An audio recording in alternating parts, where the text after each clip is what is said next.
Hey everyone, it's a brain of that again. How's everyone doing tonight? A video kept playing. Hey Blue and Unseen and Caddy and Tech Death, keep rocking, bro. Dig your music. Can everybody hear me okay? I'm back outside because it's hot, as you can tell. If anybody remembers from last year, as I'm selling my home, I don't have any AC right now, so because it just doesn't make sense to invest in any capital improvements in a home that I'm trying to sell, especially because somebody will probably want to make this house larger, in which case the capacity for AC unit that I would be purchasing would likely become obsolete pretty quickly if they decided to add an additional 500 square feet, for example. So I'm back outside again, and I'm going to try to make a different sort of video tonight. So for anyone who remembers my prior incarnation in the old world, you may or may not be interested in the direction that this channel will take, but essentially it will be going back to my roots as a science and philosophy educator. So before I continue, can you guys give me a sound check? Normally I'm inside and I have my better microphone and my better audio interface, so the sound quality is probably better. So I have my little lavalier mic. I lost the little filter on it, the little pop filter, but I doubt it will make much of a difference as I'm not speaking directly into it, so I shouldn't have what are called plosives. But just give me a thumbs up or a 1 if the sound is okay, at least decent enough. If it's not good enough, let me know so I can think about future lives and if I should improve it. Minor white noise. Thank you, C. Yeah, I also have my fan on because, again, it's really hot. I live in the tropics, as maybe you can tell in the background. So I will probably be sweating profusely as the live carries on. Hopefully everyone's doing well. I have a bottle of wine with me this evening, so I will be indulging in the occasional drink. A lot of white noise. It might be my fan. Is that better? I can try it without my fan. I bet the white noise diminishes quite substantially when I turn off my fan, right? Let's talk reality and get depressed. Well, we're going to talk a little bit about what we think reality is tonight in terms of getting into some deep philosophy in an effort to try to define reality, try to provide some frameworks for how we might go about trying to ascertain its meaning, its ontology, what reality is. It's better? Okay. So I thought tonight I had just an idea for a live. Hello, Jenny. I know who you are. Keep the fan on, you'll die of heat stroke. Okay, I probably will have to turn it back on. So sorry if that white noise returns. It might simply be too hot. Let me at least put it on the lowest channel because I will need the fan.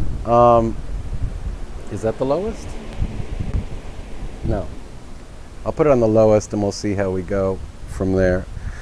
So yeah, back in the day when I was in the old world talking about other things, basically the best my critics could come up with, for example, a gentleman named Benny Keys, who I understand is now in jail, or maybe out on his own recognizance.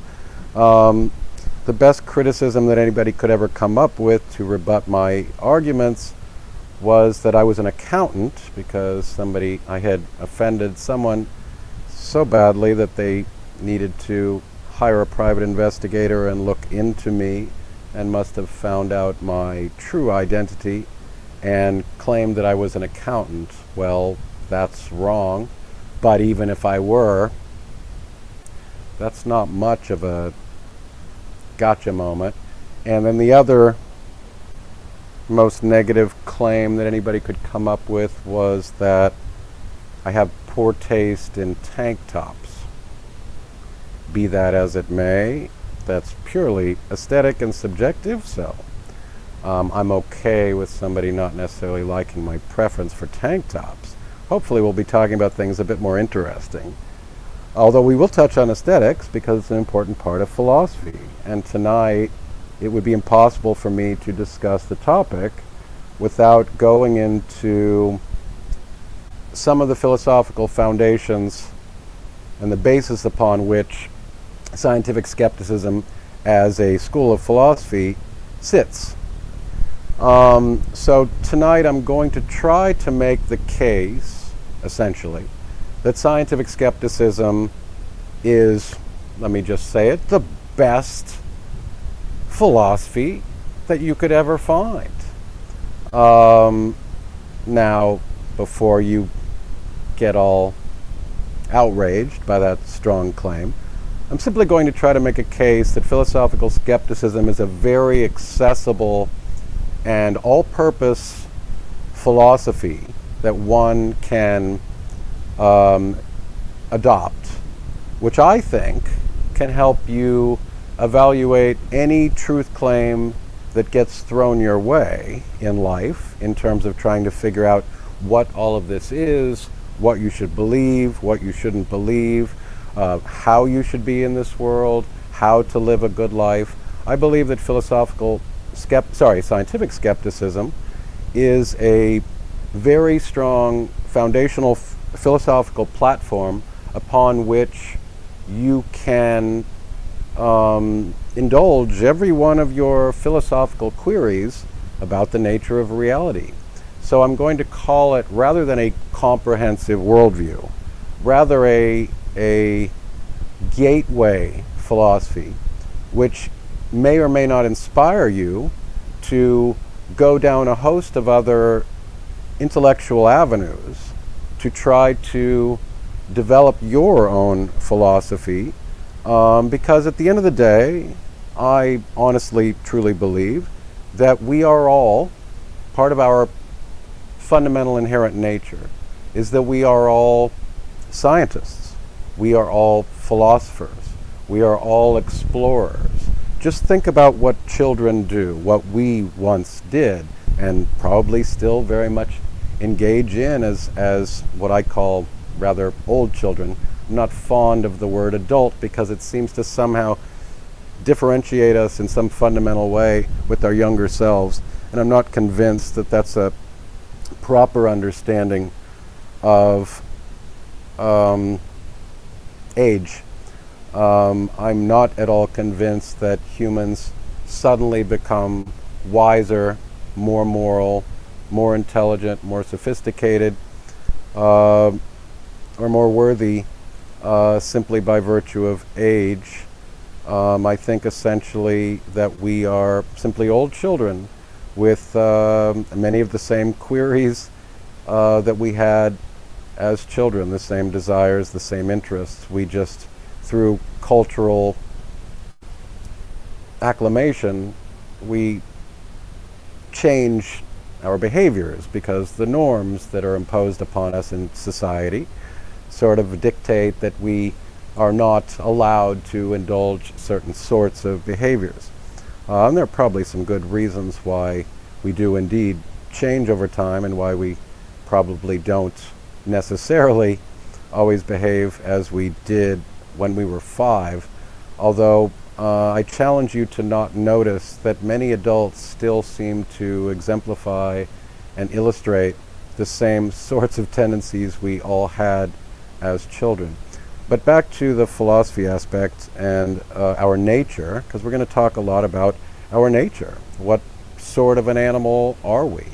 And I believe that our nature is essentially that we are curious, we are inquisitive, we are explorers, we are trying to figure out cause and effect in this world. We're trying to learn about what all the things are in this world, what we are, what the characteristics, traits, and qualities, all of the things take on. We're trying to figure out what things exist, what things don't exist, trying to figure out what we are, who we are, how we are different from other things in this world, and how to try to figure out what we should do while we are here. These are all the big philosophical questions. And so I'm going to try to make the case that scientific skepticism, well, first of all, as a longtime educator, I think my passion is to develop my own philosophy, which hopefully becomes increasingly more internally coherent, that it makes sense, that it is consistent, which means that my philosophy tends to be more applicable across different sorts of experiences, different sorts of claims, different sorts of situations, so that I can have confidence that I'm getting closer to a more consistent and coherent philosophy of life. It may be wrong, but it will be my exercise for the rest of my life to try to develop and to try to adapt and make it as useful as it can be to help me make better decisions, help me get more of the things that I want and desire in life, how to become a better person, hopefully over time, and hopefully to be able to have some sort of working framework and model for how to understand my environment and my place in it, and what I am as some sort of a waffling, bumbling piece of biology in this thing that we call a universe or reality.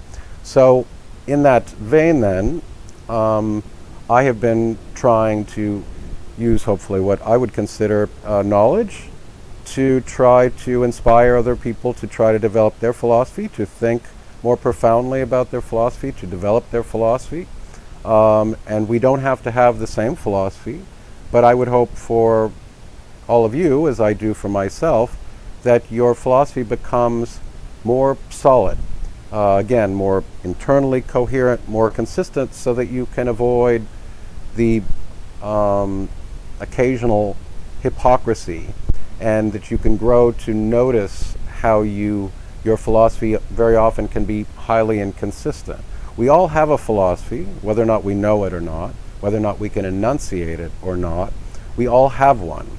It's based on our experiences, the authority figures who have inspired us and that we trust in this world, from family, from culture, from media, from the literature, and from our everyday experiences.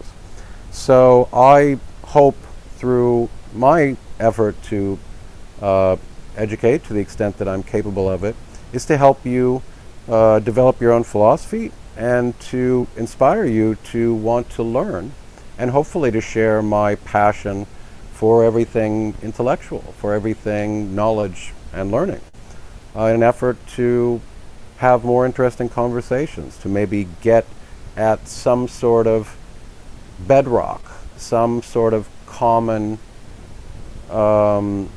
agreement about the nature of reality, this thing we find ourselves in.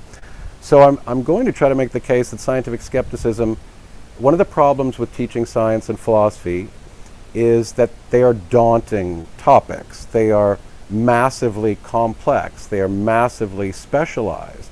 There is simply too much science and philosophy to learn in a lifetime. And there's too much conflicting science and philosophy to ever be able to integrate and synthesize. So the best that we can do is to try to accumulate knowledge and to be able to augment or modify our understanding, our philosophy, and hopefully our knowledge to, again, have a greater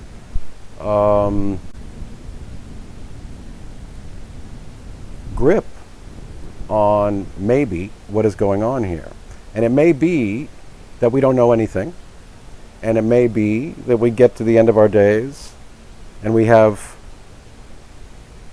a moment, a terrifying moment of existential angst where we perceive that we don't know a thing. And that might be something very scary. For those of you who have gone down the rabbit hole like me, you can perceive the existential angst that can present itself when you think too deeply, when you go too far down that rabbit hole. The way I refer to it is that they're essentially demons and frightening things to encounter if we spend too much time down that rabbit hole, too much time trying to deconstruct ourselves and think too deeply about the nature of reality. It can be very unsettling. So as somebody who, of course, promotes intellectualism and profound contemplation, it's also important to have balance in life, to distract yourself from the everyday existential angst and difficulties that come and uncertainties that come from life. Enjoy yourself, have fun, engage in some degree of escapism. But to the extent that the trade-off is too much towards escapism and not trying to think or contemplate or ponder, there will be consequences.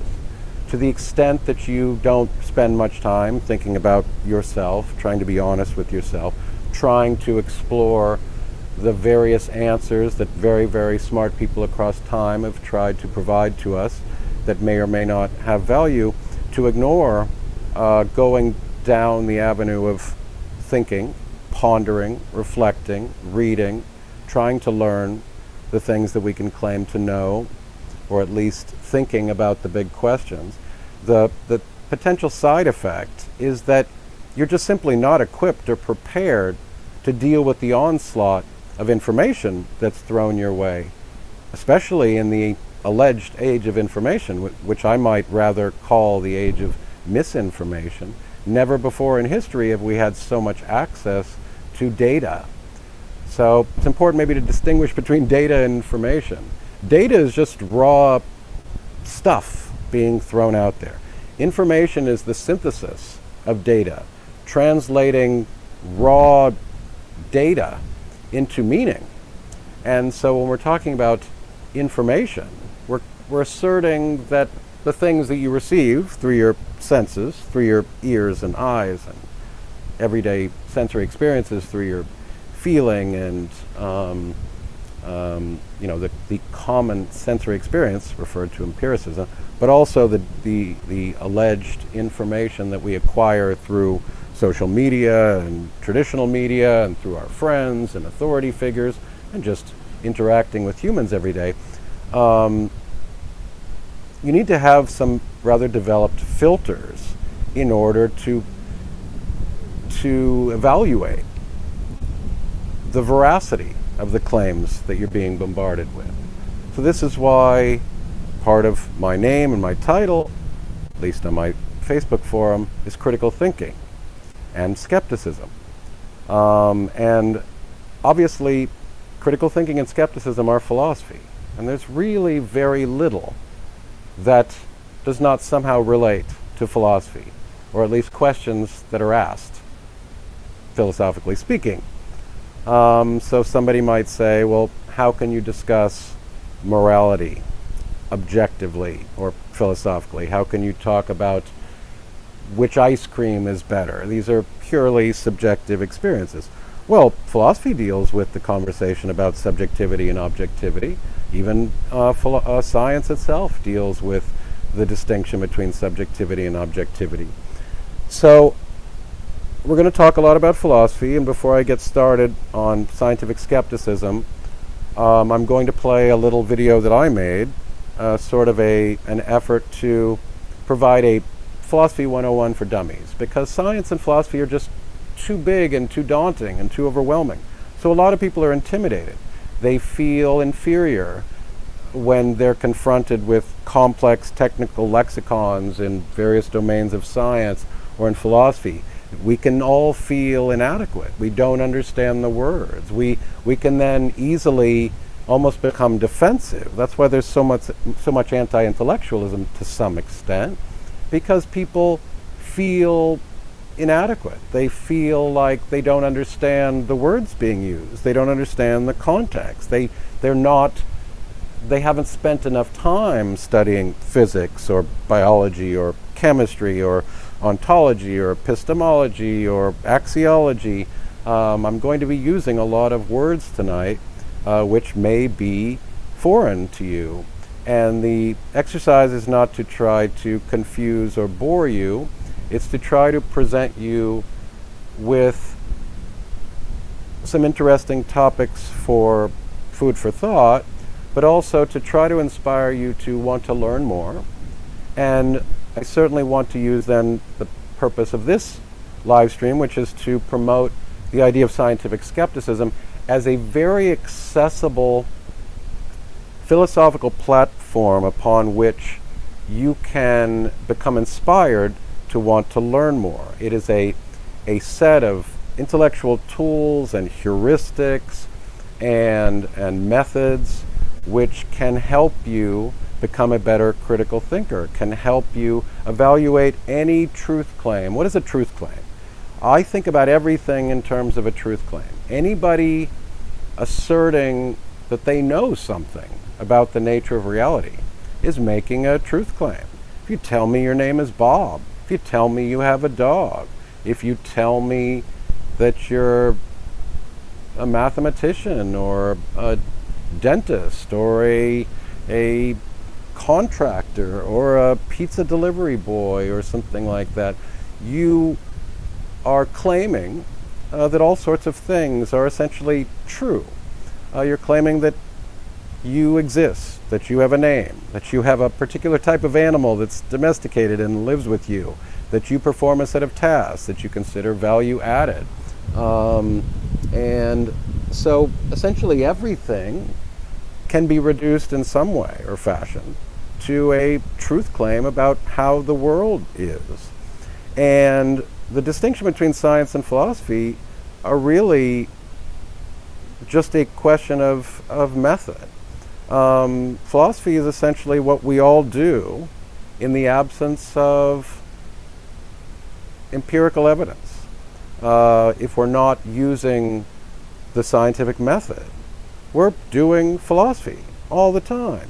And if you don't believe in in science, or you're not a fan of philosophy, you think it's all pretentious and it's just a bunch of people who are making shit up, you will be calling on philosophy to refute these very topics.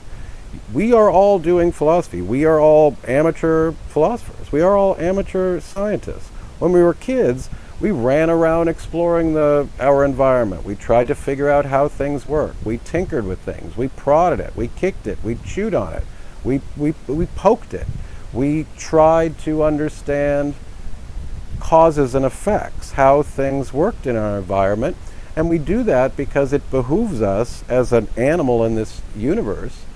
It behooves us to try to figure out how things work, to try to predict the future by trying to notice that when you drop a glass on the ground, it breaks, or when you put your hand over a burning fire, you learn very quickly that there are consequences. There are effects for touching the fire.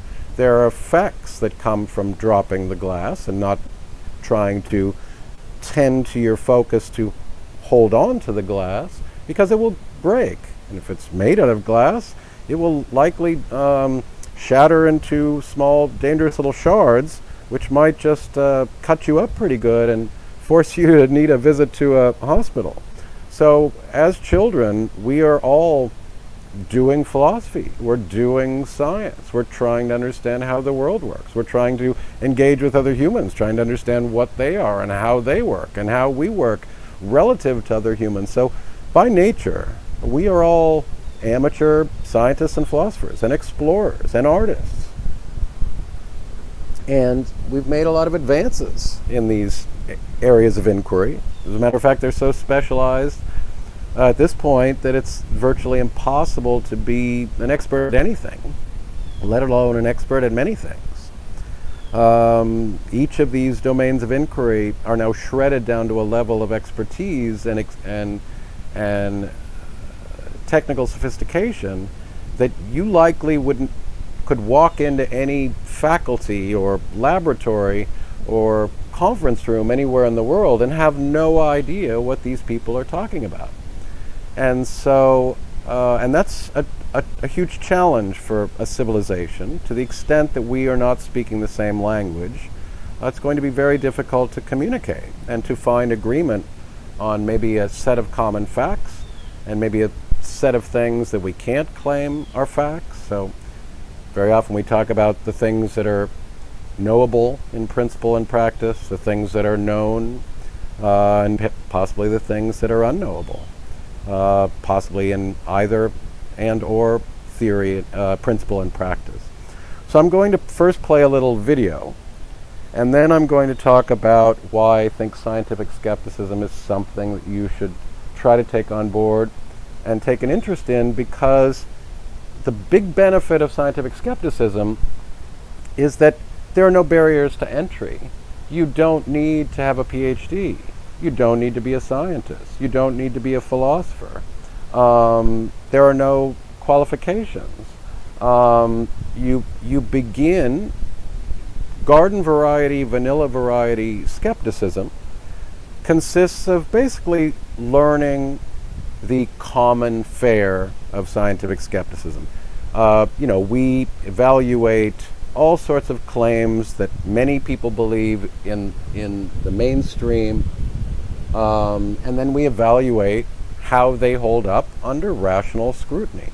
And there's a large knowledge base of arguments available, without doing too much homework, to evaluate a host of urban legends and claims made that don't meet the standards of science, what we refer to as pseudoscience, things that we refer to as superstition, the paranormal, cryptozoology, things like Bigfoots and Loch Ness Monster, and believe it or not, people believe in fairies and mermaids and unicorns and all sorts of things. There is no limit to human imagination, and there is no limit to human irrationality. So scientific skepticism is a very established sort of platform upon which there is already a knowledge base of arguments available for you to think more critically about things that a whole host of people accept as true.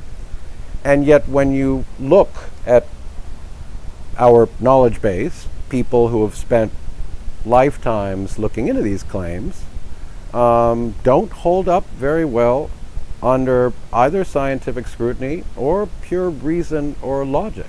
So the reason I use the term that it is a gateway or a pathway is that inevitably, if you take an interest in skepticism, what we refer to as scientific skepticism, and I'm going to differentiate between the various schools of skepticism, also differentiate between the layperson meaning of skepticism and how they are very different meanings.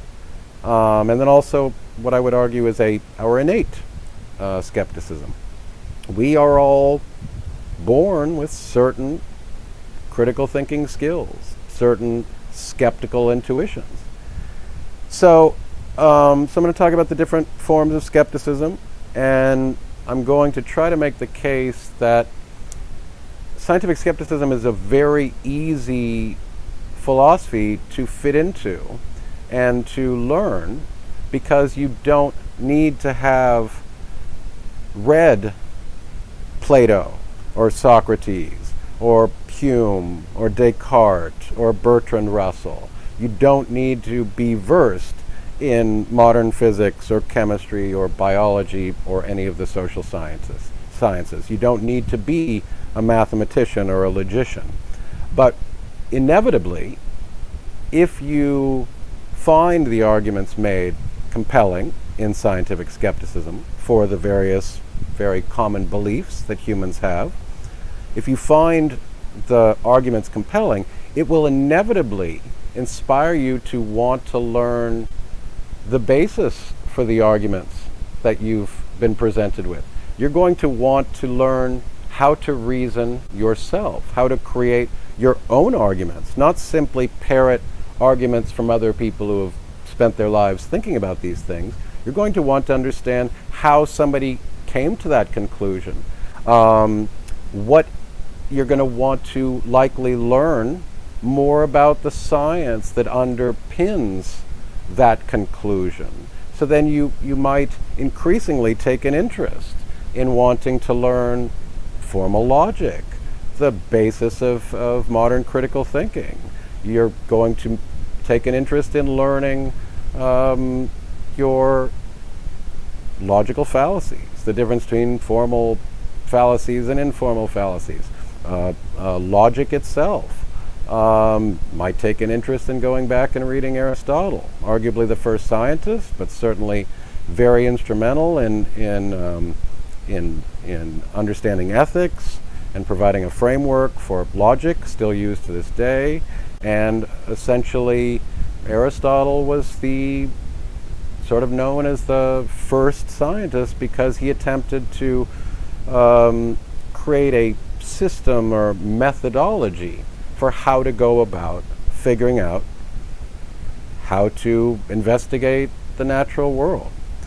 And now we have something called the scientific method, which is just a more refined methodology, very much inspired by Aristotle's exercise.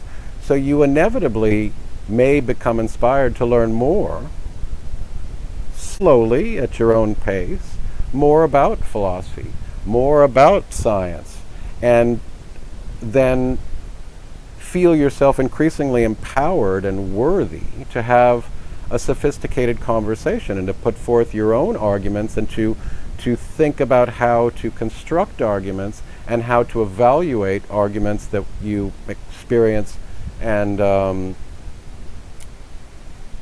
encounter in your everyday life.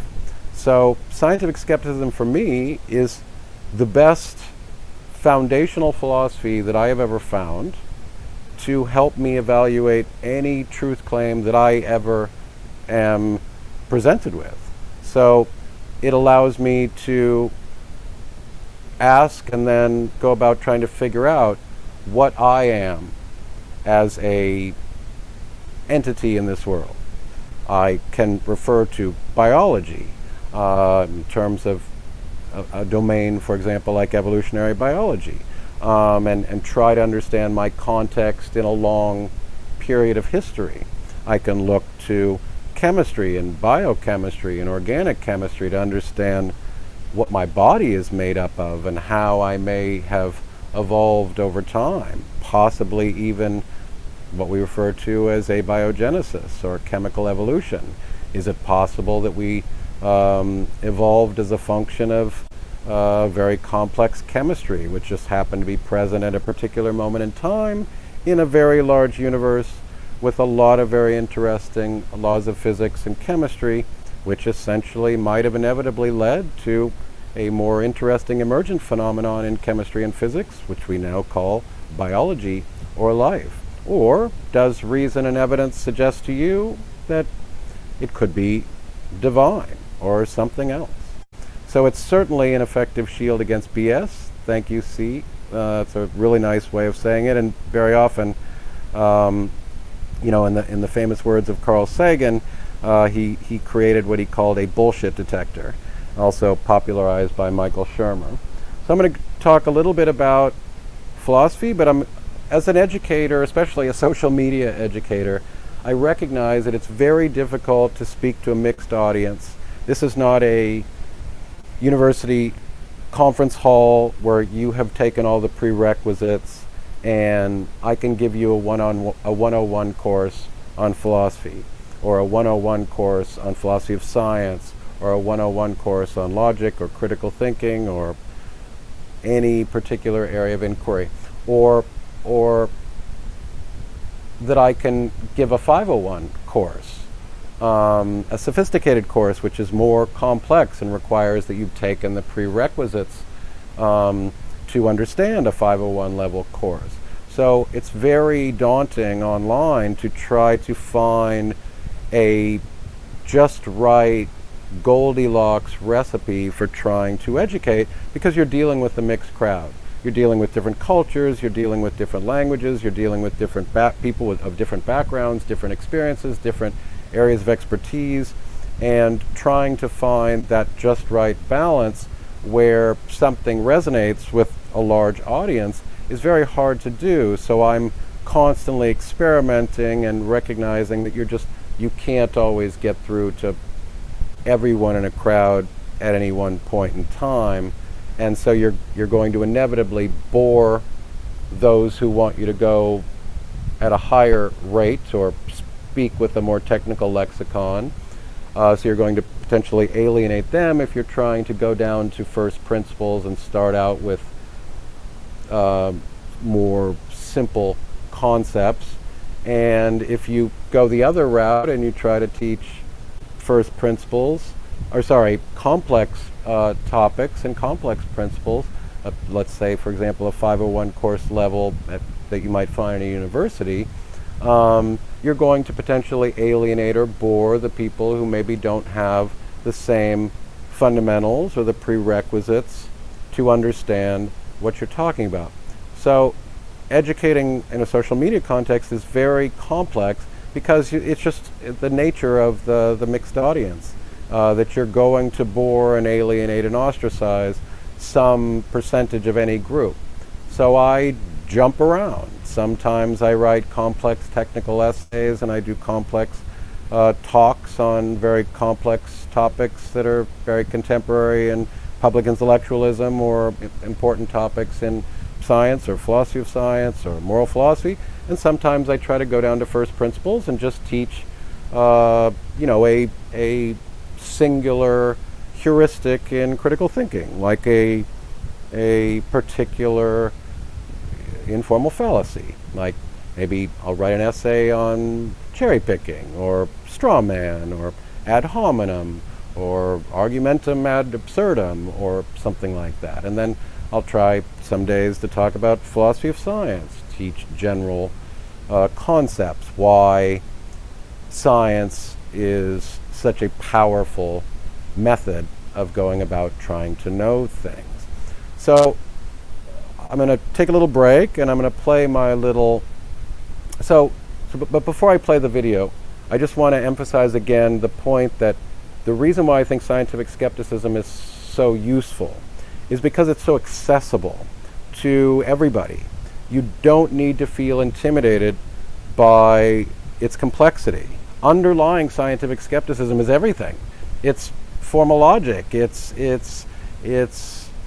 mathematics and probabilities and Bayesian thinking and probability theory and moral philosophy and ethics and ontology and epistemology and axiology. It's all of the big stuff underlying it. But you don't need to know everything to begin. At the beginning, it can just serve as a very useful bullshit detector because there's such an overwhelming body of knowledge to discredit and refute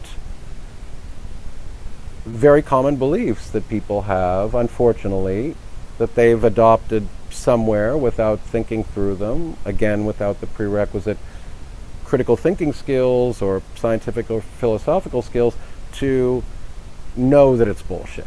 So it's a very useful and accessible bullshit detector, and you can take it as far as you want to run with it. So I didn't begin as a scientific skeptic. I have a background in science. I'm a social scientist, for any of you that know me. I'm trained and formed as an economist and a political scientist. That means I know a thing or two about international law and behavioral psychology and the scientific method and formal logic and reasoning and mathematics. So I come to scientific skepticism as a professional, as a social scientist. But scientific skepticism is so robust that it's led me down so many other areas of expertise and specialization that I simply would never have gone down, and I would have stuck with the things that I know. But it's inspired me, in addition to my normal interest in science and philosophy, it's inspired me to learn more about physics, to need to become more literate in basic physics and more literate in basic chemistry and more literate in basic biology and the philosophies of all of these domains. So there is in addition to just generic philosophy, there's also philosophy of science, there's a philosophy of mathematics, there's a philosophy of biology and chemistry and psychology and every other scientific domain. So in the end, science and philosophy are basically part of the same project. They are the exercise to try to figure out the nature of reality, our place in it, and to try to inform our knowledge, or trying to help us acquire knowledge to figure out how to live our lives and how to understand this strange thing we find ourselves in that we refer to as reality or the universe. So now I just want to play for you a sort of Philosophy for Dummies 101, and to give you just at least a working knowledge of why it is that philosophy is interesting. And maybe before I play it, I also want to say that, again, I understand that philosophy is daunting. Sometimes it's way too esoteric. I'm just not smart enough, probably, to understand Wittgenstein and Nietzsche. God knows I've tried, and maybe sometimes I pretend that I understand Nietzsche and Wittgenstein, but I'm just not smart enough to understand a lot of science and philosophy. But I try. And so a lot of people become intimidated by philosophy and science because it's complex, but there's a lot of bad science out there, and there's a lot of bad philosophy out there. So there's some legitimate reasons for being skeptical about a lot of bad armchair philosophy and a lot of science that's still very early on in its development phase, and that we rightfully should have a healthy level of skepticism. So the thing about scientific skepticism, or skepticism in general, is it's against dogmatism. It's becoming aware of the problems of certainty and dogmatism and orthodoxy. And it allows you, it's not pushing you to accept any particular answer. It's just providing you with a framework, a set of tools to help you evaluate truth claims. What you choose to believe and which arguments you prefer to adopt and find compelling, that's up to you. There's nothing in scientific skepticism that dictates any particular answer over another, but it will allow you to situate certain arguments and put and teach you how to notice the difference between better ideas and worse ideas, between good evidence and bad evidence, between good arguments and bad arguments, to hopefully help you distinguish between, in the words of Terence McKenna, shit and shinola. There's a lot of shit out there, and a lot of people believe shit. So it's a sort of suit that you can put on and augment to brush away all of the misinformation, propaganda, bad rhetoric, sophistry, disinformation, pseudoscience, paranormal, metaphysical claims that just don't meet the smell test. But it's not dogmatic in any sense. It's not going to force you to adopt any belief. A very famous quote is, a sign of intelligence or wisdom is the ability to entertain a thought without necessarily accepting it as true. So, part of what I do is to try to dissuade you from concerning yourself with something like certainty, or even large capital T truth. Yes, we're all aspiring to try to figure out what the truth is, but I don't really concern myself with the truth. I don't concern myself with certainty. I'll hopefully maybe go over a famous line from Richard Feynman, who I think really represents this attitude perfectly. Humans want answers, and we demand certainty, but sometimes there's no obvious answer, and we likely don't get the luxury of certainty.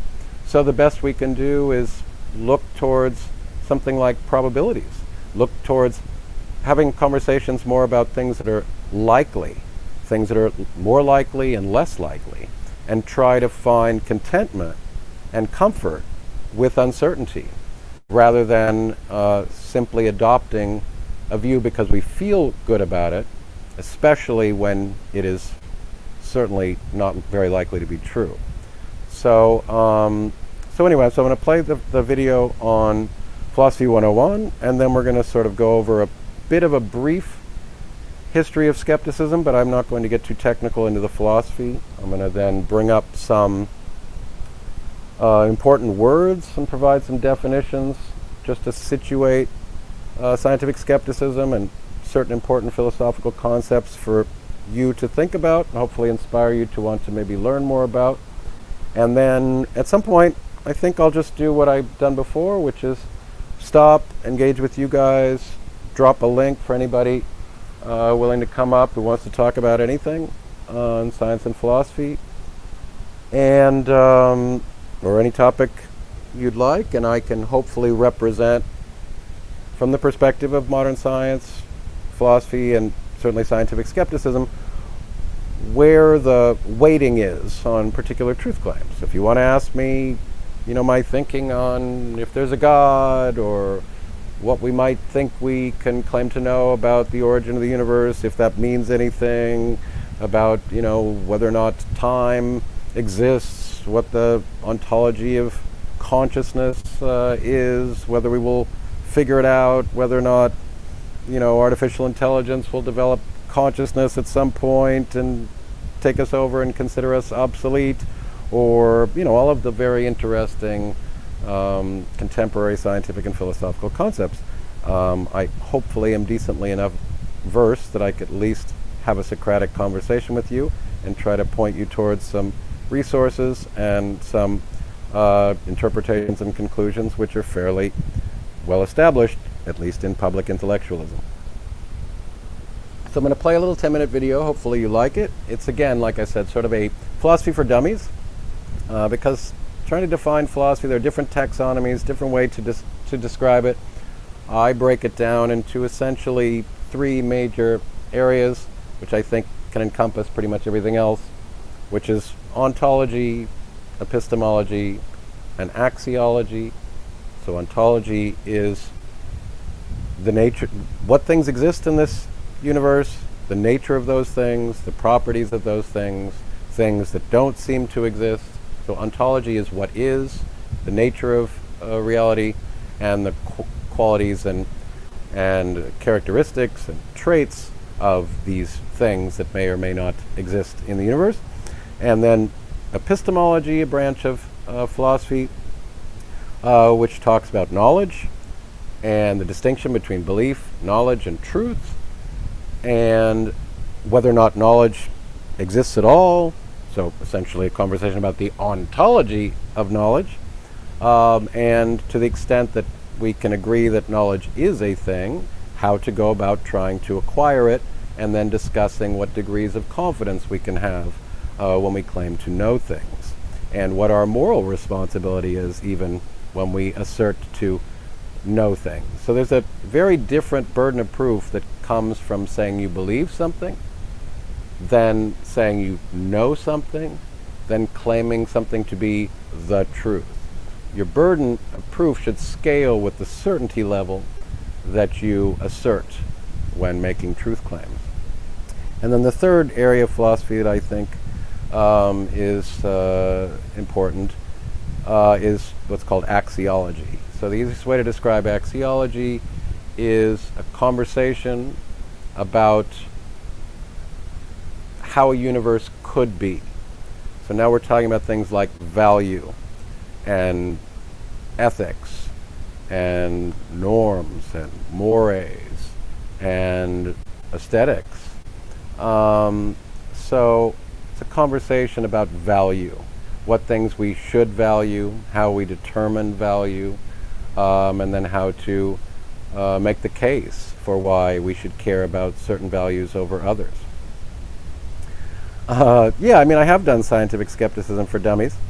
I think my introduction video was, and hopefully I'll do scientific skepticism for dummies tonight.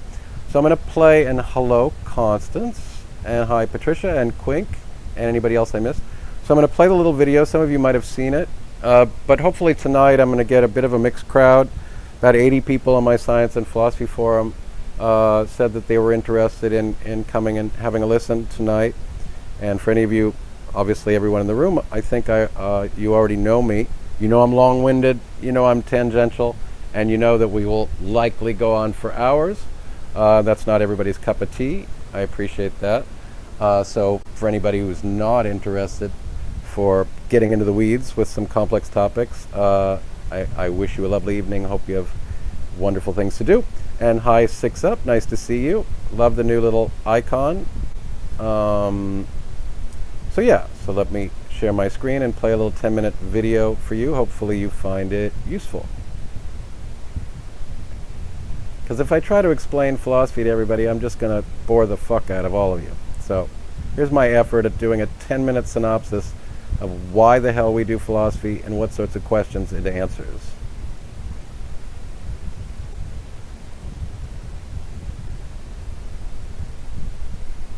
Or attempts to answer, rather.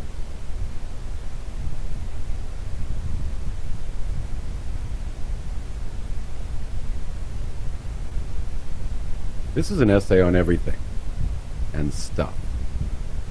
Let's call it Philosophy for Dummies. You know, existence is really strange. What is this? I mean, all of this. What is this? What is all this stuff? What am I? What are you? What is this cat next to me? What is this rock on the ground? What is this sky above me? What the hell am I supposed to do here? Does anyone have a user manual? Is there a help facility somewhere on this site? So what is he on about? Well, I was asking questions.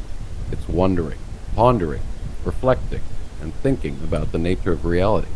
This universe that we find ourselves in, and all the stuff in it, both the things that we experience and those possible things that we do not. We've given a name to this sort of phenomenon, this asking of questions about the nature of things thing. We've decided to call it philosophy. To be even more specific, we might call it something like ontology, or just, how about metaphysics? We've been doing it since we were able to ask questions. And we've gotten pretty good at thinking up and asking questions. We continue to add new questions all the time. There's almost no limit to the amount of questions that we figure out how to ask. Seems that we've even found some answers to some of our questions along the way. One answer seems to be that we are things in a particular universe, like thing, and that we are the sort of thing that is capable of asking questions. It also seems that we are, that is to say, we seem to exist somehow. So that's an answer too. We could be wrong though. Maybe we aren't at all. I don't know. Ask Descartes. He apparently thinks he has the answer. These sorts of questions originally got asked silently in our heads, before we even decided to call them questions at all. And given that we quickly discovered that we were seemingly not alone, we, or rather the I, began to wonder if we were the only one who had questions. We even wondered what the hell an I was anyway. In addition to having questions, we also discovered that we needed stuff. We desired stuff. Stuff like food, water, sleep, and companionship. And not surprisingly, answers. And we needed a way to tell others that we had questions and needed stuff. We quickly discovered that using our bodies and making noises went a long way to solve some of those problems, but we needed a better way. So we invented things like language and art. We started inventing words to represent all the things and ideas that we experienced and that occurred within the confines of our collective skulls. Moreover, we found that even words were not sufficient to express our condition. So we began to dance. We whistled. We sang. We invented rituals. We decorated. We carved, drew, and painted on stuff. Sometimes even ourselves. Hell, we should at least find something interesting to do with all this time, right? The rest is our history from those more humble beginnings until now. We've been doing this whole philosophy thing for a long time, even before we had a word for it. You know what else we've been doing for a long time? We've been doing science. In essence, they're really the same thing, part of the same project, the effort to figure out what the hell is going on here. Philosophy and science are really just the collective inventions of our brains, minds capable of caring and trying to figure out what things there are, how those things are, and how those things work. We even invented another really interesting thing, the why question. And thus, teleology was born, an entire philosophical domain of question asking about a hypothetical thing in the universe which we refer to as purpose. Is there such a thing as purpose? Are we here for a reason? Are we supposed to do anything in particular? And if so, does everything have a purpose? Does the universe itself have a purpose? What of a rock? When asked, some children even today seem to intuit this notion of a purpose, and often say things like a rock's purpose is for animals to use them to scratch an itch. They seem to attribute almost an agency to that seemingly inanimate thing, the rock. A rock is an itch-scratching agent. I suppose that makes sense, given that we seem to have something like agency ourselves. Why not everything else? From there, we decided to attribute agency to all sorts of things, rocks, trees, and other animals. And, something like a god could really come in handy here for a number of reasons, not the least of which is a really fine and satisfying answer to all of our questions. So we invented religion to answer all the questions with just a single answer. And maybe we're wrong about that why question. Maybe we should just rather content ourselves with and accept the notion that we simply are and try to figure out what all the things are and how they work. And this also made us ask another really interesting question. There's something intrinsically different about a rock, a plant, a cat, and us. Are they the same sorts of things? If not, what are their distinguishing characteristics? Let's call plants, cats, and us life. Maybe even biology. And let's call rocks and moons and stars, all this non-living or inanimate stuff, inanimate things. And what about life? Are plants somehow different than cats? Are cats somehow different from humans? What are those differences? Maybe we should create different categories or different types of life.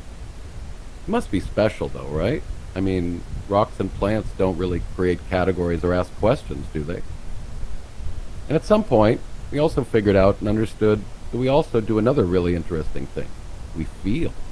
We emote. We suffer. We love. We care. We hate. We fear. We're scared. And alas, we die.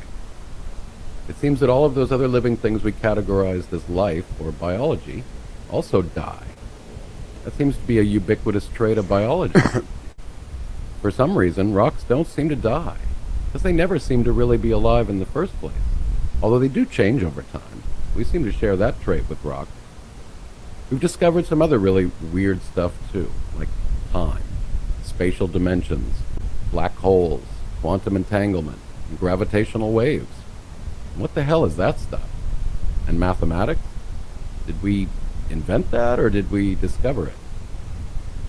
In trying to understand all these things, we noticed a phenomenon that we now call cause and effect, that things seem to have causes, and that causes can give rise to certain outcomes. For example, children. Children seem to be the occasional outcome of people having sex. Sex seems to be the cause of children. Children seem to be an effect of sex. Sort of like communicable diseases, but a bit different nonetheless. Oh shit, diseases? What the hell are those? Can we prevent them? We noticed and came to learn about all sorts of cause and effect relationships in the world we seem to live in. So we now consciously look for other patterns to see if we can find more causes and better understand and predict outcomes or effects. It's almost as if part of what we are, in addition to being a question-asking thing, is also a pattern-matching thing, a sort of strange problem-solving thing with agency. It's as if we're built to try to figure out how to survive and minimize the chances of death and suffering. So if we did have something like a purpose, or rather a function, it might be to try to survive. And then we started wondering how a universe should be, and thought about stuff like values, morals, and ethics and stuff. So we decided to invent axiology. We also figured that we needed to get better at answering all of these questions that we wonder about. We thought maybe we should probably try to come up with some useful and consistent methods to be more effective at problem solving, at pattern matching, at getting the stuff we need, at answering our questions, a way to learn about how to know stuff. So we invented epistemology. And there you have it. That's sort of where we are. Well, I mean, sure, there's probably a bit more detail, like formal logic, different forms of reasoning, and other stuff in there too. And oops, I forgot something about epistemology. As we were thinking about this whole way of knowing stuff, we decided to invent a special form of epistemology, which was referred to a bit earlier. We call it science. We've also been doing that since the beginning, but we thought we'd better formalize it, so we invented a thing called the scientific method, and we keep tweaking it to make it better. Sometimes we're wrong when we do it, but we've learned a bunch of cool stuff using it. So far, that's been the most dependable knowing thing we've really discovered. And science is a lot of work, so we try to divvy up the tasks, segregate the work, and break it down into a useful division of labor to get at it. So we created a bunch of different kinds of science. We thought it made sense to split up the work into two major categories, the physical sciences, and then everything that had only to do with the detail about human and other animal stuff. We call those the social sciences. And last, but not least, we needed more areas of inquiry to finish up. So we invented stuff like humanities, and a separate category for beauty, which is beautiful after all, and stuff we like and don't like, and try to figure out why we think some stuff is cool and some stuff is not so cool. We called that aesthetics. That's really all I got for the moment. I'll get back to you, though, with any updates. And sorry if I forgot any stuff. There's a lot of stuff. And damn it, how could I forget poetry? We need that thing, too. Except for bad poetry. I'll need to refer to aesthetics, though, to figure out why I don't like some of it. And pizza. We need pizza. So we invented that, too.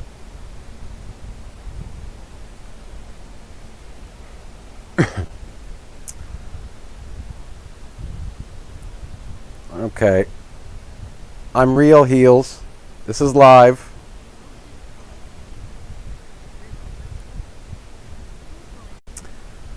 So yeah, unfortunately, you have to see my ugly mug again. I went incognito again before because at the end of the day, my page is The Scientific Skeptic. My Facebook forum is Science Critical Thinking and Skepticism. It's never been about me. It's about ideas. You know, I'm not big on self-promotion. But whatever, I am flesh and blood, although I'm getting a bit old. Damn it. Anyway, so yeah, so hopefully that gives you a brief introduction to philosophy, why it's important, the things that philosophy attempts to address, and how essentially, you know, everything we care about at the end of the day somehow reduces down to some sort of philosophical question. And there are answers out there for you, or at least a framework for trying to figure out for yourself potential answers. Whether or not they rise to the level of truth is always up for debate. Because as I've explained to you many times before, the reason I use a brain of vat icon is to promote intellectual humility, to recognize that we might be wrong about all of it. We might all be a brain of vat in a laboratory, in an alien laboratory somewhere in the universe, and far more sophisticated animals than us are prodding and poking us, or that existence is nothing more than a single mind and all of you are, that solipsism is true, essentially, that there's only me in the universe, or there's only you in the universe, and we are all just manifestations of a mind, of an imaginative entity, but that none of us actually exist in a Platonic sense. So, and let me show you another little video that I've shown before, just to show you the sorts of values that we try to promote, and sorts of the values that we attempt to confront or to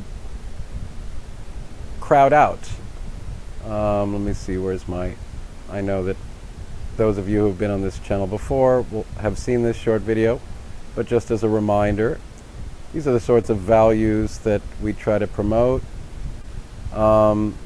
So it's basically just 2 slides, the traits of the undisciplined mind,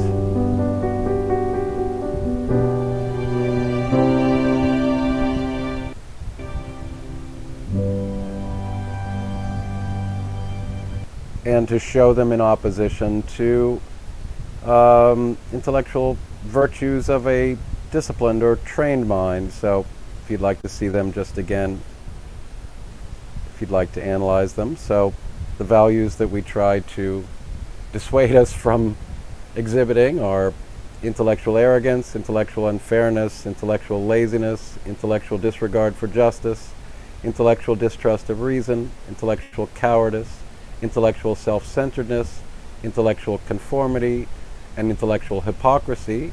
And the values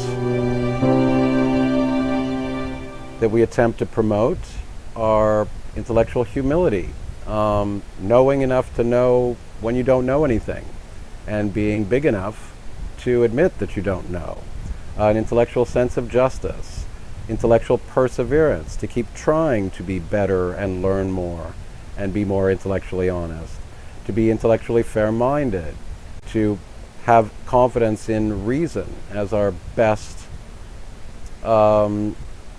method of trying to ascertain how things are in this universe, having intellectual courage, having intellectual empathy, and having intellectual autonomy, and again, intellectual integrity. So these are the values that I tried to promote for the last decade on my Facebook forum with 125,000 followers, and tried to bring to a different medium, which is YouTube, which is still in development.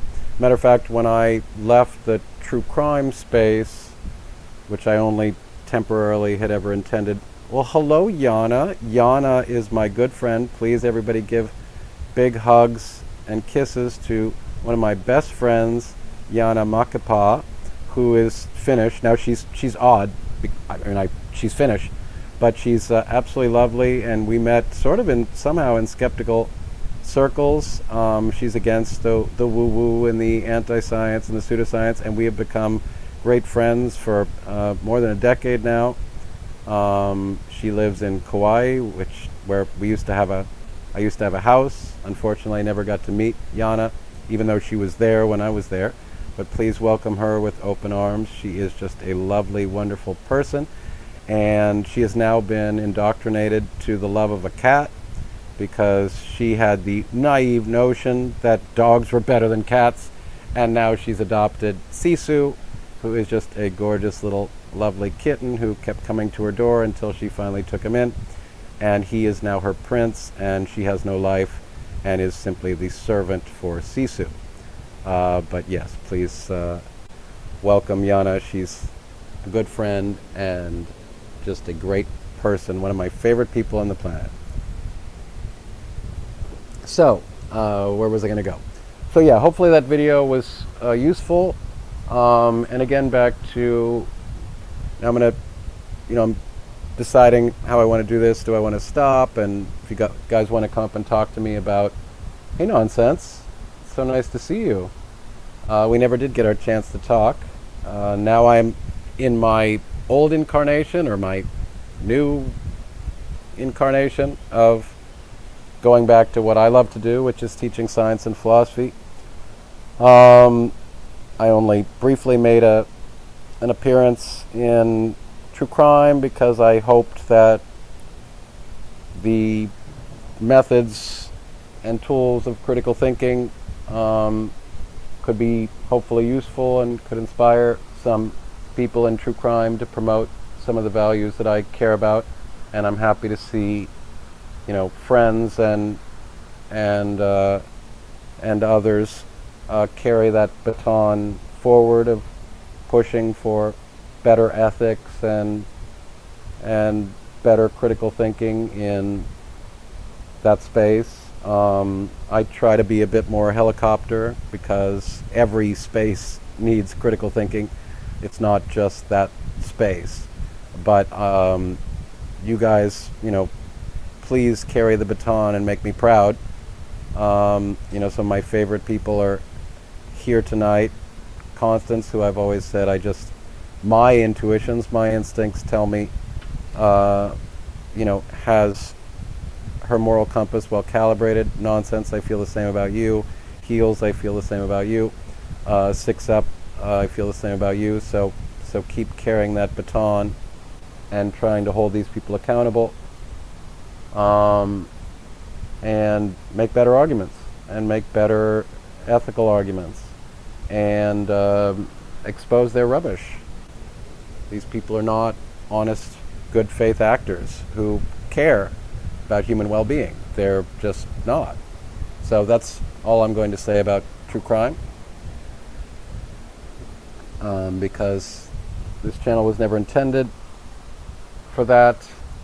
It's intended to continue my ongoing long-term project of teaching critical thinking and scientific skepticism and general science and philosophy literacy. Thank you, Nonsense. I appreciate it. So I'm not sure where I want to go. I know at least about 100 people out of my 125,000, because Facebook doesn't distribute shit anymore, which is why I don't spend much time writing original content over there anymore. But some people showed some interest. That's why Jan is here. Hopefully there were some others that showed up. So I don't want to, it's another reason I don't want to discuss what I refer to as the old space. So if anybody would like to ask me some questions about philosophy, what is philosophy, your issues with philosophy, because one of the things, again, since I'm promoting scientific skepticism in this live, is that there's a lot of bad philosophy. There's a lot of esoteric philosophy. There's a lot of bad science. And scientific skepticism allows for calling out BS wherever it emerges from. It's not simply an appeal to authority. It provides you with a set of tools to question everything that deserves to be questioned. It questions authority. It questions the validity of science, the claims made in the name of science. It's capable of calling for reform and improvements in science. It's capable of calling out bullshit and bad armchair philosophy and bullshit elitist authority claims that don't meet the taste test.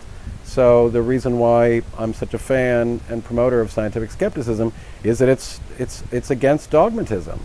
It is essentially, a central foundation in the original origins of philosophy, which I'm going to now discuss in a few minutes, is how we have known for thousands of years that dogma is the mind killer, tribalism is the mind killer. The belief in capital T truth and then the certainty in that truth is a mind killer. It's not open-minded enough. It's not capable of allowing contradictory information to seep in. So, there's an old Carl Sagan quote, an open mind is a great thing, but be careful to not have an open mind so open that your brains fall out and leak out all onto the ground for all to see. Now, I'm embellishing the quote a bit, but essentially that, open-mindedness is a great quality to have. We should all embrace open-mindedness. But you can also be so open-minded that you're no longer being reasonable. Now you're just a contrarian. Now you have no ability to differentiate between shit and shinola. Now you're just a relativist who believes that all truth claims are equally probable. And all truth claims are likely not equally probable. There are likely better answers and worse answers. Things that are more likely to be true and things that are less likely to be true. And I am under the crazy belief that I would rather live in a world where better ideas flourish, better ethics and values flourish, and worse ideas and values get thrown on the massive heap pile of bad ideas and bad values that we've discarded across history and hopefully will continue to discard. So I happen to think that a world where better ideas flourish and we have better methods for evaluating ideas is a better world to live in, one that we should all aspire to acquire, and therefore we have to fight an epistemology battle. Basically, we have to fight in the trenches every day on the side of good ideas, and to try to crowd out or discredit bad ideas. Now, you can't engage in that idea unless you have a basis for understanding what does a good idea mean? How do we define a good idea? And how do we decide whether an idea is good or bad? So everybody thinks they're on the right side of reason and critical thinking and morality. Everybody is in love with their own ideas. They think that their ideas are great and that their ideas hold up under rational scrutiny. They think that their moral standards are the epitome of righteousness and virtue. So if we don't have some agreed upon set of methods to try to evaluate these truth claims in any sort of objective fashion, then we just live in a relativistic world where everything goes. And increasingly, we live in that world where everything goes. So if you're louder and more ambitious and a better self-promoter, your ideas win, not by virtue of the quality of your ideas, but by virtue of your opportunism, your ambition, your prowess with all things marketing and clickbait and self-promoting and entrepreneurial. So, an idea is not good because 99 out of 100 people believe it. An idea is good based on its own merits. But if we can't come to an agreement on how to go about evaluating truth claims, how we qualify evidence, what evidence is better than other evidence, which sources are better than other sources, which values are going to lead to more human flourishing than others. If we can't find agreement on some of these things, if we can't differentiate between fact and mere opinion, if we can't even differentiate between ill-informed and well-informed opinion, then we just live in idiocracy. We just live in runaway relativism where basically truth has no value. The quest for truth has no value. It's just then the cult of personality and the power of persuasion, and rhetoric and marketing and psychology wins. And that offends me. That offends my intellectual fiber. There are better ideas, I think, objectively true. If you think that the Earth is more likely flat than spherical, you're probably wrong. Now, if you think that these claims are equally likely, you're going to have a hard time trying to convince educated people of that claim. So how do we go about evaluating truth claims? And this is why I'm going to try to promote scientific skepticism, because it provides you with a whole host of useful tools to help you try to figure out how to evaluate all of the data that gets sent to your frontal lobes. So before I get into a bit more philosophy,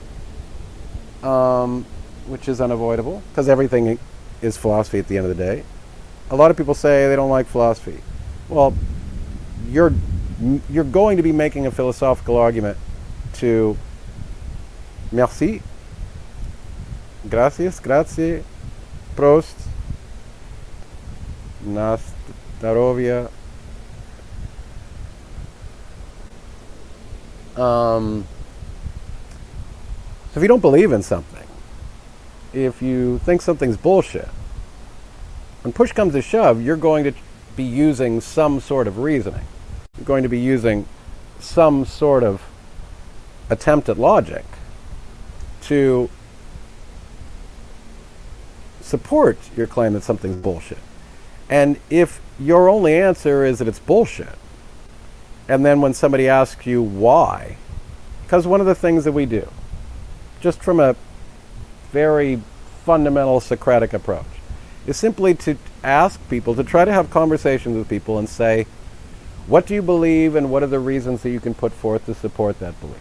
And if you care about influencing people, if you care about testing whether or not your beliefs hold up under any sort of rational scrutiny, then you should own the responsibility of thinking about your beliefs and trying to develop arguments and a rationale for why anyone else should listen to you. And if you don't take that responsibility seriously, if somebody says, well, why do you believe that? And you just say, fuck off, I can believe whatever I want. Well, of course you have the right to believe whatever you want. We live in a free society. But that's not going to influence anybody. And it sounds a bit like intellectual cowardice that, and probably suggests that you've not thought about why you believe what you believe, and that, you're just acting emotionally or from your gut or intuitively. So I'm going to talk maybe about epistemology. Essentially, we're talking about epistemology, we're talking about theories of knowledge, we're talking about what knowledge is, how you can claim to know something, which methods are at our disposal, which competing theories of knowledge, what's referred to as talk, are available, and which you find the most compelling. Well, there's intuition. We all, to some extent, have intuitions. Evolution has gifted us with some of these intuitions, and some of them are very useful. And I'm never going to tell you that you should ignore your intuitions. But is intuition sufficient? Can you explain to somebody else why they should accept your intuition? You'd still need to provide arguments or evidence to influence anyone else. So intuition is very limited. And intuition is also limited by what I would call a sampling error. You are a rather tiny, insignificant animal in the big scheme of things. You've had a very small subset of all the available experiences that one could have. And you're basing your decisions and your claims to how the universe works on a very limited sample of experiences. This is why science is so useful, because science doesn't just take one person's experience. It tries to collect comprehensive data sets to take human reporting from millions of people, billions of people. It tries to take a large enough sample so that reality can be represented in a fairly compelling manner in the way that an individual cannot. Your experience and my experience can be so vastly different that the intuitions that we derive from our genetics, from our experiences, which sums up to our intuitions, the feelings that we have in our guts. It's very difficult to explain to another person why it is that we have an intuition. So it's not very good in terms of convincing anyone else. And we know through a massive amount of research that intuition is very limited, is very flawed. Our senses are very flawed. Our brains are finite. We only have a finite amount of energy. We can only take in so much information at a time. There's now research suggesting that thinking can create exhaustion, like physical exhaustion, literally like physical exhaustion, because we have finite energy, we have finite fuel, we need to refill the tank, we need to sleep and eat and distract ourselves. And so when you think too much, it hurts. It's why a lot of people don't like to do it. Now, I've been doing it for so long that, like a marathon runner, I can think and talk for hours and hours and hours, and I don't get tired. Now, plenty of people then consider me long-winded and boring, and I get that, and maybe I am. But I do think that practicing thinking can strengthen the muscle. Now, brain is not strictly speaking a muscle, it's more an organ, but there's no doubt that a brain can be exercised, that it can learn, it can get better over time, depending upon its focus. Yes, it's thunder. I've been having massive rainstorms. I might get one, in which case then my screen might, oh no, I fixed that screen. So in any case, then intuition, many claim, is a useful epistemology. It's a useful way of knowing.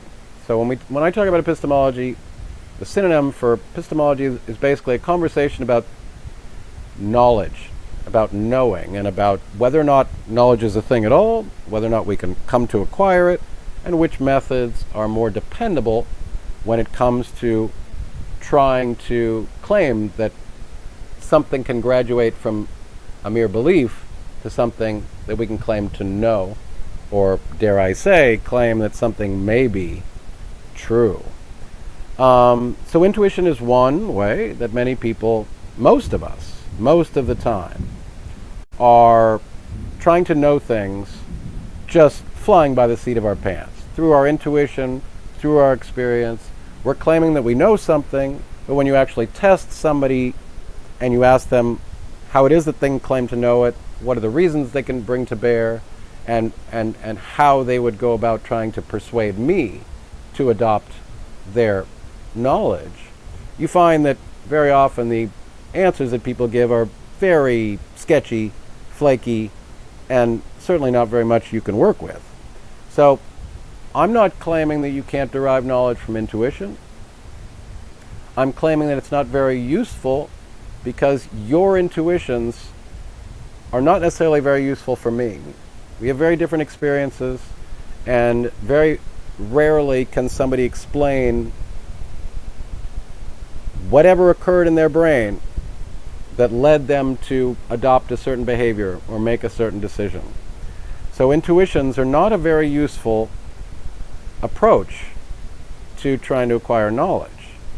But at the same time, again, I'm not discounting that we can derive some knowledge from intuition.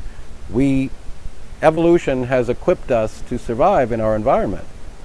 And it has provided us with a lot of unconscious methods for trying to figure out how the universe works, and to try to learn things from our experience, to notice patterns and understand some cause and effect relationships. But intuition is limited, and it certainly is not very good at trying to convince others. So what other alleged ways of knowing are there? Well, there's revelation.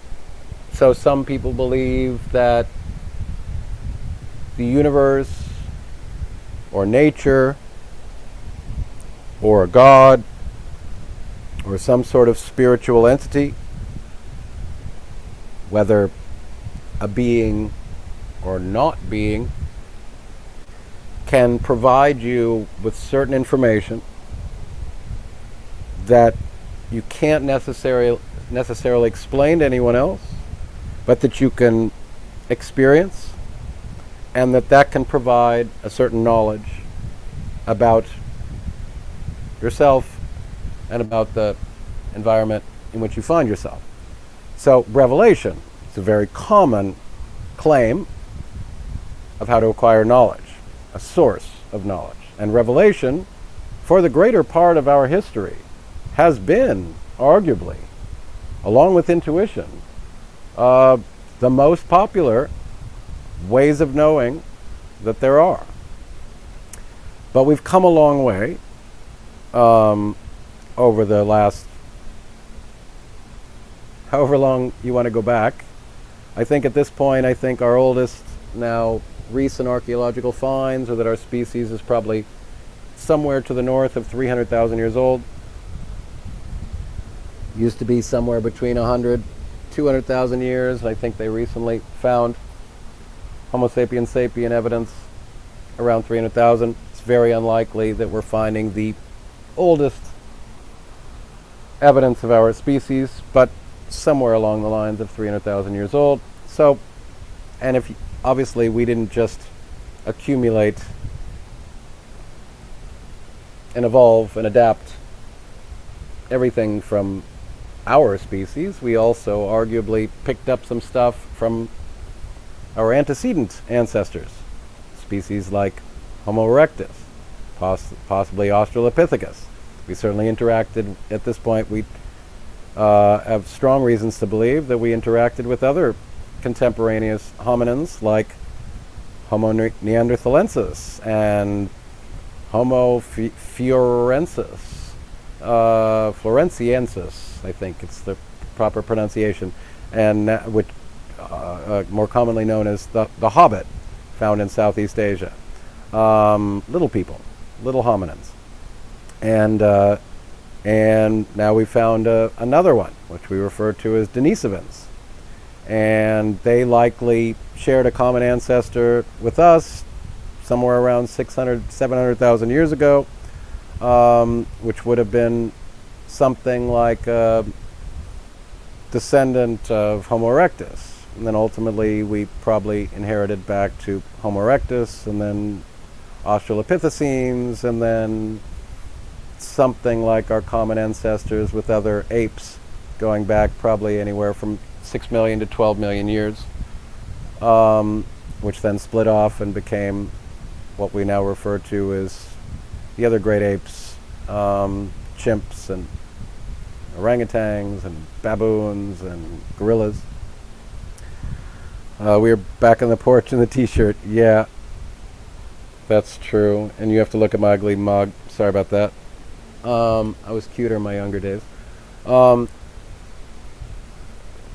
So, back to ways of knowing. So, what are claims to theories of knowledge, ways of knowing in this world? Intuition. I think there's certainly got to be some value in intuition, but I think you should be careful. If your sole means of knowing is just coming from your gut, based on experience. Jan, I suggest you get on as a guest to talk about your... Oh yeah, see, you want to come up? At any point in time, at this point, I'll go on for hours and hours and hours, but if anybody would like to come and talk with me, we can take a break and talk about anything and everything.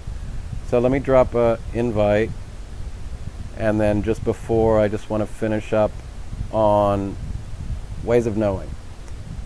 So there's intuition, what we often refer to as gut. There's revelation, some cosmic, divine, or otherwise stuff out there. God, I sound like William Shatner overacting. But Spock, what of the welfare of this alien species? So yes. So revelation, very popular, alleged way of knowing. Arguably, most people on the planet believe that knowledge is acquired best through intuition and revelation. And as a scientific skeptic, who's somebody who has spent an awful lot of time trying to learn about human nature, what evolutionary biology and neuroscience and chemistry and every other relevant scientific domain and logic can inform us about the nature of ourselves, Homo sapiens sapien, to be precise,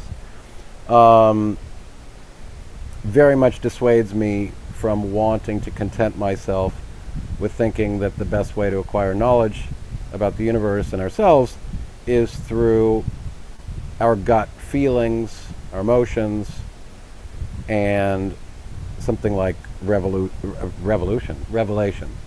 So I think there are better ways of knowing than either revelation or intuition. And so I arguably am an empiricist. I'm arguably a materialist. I am arguably mostly a positivist. I believe in the value of reason and valid arguments and physical and empirical evidence, and lots of it. Mountains and mountains of it are the best ways to going about acquiring knowledge. And to make my case in the simplest of ways, if you want to build a rocket ship to go to Mars, you don't tend to call a shaman, a priest, herbalist, a psychic, an empath, or other such alleged experts into the nature of reality. You're likely going to hire mathematicians, engineers, physicists, chemists, astronomers. You're likely going to go with scientists. Astrologer, right, exactly, see. So if you want to do anything well in this world, hey, Ivan, another straggler from another brother from another mother, coming from, I'll explain positivism in a little bit. I'm going to go over all those definitions eventually, but I was going to stop and maybe invite anybody up. Ivan, if you want to come up too, I'd love to have you up. Anybody else too wants to come up, we can just have a chat about theories of knowledge, ways of knowing, philosophy, the fundamentals, and then I can move on again to continue making my case for the virtue of scientific skepticism and a bit of a history of skepticism for those who are interested. So where was I then, just to finish the thought? So if you want to do anything well, if you want to destroy your enemy, if you want to build a spaceship to Mars, if you want to build a flying car, if you want to build a building that can withstand the elements, you're going to be, and we all know this, we're going to be calling on science. Every single thing around you. So everybody take a moment, and I don't want to be accused of being of promoting scientism, which is a sort of dogmatic attachment to the virtue of science, but I am pretty strong on that front. Everybody look around you, and short of a cat or a dog or another biological water bag like your lover or your partner or your kids or a rock that you collected at the beach, every single thing around you is a function of science, essentially in the form of applied science. So we are communicating by virtue of science. On the internet, which requires that we understand things like time-space curvature, and Einstein's understanding of relativity, and the interaction between gravity and time-space. We understand material physics and engineering. That's why we build arches in a certain way. It's why we build certain architecture in a certain way to withstand the pressure of gravity and to overcome natural disasters like hurricanes and cyclones and tornadoes. We've learned over thousands of years how to build certain structures that are more capable of withstanding the elements and time. Everything around you, your television, all of your appliances, everything is applied science. The material in your clothes, the materials in every object that you're touching right now comes from some sort of material engineering. some sort of applied understanding of physics, chemistry, and essentially becomes what we refer to as engineering. Engineering, architecture, they are applied science. Medicine, applied biology, applied chemistry, applied physics. Everything is a function of science. So my argument is that without even anything coming close, science is by far, the scientific method is by far the best way of knowing we've ever invented in the history of trying to figure out how the world works. And then, beyond where science can weigh in and solve real-world problems, we have reason, we have logic, we have deductive reasoning, abductive reasoning, as opposed to science, which is inductive reasoning, which I can talk about if you like. But beyond what science can address, we have just reasoning, just raw brain power, just thinking in a box, trying to figure out how things work, trying to notice patterns, and how to use things like deductive logic. And so I would argue that reasoning and empiricism and science, the scientific method, the application of the scientific method, and we can have the talk about whether or not there's more than one scientific method, are by far the most effective ways of knowing that we've ever come up with, and that revelation and intuition take a distant back seat when it comes to trying to figure out how the universe works. And so now I'm going to drop a link for anybody that would want to come up and talk with me, and then after that I'll go back to sort of the origins of skepticism, origins of ancient philosophy, and then try to sort of quickly get us up to modern times in terms of the distinction. Yeah, I tend to be a pluralist when it comes to the scientific method, and it's not something I'm actually happy to admit. But unfortunately, not all sciences, particularly the social sciences, are amenable to the same sort of scientific method that we can employ when it comes to something like physics. So I think we are obliged then to have to accept that science is conducted in more than one way, which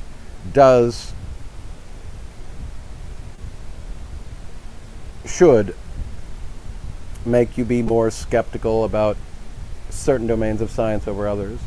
So very often, it's why we refer to something like physics envy. Physics and chemistry have the benefit of being able to isolate conditions and control for variables, and they don't have to deal with ethics, and they can, build, atomic particle accelerators, and make sure that nothing else gets into those pipes, and that there's no pollution from any other potential cause, and we can isolate the physical phenomena, and we don't have to worry about the consequences for a piece of biology that can suffer and experience pain. Chemistry, the same thing. We can experiment with chemicals in a lab and in beakers, and run experiments under controlled conditions in a way in physics and chemistry that we simply cannot when we get to biology, and certainly when we get to the social sciences. Good evening. Your mic is off. I've got it muted on purpose. Good evening. Hi, how are you? I shall call you C, as that is your name.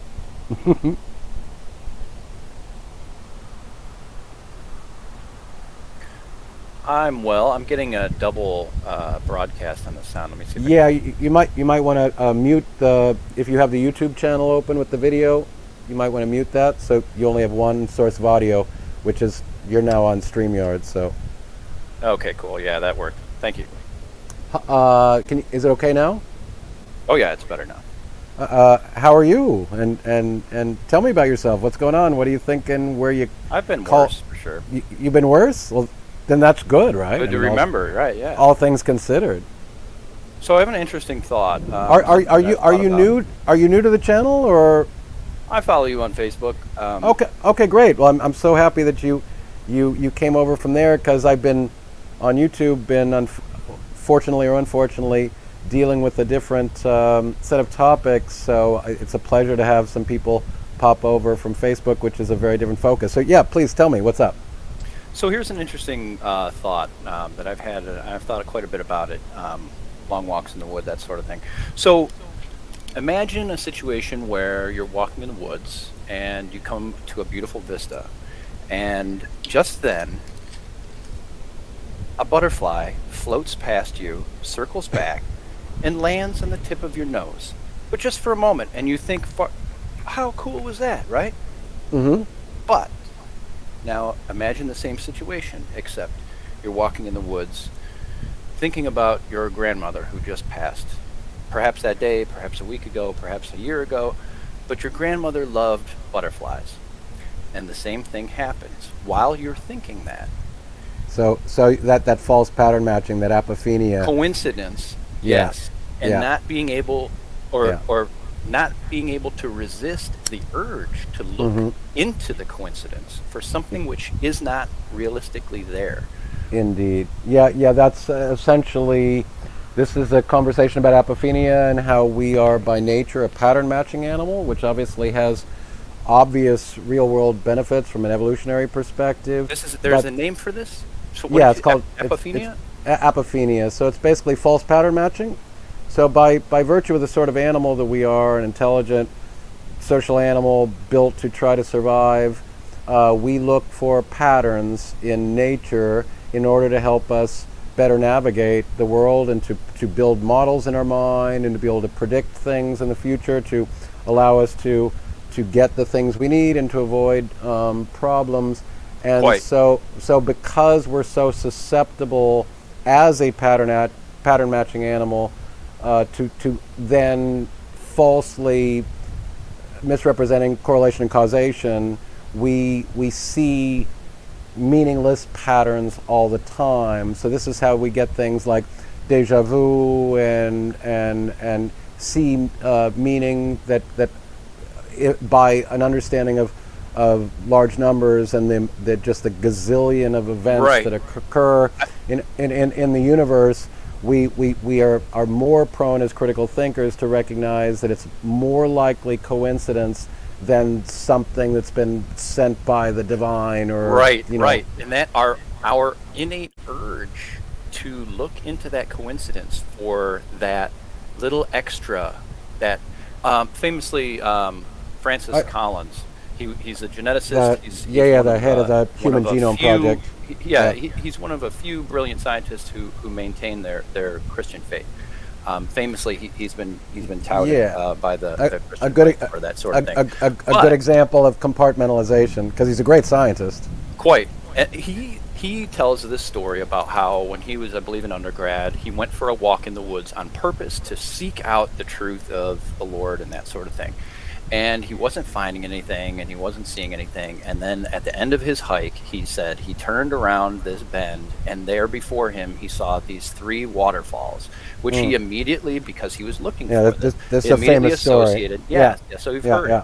Yeah, of course. The reason I bring this up, though, is that the point is the extraordinary discipline and will, the very real will it takes to resist the urge to look into that butterfly landing on your nose when grandma loved butterflies and that sort of thing. I have a cousin whose daughter unfortunately passed when she was young, and she loved ladybugs. So every time she sees ladybugs, she thinks it's her daughter.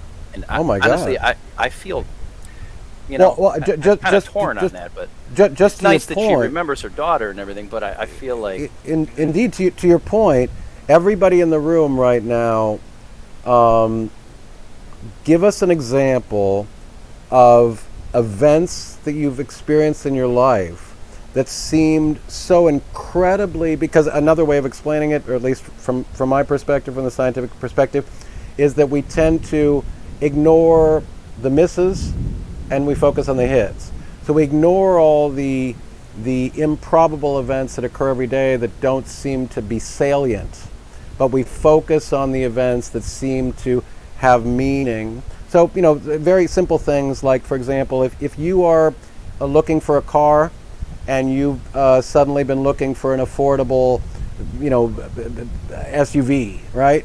And you notice that the Ford Metro or whatever, I'm just making up a name here at this point, is a car that meets your needs for storage and miles per gallon and blah blah. And so then you are now in the market looking for that car, and then you'll notice that suddenly when you're driving down the road, you suddenly see those cars everywhere. Or you were looking for a blue car, and suddenly you see blue cars everywhere. Oh, a good example, you learn a new word.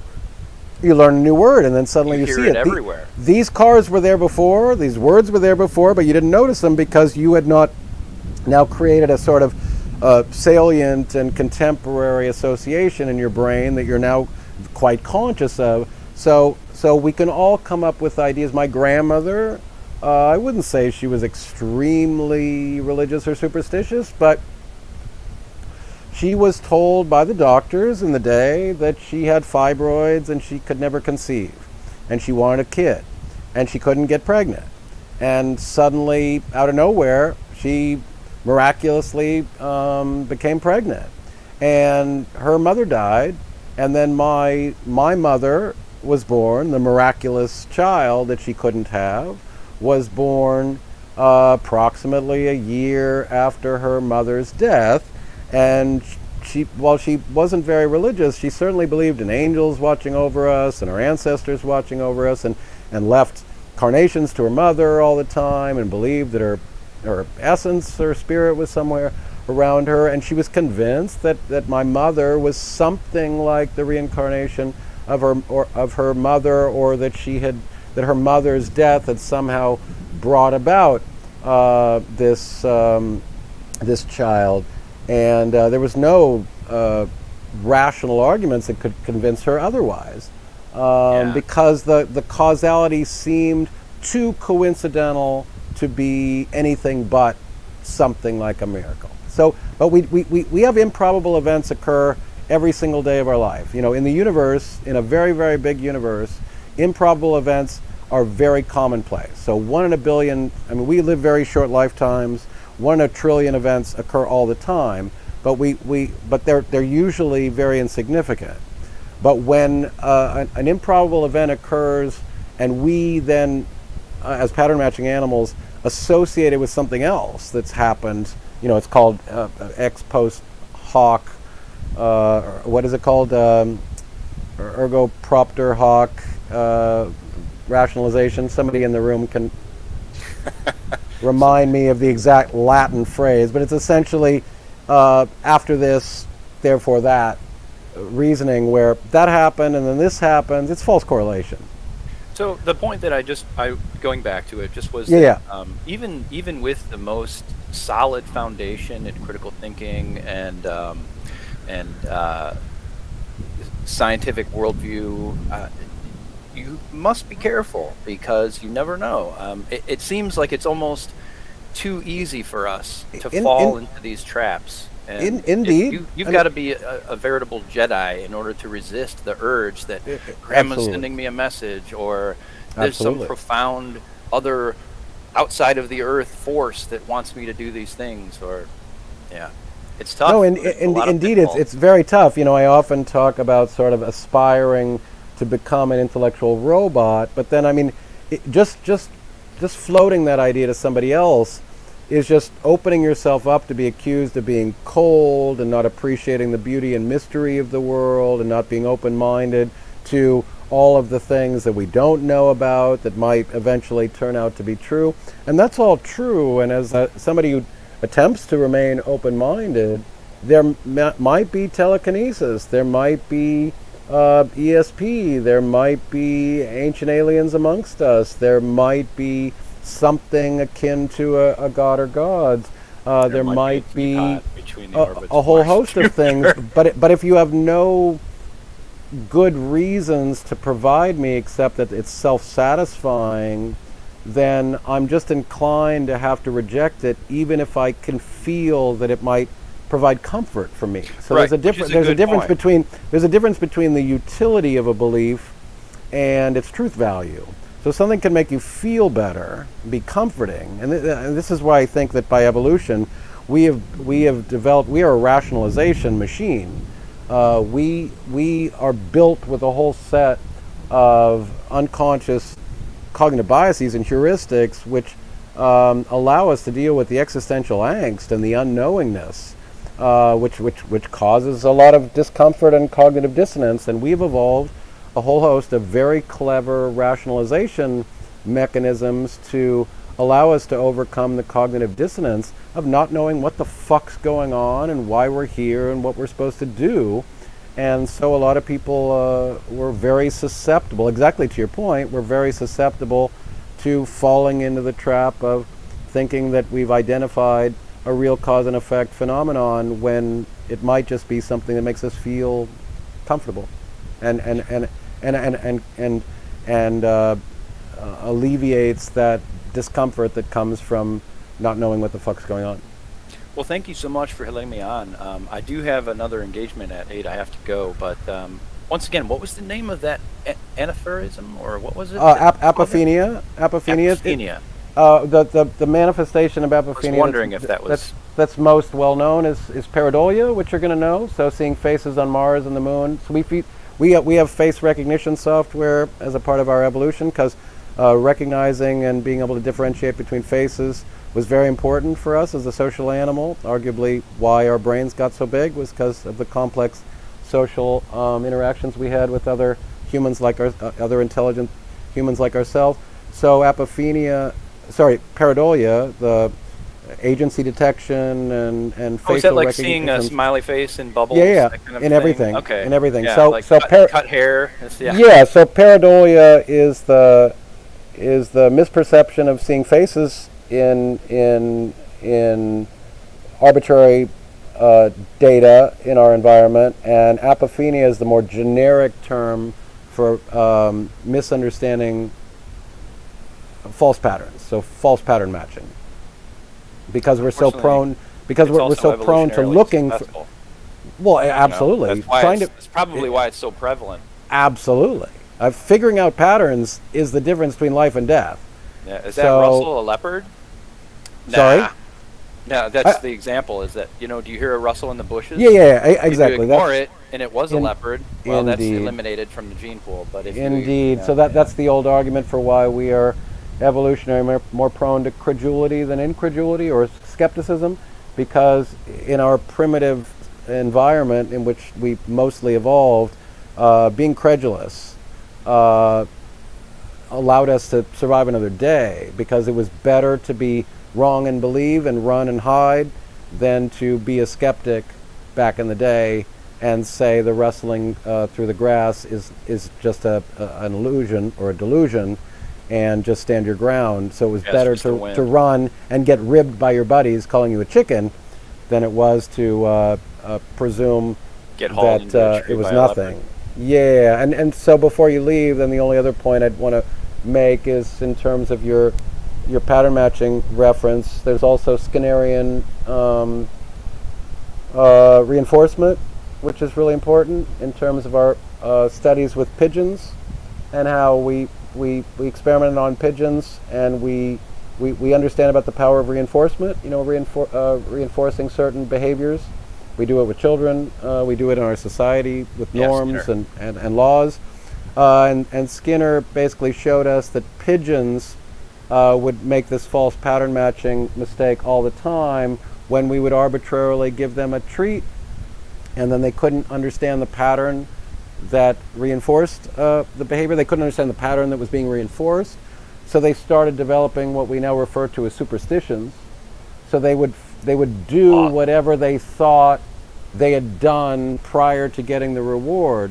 So if they were facing a certain direction, or they were jumping up and down on one leg and facing east, which is why I very often talk about that in terms of superstition. I often talk about, like, if all things fail, just jump up and down on one leg and face east, sort of as a mockery of how we tend to do that by nature. Something happens that's fortuitous, and then we just search for what we might have done just prior to it, which might have provoked the benefit.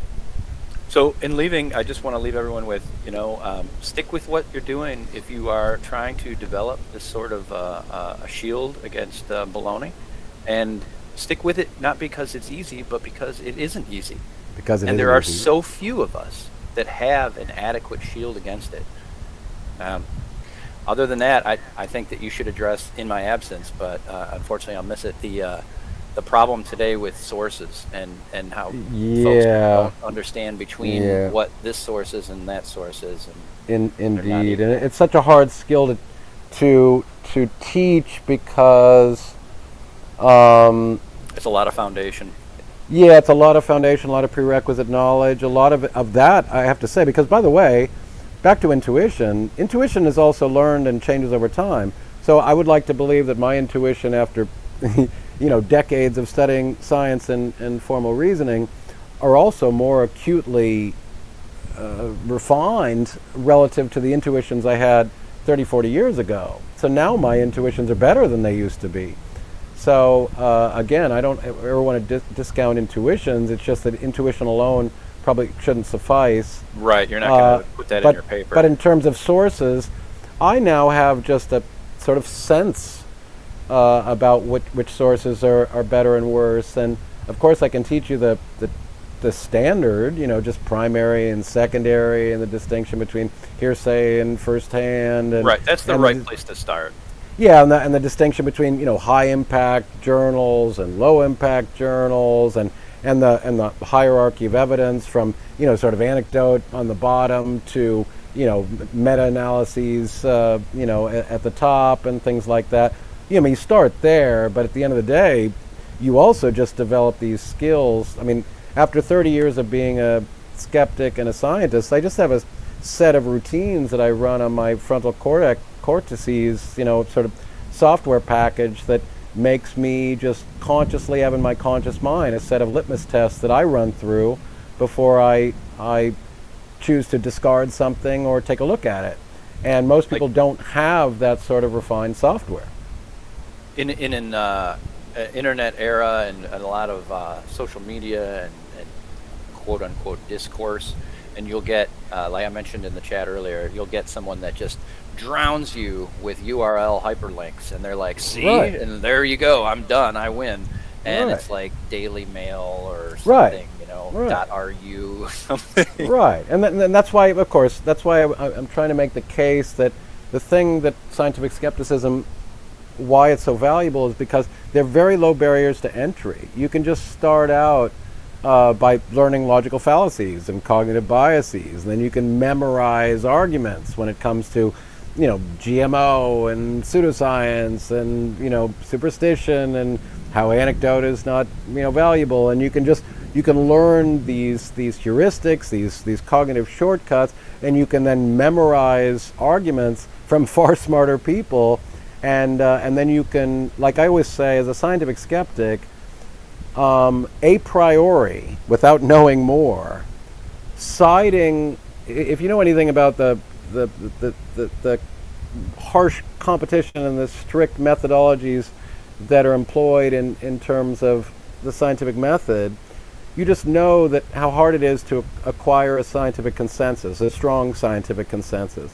Exactly. And when you are on the side of a scientific consensus, you don't need to know shit about the underlying science. You are just more likely to be right because of the exercise that thousands of people have had to go through to fight over ideas and evidence and the just harsh competition that goes into scientific, the scientific project as a whole. That if you're on the side of a scientific consensus, you are just more likely to be right, and you don't even need to understand why it is that that scientific consensus has come to be. You're just more likely to be right than Joe Blow on the internet. There are so many college professors that are all around the world that are experts in their particular little field, say for instance viral genetics, and they are going to look at any claim because they're total nerds and they're, no offense, but in their field. And so they're going to do the digging. They're going to be like, COVID is a natural source. So they're going to go into that genome and they're going to look through it themselves. And there are hundreds of thousands of them who are just out to prove you're wrong. Right, So absolutely. That's how you that's win Nobel Prizes. You win Nobel Prize by overturning a consensus, not by becoming a, supporting the orthodoxy. And again, right. So there's scientific plenty of skepticism, motivation to do so. of Exactly. course, and as a scientific skeptic and a scientist, there are a fuckload of scientists who suck at critical thinking. They're great in their domain of expertise, but they suck thinking about evaluating truth claims outside of their of expertise, and they falsely attribute their smarts in their field to smarts about every other field. So there's a lot of bad critical thinkers in science. There's a lot of scientists who are not good skeptics in critical thinking. Having said that, there is a certain degree of skepticism embedded in the scientific method and in scientific education that does give them a give them a head start and make them better, because the whole the entire function of the scientific method is a long-standing recognition that our senses are flawed. Our reasoning skills are limited. We are just drenched in cognitive bias. And so the scientific method is a methodology developed with the recognition that we are more likely to believe what we think is true to be true. And the scientific method forces us to follow a methodology and basically also teaches us to presume that our hypothesis is wrong more often than right. That's what the null hypothesis is. That's what p-values are. That's what statistics suggest, are that you're just more likely to be wrong. So, alas, I must digress. yeah, no, I need to let you go because I know you're busy and I don't want to keep you. But thank you so much for coming up. If you ever want to come back or just get in touch with me and have a chat about this, that, or anything else, thank you so much for coming up. Certainly, somebody take my spot. Yeah, yeah. And by the way, oh, okay, he just left. So, I wish C a lovely evening. I'm going to drop another invite for anybody else who wants to come up and talk with me. It's such a pleasure for me to get some people from the skeptic world. I'm such a loner, and because I'm so anti-tribalism, I don't want to be a member of any club that would have me. I have so avoided allying with other people that now, it makes me sad because there are 1,000,001 people that I would love to have chats with that I just have never reached out to because I want to do my own thing and not be influenced by other people and not have to sacrifice my principles. But that then comes with a downside, which is that I haven't networked, and there's a million people out there that I would love to talk with, and I need to get over myself. Thank you, C, and hi, Christina. So I dropped the link for anybody who would love to come up and talk to me about anything. And if none of you have any interest in talking about stuff, I will maybe move on to some definitions, maybe a conversation about that was just a perfect conversation because you can't, when we're talking about theories of knowledge, I can't emphasize enough the problem of false pattern matching. And we're just all so susceptible to falling in the trap of false pattern matching. We are, by virtue of the sort of animal we are, constantly looking for cause and effect patterns. We're trying to look at outcomes, and then we're trying to trace back the potential causes for those outcomes. And everything about the way we are built from evolution was to try to figure out how to understand, whether it was agriculture or hunting or any sort of other pattern in nature. We noticed outcomes that were either positive or negative. And then we were trying to figure out what came before it. So essentially, this is where we talk about correlation and causation. And very often, we have people will say, and I see it all the time as a critical thinking educator, more and more people saying, correlation is not causation. But that's wrong. That's not sophisticated enough. It's not correlation is not causation. Its correlation is not necessarily causation. Science is based on inductive reasoning. Science is all about correlation. The distinction is that science is very, very sophisticated at being able to figure out whether causation is present or not. That's the distinction between the average layperson. We are very bad about attributing falsely causation to correlation, but science is all about noticing correlations. These things are present when these things happen, but science is very good at making sure that we don't false pattern match. So it tries to control for variables. It does things like single blinding and double blinding and triple blinding in order to remove human bias, because we are so susceptible to just a host of these bad intuitions. So back to, again, ways of knowing. Intuition is certainly something I don't want to tell you to ignore. It's just not sufficient. Intuitions can lead you in the completely wrong direction.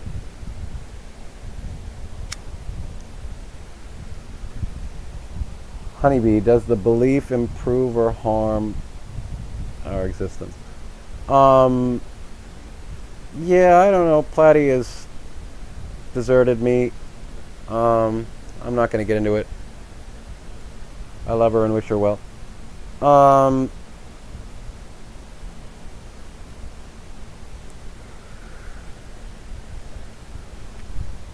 don't have a chat, but I was listening to you, so thank you, TT. I appreciate that. So where did I want to go? So I think I probably want to... I don't know, Honeybee. Maybe I am missing the context, and I'm terrible at following the chat and keeping my train of thought. But so let me just, maybe you can confirm, does the belief improve or harm our existence? So let me ask the question in a more generic sense. Are you asking whether or not belief itself is harmful or beneficial? Is that your question? Because that's a epistemology question that I think I'm decently positioned to answer. Try to answer. I just want to make sure I understand what your question is. Exactly. I mean, if you think your gut is always right, you're more likely wrong. If you think that if you're straw manning me and telling me that I'm saying you should always ignore your intuition, that's also a straw man. I'm saying that intuition is not sufficient to convince anyone else, and that without being able to tap into your brain to understand how that affected your decision making, I can't know that the intuition was the causal force that led you to the right conclusion. That's a bit complicated. The belief that the two events are somehow related, like butterfly and grandma. Well, the suggestion here, Honeybee, is that it's more likely that the butterfly and grandma are unrelated, and this is an example of false pattern matching, because there's nobody who's been able to bring forth an argument suggesting that the presence of the butterfly had anything to do with grandma. So it's more likely that our pattern matching cognitive software explaining why we are presuming that there's some link. So you asked whether it was beneficial or harmful.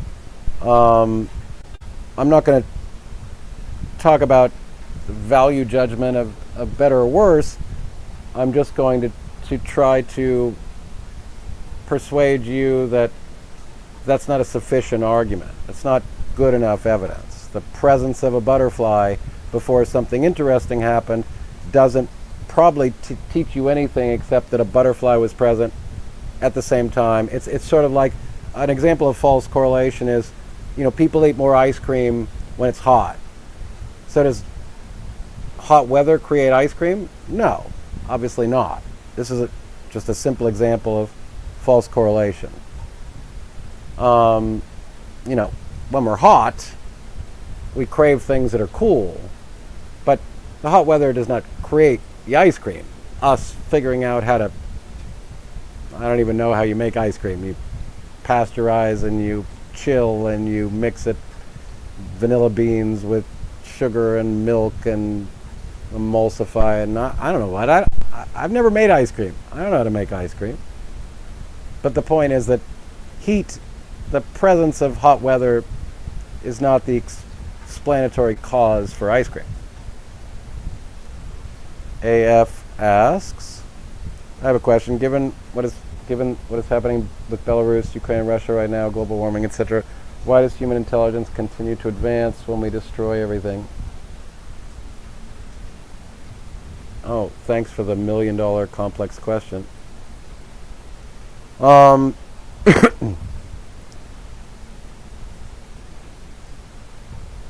maybe the way I would explain that is that human beings are limited by, unfortunately, very short mortal lifetimes. So we notice patterns over very short periods of time. So if you want to have a conversation about something like progress, you need to look over far longer periods of time. You have to look at far greater data sets than simply the experience of a single individual in a single mortal lifetime of about 75 years. Which, by the way, used to be on average about 27 a couple hundred years ago. So trying to understand why it is that we still have bad things and bad behavior in our advanced state of affairs is sort of a very difficult, it's sort of, I might use just the argument of not being able to see the forest through the trees. If you want to have a conversation about something like human progress, moral progress, technological progress, civilizational progress, our progress as a animal built to try to survive, there are easy, localized examples of phenomena that we could argue show us getting more harmful, regressing, becoming more violent or dangerous.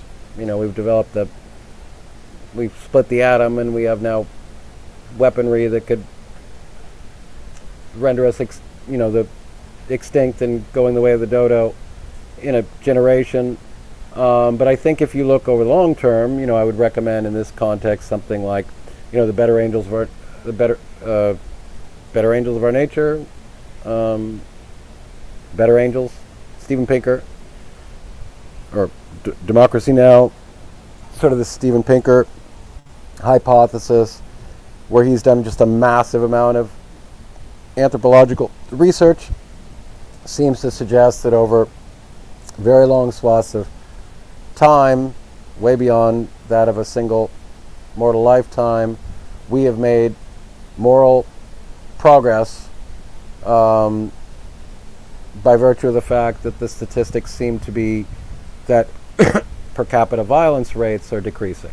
Now, that might not be the right criterion, but Steven Pinker certainly makes a very compelling case in The Better Angels that we have made moral progress. I also highly recommend a Socratic dialogue that I've played here before between Rebecca Goldstein and Steven Pinker, talking about how reason has power and that over time we have improved our moral intuitions.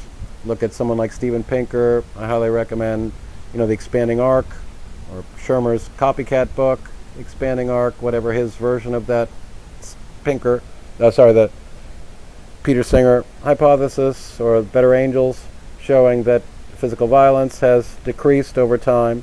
So if you accept these data sets, if you accept this research, then there are very good reasons to be optimistic, at least over the long term.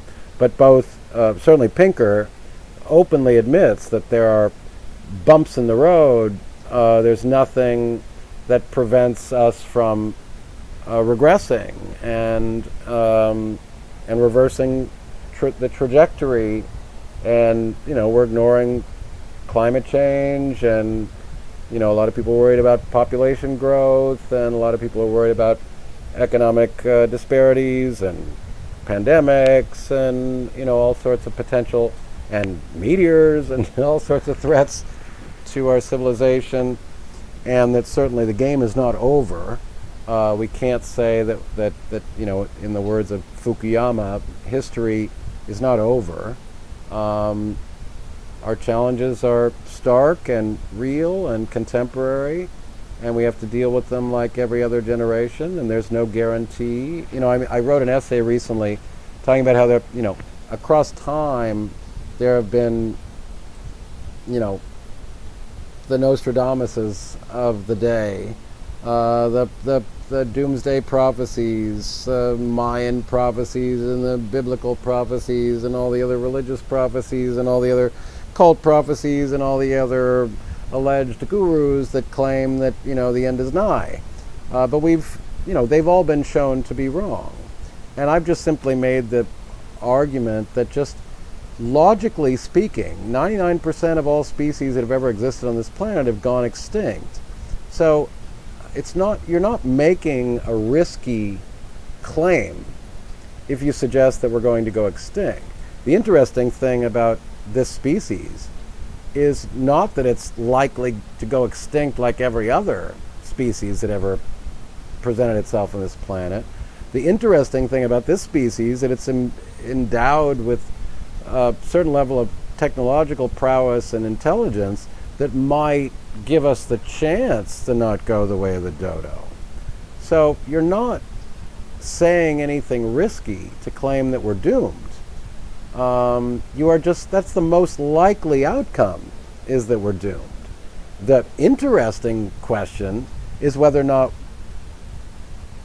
we have something unique and special, which might allow us to postpone or even inevitably or even avoid extinction. And as I've said, I don't have and besides the fact that I have a sort of species-centric nostalgia for Homo sapiens sapien, the species that I happen to be, I have no particular fondness for our species surviving. I'm just part of another species among millions. And a lot of people think that the most interesting thing in the universe is consciousness. A lot of people don't find human beings very interesting. They think our nature is very nasty and dangerous and harmful and destructive. But what I find to be the most fascinating thing in the universe is intelligence. And I'm very keen to hope that intelligence propagates and survives. So even if my species doesn't survive, or even if biology doesn't survive on this planet, eventually, our planet will be uninhabitable. Whether or not our mother sun star renders this planet inhospitable in some amount of billions of years, which is an awful lot of time, or a meteor hits us, or eventually frickin' Andromeda collides with the Milky Way, if we have any hope of anything surviving from this experiment, we're going to need to develop interstellar travel, and that's going to require intelligence. And whether or not we send off pods with, seeds or genomes or artificial intelligence, I'm rather indifferent, but I would like intelligence to survive in the universe as long as the universe likely persists. So for me, I think the most interesting thing in the universe is intelligence, and I don't care if it's in carbon-based water bag form, like me, like you, a form of biology, or if it's in the form of AI or some sort of chimera between biology and silicon-based intelligence, or some future intelligence that we can't even fathom, I'm rather indifferent. But I think intelligence is the most interesting thing in the universe. That somehow the laws of physics permit intelligence to emerge and allows the universe to sort of ponder its own existence. Because there's nothing really in a subatomic particle or in a star or a planet or any sort of cosmic thing that ponders, thinks, has existential angst, thinks about the future, thinks about the past, except for intelligence. So I'm quite fond of intelligence. I'd like it to continue.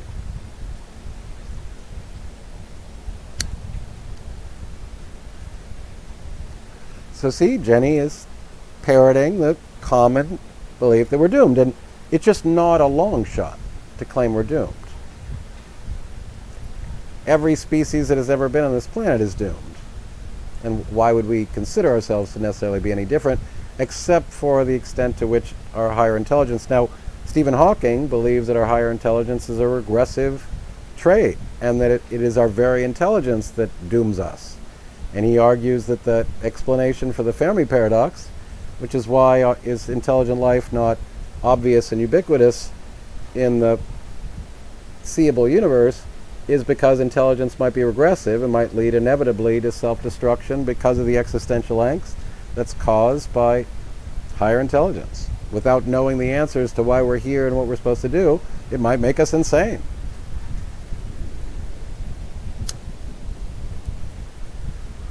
I'm simply arguing that the assertion that we are doomed to extinction is not a long shot.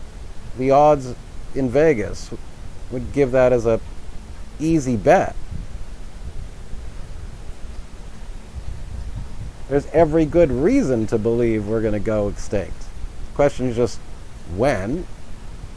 The only interesting question for me is if our apparently unique attributes, like higher intelligence and the ability to have a higher degree of self-awareness and consciousness and be able to project ourselves into the future and to do long-term planning and thinking about things like past and future and the ontology of the universe,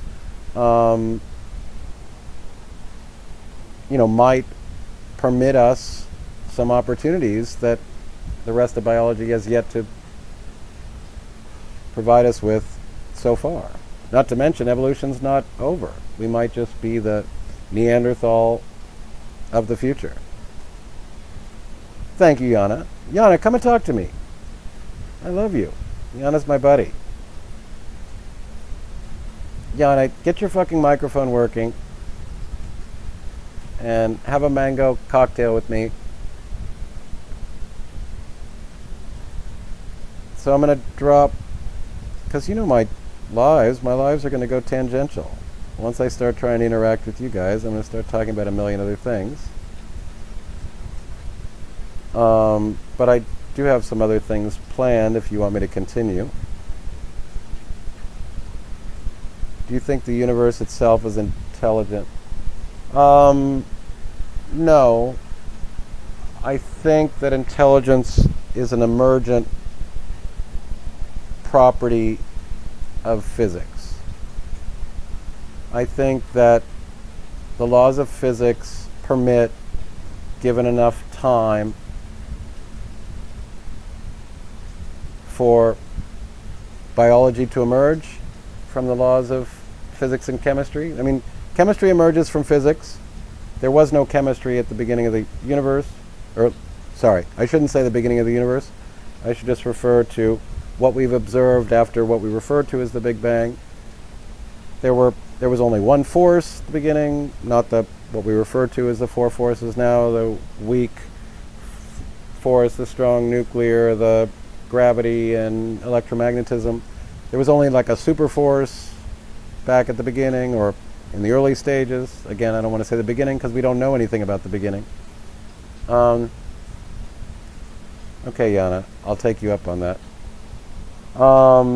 And that, there was no, the four forces emerged from a single superforce. The chemistry emerged from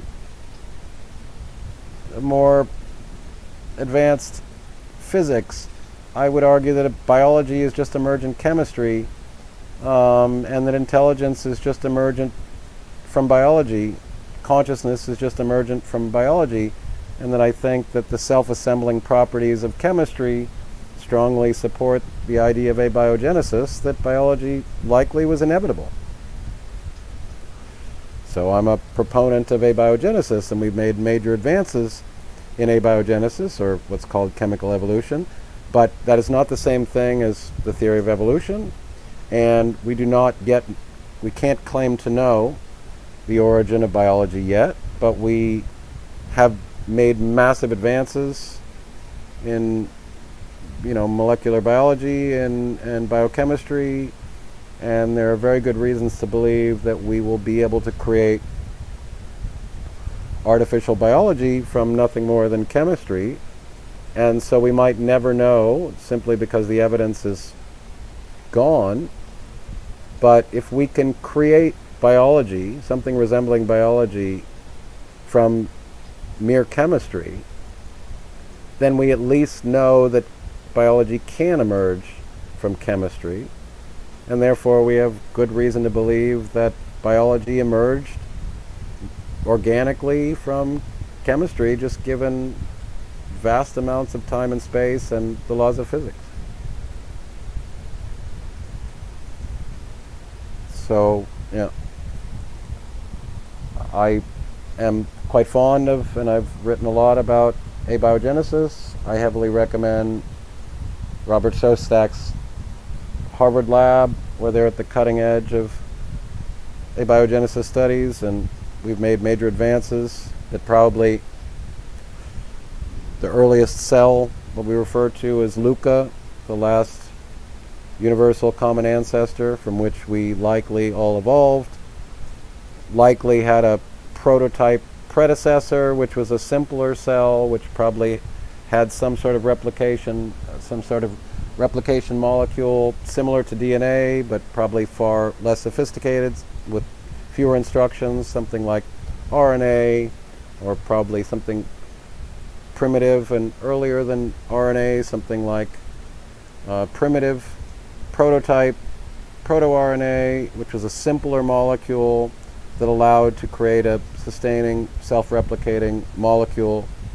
which then adapted and evolved similar to biological evolution and became a more sophisticated cell. And at some point, we are a eukaryotic organism, and for those of you who don't know, we carry the ancestry of a separate organism in our cells. So when we refer to ancestry and we talk about mitochondrial ancestry, the ancestry of the maternal side, we're talking about mitochondria. The mitochondrion is an organelle in a eukaryotic cell which has adapted and has been co-opted by an original prokaryotic cell, likely, which then adapted to become essentially an energy source. It has its own DNA. We are a chimera. We are the result of a branch of evolution which occurred when a single-celled organism got into another single-celled organism and got co-opted to perform a different task in a sort of economic division of labor. So there are two sets of DNA in your cells. You have a foreigner, you have an alien in your cells. You're a eukaryote. We have things like, what is it, amoebas and what's the other branch, and whatever, I have a terrible memory. Archaea, I think it's called archaea, something close to archaea, memory serves, that are a very different branch of early evolution, that are prokaryotic cells. They don't have mitochondria. They have a simpler nucleus. These are our earliest common ancestors, but they're very different organisms. We are a colony of cells, and even within our single cells as a eukaryote, we have an alien invader that somehow got inside the lipid, which is the cell wall of a standard specialized cell, and essentially was a prior life form that got co-opted to work as an energy source, as a battery. Essentially, a mitochondrion is a battery for our eukaryotic cells. Interesting answer. Scientific skeptic and unseen thinker is a question. I'm not sure the answer. I like to hear others ponder it or explain their stance. Sorry, I'm referring to the unicorn. Let me see. Was there a specific question, unicorn, that you were asking that I missed? Or universe sure has a lot of laws for an unintelligent entity. Well, I mean, a lot of entities are unintelligent. Archaea is it's not considered intelligent.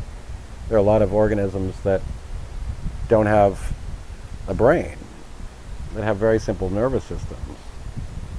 I mean, I referred to a short little essay I wrote the other day. It was a piece of satire, but if you know anything about biochemistry and molecular biology, you know that physics allows for a lot of self-assembling properties.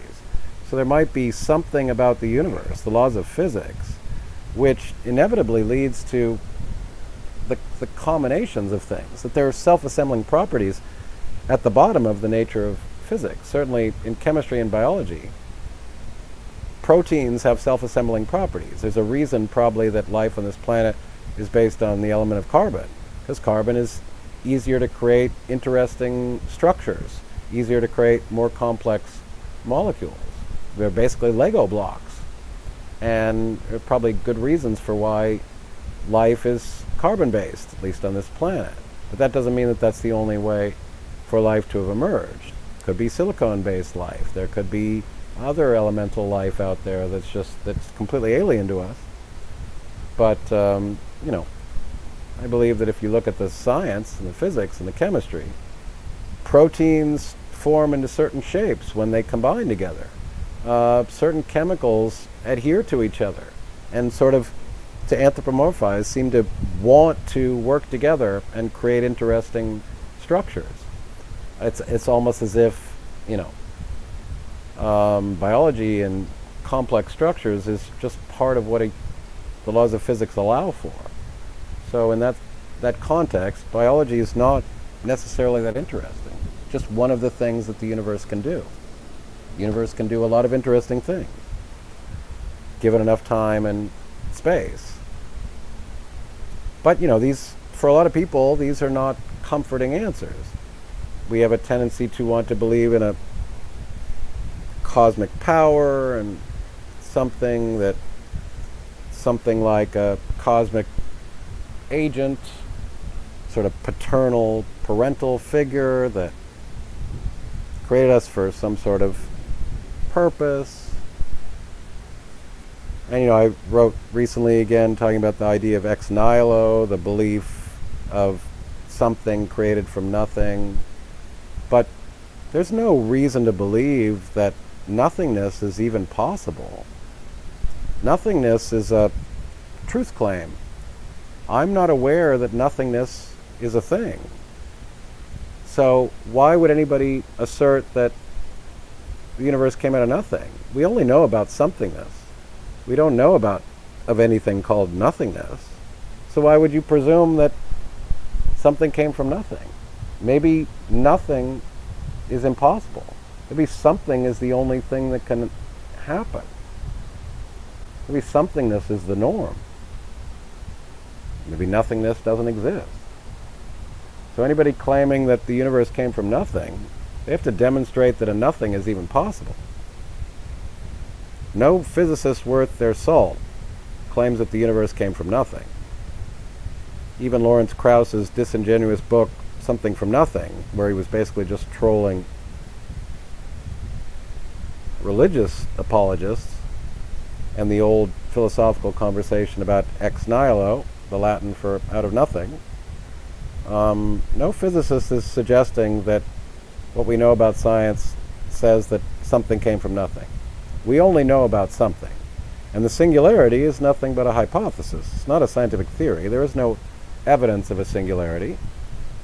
The singularity is just based on deductive, or rather abductive reasoning that if the universe is larger, more interesting than it was in the early stages, then it's just deductive reasoning or abductive reasoning to presume that if there was a before time, before the Big Bang, that it likely would have been hotter and denser and smaller.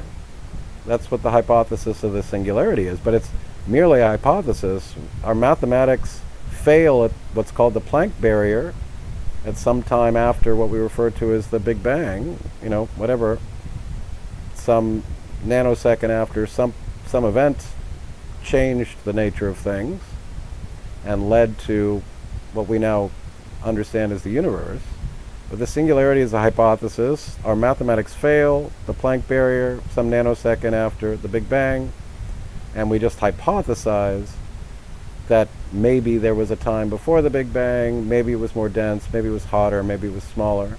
But there's no empirical evidence to support that claim. It remains theoretical physics because our mathematics give us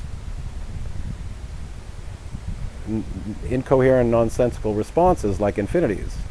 We don't know infinity is a thing, just a mathematical concept. Do I have a lizard? Well, that's a very common hypothesis for the universe, that it's, just in an eternal cycle of contraction and expansion.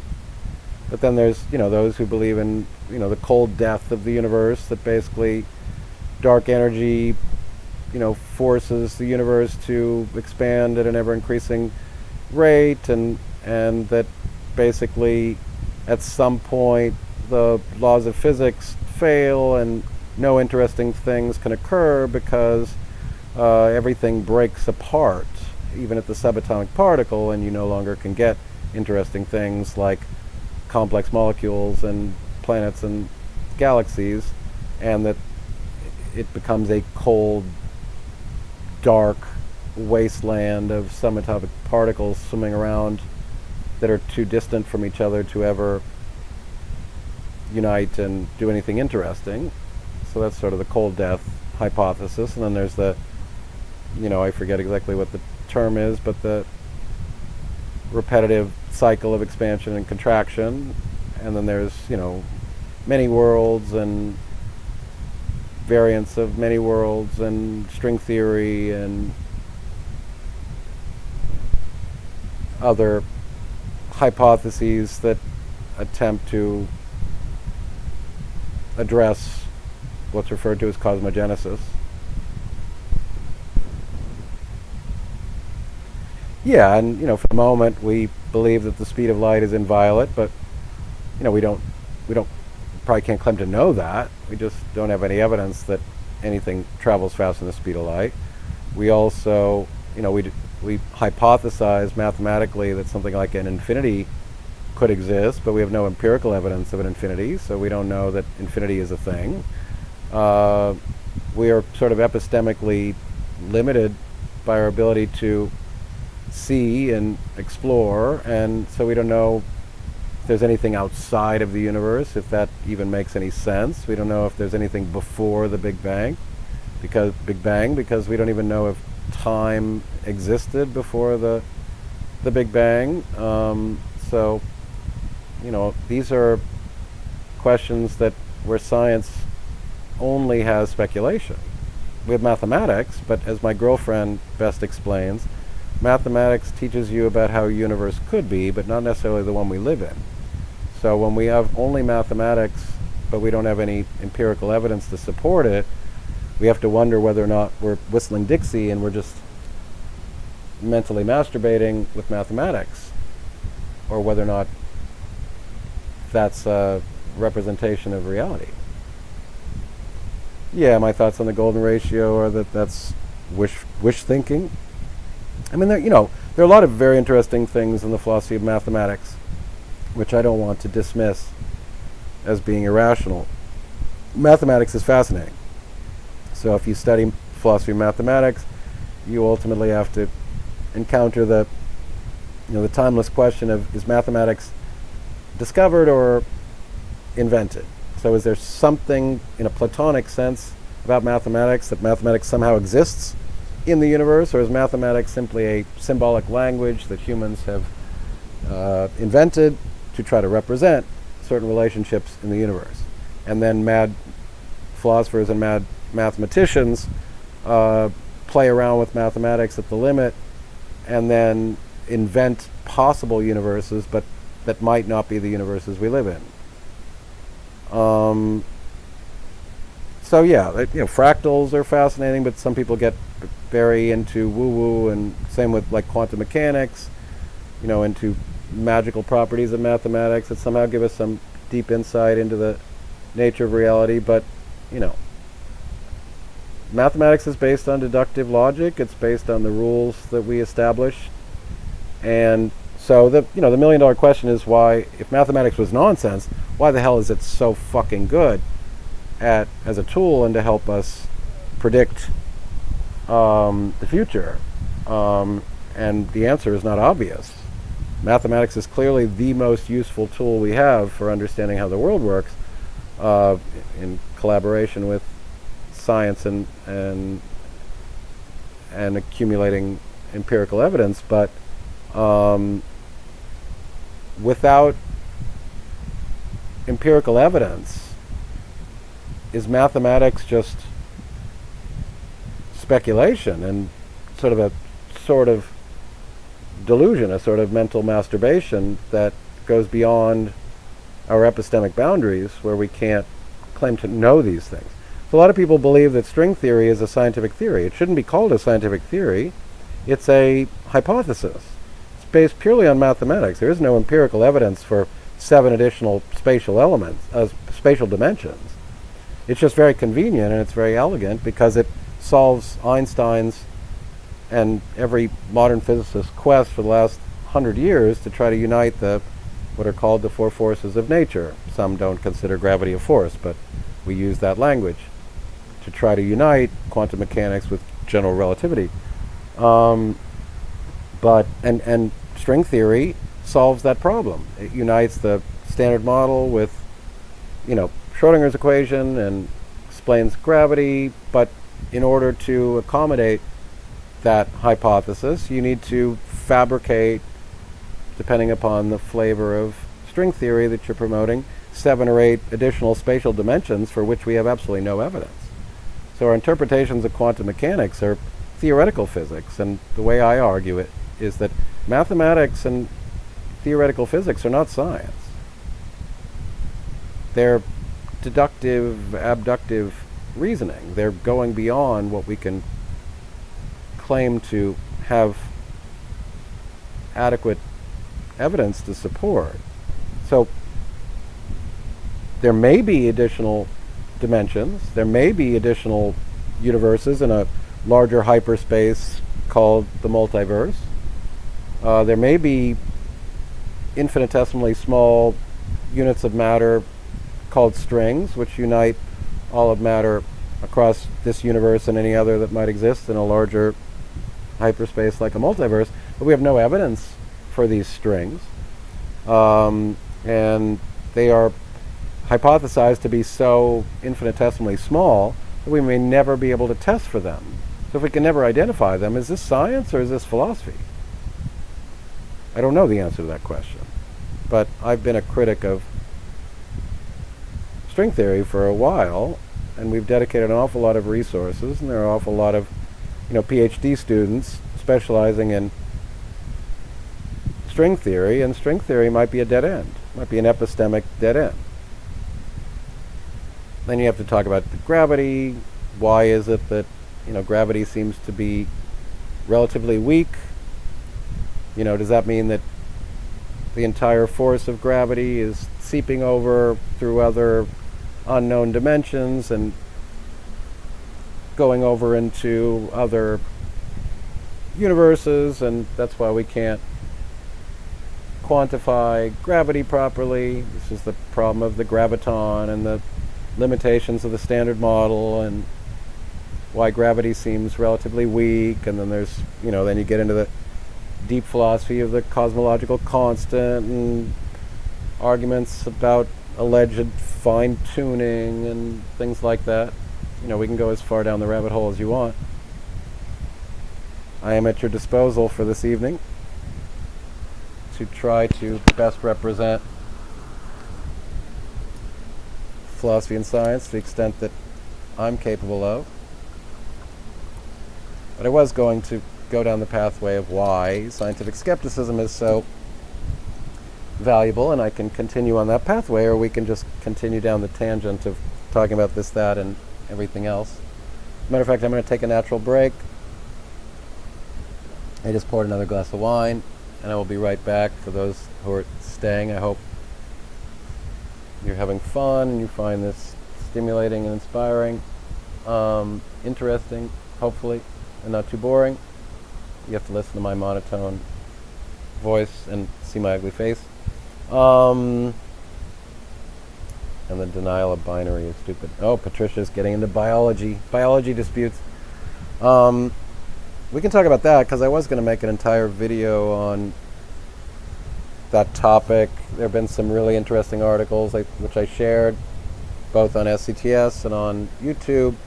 One written by Jerry Coyne, who's an evolutionary biologist, and one written by Stephen Novella, who's a neurologist and a sort of the king scientific skeptic, on essentially the philosophical and scientific conversation about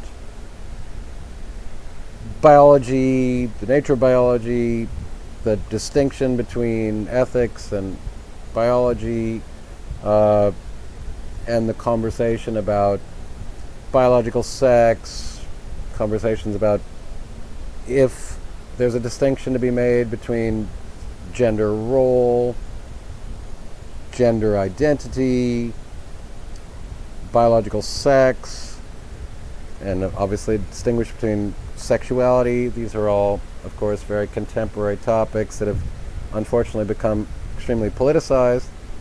And, even the science is in its infancy, but I think there are things to be said, and I think it's important to distinguish between different truth claims. Anyway, I'll be right back.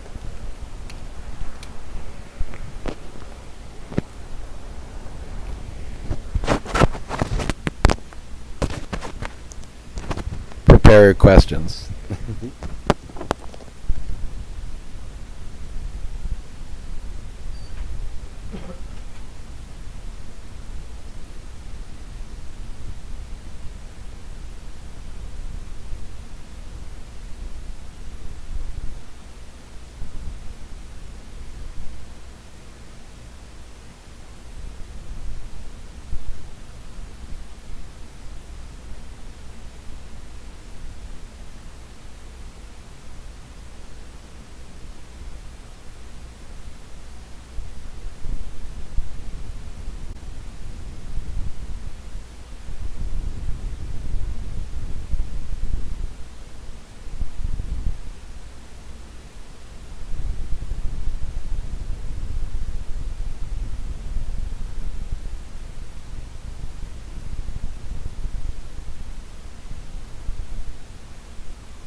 Kitty is over here. Oh, Kitty is over here.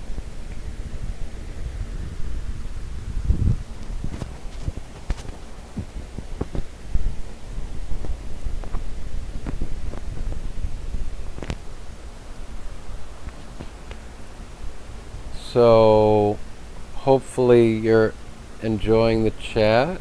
We're at 3 hours. Hold on. Hey, Percy. Say hi. They asked about you. Hi, sweetie.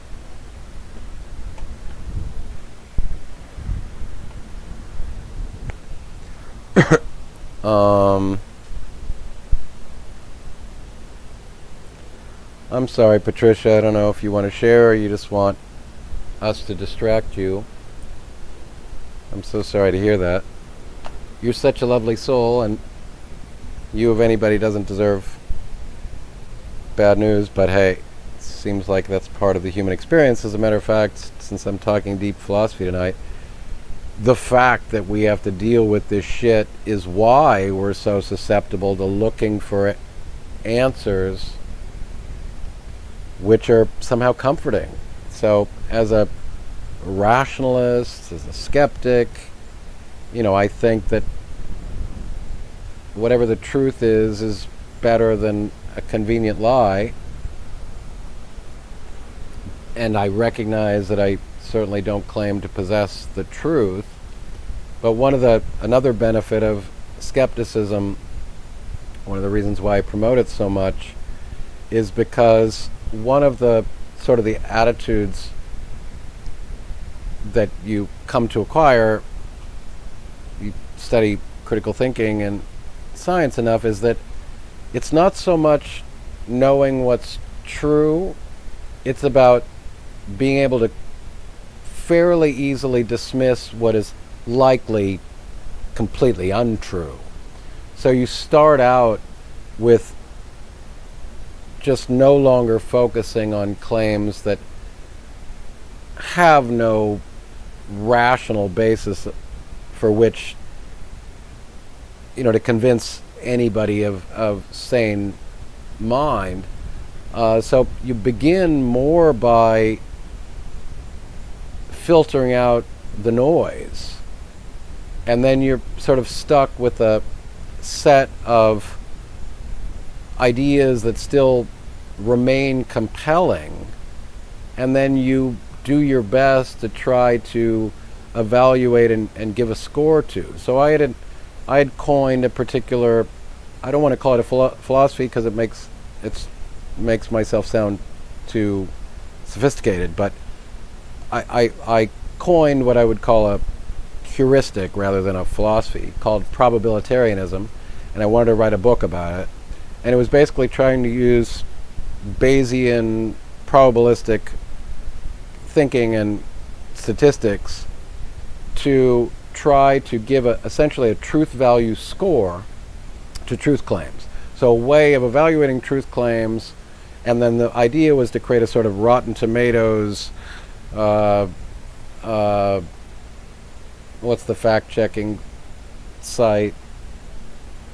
Snopes was sort of the idea of sort of a Rotten Tomatoes meets Snopes website where I could call on volunteer experts from all of the various domains in science and philosophy, where we could attempt to sort of give a probability score to truth claims, where something like a leprechaun or Santa Claus is likely going to have a score which is maybe non-zero, or maybe it's zero, depending upon the logic you're applying. So not necessarily impossible, but highly unlikely. And so, as a scientific skeptic, I live in the range between sort of 0 and 10. So from physically impossible, something like, just to use a linguistic argument, there's no such thing as a married bachelor. There's no such thing as, fitting a square into a circular hole. These are just logically incompatible concepts by virtue of the way we define them. So these things are physically impossible. They just by definition cannot exist. So there may be things that are impossible, and then there are things that are more likely true. And then the aspiration is to get to something called truth, which is an absolutely objective fact claim about the nature of reality that would be indisputable. But we don't have the luxury of getting to truth, capital T truth. That's why, again, as I always say, that's why I have my brain a vat. Because we can't ever know that there's not something outside of our knowledge. So we could reach the edge of the universe. We could go as far out as there was. And we could hit a barrier. We could hit a wall. And then we would be epistemically limited because we wouldn't know if there was something outside the wall. I mean, maybe there's nothing outside the wall. But we wouldn't know that because we can't epistemically access anything beyond that. So my thought process as a scientific skeptic, as a probabilist, or as I've coined, a probabilitarian, is that we're just doing our best to try to figure out what is either impossible or less likely and what is more likely, and forget about the aspiration of ever acquiring certainty. I don't care about capital T truth. I don't care about certainty because I don't think we have the luxury of ever acquiring those things. So the best that I ever hope to have is something which is more likely, and to base my philosophy, my beliefs, on things that are more likely, and to discount, dismiss, or at least reserve judgment for things that seem to be less likely because there are no good available arguments or evidence to support the claims. And so then, from that perspective, then we're attempting to get from a 9 on the certainty scale to a 10, which is absolute truth. But we're never going to get to 10. We're just, if you know anything about mathematics, we're just asymptotically maybe moving towards something which is a 10. But all truth claims likely would fall somewhere between a 1 and a 9. So, the likelihood that the shape of the planet we live on is spherical, is something maybe in the 7 or 8 range. That gravity exists somewhere in the 7 or 8 range. The likelihood that a unicorn exists, or a leprechaun, or an elf, or Santa Claus is likely a 1. Whatever you consider to be very, very unlikely, but not impossible. There could be a planet somewhere in the universe that has unicorns and something like a leprechaun. And folklore provided us that myth because they somehow visited us in our ancient past, and there are these things somewhere in the universe. There's a planet of leprechauns and unicorns and mermaids and big feet and blah, blah. But we have no evidence, so none of those arguments are compelling. So they're not impossible. They're just less likely.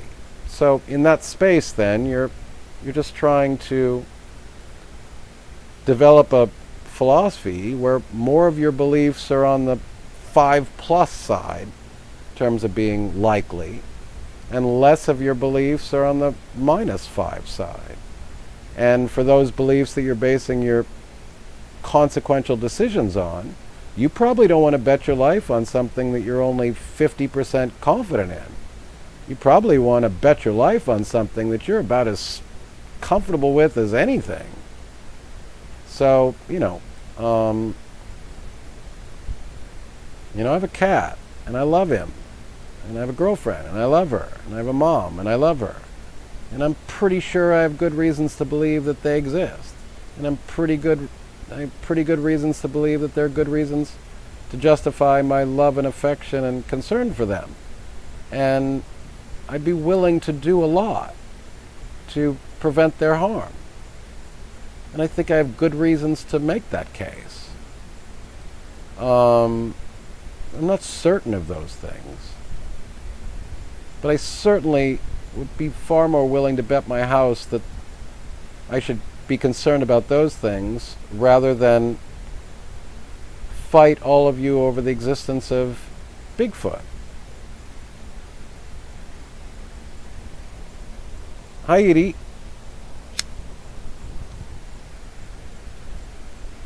And I'm sorry again, you know me, I fucking stopped focusing on what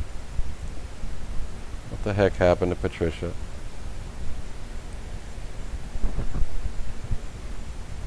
Oh God, Patricia. So your sister died, and now your sister's twin died, and I'm assuming that's the same sister that recently died, right? I'm so sorry.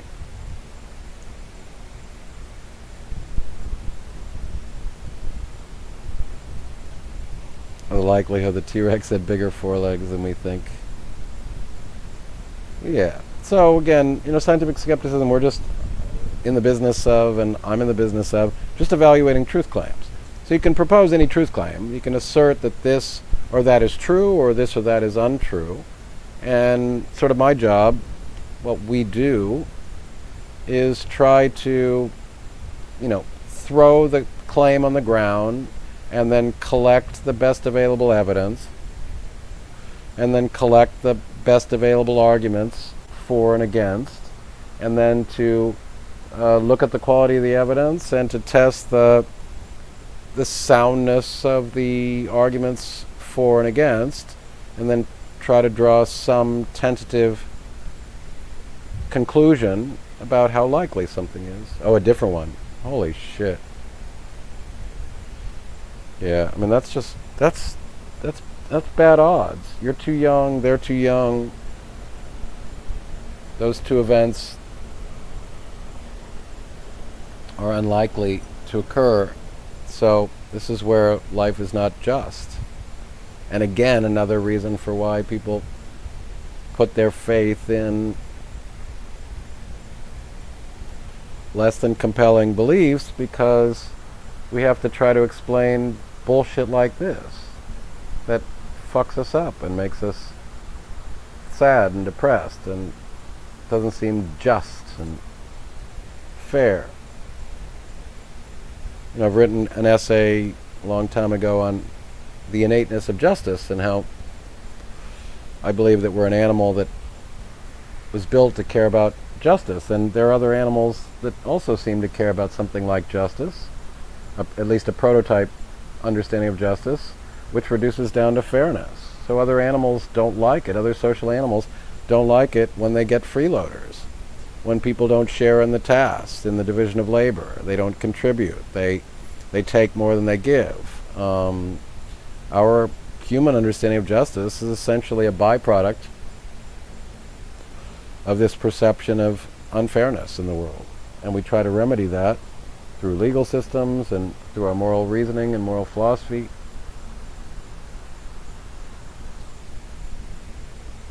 The T-Rex have 4 legs or 4 arms. What had? Tiny little arms. Stochastic processes.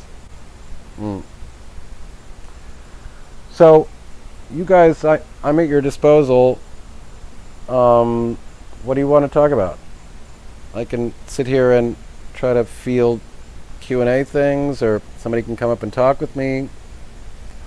Or if you like, I can go back to talking about some philosophical concepts that underpin scientific skepticism and the history of skepticism and the virtue of skepticism and how skepticism has evolved and the different meanings of skepticism.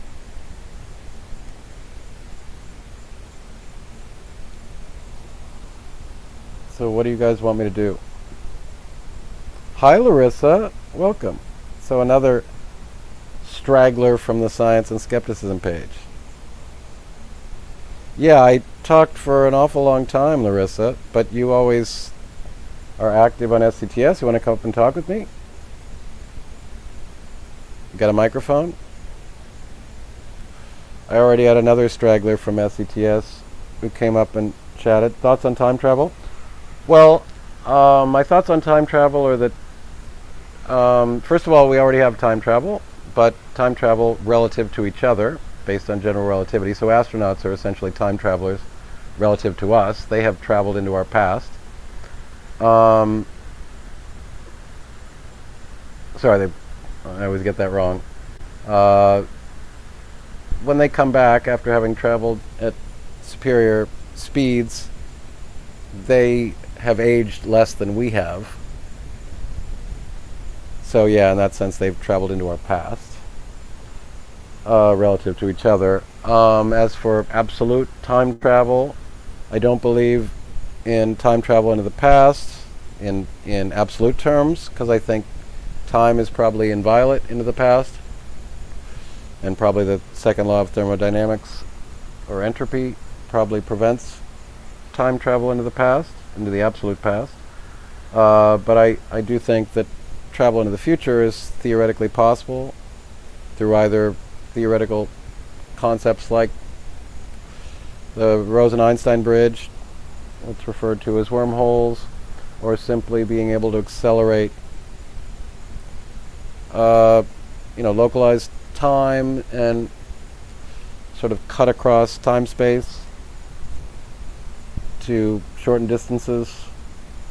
So I think that probably absolute time travel into the future is probably plausible, but the energy required to have to spin up time-space into such a sort of tornado of time-space is beyond any harnessing of energy that we have at this point. You'd need the force of a solar system or a galaxy to be able to travel into the future in absolute terms without the benefit of something like a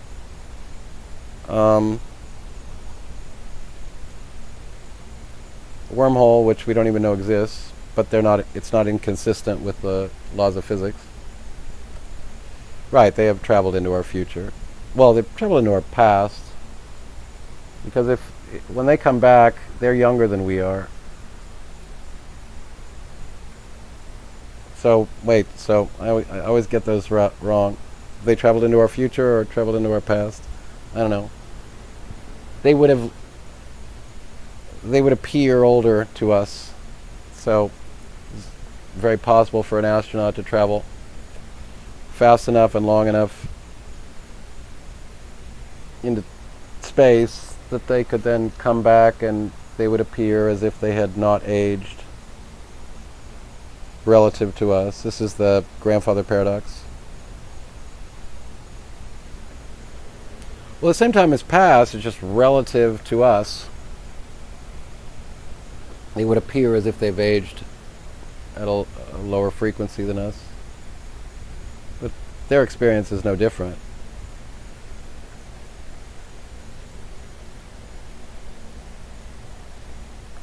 Good night, AF. So you guys didn't answer my question. Do you want me to just keep responding to comments in the room, which will take us down all sorts of interesting pathways, or do you want me to go back to philosophy and scientific skepticism? Well, just the perception of aging will be different. It's just Einstein's train thought experiment.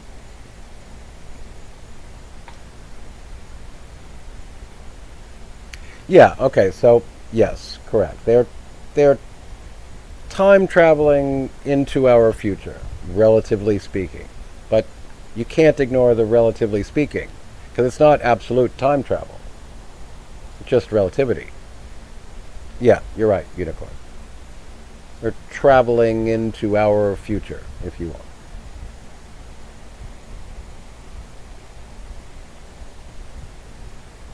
If you want to look into a modern understanding of time, which is a very strange concept, we live in a world where we consider ourselves to live in a four-dimensional universe, where three of those dimensions are spatial, left, right, up, down, back, forward, and the fourth dimension is time.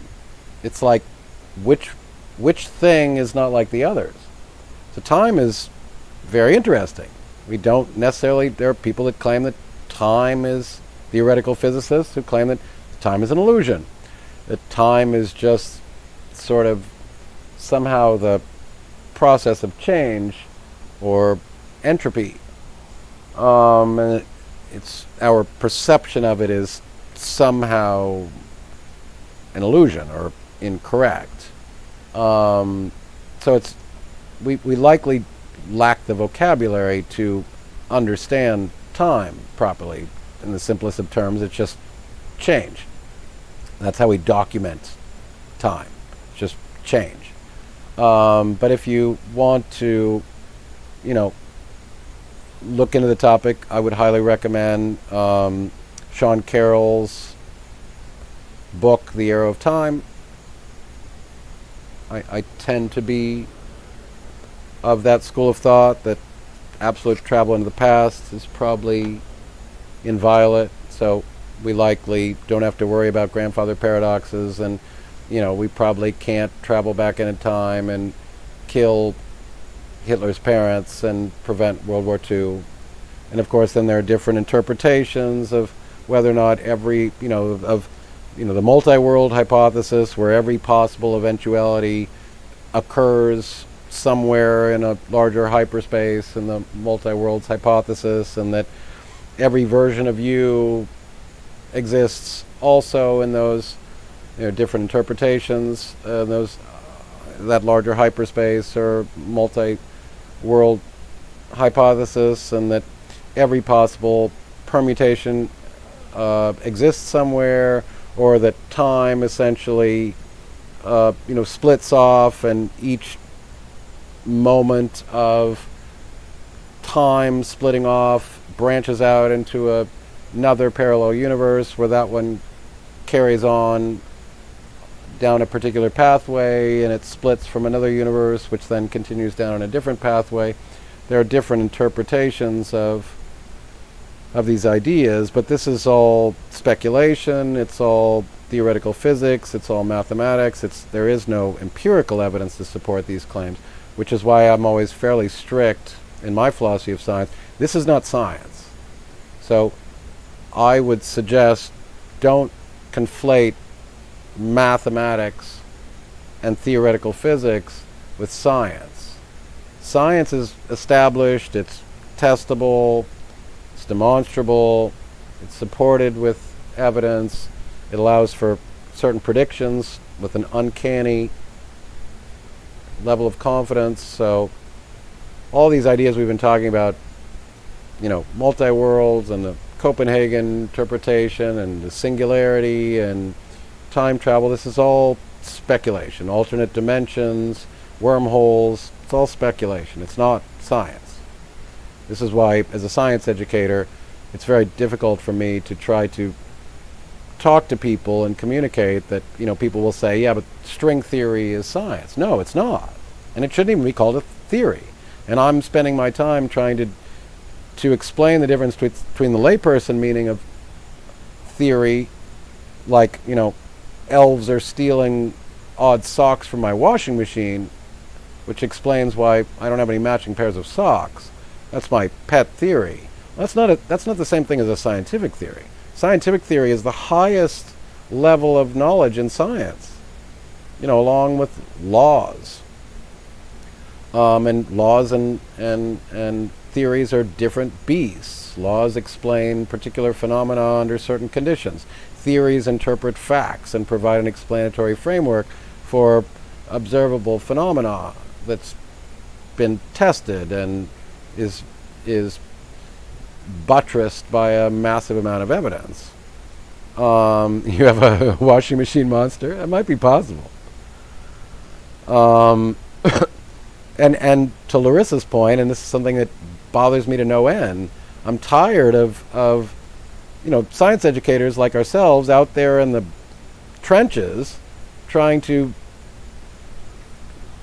tell people that the scientific, that the argument that that's just a theory when it comes to evolution or the spherical Earth or germ theory or whatever, some strong consensus in science is nothing but a theory, is because most people are conflating a scientific theory with a layperson meaning of theory. Words can have more than one meaning. The problem is that then there are scientists out there talking about things like string theory and singularity theory and multi-worlds theory and Copenhagen theory and all sorts of and these are not scientific theories. These are hypotheses in theoretical physics and in mathematics, but they're not scientific theories, and it's important to try to tease out the distinction. And they're not making our life easier. when even scientists are talking about string theory. Don't call it a theory. It's a mathematical construct, pure math. It's pure reasoning. It's not, there's no empirical evidence to support string theory whatsoever. And it makes it harder. You know, and you get fucking assholes like Michio Kaku, fucking badass physicist, smarter than I'll ever be, who's out there pandering to wish thinking and ancient aliens and all sorts of supernatural rubbish and all sorts of very speculative futurism. And because he's such a legitimate physicist, people treat him like an authority and consider that everything he says is backed by science, and it's not. Theoretical physics is not science. I would argue it's potentially more philosophy than science. Now, the tricky part is that there's nothing inconsistent in theoretical physics with what we know about the laws of physics. The problem is that without empirical evidence, we don't know that we're not whistling Dixie. So, as I said earlier, I like my girlfriend's explanation. She's smarter than I am. She's raised by two physicists. Mathematics tells you about how a universe could be, but not necessarily the one we live in. And I love that line. I use it a million times because I think it's so compelling. Like a word like infinity. Infinity is a mathematical construct. We have no evidence of an infinity. We don't know that infinity is possible. Just like I talked about, we don't know that beginning of the universe, cosmogenesis. In science, we might refer to something like the singularity, or many of the various religious creationist arguments. That's not science, that's philosophy. It's mathematics at best. Deductive reasoning at best. But in the absence of empirical evidence, how do you know that that's really the universe we live in?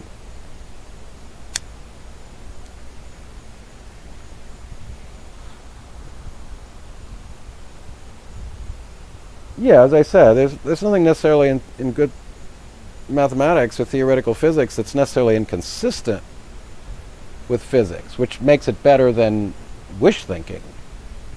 Makes it better than religion. But that doesn't mean it's true. And we shouldn't treat it as science. We shouldn't treat it as true. I mean, as I argue anyway, science is not in the business of truth, and it's not in the business of proving anything. Science doesn't prove anything, and it has no interest in truth. But in a layperson sense, we use the layperson word of truth and proof. But proof is for mathematics. Proof is for deductive reasoning. Science is abductive reasoning. We build models, which therefore use some deductive reasoning. But science is not the mathematical models that it creates. Sorry, the predictable models. It does build models. That's what a theory is. Scientific theory. But a scientific theory is useful because it interprets the facts in a way that's just uncanny, that you'd be a fool to not think that they're onto something. But, I try to avoid the word truth. Truth is a word for philosophy. Proof is a word for philosophy, for logic, deductive reasoning, mathematics. Science doesn't deal in proofs or truth. Is this vintage me? I don't even know what that means, Nellie. It's authentic me. It's me. I think it's me. I could be a hologram or AI or a brain of that. I don't know. I can't claim to know. I can only rely on, Descartes, who I was going to talk about in a little while. Descartes finds the reasoning that I think, cogito ergo sum, I think, therefore I am. He finds that a compelling argument to prove that we must exist in some Platonic way. I'm not convinced that Descartes was right, but it does sound compelling. that somehow thinking must suggest that a thing exists, but I'm not convinced that that's not also just part of the illusion. So I'm not convinced by that famous Cartesian argument. And, again, as I keep asking, I don't know if you guys want me to continue with the philosophy or if you want me to keep just improvising and just interacting with you guys. Last element's officially out of the periodic table. Before that, those didn't exist in theory. Yeah, that alone is fascinating, that we can imagine certain atomic structures that we haven't found in nature.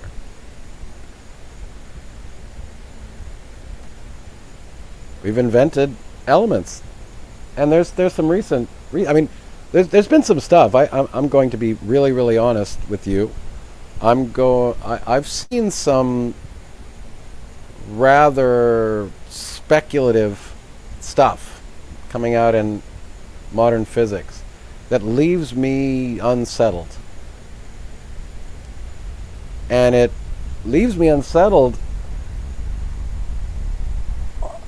arguably for two possible reasons. Either I'm not smart enough to take it on board, which is probably more likely, or that theoretical physics is sort of starting to blur in with experimental physics, with empirical physics. And I'm increasingly at a loss for words when trying to explain, as a science educator, what we have good reasons to feel confident in.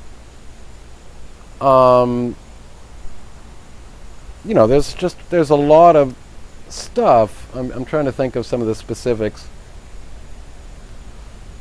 There was a claim made recently that our future affects the past, like argued from a scientific perspective. I need to look into that more. That doesn't jibe with my understanding of physics and the chain of causality and the direction of causality in time. My microphone situation is different. Yeah, I'm back to the old outside lavalier mic, Nelly. There's some other claims that I'm a bit worried, and I don't know. It's just science is so incredible. It's advancing. There's a famous Ray Kurzweil argument, and it might be very much one of the causes for why society seems to be decaying and descending into entropy and nihilism. Kurzweil did a study. I'm not a massive fan of Kurzweil, but I think he's an important thinker. He's a futurist, and he's made some claims like the singularity and digitizing consciousness that likely were, if nothing else, very premature. I'm always skeptical of futurism because I think it's very hard to predict with any degree of accuracy when it comes to predicting the future. But he did one study, for any of you who don't know what Moore's law is. Moore's law is this very strange, interesting phenomenon where processing speed in silicon computer science has been doubling in capacity every 18 months. And I think now I need to go back and look. No, Ray Kurzweil.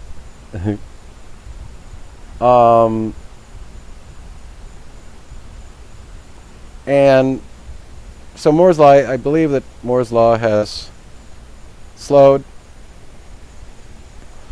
But he did some research into all of technology, or at least far more technology than simply the ability to make silicon chips smaller and smaller and increase the amount of information that you can store on one. which is known as Moore's Law. And so he did some study on other technologies, not just computer capacities and processing capacities, and suggested that his investigation in other technologies were that every time we expected to have some bottleneck in the rate of growth of a particular technology, we solved the bottleneck problem by some new advancement. So an example of that might be internet bandwidth. So you guys might remember when we had dial-up and we were using, electronic telephone lines to transmit data. We were co-opting the telephone lines, and then we were able to double the capacity using ISDN, or I don't even remember the technologies anymore. And so we thought that the telephone lines would bottleneck and our capacities would not be able to expand, and we were able to again double and quadruple the amount of data that could be transferred along electrical lines. And then we developed optics and transmitting data via, I don't even know what the hell the technology is. I'm not that smart. Using photons and, I don't know, electromagnetism and advanced, cabling, and then satellite and all the various means by which we attempt to transfer large packets of information through small channels of transfer. And so Ray Kurzweil did some research on other technology and found that basically maybe something like Moore's Law might be something like a law of physics, that the rate of technological advance is just exponential by nature, that every time we perceive and predict a bottleneck, some innovative, resourceful human brain or groups of human brains finds some way to solve the problem. I mean, if nothing else, we're incredibly resourceful and innovative. I mean, I'll give human brains that, because collectively we are irrational and stupid, but we're also incredibly resourceful, amazing problem solvers. So anyway, Kurzweil's hypothesis is that it might be something like a law of physics, that the rate of technological growth is just always exponential. And that might explain why our society is coming unraveled, because we know from history, as a social scientist, as a political scientist, I know that history is rife with social problems when the rate of progress is too fast, because it causes dissonance, it causes disruption and upheaval. We like things to remain the same. We like to understand, to believe that we understand how the world works. And when things change too quickly, people lose their fucking marbles. And so arguably, maybe one of the reasons why we're experiencing some of the disruption is because the rate of technological advances are accelerating. So Ray Kurzweil summed it up with the following argument, which, if it doesn't frighten you, it should. He said, if you accumulated all of the knowledge that humans had acquired for the last 2,000, 5,000, 10,000 years, and you could synthesize all of human knowledge as a single brain and know everything that there was to know at a point in time, his argument is in 5 years from now, you would only know half of everything that there would be to know. So if that doesn't frighten you, you don't understand what I just told you. If he's right, and the rate of scientific and technological knowledge is increasingly increasing, is increasing at an exponential rate, then that suggests that the world that you thought you understood and knew will be unrecognizable in a very short period of time. And humans don't do well under rapid change. And if he's right, and Moore's Law is maybe something akin to a law of physics, and that just everything up until now has been changed at a rather slow rate, and now everything is just going to double and quadruple and exponentially change at a rate which we can't even contemplate, then that could very likely cause all sorts of social, political, and economic challenges on our limited, finite cognitive resources and our limited ability as a society to adapt. And this is why a lot of people are afraid of, AI, of self-teaching computer science, where it could just take over and develop at a rate that we could never keep up with. And we could just find ourselves, in 5 or 10 or 20 years with a world where it's being controlled and run by sophisticated software that nobody understands how it works anymore. And then we don't know what it could possibly do. That's why, the greatest fear is that, it will somehow figure out that we are the greatest threat to progress and will just exterminate us all or cut us all off or something like that, like in the Terminator dystopian hypothesis. But the possibility that we let AI run everything, our energy grids and our information dissemination, and that ultimately it runs off and being able to advance at a pace that no human brain or groups of brains could ever do, could clearly lead us to a point where our world is being run by a system that nobody understands. Nobody knows how it works. And then we just have to either have faith that it cares about our well-being and is developing in a way which is in some way beneficial to us, or not. And if we disagree with the trajectory,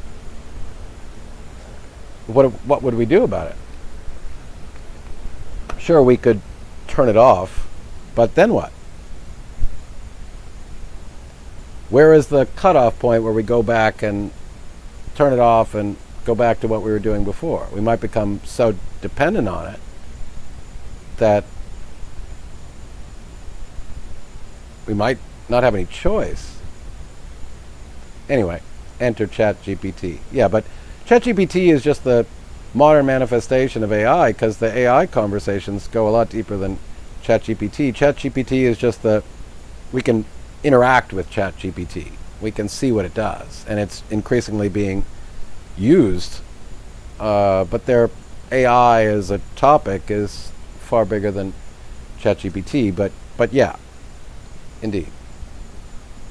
Ellie, you're still around. You want to come talk with me and talk about deep, profound conversations?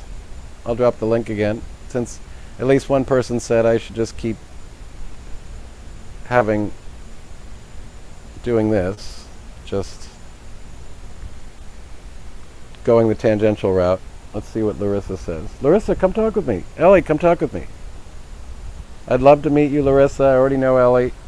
Ellie's bright. Larissa's bright.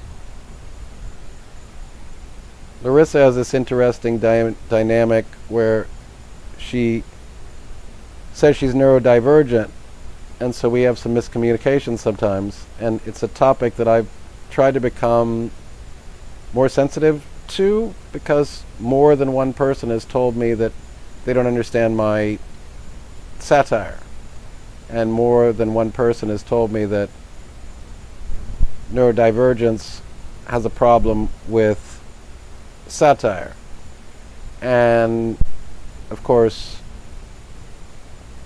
I'm acutely sensitive to that possibility, but it's something that's hard for me to relate to. I just sent you a link, Larissa. You can come up, and if you have a microphone, you and I can talk. I don't think Lemmy came. But Ellie, you're also love to have you. It's been a real pleasure for me because tonight has been maybe the first time I've had some stragglers from my science and philosophy forum. I even had Mr. C, who came up and had a chat with me about the problem of apophenia, false pattern matching, and false correlation, and how we... Oh, Oh, hi Larissa. there we go. Can you hear me? I can totally hear you, and it's such a pleasure to talk with you. How are you? Thank you so much. I can't tell you what an honor it is for you to jump up and chat, because this is my YouTube channel. My YouTube channel has a history where I talked about different topics and not just the science and philosophy stuff, although I certainly did to some extent. But it was most of the people that follow this channel are involved in a true crime community, and I sort of had jumped into that space because there were a lot of opportunists and grifters and scumbags who came in and exploited the attention towards true crime and the concern for victim advocacy and the sort of internet sleuthing viral trend. And so most of the people in the room come from that space, but hopefully for some unknown reason they find the other stuff I like to talk about interesting, so they're still here, because I completely have tried to extricate myself from that environment and go back to what I do on SCTS, although even on SCTS I don't really do what I used to do, which is just talk about straight hardcore science and philosophy. But you've been on my page for a long time, and you and I always have interesting interactions. You have interesting insights, so what's up? Well, because I was saying earlier in the chat, because I deal like I have got when I went to university, my goal had been to become a veterinarian, and then I actually discovered, because when I was in retail while I was going to university trying to earn some money, and I actually discovered I liked the retail better, because as a veterinarian you're basically at the end, it's too late in a lot of cases, right? Whereas in the retail I could be there from the start and get people to educate people far more, because of my animals husbandry and is been my main interest my whole life. And it's also a very, very emotional industry, of course. So it's indeed. very, very susceptible to marketing. And what's been really interesting for me is I got a bachelor's degree in animal science, and then went into the real world, as I like to call it. And I discovered... Which I like to think of as not being very real at all, but yeah, anyway, I get it. Yeah, go ahead. Yeah, like the... Yeah, your regular ordinary, like... Yeah. Real jobs. You have to pay the bills, and you have exactly.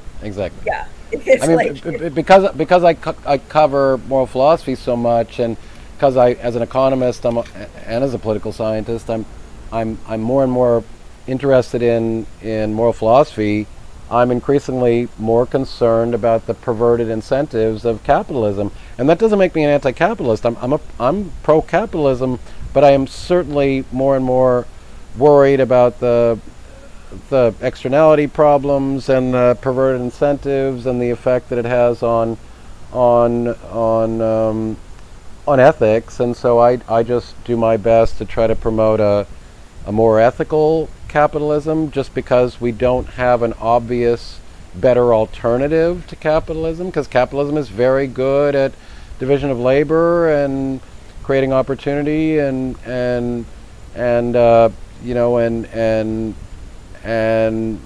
converting resources and creating innovation and all sorts of things. So I consider myself pro-capitalist, but I am very, a lot of people talk about the sort of the death throes of the end stage capitalism. I wouldn't go that far, but I am increasingly worried about our moral employment of capitalism and the extent to which it's accomplishing what it should be accomplishing, which is getting human beings what human beings need to flourish and cooperate, you know?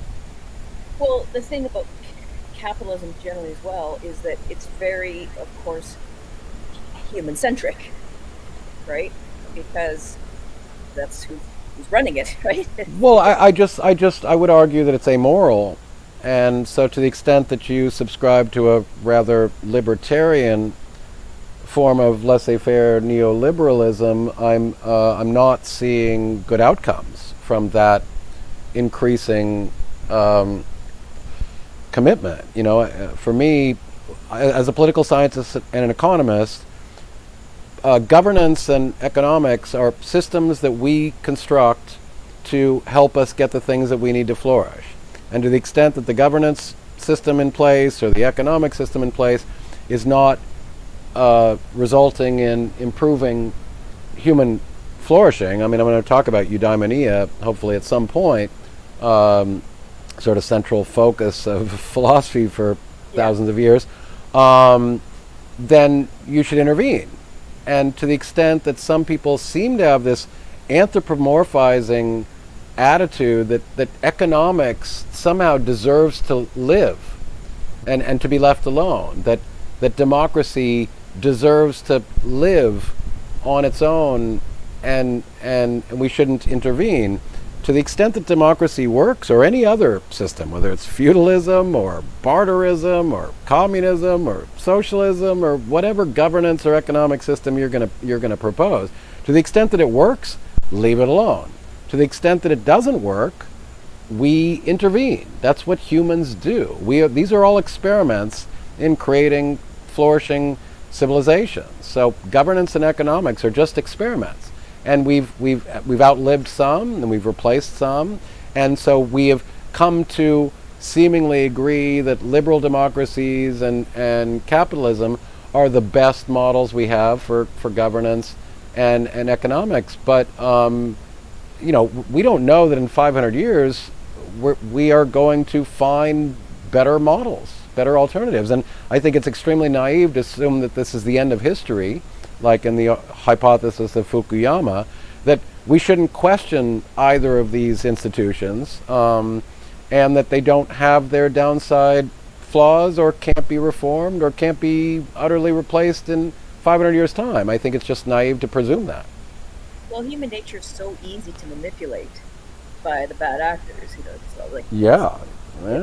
and that's why that's the big weakness of democracy, is that it's really easy to convince some people of a lie. Well, yeah. I mean, to the extent, you know, I mean, Plato knew 2,000 years ago that if you don't have an educated, moral, sophisticated populace, democracy can have very negative outcomes. So democracy simply says 51% of the people agree. Well, 51% of the people can agree on total bullshit.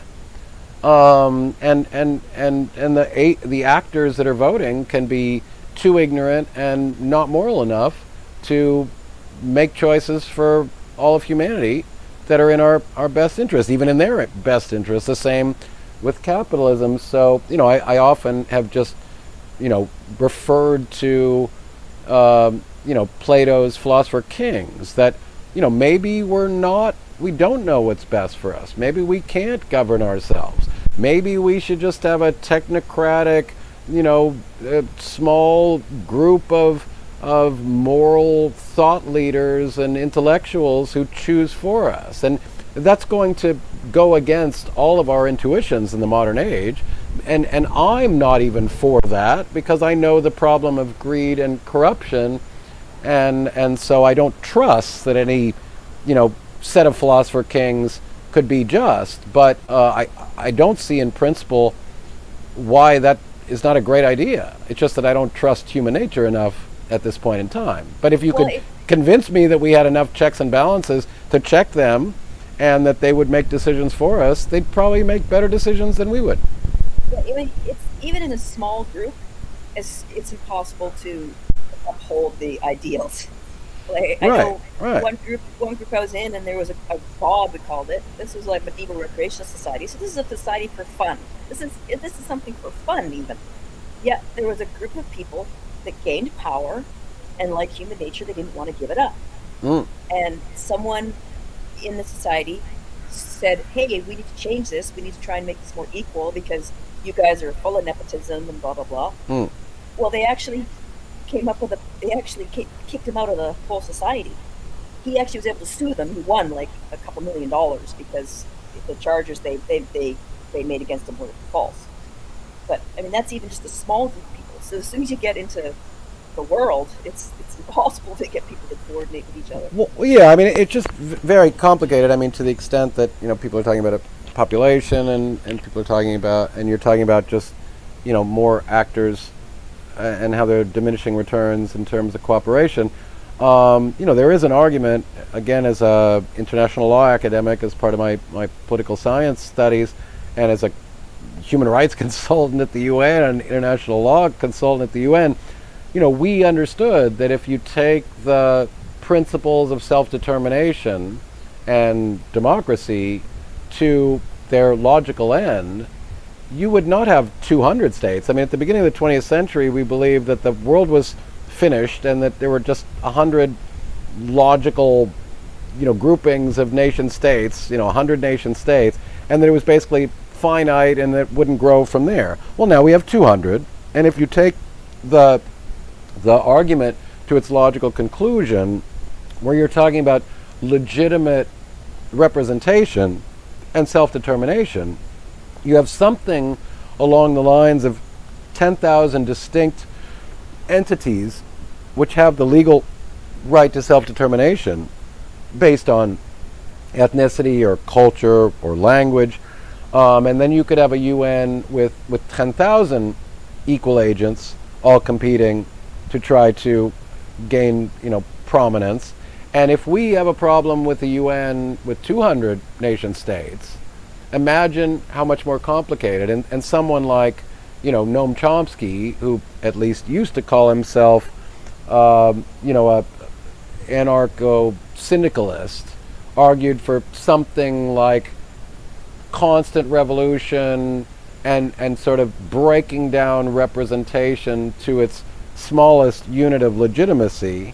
You could possibly have, just this massive amount of tribes all competing for, resources and dominance in an increasingly complex system where then democracy becomes arguably unmanageable. So this is where, again, whether it's capitalism or whether or not it's democracy, there are downsides. So I remain committed to liberal democracy. I remain committed at least to an ethical capitalism, but as a political scientist and economist, I'm well aware of the downside risk of both. And so, in terms of, just the lack of nuance that human beings have, we're just so susceptible to false dichotomies of just good and bad, yes or no, without having the ability to engage in the grays, because maybe the answer is just reform. I'm at this point, looking at what I'm seeing, I'm more along the lines of reform as opposed to revolution and burning it all down. But maybe inevitably we're on a trajectory towards revolution, and burning it all down is the way that we reach a higher plateau, but it's going to cause generational depravity and massive loss of life, and we live short lifetimes. You don't want to be born in a moment of 50 years of depravity. Anyway, I'm just saying these things are so insanely complex, and most people just accede to excessive simplicity and false dichotomies, and and then just assume that the system we have today is the only system we're ever going to have, or that could possibly ever exist. Well, I've noticed that Americans, U.S. in particular, are very, very prone to false dichotomies because you have that two-party system. Yeah. So it's like it's only left or right. There's no in between. Right. And it's like, and they'll say, You're Canadian? You're Yeah. Canadian? I picked up the accent. I wasn't sure. Yeah. I can't tell. I have one, of course. No, but I'm getting a bit more sophisticated. I picked it up a little bit. So actually, just to go back to your story, you went from a passion for, animal welfare and to sort of the corporate world, as you say, sort of the regular world and the normal life. How do you situate yourself now in the space between those two worlds? Well, so what I discovered, because when I first came out of university, I couldn't talk to anybody. I know that problem. Because you talk 5 words and you're talking all this gibberish, and they go completely blank. And You mean because of the sort of idealism and the no, because of all the technical terms you learn in university. Oh, gotcha. Okay, yeah. And so then you come into, that's why I say the real world, right? Right, the real world. With regular people. The rather mundane world. Yeah. And you, because of the curse of knowledge, you don't realize how little everyone else knows. And so you take for granted that people everybody speaks your lexicon, yeah. Right. And then you realize real awfully quick, oh shoot, nobody knows what I'm talking about. And I've been finding, like, I've been saying all the time recently about how everyone always talks about Dunning-Kruger, but you rarely hear people talk about the curse of knowledge. And I think that's just as, if not even more important to know, because I see so much disdain in the science community to regular people in a lot of cases, because they're like, there is that elitist smugism phenomenon that I try my best to address, but it is a thing, and I feel it. I'm an elitist. I always try to differentiate between elitism in terms of, I just believe that it's more likely that a neurosurgeon is going to successfully remove a malignant tumor than a pilot is, and a pilot is more likely to land your plane safely than a brain surgeon. That's my understanding. It's the distinction between intellectual elitism and class elitism. I'm absolutely against class elitism. I'm a humanist, for fuck's sake. I want class elitism to die a horrible death. I'm the exact same way, but then of course, then you learn, well, it's people are still human and subject to their biases, and then you've got to. I had a hard time. I increasingly, to your point, the curse of knowledge, I increasingly, especially these days, it wasn't always the case, but especially with how social media has either exposed or exacerbated human ignorance and stupidity, but I'm increasingly feeling a growing cynical misanthropic itch, and I didn't have that. I was far more, I think, empathetic and humanistic in my prior incarnation, and now I'm increasingly becoming angry at the state of humanity. It's just stupidity is bothering me more and more, and I understand the reasons why I'm unfair to judge, because of the inequity and opportunity and the values and norms that society place on ignorance. Intelligence and the sort of intellectual elitism I'm talking about is discouraged in common society. It's a bad thing. Well, that's why, I had a very, very unique position for many years. I was an executive of a large company, and I had pretty much almost full power of 51 stores. And sounds familiar. Yeah, so I did the ordering, I did the training and the communication, and but that also allowed me to do a lot of experimentation, and that wouldn't normally be possible because you normally have. But before I forget, just I want to. How the hell do I post a comment? For fuck's sake! I don't think I said hi to Fluffy. God damn it.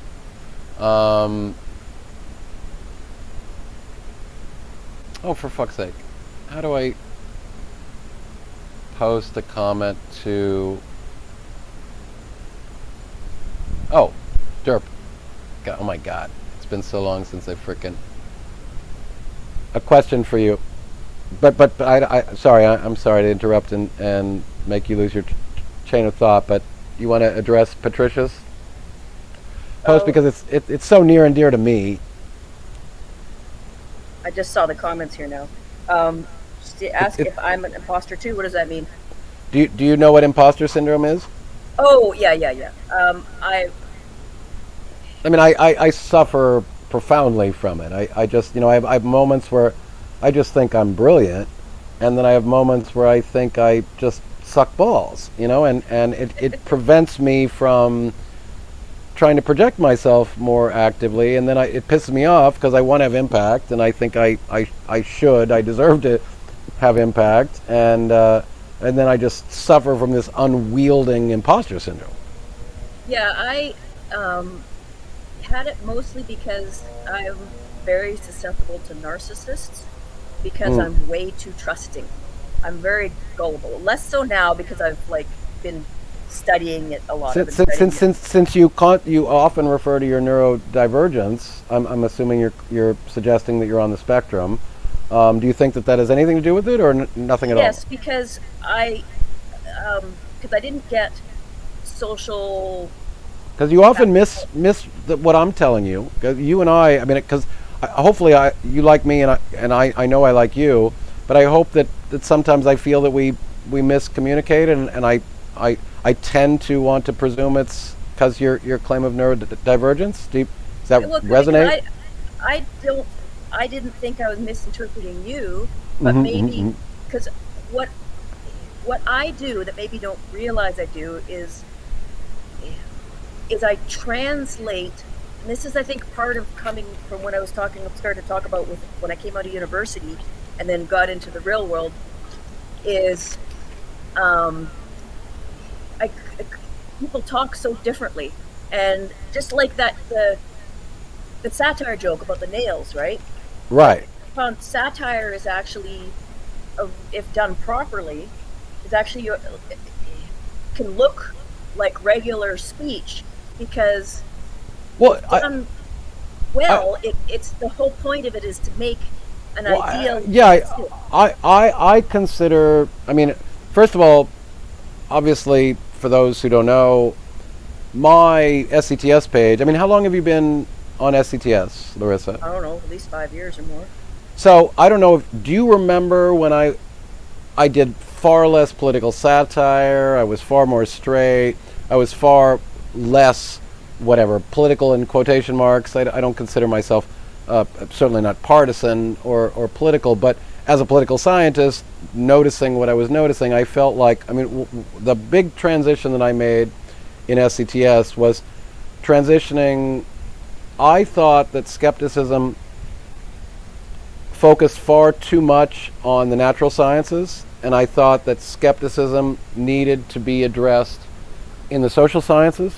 And as a social scientist, I thought I was very well situated to bring scientific skepticism to the social sciences because whether it's politics or economics or sociology or psychology, these are still truth claims. And there's evidence to be brought to bear. There's arguments to be made.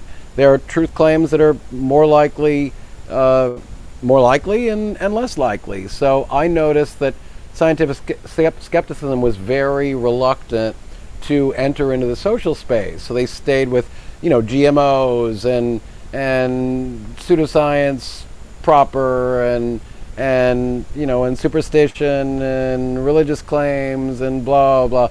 But they weren't engaging in moral philosophy. They weren't engaging in the social sciences. So I thought that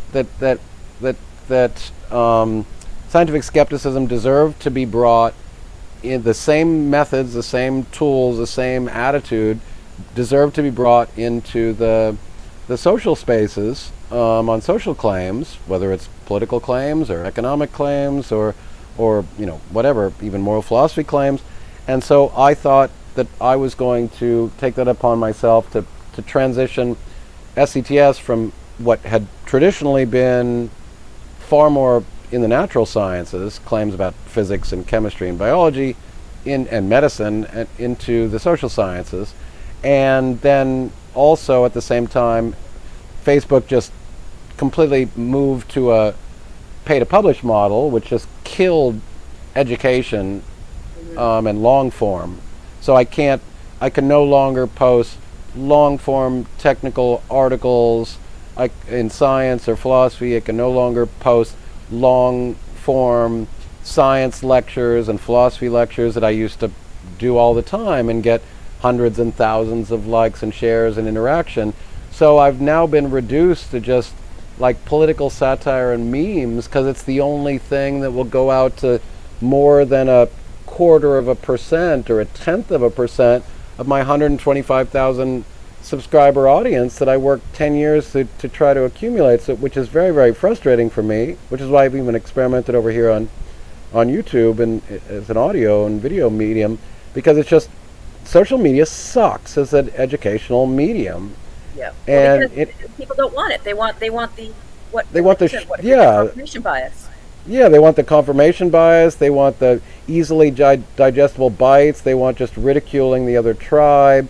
They want the laughs and the jokes and the one sentence little tropes. And you know, it's humiliating to me, because I've spent 30, 40 years learning complex topics, and I don't think you can teach highly complex topics in one sentences. Now, I'm not saying that memes can't be useful, but ultimately, in that sense, then satire has become. I mean, I always said satire was a useful educational tool, but it's very limited in its scope, and I just feel like I got my hands tied behind my back.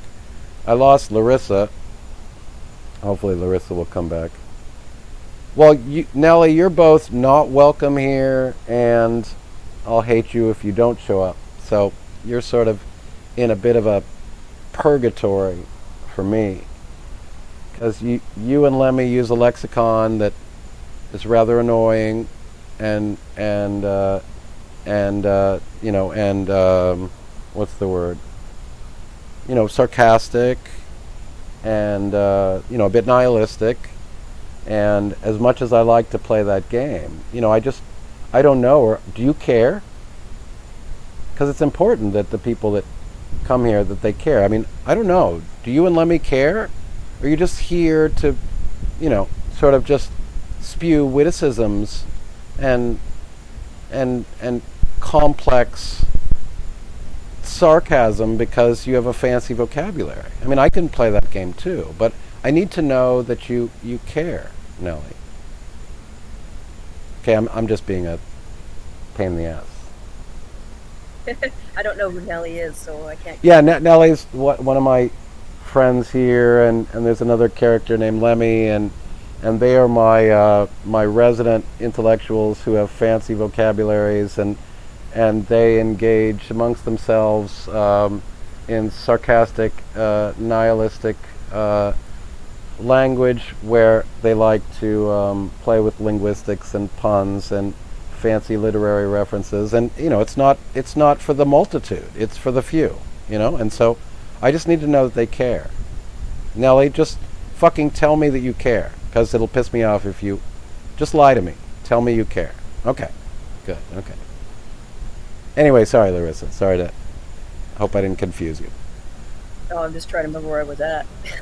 Yeah, who knows? So there was imposter syndrome, and then there was, just the shift. The social media, and the shift of directions, and how I feel like I'm reduced now down to a fucking meme, you know. And that's actually what's funny, is I was just mentioning to you how when I first got to university, I felt like I was being insulting by coming down to people. Like, I felt like I was talking to them like a toddler. And then over time I realized, no, it's the opposite. That's why they can get this snobbish, elitist prick attitude from people with a higher education, because they talk all this what's gibberish to them, and then so the people actually feel that's what makes them feel talked down to. And that's where I part of the point of this live was to say that the reason I like scientific skepticism, and as an educator, the big challenge that I have is how the fuck can I have impact in a mixed audience that already is increasingly antagonistic towards all institutions, expertise, and then also recognizing that there is an elitism problem where, I mean, I've tried to sum this up to the extent that you might have caught that, my Revenge of the Layperson thesis, that sort of, for all of eternity, the layperson feels like they've been talked down to by the powers that be. The public intellectualism was for the elite, for the landowners, for the males who sat in stuffy rooms and smoked cigars and had, were very privileged and didn't feel like the little people were qualified to discuss these serious topics. It's often even referred to in the context of forbidden knowledge. But you can't make the argument that knowledge is now limited to the privileged and the elite, because it's now never to this extent been available to the commoner and everyone. The problem is that, unfortunately, the layperson, unfortunately, doesn't necessarily have the prerequisite skills to engage in some very, very serious topics. So this is where communication is so important, to be able to build bridges, to translate technical lexicons into layperson language and get everybody involved and let them know that it's not about talking down to, and we need to discourage that. It's about trying to find a common language where we can find a meeting of the minds. Because, I mean, I'm a fucking humanist, for fuck's sake. And I come from a poor family. I just happen to be educated. And I worked hard to become educated. But I am no class elitist. I don't feel better than anybody. But to the extent that, I'm sorry you have a fucking 500 working word vocabulary. And now we need to make serious effort to try to build bridges and communicate complex topics to people that are not, necessarily equipped. So it's a very hard battle to fight.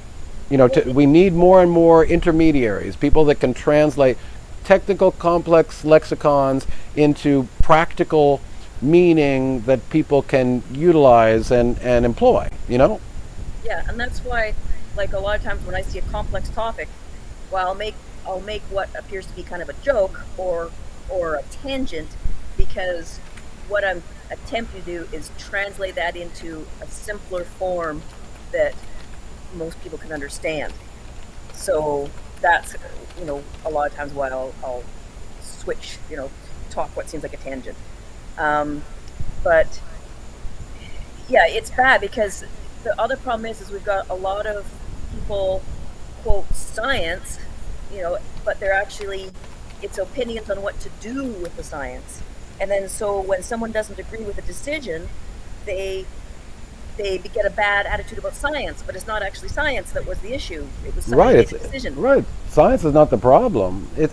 First of all, there's the application of science, the use of science by the powers that be. Because again, back to class elitism, if you want to do anything well, you're going to be using science. And one of the things that I talk about a lot is a lot of people are poo-pooing, psychology as a young social science, which is still evolving and learning, and is not as sophisticated as, let's say, physics and chemistry. But if you want to know how much we know about human nature and about human brains and human psychology, look at sophistry, look at marketing, look at politicians.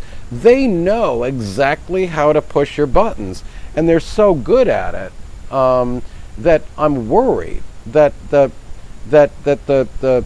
lack of knowledge that the laypersons have, and the massive knowledge that the powers that be have, makes it even easier to manipulate the have-nots. Well, that's what I don't know if you saw my comment to one of your people yesterday about the religious elite, right? About how they manipulate people. And right from the start, they create this cognitive dissonance, and they're so skilled at it. Whereas, hey, I love you unconditionally, but you have to do every single thing I say, or you're a horrible person, you're going to die and go to hell. It's like, Well, right. I mean, I'm going to quickly talk about what I did before. As you don't know, Larissa, on SCTS, whatever I did, what I continue to do, to the extent that I'm still motivated to do it at all, after 10 years of volunteering for free, I moved into YouTube because I noticed that there was a viral social media trend revolving around true crime, right? And yeah.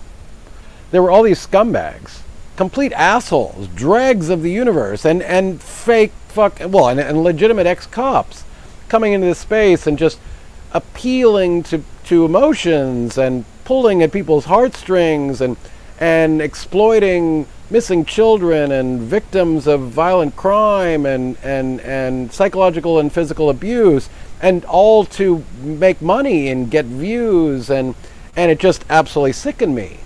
And I just understood that, again, this was just another example of sophistry, another example of where the people in this community were not equipped with the adequate critical thinking skills to see all the typical opportunist grifter scumbag tactics, sophistry tactics being utilized in that space, where essentially they're doing the same thing. They're virtue signaling. I don't even like that word, because virtue signaling for me leaves a bad taste in my mouth, because there are a lot of people with virtue that are caring about legitimate things, but it's very hard to differentiate between a grifter who claims to care and a legitimate person who does care, because sophists and grifters understand how to pull your at your heartstrings and pretend that they're morally righteous and that they care about the well-being of missing children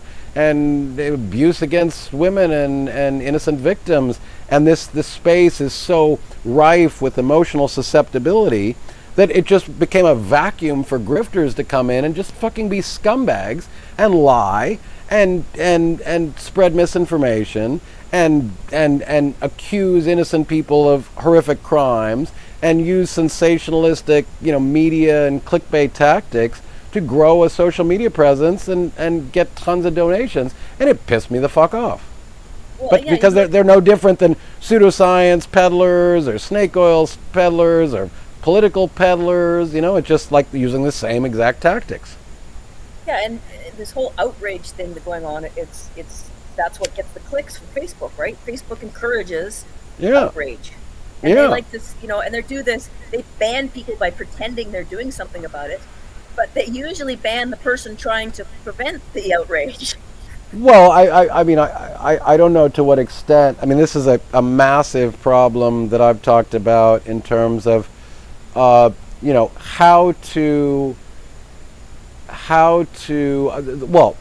my essay in terms of the revenge of the layperson is that society across time has always had some element of what I refer to as curation. So for some people, curation sounds a lot like censorship. And I'm not going to say that some curation was not censorship, or that some curation today is not censorship. I am, as a political scientist, very sensitive to free speech. I'm a promoter of free speech. But like with every good thing, there is a negative downside. If free speech for you, if you hide behind free speech and you're just a dickhead manipulating scumbag, and you're hiding behind free speech, then you're just a dickhead manipulative scumbag.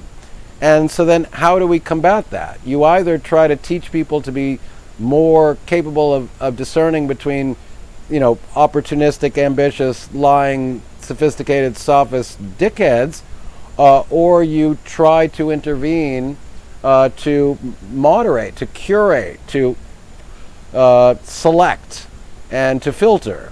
And so then that's just a massive problem today, because the public square today is now under private custody.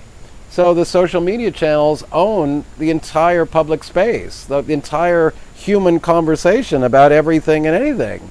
And they have the interests of, these are private corporations who only have the interest of maximizing corporate the profit, the well-being of their shareholders by virtue of the fact that they're incorporated. And so they don't have the same moral obligation. I mean, as much as you might hate the government, at the end of the day, the government or NGOs are the only advocates for the people that exist. And so if the corporations essentially get to decide what is published, and there is no more curating element in the interests of the well-being, the welfare of the common good and the civilization and society as a whole, then, I mean, if you trust the interest of a corporation, you need to think again, because they clearly don't have your interest in mind. So between the AI algorithms, which, fucking mine your entire philosophy and feed you up your confirmation bias, and then, make the most money off that which does well and gets the most views and shares, and opportunistic would-be social media influencers just run with the algorithms for what works and gets them the most attention and the most money. Nowhere in here is any concern for the common good or the benefit of humanity, and these things worry me.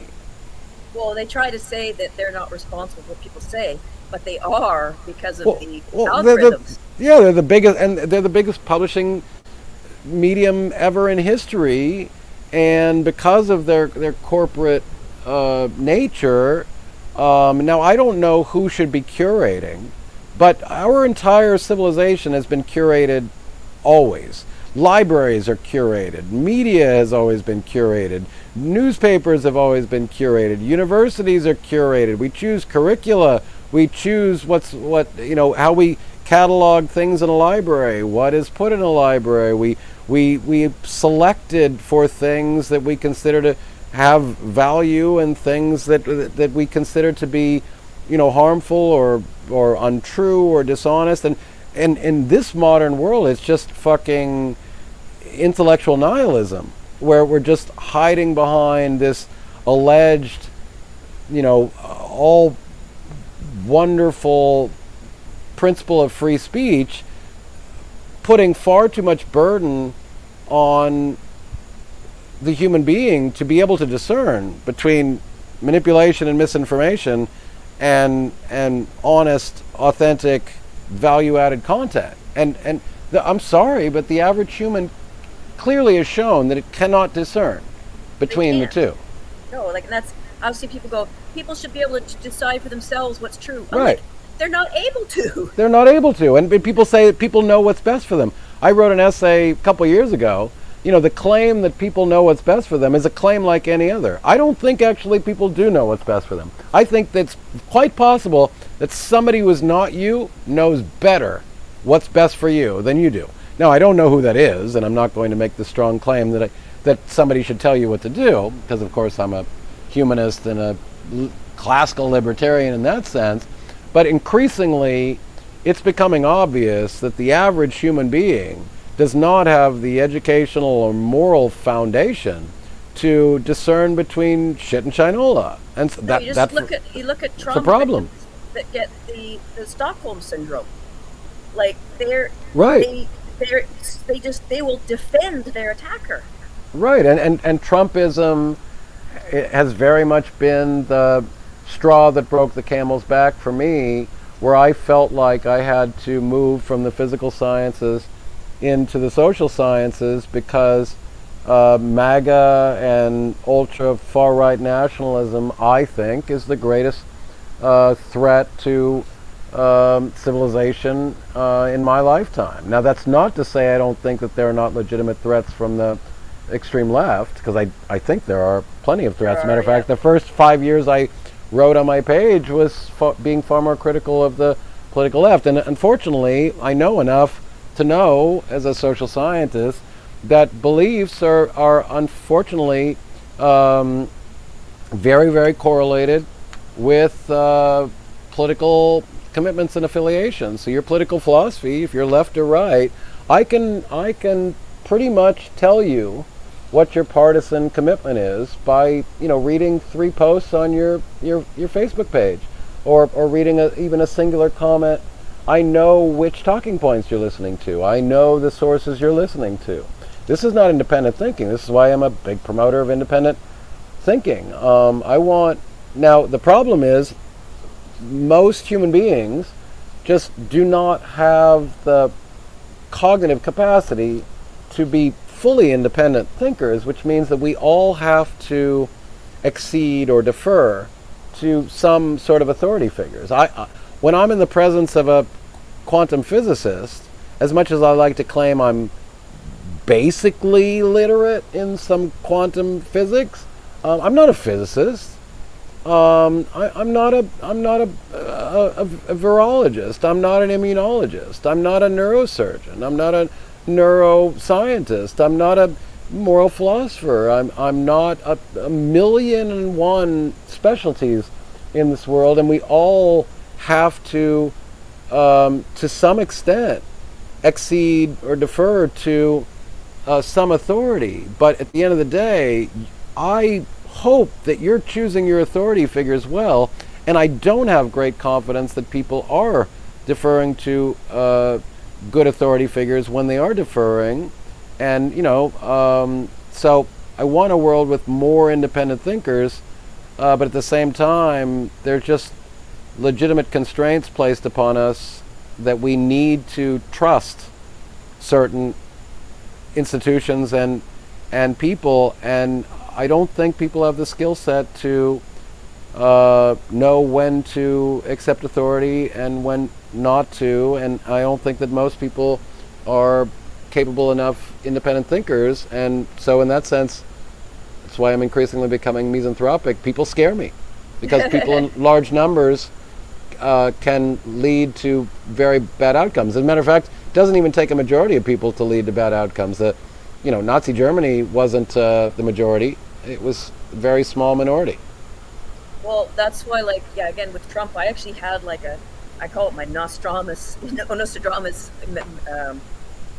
period, where I didn't even know who Trump was, but I recognized his narcissism because I had been a victim of it before, and I was like, I immediately, but here's what was actually really freaky about it at the time, was I saw him oh my God, the United States is going to divide, and the only picture I have of my mother, who is American, and she was down in the States, suddenly fell off my wall by itself at the time I typed that. Just randomly fell off the wall. So it was like, whoa, this is really freaky. This is how superstitions have developed, right? Because the timing is so, it's so freaky, right? And, but everything I predicted came true, because that's what narcissists do. I understand how narcissists appeal to the guy. The guy's such an obvious fraud. In the simplest of terms. I think after the Lafayette Square event, I'd been very reluctant as an educator to use the F word, but when I saw him, looking to the military to invoke the Insurrection Act and the fake PR event at the church with the upside down Bible and the and then ultimately what resulted in January 6th. This is fascism.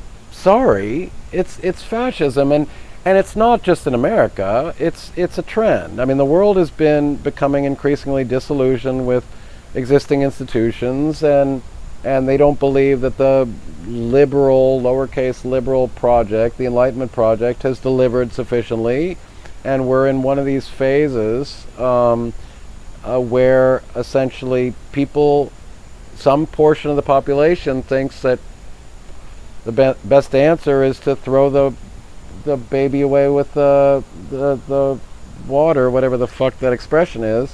Throw the baby with the bathwater, yeah. Yeah, throw the baby away with the bathwater. And I've just always said, be careful what you wish for. Sometimes revolution is necessary, but revolution doesn't come without massive depravity and generational consequences. And I'm all for reform of a massive. Plenty of the institutions deserve criticism, but I don't think we need to reinvent the wheel. But I don't know. Maybe it's time for the fucking, the bourgeoisies to fucking storm the fucking Capitol and kill the whatever the fucking the Russian royal family was, or the the Bolshevik Revolution or the frickin' French Revolution or whatever the American Revolution, which is a bit different, but essentially sort of overturning the money carts and destroying the deep state and destroying all of our institutions, from academia to our justice systems, and the way that I always talk about it in my thesis of the revenge of the layperson, it's just, let's replace the existing order with the lords of unreason. I mean, I'm supposed to expect that these laypersons, the lords of unreason, are going to replace our existing institutions after thousands of years of experimentation and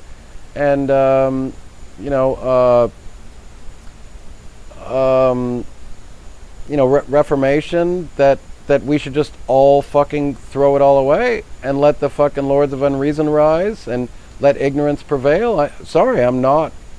Well, you look at throughout history, and when things get really good and pretty much start to get almost perfect, it always ends up failing because people always forget how they got to that point.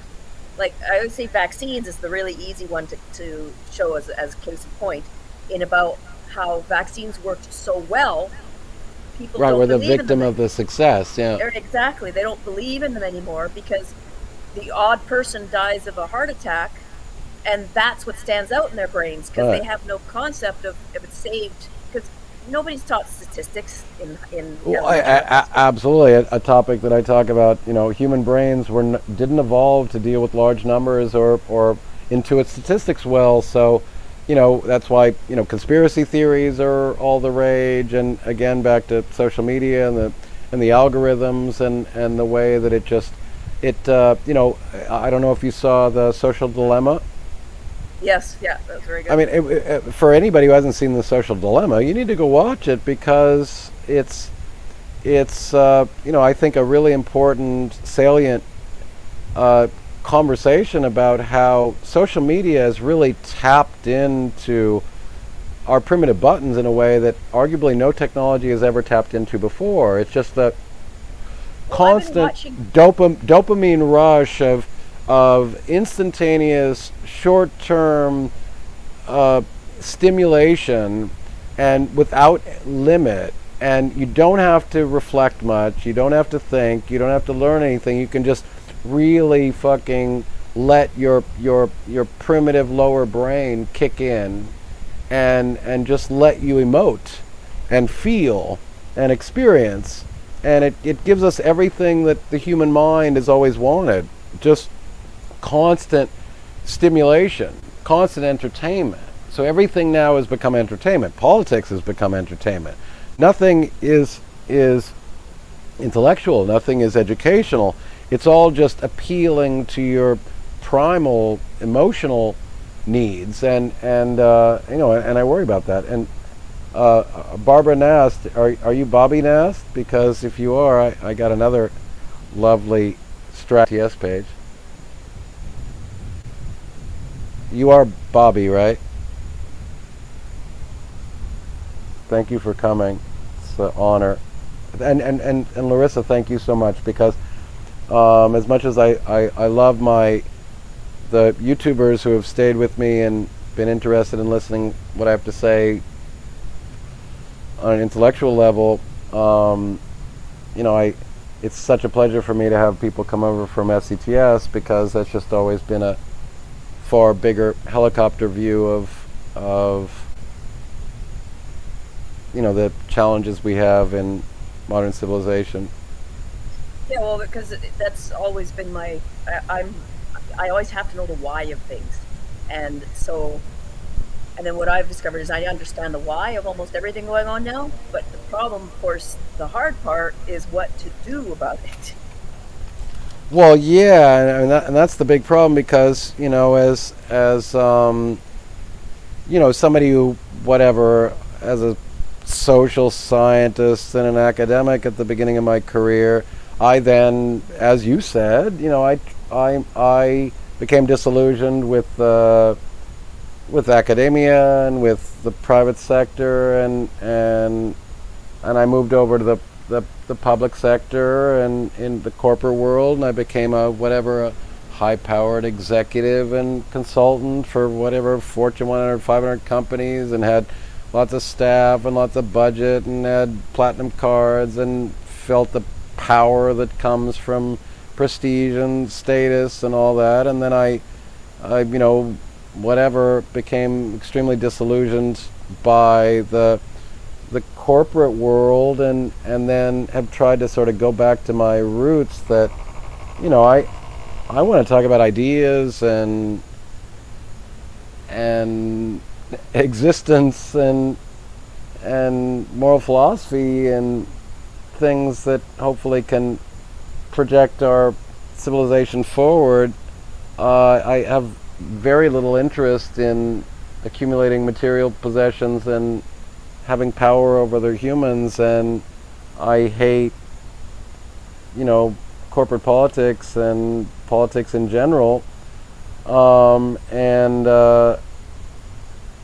I'm worried about what's going on, and I've never wanted to sort of charge for it, because I think that this should just be conversations that we should be having amongst ourselves. But at the same time, I've unfortunately dedicated just an absurd amount of time for nothing when I could have been, paying my mortgage.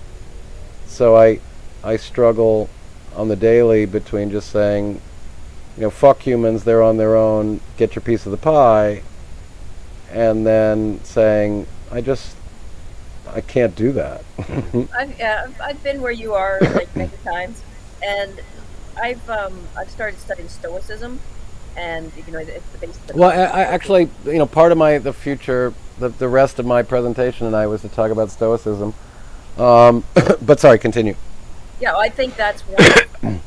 I honestly think Stoicism is something that could actually really help society, because we haven't changed since then, and they were so ahead of their time. Like, they knew, and back then they had a much harder time than we have now. They were. Yeah, I have some mixed feelings about Stoicism, but yeah, yes, Stoicism resonates with me too, because it's to try to essentially overcome our strong emotional pull in favor of rationality, and so of course I'm going to promote Stoicism as well as scientific skepticism, or skepticism in general, simply because I think rationality is where it's all at. And I think that our biggest challenge is overcoming, unfortunately, our evolution. We're just not very rational animals. The way I always describe it is that we are socially rational, but we're not intellectually rational, and I think that's a problem, because I think intellectual rationality is where so many of the benefits are. Now, I'm not saying that we should deprive ourselves of our humanity, or reject our emotional intuitions, because of course intellectualism and rationalism sit on top of an emotional foundation. There is no intellect without emotion, but at the same time our emotions get the best of our intellect, to sort of simplify it, and ambitious, opportunistic human beings absolutely understand how to fucking manipulate us and get us to do what they want for their own gain, and not in our best collective interest, and that's a problem.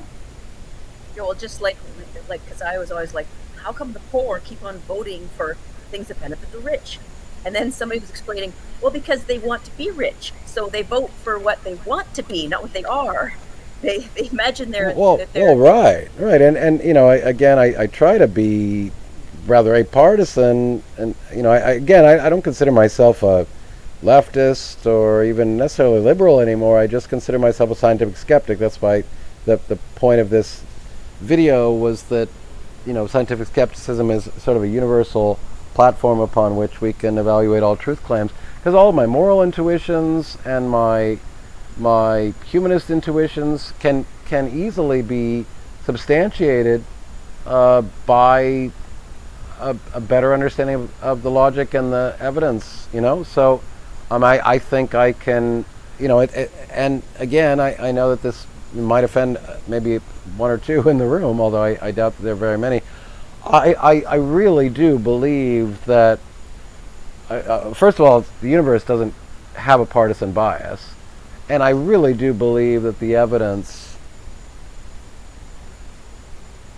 of the universe skews more left. Sorry.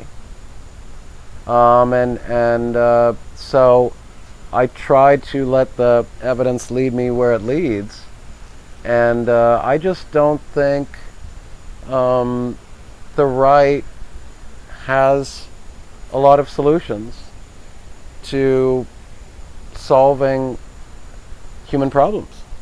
So I really do think that reality skews, unfortunately, a bit left. Well, And that sort of exposes me or opens me up for criticism. But I really do think that that's true. But that's not to say that I think that everything on the left, that ideologues on the left and extremists on the left and dogma on the left isn't bullshit. Because that's why I don't qualify myself as a Democrat. I don't qualify myself as a leftist. I'm anti-communist. I'm anti-socialist. But obviously most people don't even know what the word socialist means anymore, let alone communist. But I'm definitely against authoritarianism, sort of on both sides, to the extent that you can't bring me an authoritarianism that works, because I'm not even necessarily in principle against authoritarianism, but I just haven't been convinced by any form that's been promoted yet. So that's why I still remain committed to liberal democracy and even capitalism. Well, it's like, the Roman Empire. It's like when you have a good person, then it's wonderful. But you bring in a bad person and it's completely destroyed that quickly. It can only take it within generations.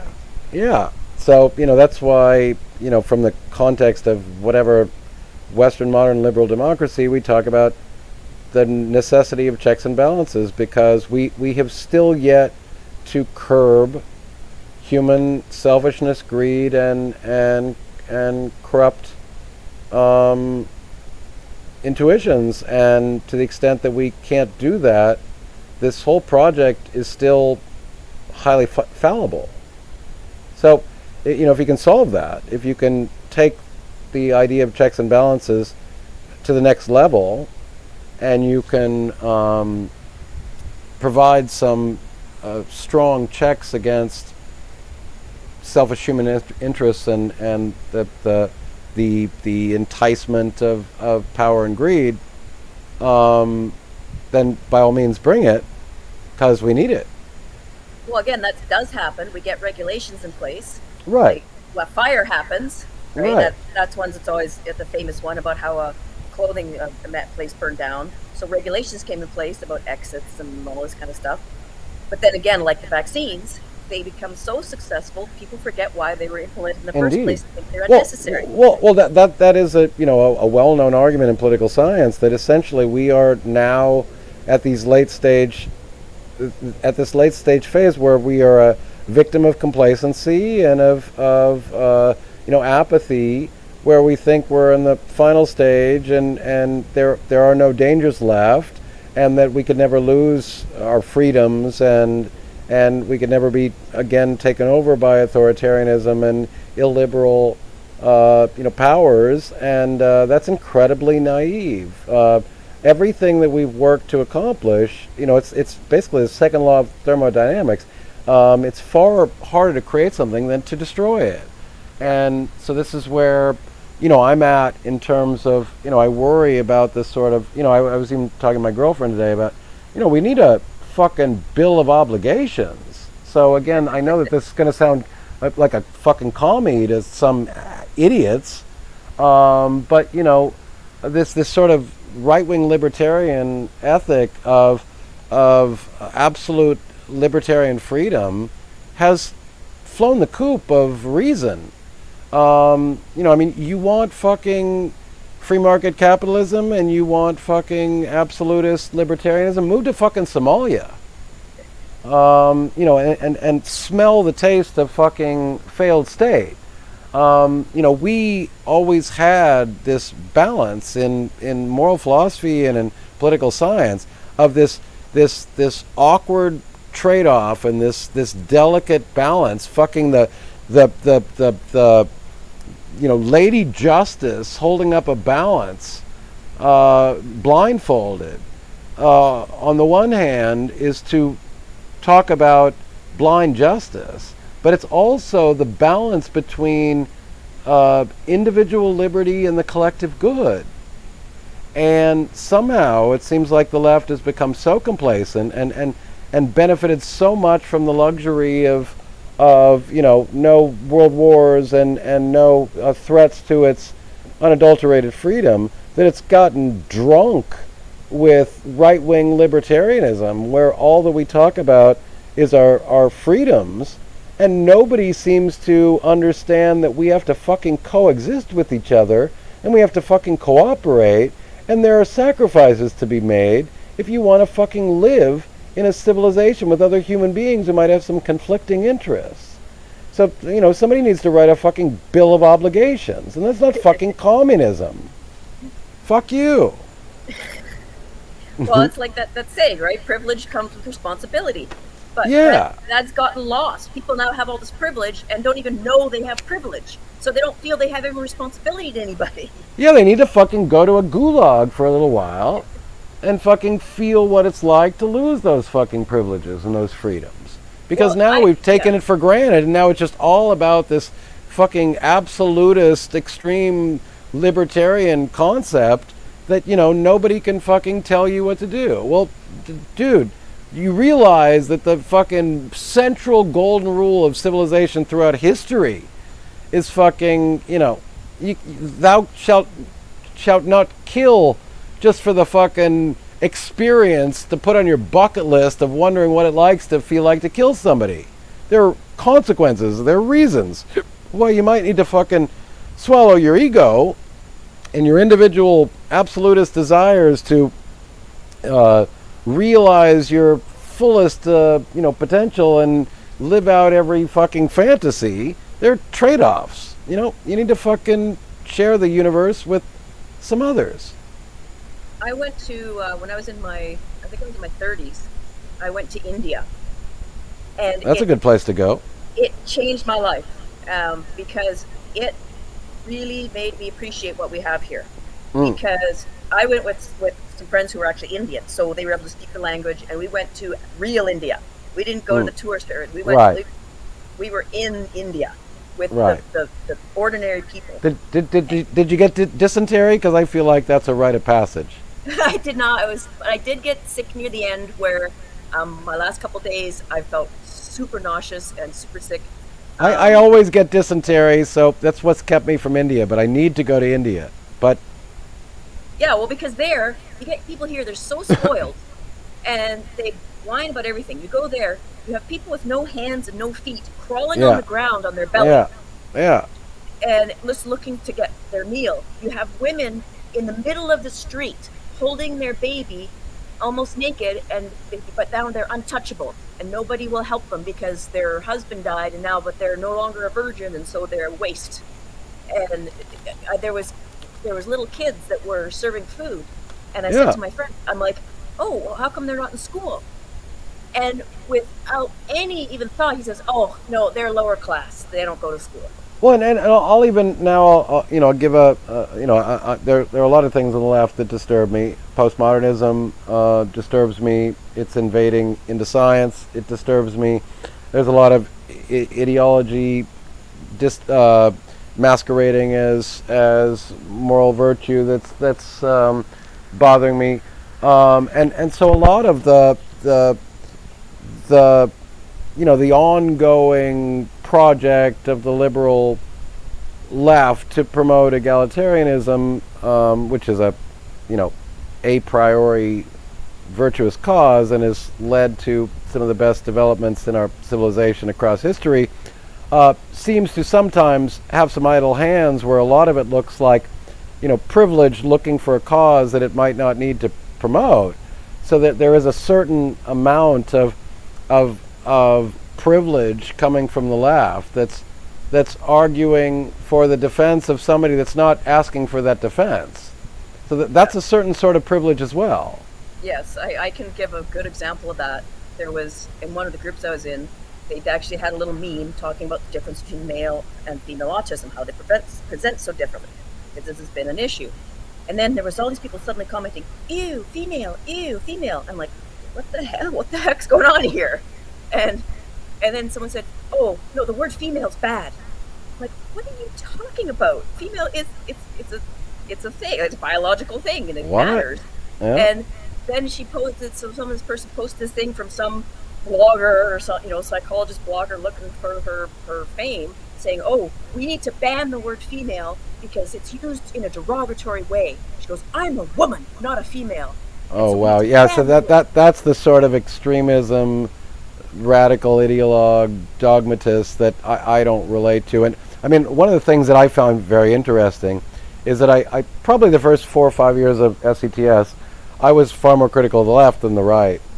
I've come to recognize that I think the right is far more a threat to civilization than the left. But that's not to say that I don't think that there are threats from the left. And the interesting phenomenon is that I've never been mobbed more viciously and violently than from the left. No doubt. The sort of dogmatic ideologue radicals on the left are as frightening to me as anybody. I just don't think that they have any serious political power, and I just don't think that they're as much of a threat. But potential threat, indeed. I mean, we always have to fight against the extremist, ideologue, dogmatic, elements in our society, and they can come from, whatever. I'm just using the simple two-dimensional dichotomy of left versus right, which of course is no longer necessarily applicable, because I refer to often the horseshoe theory, where some of the least rational people that I know of seem indistinguishable to me, and sometimes I don't even know if they're fucking from the far left or they're from the far right. Yeah. They're making the same arguments, the same insane conspiracies, the same anti-institutional bullshit. Burn it all down. The only people that seem to be promoting Putin are the far left and the far right. And then you get straw man like you're just a fucking shill for American imperialism, not recognizing that you can do both. Yeah. I've been historically anti-American foreign policy for 30, 40 years. I worry about a single dominant, hegemonic force like America. And we all should. But there are more than one imperialist. There are more than one bad actors. The fact that America can be bad doesn't mean that you can't have a Russian imperialist, So these are just straw men. They're false dichotomies again. There are more than one bad actors. So, we might be in the difficult position where America is a decent evil in the sense, do you really think that a world order led by China or North Korea is better than the U.S.? At least the principles of the U.S., even if they don't necessarily employ them, or that they're hypocrites, or they don't, they betray them all the time, doesn't mean that any alternatives on offer are necessarily better. So, these are hard questions. I've long argued I'd love for America to maybe decline in hegemonic authority. I'd love for its, massive invasive military footprint on the majority of the world to diminish, and maybe to have more regional security apparatus take over, and for America to just become one of many. But I mean, if the argument is that, America needs to fail, and then let's just create a power vacuum where fucking China and North Korea and Russia and, Arab nationalism take over. Sorry, not really on board with that either. I think the United States did a lot of damage to itself with 9/11, in that they really set up. Well, yeah, I think 9/11 is, hugely instrumental in what we're experiencing. But, the war on terror and all the foreign policy decisions made and all the resources dedicated to the fight for terrorism are a problem. But, yeah, I mean, I agree with you. I agree. Because everyone was made to, like, fear everyone, and, they're the Yeah. bad guys. And we're the good guys, they're the bad guys. And that increased this false dichotomous thinking of you're good or you're bad. There's no Well, the way that I always try to situate this is basically two competing hypotheses in political science for the last, say, 30, 40 years. There's Fukuyama's argument that liberal democracy is just morally superior, and it has won, and it's just eventually a matter of time before all nation states conform with human rights law and the right to self-determination, the rule of law, and all the principles that the West claims to promote, and how essentially it has won. And then the competing hypothesis was essentially the clash of civilizations, that Fukuyama's hypothesis had always underestimated the power of nationalism and culture and ethnic competition, and that ultimately, eventually, we have a clash of civilizations on our near horizon. And so these two competing major hypotheses have been competing in foreign policy and political science for arguably the last 3-4 decades. And Fukuyama has gone on the record as just admitting that he was wrong and naive and short-sighted, that history has not ended, that stability in world order is not a given, that World War III is not inevitable, that nationalism and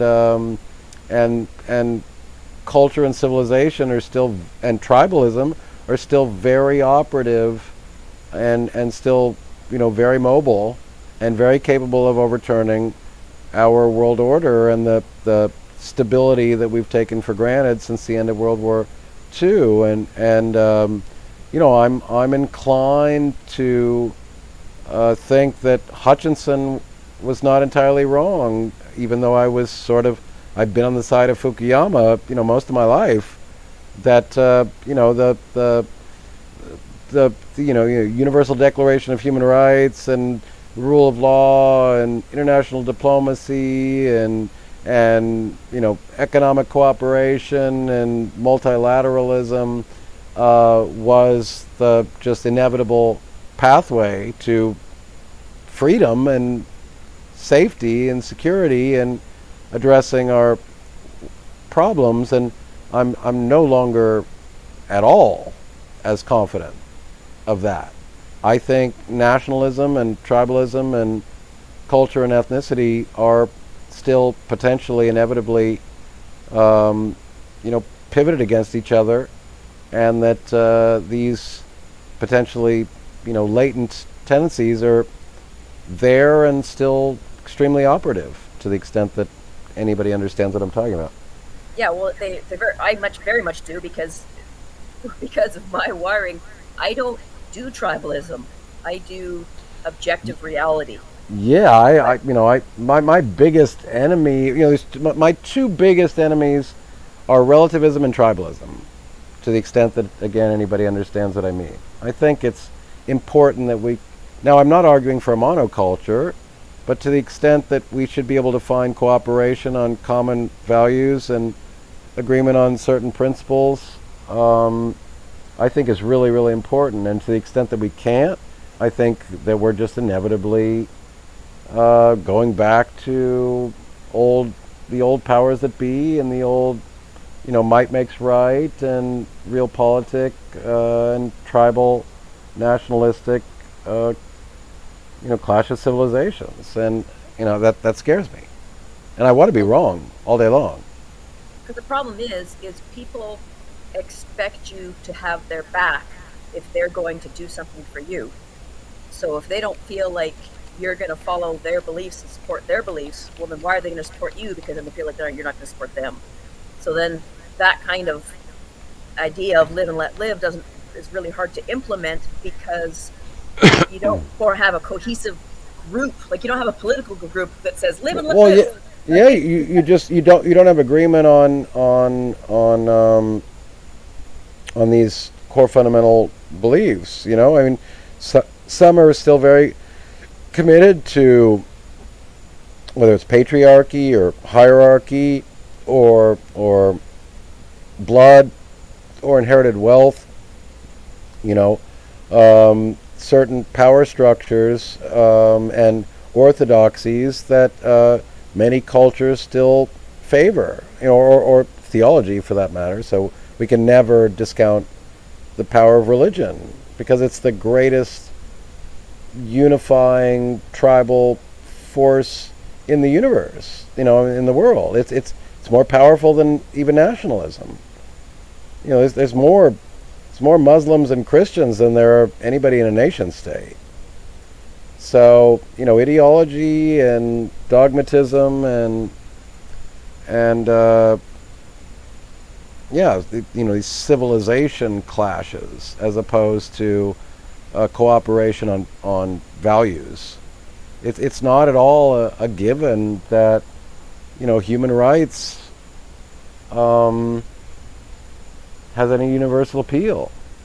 Fuck No, it. and Women have their place, and men fucking need to do things, and women need to do things, and there needs to be a traditional family unit and a power structure and a class hierarchy, and ethnicities are superior, and it's just, this is what Hutchinson's premise is, that essentially you just cannot discount the power of these tribal influences, as opposed to principle, as opposed to shared values.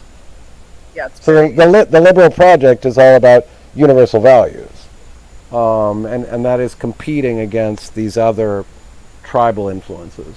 And tribalism occurs on different dimensions: nationalism, ethnicity, religion, social orders. Social media has made it so much worse, because it makes everyone feels like they're being attacked, and then, of course, as you know, when your identity feels like it's attacked, it's taken the same way as a physical attack.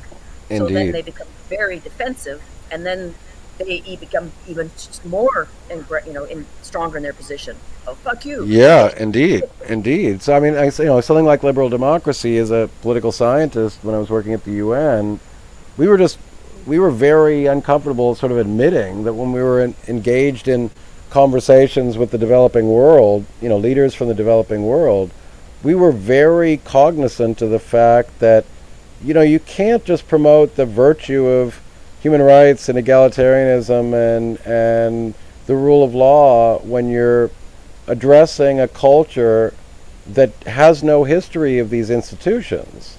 Liberal democracy takes arguably hundreds of years of establishing certain institutions. And when you have a culture that doesn't have this legacy of these institutions, of they haven't gone through a reformation, they haven't gone through a scientific revolution, they haven't gone through an egalitarian civil rights revolution, they still hold to these old traditional norms that in the West we consider archaic, out of touch, primitive, regressive. But to them, they are as legitimate as anything that we have on offer. And so you can't just, send in blue hats and peacekeepers and and topple the government and then hold fair elections. We tried that in, some place like Cambodia, just like fucking the Khmer Rouge, the most fucking barbaric, primitive fucking, governance structure that you've seen since frickin' whatever, the 12th century BC, and yet what happened when we tried to, this is why what we refer to as sort of what's the term in international law, nation building. Our experience with nation building has not fared well, because these cultures have very, very different value sets and norms and understanding of how to create stable societies. And so someplace like Cambodia, after it experienced the Khmer Rouge and fucking Pol Pot, who marched fucking every fucking citizen out from the city and modernization into the countryside, and wanted to create an agrarian, egalitarian society where everybody was a fucking laborer and fricking tilled the soil and grew frickin' turnips or whatever. They killed half the population, and then whatever, the Chinese communists threw them a ton of money, and then the Americans came in and bombed the shit out of them and killed the other half of them. It's like 3.5 million out of 7 million people were killed by the West and frickin' regressive, backwards communist morons, totalitarians who believed in these sort of ancient norms of civilization and hierarchy, and just tried to destroy all of our modern advancements and take us back to hoping that you could take millions and millions of people and put them in an Israeli kibbutz or something. And it just, we know that these sorts of egalitarian utopian societies can exist with 20 people. They just don't do nearly as well with 1 million, or 5 million or 10 million. So our experience with nation building in various countries across the globe have just not fared very well. You can't just impose Western values on people that don't have hundreds, in some cases thousands of years of very different social experiments having taken place. Anyway, it's very hard to try to describe these sorts of distinctions, but of course I'm biased, but I believe that Western values are superior. I'm a moral realist, but I also recognize that you can't just impose them by proxy, by fiat. They need to gain their own legitimacy. So I have a Chinese friend, and we chat a lot. We have a group that we chat with some other friends, and he goes to China quite frequently, and we always have these kind of conversations about how of course, their system is so much better. They don't have all this conflict, and about how they think democracy is so much poor because look at all the problems we're having. And then it's kind of like, well, are you actually being conditioned for that? Well, but then so they're being conditioned for that in the West too. So they're both being conditioned. Of course. I mean, the argument made by these sorts of value systems are that what we're seeing now in the West. This is why people like Putin and China and North Korea are having a heyday with things like Trumpism, because they just see it as the downside of runaway libertarianism, of promoting excessive individualism, and how then it ends up having a negative consequence on the well-being of the group. And this is where Asian philosophy is something to teach the West. We've come a long way, and our libertarian instincts at this point in the West have had great benefits, but there may be a pendulum effect. There may be a level at which excessive libertarian commitments end up resulting in failed states and a lack of social coherence and cohesion that results in failed projects. So in that sense, then, the Western philosophy could learn a lot about the sort of collective identity of Eastern philosophy. And I've long suggested that, somewhere I do think we could leverage a bit of both, sets of political and moral intuitions. I've noticed since I've gotten older that this whole individualist thing has gotten out of hand. I remember when I was a kid, we helped each other. It did feel more communal. Now, like, I went and I stopped, helped somebody on the side of the road, and I was like, oh, I helped this person side, and everyone's like, oh, how could you do that? You could have been killed. And it's like, like this. It's almost like this fear now as well of the murderer is going to get you. And everyone's afraid of each other, and it's like. And again, and I'm so tired of the straw man of that. Then you're a commie, you're a Marxist, and it's like, fuck you. First of all, everybody should fucking read Marx, and if you don't fucking read Marx, you're an asshole and a fucking intellectual coward, because there's a lot of value to be learned. Every frickin' economist worth their salt and moral philosopher, because fucking that's what Marx was. Marx was a freaking moral philosopher from the school of the Enlightenment. He was responding to Adam Smith, who's the fucking darling of the right. And if you frickin' read Adam Smith, actually read him, he was not a fucking rightist. He wasn't for the invisible hand. He was arguing about the downside of excessive libertarianism and the downside of unregulated, laissez-faire capitalism, which the vast majority of people don't frickin' know. Marx and Adam Smith, often considered to be, just these fricking, absolute opposites, were colleagues. They were peers.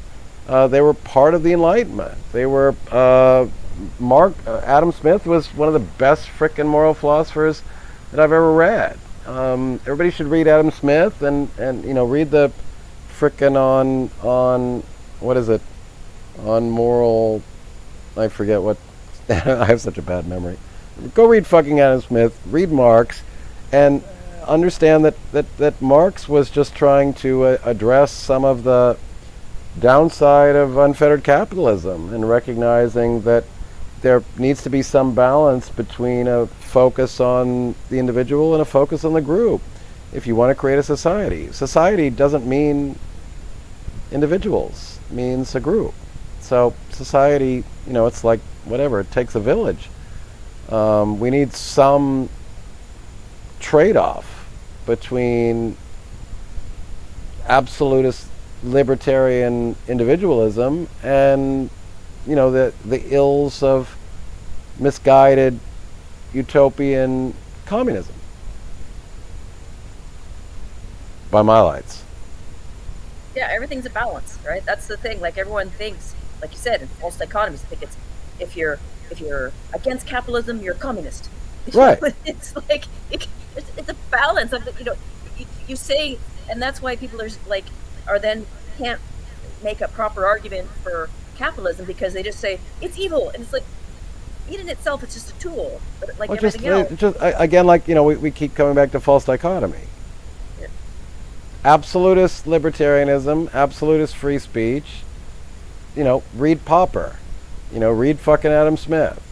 Read Marx. Absolutist, communism and collectivism. Read Mill and Locke and Kant and Hume and Jefferson and whatever.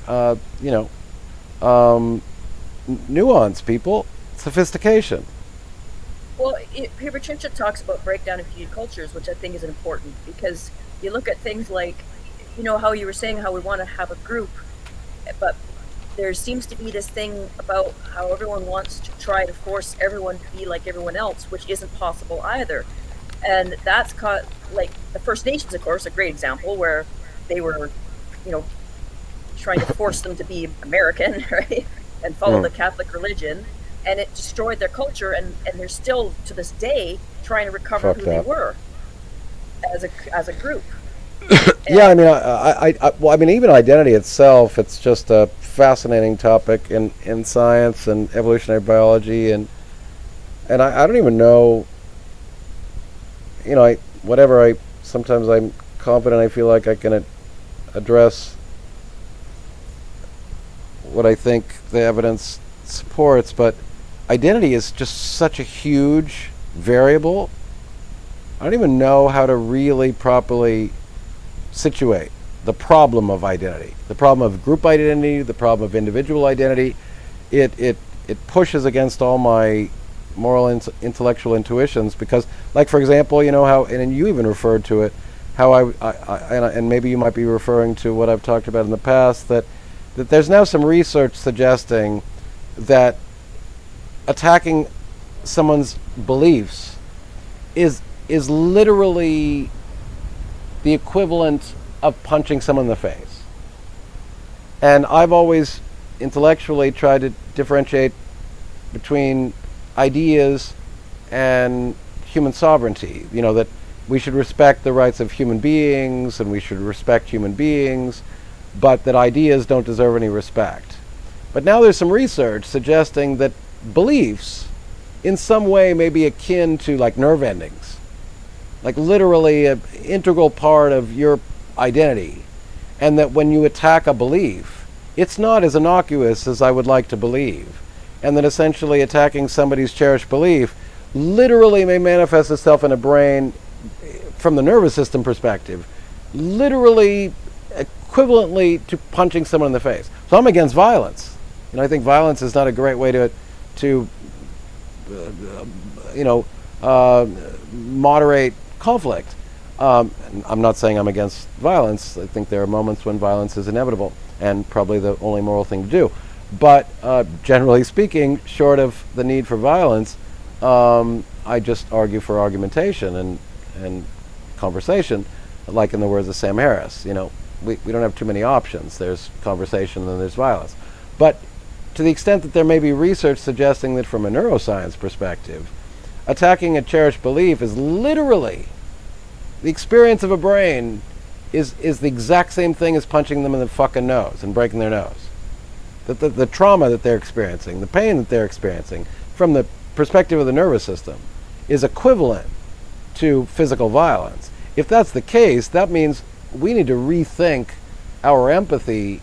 At least I need to think my empathy in terms of just feeling like the intellectual robot that I can just go, I respect your rights to believe things, but this belief that you hold is incoherent and immoral, and no disrespect intended. I'm just criticizing an idea, not you as a person. But if they're experiencing it in the same way as me punching them in the face, then what's the distinction? That poses a serious problem as a humanist. It is a very tough one.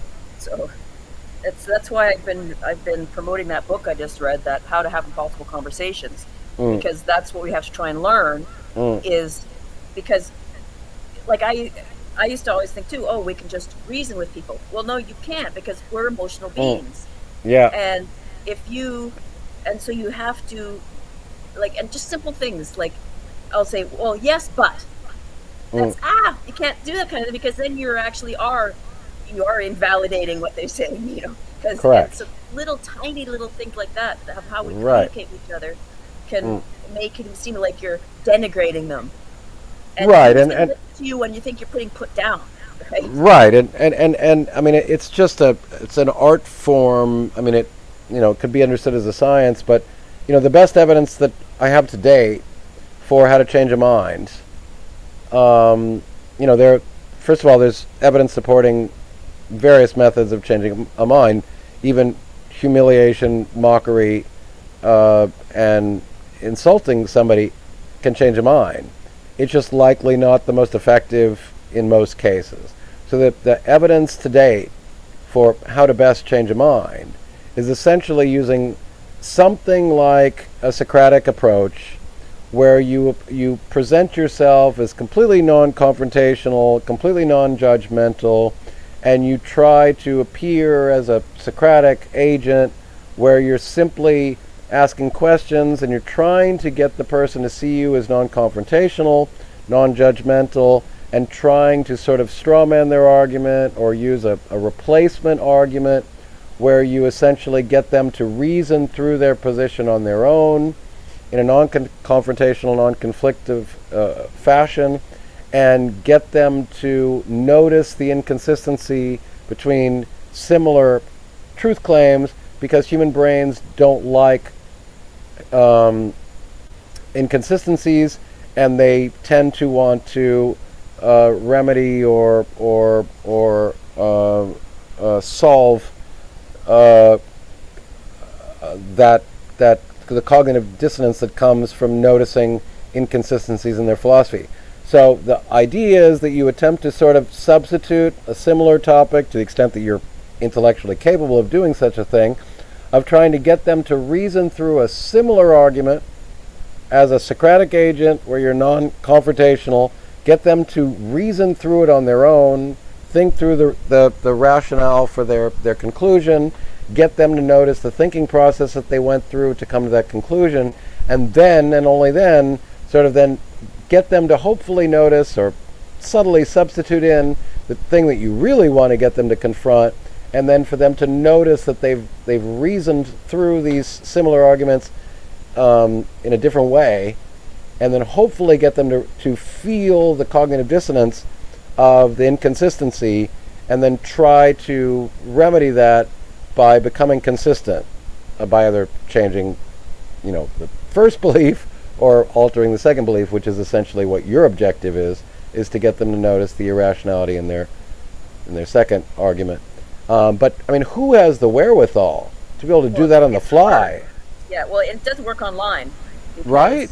Especially with other people, because I was actually, like, in person, I could change a lot of people's minds, because you talk to them, you treat them like a human being, and you have to understand their where they're coming from, right? Their motivations, what's driving them. A lot of times they don't even know, right? And so you'll find out from subtle hints of what they say, because when their actions don't match their words, it's usually the actions that are actually the thing that they want, right? So it's because, and also because with society, is people a lot of times don't feel comfortable saying what they really want, because they feel they'll be judged. So yeah. I mean, they don't. People don't want to be shamed, and that's why I said even shame can work, because as a social animal, we don't like to be shamed. We don't want to be ostracized. We realize that there are social consequences from being shamed. The problem is there's what's called the backfire effect.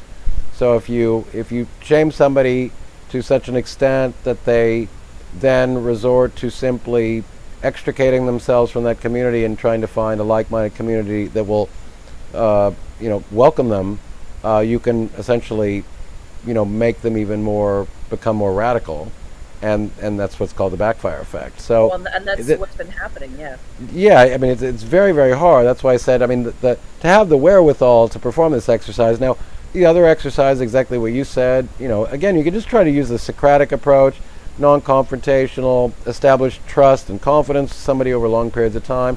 My experience over, at least the last 10 years on social media is that I've seen a lot of minds change in real time. It's the minority by a long stretch.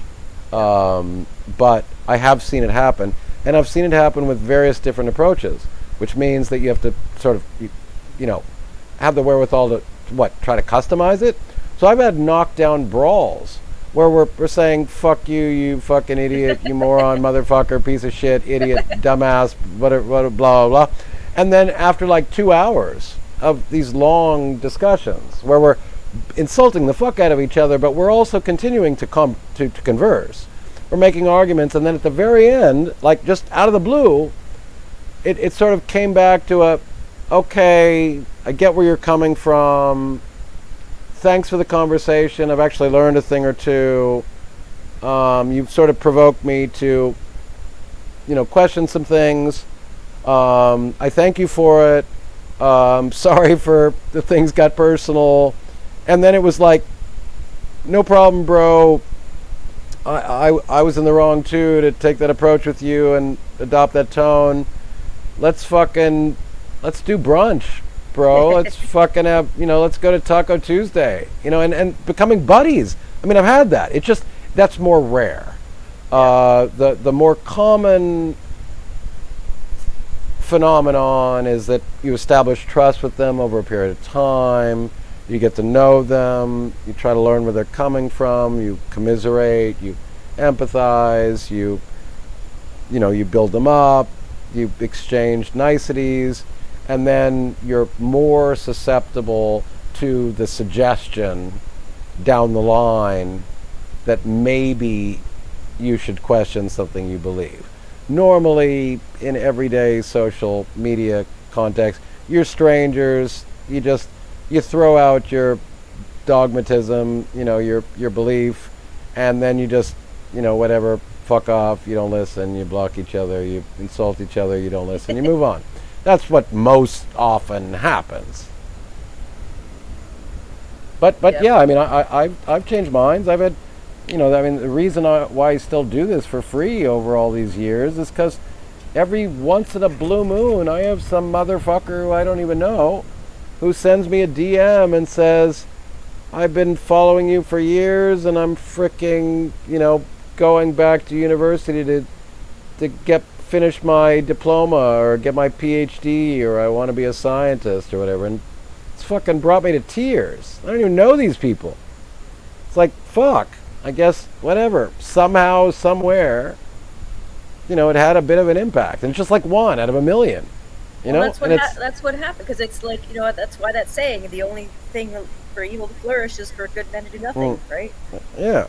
And I just, the thing I always say is, don't ever have the arrogance to presume that you can just provide the knockdown argument that fucking disabuses somebody of an irrational belief. Don't ever just go in any situation presuming that. If you happen to be present when somebody changes their mind, there's every likelihood that you were potentially just the straw that broke the camel's back. That person was already on a projection. They were already open-minded. They were already questioning something. They just, whatever. You happen to be present at the moment that they acknowledged a change of perspective. But for you to presume that it was your knockdown argument and your superior intellect, I think is naive and incredibly pretentious and presumptuous. So I never presume that I can, I still go about my behavior as if that's sort of true. Still sort of hope that I just make fucking Superman rock solid arguments that people can't refute. But I don't truly, honestly believe that it was my argument that would ever change a mind. They need to be susceptible to it. They need to be ready for it. Well, just remember though that like you said, you may be the straw that broke the camel's back. That could go. They may have been teetering on the fence of exactly of irrationality. So even though you may not have been like they were already there, your one thing could have made the difference. Because if you that sounds lovely. I try to restrain my ego because my ego is powerful. I as I said, I'm an imposter. I have moments where I think I'm capable of just making bulletproof arguments that nobody can refute, and that I can change minds. And then I have my moments of lucidity where I recognize that that's incredibly presumptuous and naive of me. That's just not, I don't think, how brains change. Dyed-in-the-wool, cherished fundamental beliefs. I've often talked about that our philosophy is a sort of house of cards, and that you might be able to dislodge a card at the top of the house that's not very consequential. But good luck trying to dislodge a pillar of someone's identity. That's where, again, back to identity. Belief systems and identity are integral and codependent. Well, like even that guy in the book says, you're not going to change someone like Ken Ham, the guy who No. wrote the Ark, whatever. No. Like, there's nothing in the world you're going to say to him that makes him not believe in his God, right? Right. Even more so because his entire economic livelihood is also tied up in that. So good luck. Because now you not only need to tell the guy that he's just fucking immoral and fucking intellectually, vacuous, you need to also tell him that he needs to find a new fucking way to pay his bills and feed his family. Yeah, good luck. Like you said. That's even harder, Yeah. which is why, one of the questions that I get asked the most over the last 10 years is, do assholes, sophists, snake oil salesmen, frauds, do they know they're full of shit?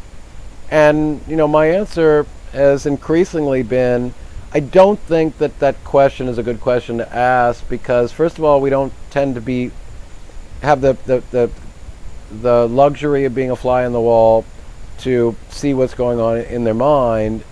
And I also think that basically, because I think probably by evolution, we need to love each other, love ourselves, and believe that we're decent people. It's probably not very functional for an animal to consciously acknowledge that they're a dick and that they're an exploiter. So I think probably that even if the brain engages or embarks upon a sort of fraudulent trajectory, I think eventually they convince themselves that they're righteous, and they're convinced by their own bullshit. So now from time to time, you get lucky and you catch somebody on a hot mic going, my fucking followers are ignorant, gullible idiots, and they buy anything I say, and I'm fucking, I'm buying a new yacht next week because of these morons. But you don't very often have that luxury of catching somebody on a hot mic admitting it. I think most people think that probably what they're doing, if nothing else, it's an ends justifies the means sort of rationale that's going on. Yeah, well, I think it's people like Jim Jones. Like, he knew he was a bullshitter, but his followers, of course, they were true believers. Yeah, I think some of them believe it. I just, without the luxury of the hot mic or being a fly on the wall inside their brain, why is that even relevant? I mean, there's very little likelihood you're ever going to know. So whatever, you just should judge somebody on how full of shit they are and how immoral their behavior is. And Yeah, well, and this like, is where I get accused of being an elitist. Like, who the fuck are you to say? Well, I mean, who the fuck am I not to say? And what the fuck's wrong with you to not notice? The dude's fucking lying to everybody, spreading fucking demonstrably false claims in an effort to get a fucking paycheck. So back to, again, we all need to make a paycheck in a capitalist world. For me, your character is determined by what you're willing to do to make a paycheck. Yeah, I agree with you there.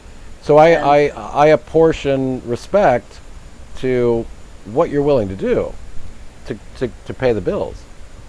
And there's just certain things that I can't do that I know I could. Well, I mean, I've often made the joke, if I only didn't have ethics, I'd be a millionaire, because I know so much about human psychology that I know exactly what buttons to push on and how to exploit people. But that's not true. I actually can't. I'm not capable of it.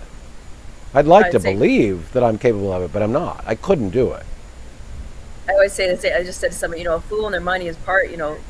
Right. Who am I to say they shouldn't spend it on bullshit? But I can't.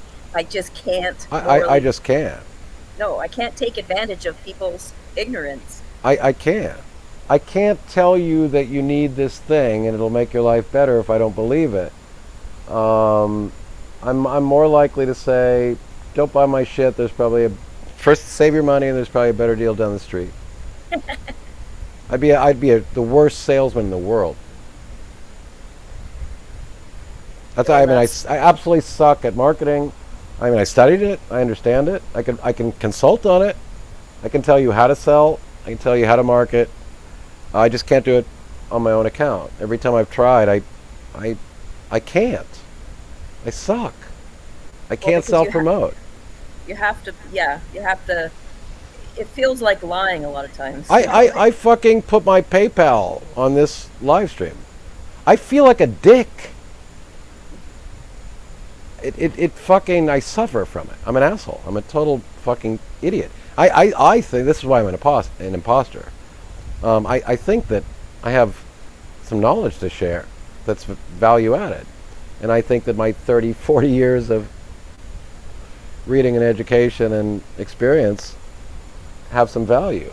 And yet, if I try to tell you that you should compensate me, I immediately fall into an imposter situation where, no, I'm probably a fraud. Yeah, it's a hard thing to overcome. And then I hate people that don't seem to have those limitations. you guys don't seem to have that problem, and you're an idiot. I mean, I know I'm 10 times smarter than you are. I know I'm 10 times more moral than you are. But you don't seem to have that problem, and you're laughing all the way to the bank. So, this is where some people argue, this is a game, and the winner is the one who has the most toys at the end. And, who might have necessarily... Well, there's one person I know, he constantly promotes himself on Facebook, and he says, hey, think of it this way. You can only help people if you yourself are in a position to help them. As his that's why I'm always saying. I mean, I believe I want to have impact, and I believe I have value-added content, and that I think I can have impact. But if I can't self-promote, then I'm a failure at having impact. So I can easily justify that I should self-promote and be more effective at it. I need to get over myself, but I can't. This is decades in the running. I wish I could help you out there, but I have the same problem. Yeah, the only way I can make money is, I put a suit on and corporations pay me a ton of money. And I don't want to do that anymore. But, I can make a fucking ton of money just putting a suit on and just doing what I know how to do. But when it's for my own account, I fall flat. Whatever. This is my problem. Because I don't think I'm necessarily... I try to convince myself that's because my ethical standards are so high, but I think it's also an inferiority complex and an inadequacy complex that I have that I just am not truly honest about. That's why I claim I know I have imposter syndrome. Well, yeah, you said, am I worthy enough to take it? You feel like you're taking advantage of people. Yeah, you're not. You shouldn't listen to me. I'm full of shit. I hope. Well, hopefully, yeah, and it's hard. It's because it is an emotion, and emotions are very difficult to reason with. Yeah, even your own. So, and that's why, I can feel empathy. But because I feel that, you think of things like that, think, well, okay, I can't even get myself to overcome myself with reason. Yeah, exactly. I try to promote myself as aspiring to be an intellectual robot, being pure reason. And I think I'm pretty good at that. At the same time, there's this emotional underpinning, because that's why I always say it's a false dichotomy to talk about intellect versus emotion. Intellect sits on a moral foundation. There is no intellect without the limbic system, without the what's the frickin' not the hypothalamus. Endocrine system? No, the limbic system and the what the fuck is that? Well, you got your amygdala, because that's amygdala. Thank you. The limbic system was founded on the amygdala, and essentially that's what's considered to be your emotional center. But even in modern neuroscience, we don't truly. This gets into even linguistics or in ontology. We don't really know what emotion means from a neurochemical, neurophysical, morphological perspective. We have some sort of notion of what emotion is, but we don't truly really know it. What emotions are. At the same time, we can talk about neurochemistry and neurotransmitters and hormones and we can talk about the limbic system and we can focus on a particular part of the brain, but we don't truly know what the ontology of emotion is as opposed to intellect. We can talk about intellect as being the executive decision-making apparatus in our frontal cortices and the whatever that frickin' area of the brain is that I always forget. We can talk about the limbic system and all that kind of stuff. But and we can talk about how, we can notice that when a particular area of the brain is damaged, essentially associated with the emotional center of the brain, that we become incredibly dysfunctional and incoherent intellectually. We can't form sentences. We make no sense. So in that context, then we have every good reason to believe that it's just a false dichotomy to try to distinguish between intellect and emotion. They are part of a codependent system, if at worst, if not completely integrated. So it just makes no sense to talk about intellect absent emotion. But from the Stoic tradition, we're talking about trying to some extent, control, our emotions, to not. No, that's a wrong. There's two different stoicisms, and they're constantly mixed up. There's what's got big S stoicism and little s stoicism, and they both have the same name, so of course they're easy mixed up. And Yeah. the one is big S stoicism, what's cognitive behaviors based off. The little stoicism, that's the thick upper, the thick upper lip, or whatever the saying is, stiff upper lip. And that is actually harmful because that's suppressing emotions. So that's not the correct stoicism. So Yeah, well, and this is obviously hard too, because Stoicism is a purely philosophical concept. It's very pre-scientific. So trying to reconcile philosophy with science is very hard. So I was going to go on, and I don't know if I have it in me, to go on to talk about ancient skepticism as opposed to modern skepticism, and essentially how the Greek tradition, Stoicism and Pyrrhoism, sort of the original skepticism, have many things in common, where they attempted to overcome dogmatism, they attempted to overcome judgment, they were very skeptical to assert truth, not that they didn't think that truth existed, but it was all about virtue. It was all about essentially what we now refer to as moral philosophy, that we tried to the best of their abilities, understand the nature of reality, the nature of ourselves, the nature of reality, and to try to then figure out how to live a good life. And the ultimate aspiration was eudaimonia, essentially happiness, well-being, human flourishing, and we attempted to, avoid dogmatism and judgment and sort of strong commitment to any belief, in an effort to remain sort of rational or emotional, or to fear belief.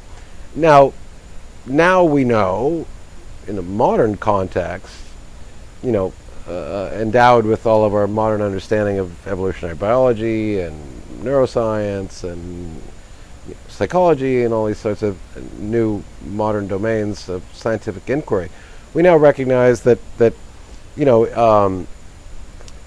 it's far more about justified belief. It's not about denying belief. It's about having good reasons for belief, and then essentially the scientific revolution and the Enlightenment project was about essentially then trying to find proper rationale for our beliefs, and also still incorporating essentially virtue. But the ancients they didn't know anything about science. They didn't know anything about they didn't know much about physics or cause and effect or the cell or evolution, or they didn't have microscopes, they didn't have telescopes, and they tried to use their intuitions and logic to the extent that was possible in that absence of knowledge, and mostly talked about moral philosophy and virtue, in the aspiration of how to live a good life and be a good person. And, and so in that sense, their skepticism was about belief and emotion in general. And now I think we understand more that emotion and belief are not the threat. The threat is unjustified morality and unjustified belief, and morality that leads to very bad outcomes, and beliefs that are not, can't be supported with good reason and empirical evidence. So that's very much what the scientific revolution and modern moral philosophy and skepticism have taught us. And it's just a very sort of fundamental change in attitude about philosophy and science, because we just didn't know very much back then. But they were on the right track, trying to be a decent person and trying to be rational.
Larissa, are you still there?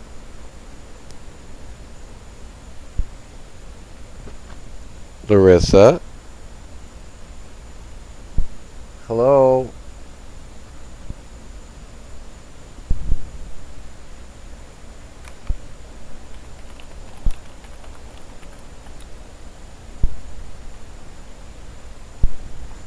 Testing 1, 2, 3. Okay, Marlene, you can hear me now? Larissa doesn't seem to be able to hear me. Oh, okay, she left to walk her dog. Thanks.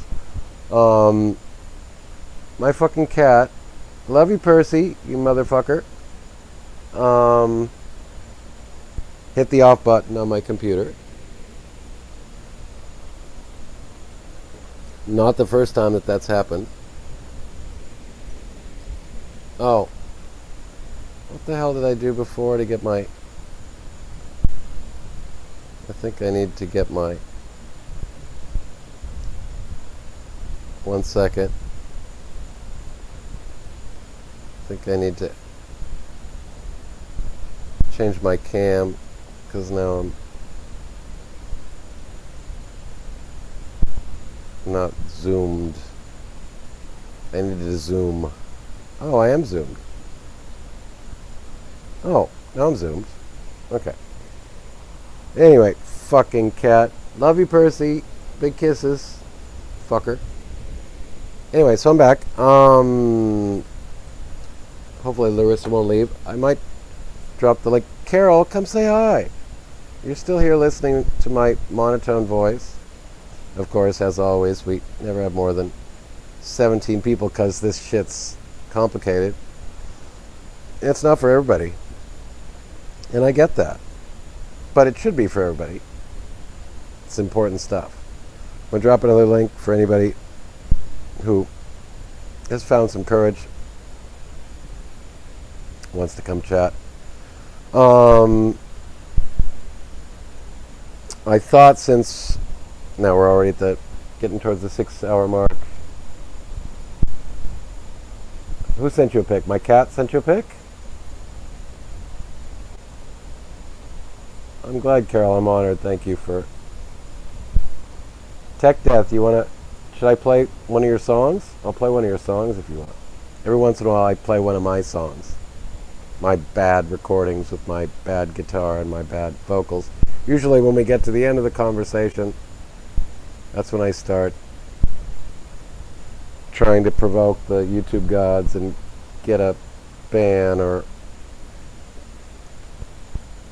start playing music, and I just want to party.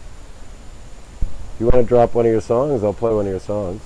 But what I thought maybe, as I just took a bathroom break while my cat fucked up my live stream, I was thinking about maybe going over some of the definitions, some philosophical concepts, which might be interesting for you guys, because it'll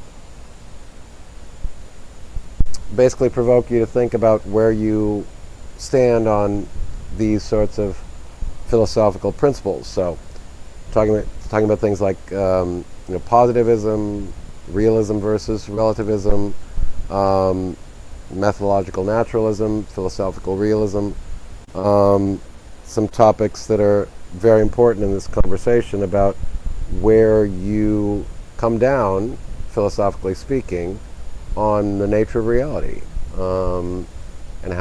and epistemology, and how to go about trying to figure out how the world works. So, one of the things I try to do, first of all, I'm not smart enough to understand, as I talked about at the beginning, I'm not smart enough to understand Wittgenstein or Nietzsche. Lord knows I've tried to read them, and maybe I'm just being modest and humble, and I understand some things. But some philosophy is rather daunting, just like some science is rather daunting, where you don't understand the lexicon, you don't understand the vocabulary, and it's hard to know if you're just too stupid to understand what they're talking about, or if what they're saying is rubbish. And as a scientific skeptic, there's a lot of rubbish that sounds very elegant. In my space, we refer to that as word salad, where essentially, there's a lot of people that make a living off of empty platitudes and self-help quotes and all this positive thinking and sort of deep, spiritually oriented quotes, which often using fancy vocabulary, which for me is indistinguishable from poetry. And very often it's just word salad. It doesn't have any coherent meaning, but it sounds lovely. And so we can easily another exercise of a good skeptic is to realize when you're in the presence of word salad. So very often we're moved by profound words strung together. And very often these words, when you actually analyze them, are meaningless. This is where often poetry and sophistry and bad philosophy can be very effective, because they can feel meaningful. they can resonate with you, but you're not even sure why. You can't even necessarily enunciate what you think this means. It just sounds beautiful, or it sounds profound. And so another exercise that we attempt to do in as scientific skeptics is to say, those are words. So we use something like, for any of you who don't know, there's actually a website I heavily recommend called the Deepak Chopra meme generator, or I don't know what. You can go and you can just type, create a Deepak Chopra comment, and it just puts together these lovely adjectives and these quantum mechanics ideas and these spiritual sounding words all together in a sentence, and you go like, wow, dude, that's profound. But that algorithm, that website shows you how it's just stringing incoherent words together in a way that sounds poetic and profound and deep. And in the words of Dan Dennett, for those of you who don't know him, he's a world-renowned public intellectual, philosopher, as well as a cognitive scientist, one of the rare philosophers who's also a scientist. And he talks about what's called a deepity, something that sounds profound, but when you actually analyze it, it's vacuous, it's vapid, it has no meaning. Tech Death says, kind of heavy, but the video grooves. It's me shredding. Well, share it, Tech Death. I'm an intellectual who also likes fucking rock and roll. I'm also a musician myself. I'm not as good as you, but I'm a singer and a guitarist, and I suck, but I have some songs and stuff, but, you're better than I am. So, I mean, there's nothing better than juxtaposing philosophy and science and intellectualism with fucking, shredding metal. For me, that's, the perfect compliment. So if you have a song you want me to play, I would be more than happy to play it. And hopefully, Larissa will come back from her walk, as none of you have the courage to come talk with me. And I'm going to take it personally. So either you don't like me, or you're afraid, because you find me intimidating, which makes me sad, because I'm not.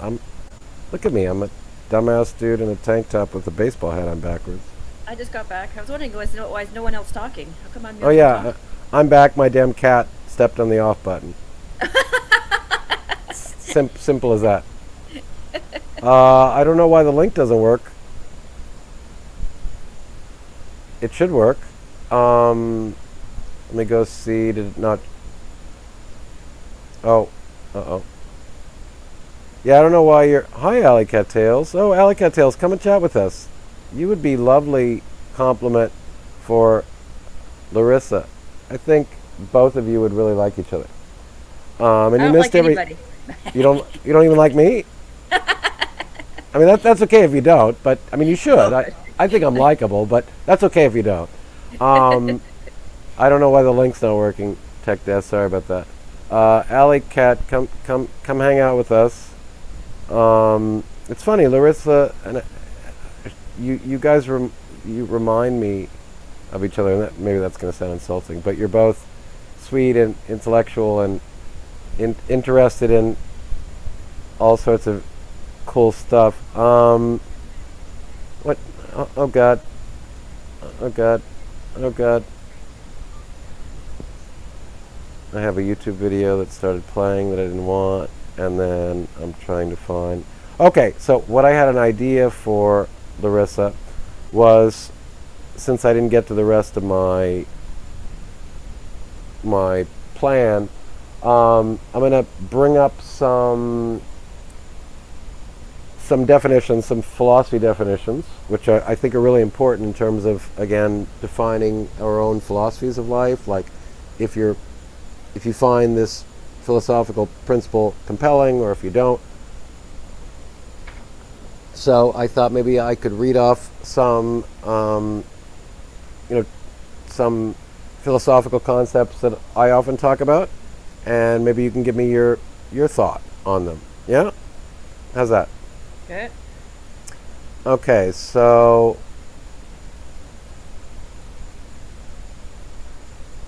I'm going to avoid some things. Okay, let me do it this way. What does the word metaphysics? How does the word metaphysics resonate with you? What does it mean to you? Well, if I hear the word metaphysics, I think woo woo, as in people like kind of suicide, people wanting to believe in something more than there's proof for it because it's kind of like a god, right? And that makes them feel better because we have a giant craving to For wish insert thinking. Yeah. knowledge, which there isn't any. Because Yeah. if there's a void, we so desperately want to fill that void with something. And humans have this incredible arrogance that they think if they can't understand it, that it's not understandable. So there must be some other deity or thing or magical whatever filling that void, and that's why we can't explain it. That's it's absolutely perfect in the sense that that is the modern connotation of the word metaphysics, and essentially the reason why that's certainly not a word that resonates with me. Having said that, metaphysics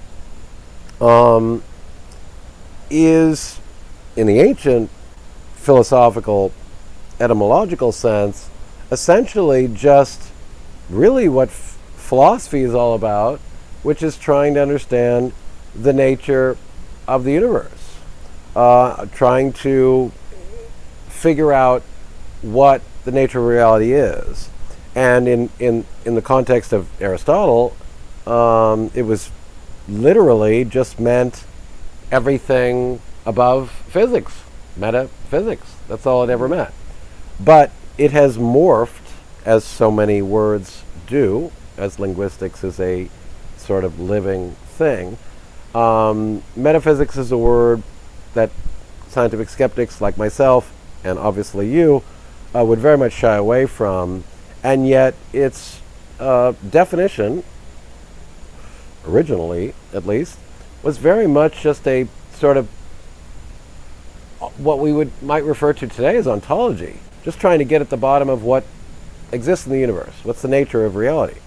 And now, unfortunately, or fortunately, or whatever, metaphysics is very much associated with the immaterial, with the supernatural, with the non-empirical, with the intuitive, the things that for which there is no evidence. And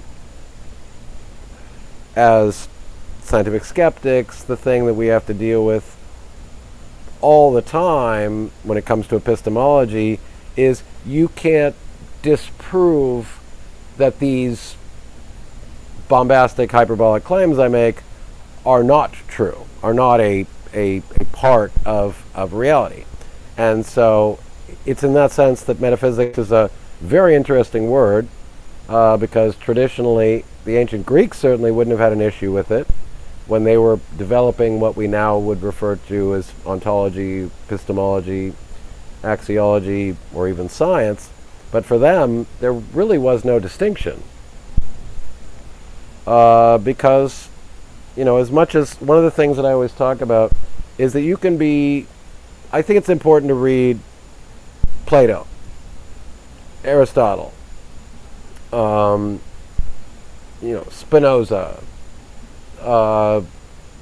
Thomas Aquinas, a lot of ancient philosophers, Seneca, Epicurus, Cicero, Descartes, even Hume, even relatively modern philosophers, and yet recognize that they were not privy to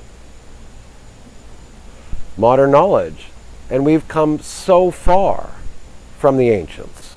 We've learned so much more about cause and effect and science. And to the extent that while it's important to read the ancients and all the classics, if for no other reason to understand the transition and the reasoning that went on across time. But in some of my favorite thinkers of all time are just categorically wrong, and would be considered a crackpot by our modern understanding of things. I mean, Isaac Newton, arguably, potentially, Aristotle, arguably, potentially, one of the smartest, two of the smartest people of all time, were arguably wrong about everything. But not because their reasoning was so poor, because their knowledge base was extremely limited. So one of the arguments that I always make is that there are two major ingredients for you to be a good thinker. You need a framework for thinking, a foundation, a philosophical set of tools, heuristics, methodologies for how to evaluate truth claims. And you need a database of knowledge from which to apply these principles. And one without the other is worthless, and vice versa. So if you have data without a framework for situating and interpreting and synthesizing and understanding it, it's worthless. And if you have a foundation for interpreting data without the data, that's sort of equally worthless, because you have no benchmark to sort of compare or contrast or apply these rules to anything. So my argument has always been that you need two crucial ingredients to become a good thinker. You need a foundation, a philosophical foundation for how to think about data, how to interpret it and evaluate it and situate it and compare it and contrast it with prior data. And you need the data. You need the knowledge. So my argument is that you need both. And so the ancients, they had a decent framework for attempting to situate how reality worked and how to evaluate things. They were just majorly lacking data.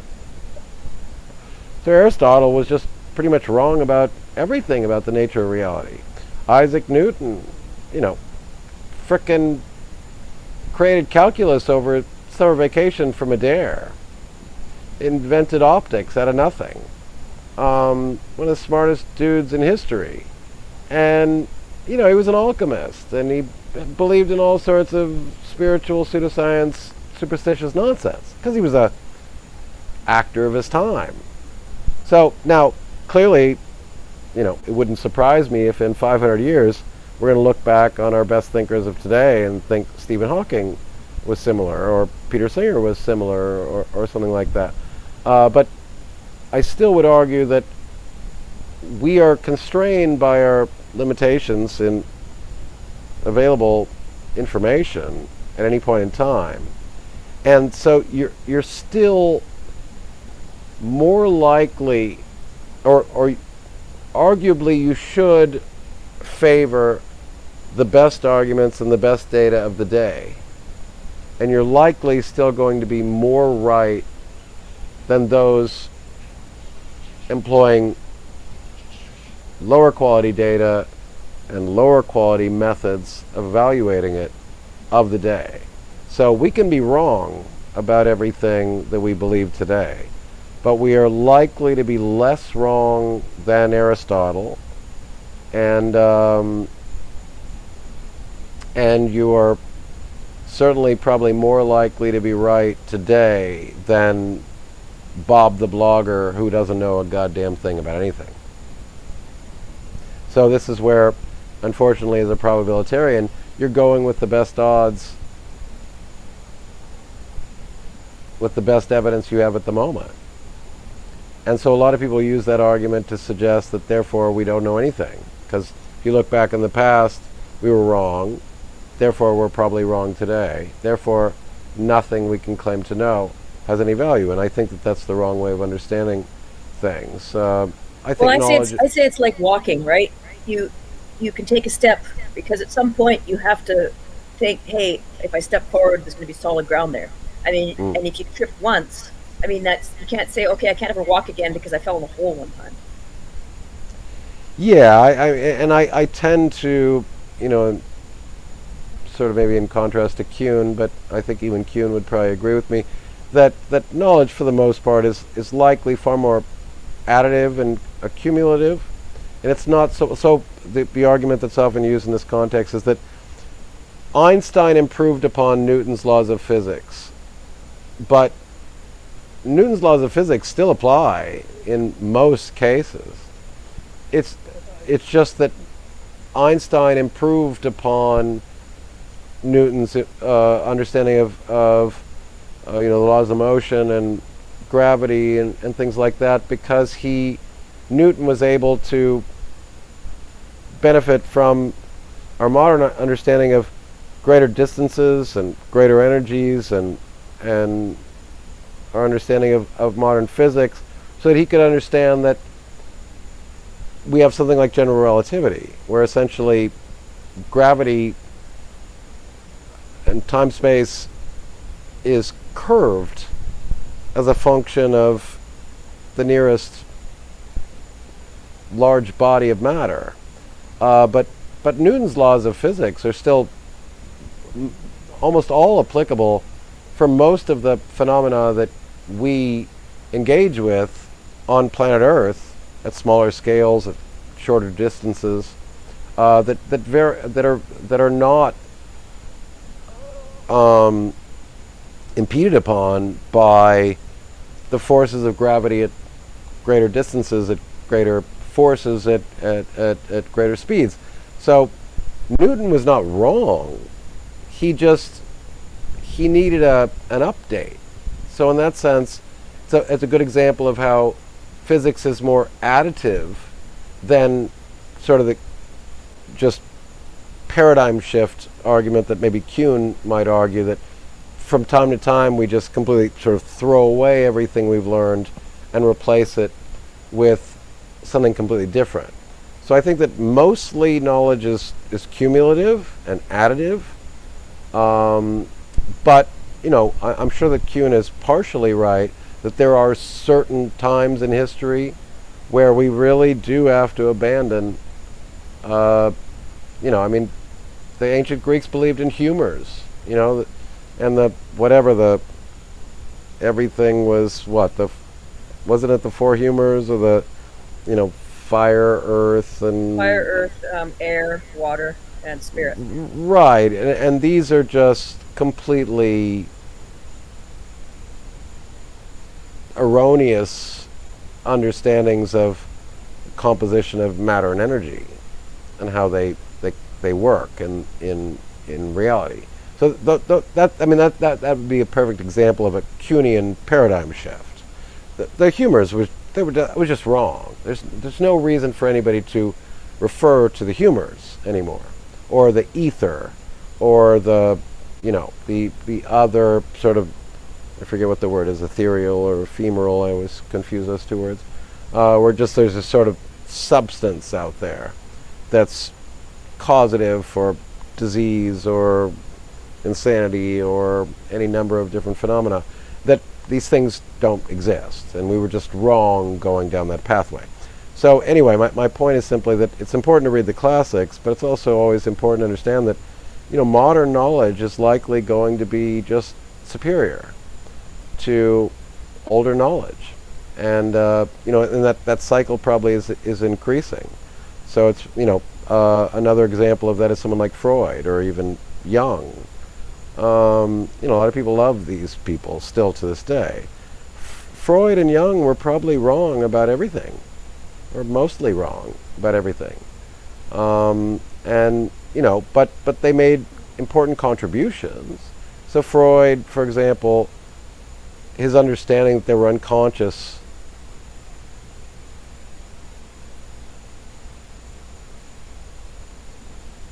factors that influence the way we behave and think is clearly true.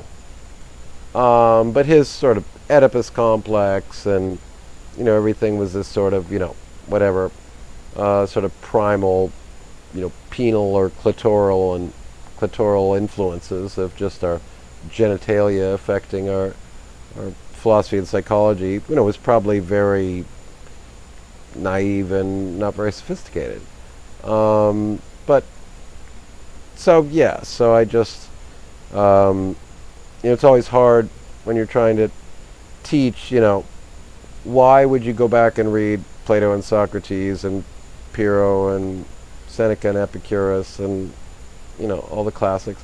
Well, if for no other reason to understand the transition, the process of thinking, the reasoning that was going on in the absence of evidence, because some of the reasoning was very applicable, but the data was lacking. Anyway, just an interesting concept of, what is the value of reading history or studying ancient philosophy? I mean, I think it has value, but you need to, I think, situate it and understand it in that context. That, trying to understand how they went about thinking about things in that absence of modern knowledge, their thinking wasn't bad necessarily. It was just that they were very limited by data. And so that might be very true of our thinking today, that our reasoning is not necessarily bad, but we're still very much missing a lot of data, evidence. I don't know how you feel about that. Well, it's also looking back at history, like they say, just because you can see the things they did. Seeing what was done wrong is also helpful, so you don't make the same mistake again. Because as they say, if you don't learn history, you didn't repeat it. Well, right, and you also, you don't know where we've come from, so, I mean, history has value on that basis alone, as I said before, that how can you gauge progress without knowing what we once believed? So that's another problem of the modern society, is that, people just assume that this has always been the way it is, and they take things for granted, not recognizing it's not long ago that, we had chattel slavery and women couldn't vote and black people were considered 3/5 of a human, and homosexuals were treated as aberrations, and and that's why again, why even when progressive thinking gets over its skis, we have progressive thinking to thank for every modern development we have. I sort of increasingly believe that conservatism, its only value is to challenge the excesses of progressivism. So, change for change's sake has no value. Status quo has no value. It's only in comparing with some benchmark that you can claim that we've made any progress at all. And some assertions of change are probably not necessarily good, or not necessarily an improvement on what we had before. But change is inevitable, and clearly we are the major beneficiaries of change over time, in moral reasoning and in scientific reasoning and in our understanding of the natural world. If you want to go back to, if you want to live 2,000 years ago, be my guest. Enjoy your lack of plumbing and air conditioning and healthy food sources and modern advances and the internet and transportation and mobility and access to education. Be my guest. Go back and have fun. I'm pretty sure you'll be screaming and whining and wanting to come back to the modern age. Nowadays can't even go 5 minutes without their phones. Oh my God. It's like, the 13-year-olds, it's just like, you'd think that you'd cut an arm off. See, that's why Allie needs to come join us, because I refer to Newton, and Allie jumps on standing on the shoulders of giants, which is absolutely what my point was. So, and that's an Isaac Newton quote. So thank you. Hold on, I'm gonna take a break.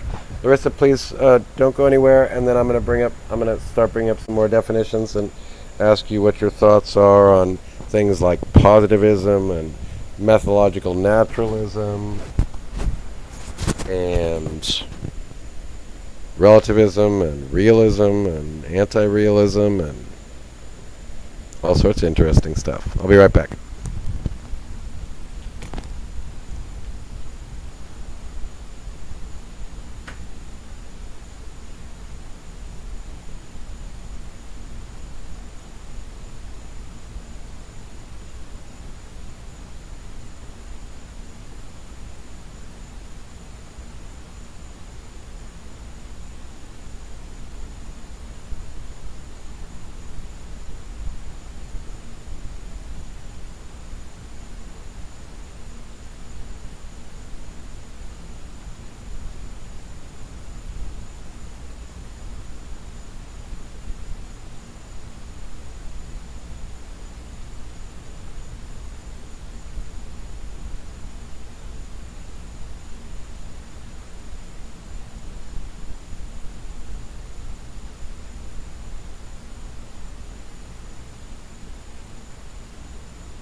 What kind of dog do you have? She's a Shih Tzu Poodle Jack. Fucking mutt. Yep, she's perfect. Do you only have one, or more than one, or Just just her, one? Huh? Just one. Have you always had dogs? and cats, mostly cats, but I'm on the road a lot now, and a cat is not practical on the road. Oh, that's So- interesting. Because I always think that cats are easier than dogs. As much as I love dogs, because I'm just going to ask you, which are better, dogs or cats? There's when people always ask us stuff, there's never no such thing. It all depends on you and your needs and wants and likes. It's I'm totally kidding. Yeah, no, absolutely. I love both of them. I find dogs to be higher maintenance, but dogs you can take with you and take on adventures, and cats are more domestic. Yeah, because and a cat, like I used to be able to leave my cat alone for 2 days at a time, right? I mean, I've always felt nervous because, I mean, they can get in trouble. They wrap themselves around a blind or something, and, but on the whole, I mean, they are social, though. People underestimate just how much they do want to be with us. It is a very good metaphor to say cats are like introverts and dogs are like extroverts, and that an introvert, they do want to be with other people, but they don't want to be in each other's face necessarily. Like they like being in right. the room together. And right, just the old dogs seem to live for you. You are the center of their attention. Cats seem to be more independent. I sort of respect them for that.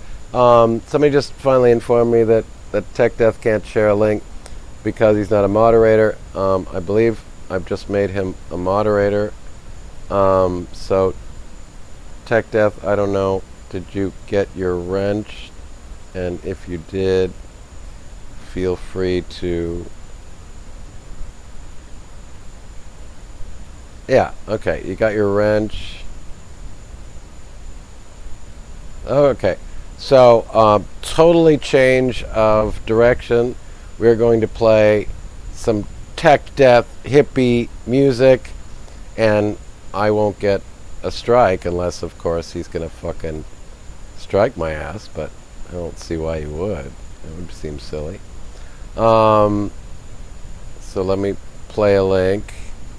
Now, maybe, I don't know, maybe it's not all of your cup of tea, but whatever. We're going to listen to some goddamn music from somebody who's spent a long time trying to develop a complex skill like frickin' playing guitar, making music.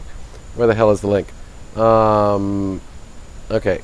Apparently I'm getting the link from Marlene, right? Okay. It's heavy. So, everybody, well, frickin', what's the word? Like, hold your socks. I don't know, what do you say when you're about to play something that might be shocking to people? Grab your bootstraps? I don't know, my idioms suck balls. Hold your horses. Hold your hold no that doesn't work either. I don't think so. Let's see what it. Well, here we go. Tech Death Hippie on the cue.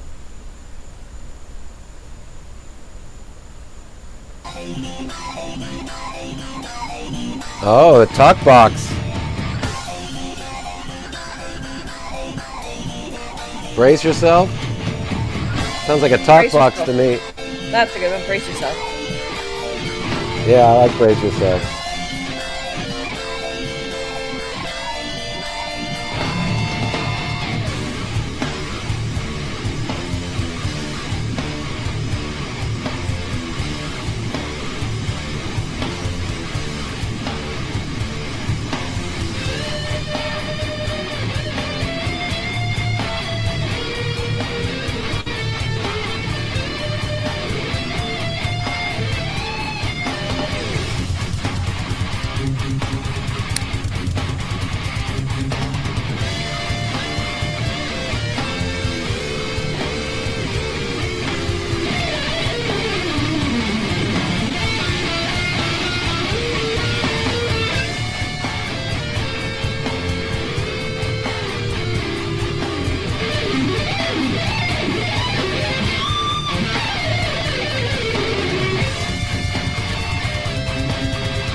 Oh my god, I love that ending.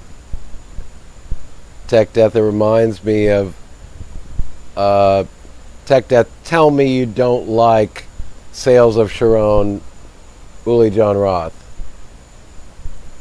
Or at least, please don't tell me you don't like it, because that would make me cry. one of my favorite solos of all time. As a rocker, I like, I mean, I've changed a lot. I like a lot of different genres. I even like a lot of pop. But I love good rock.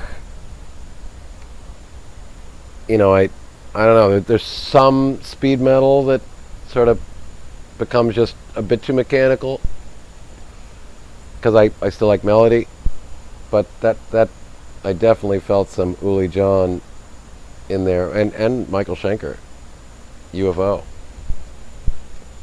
I'm pretty sure you might have been inspired by some of those mofos. Anyway, so yeah.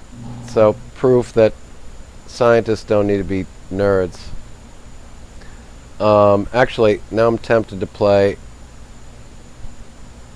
since you even had an eagle, and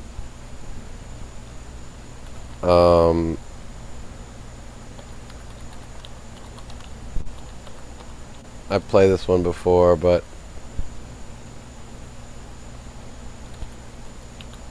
I don't know if anybody's seen this, but I find this hilarious.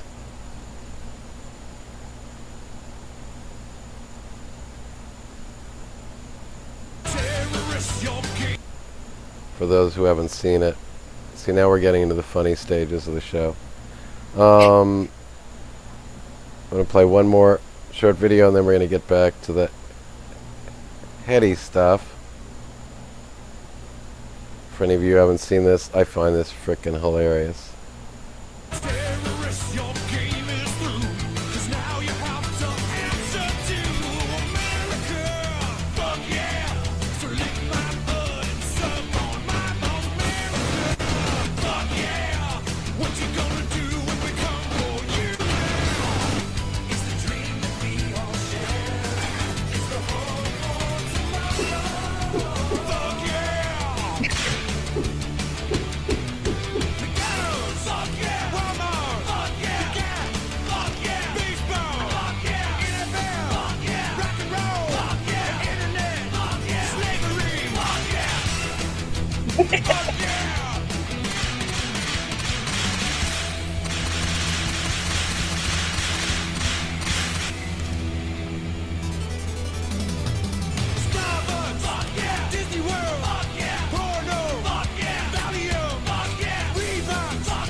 So if that isn't intellectual,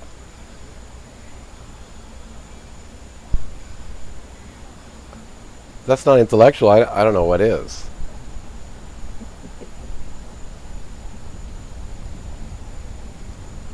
So, we have a musical satirical interlude. I'm not trying to conflate Tech Death's great music. Tech Death, you're a badass guitarist. I am humbled in your presence.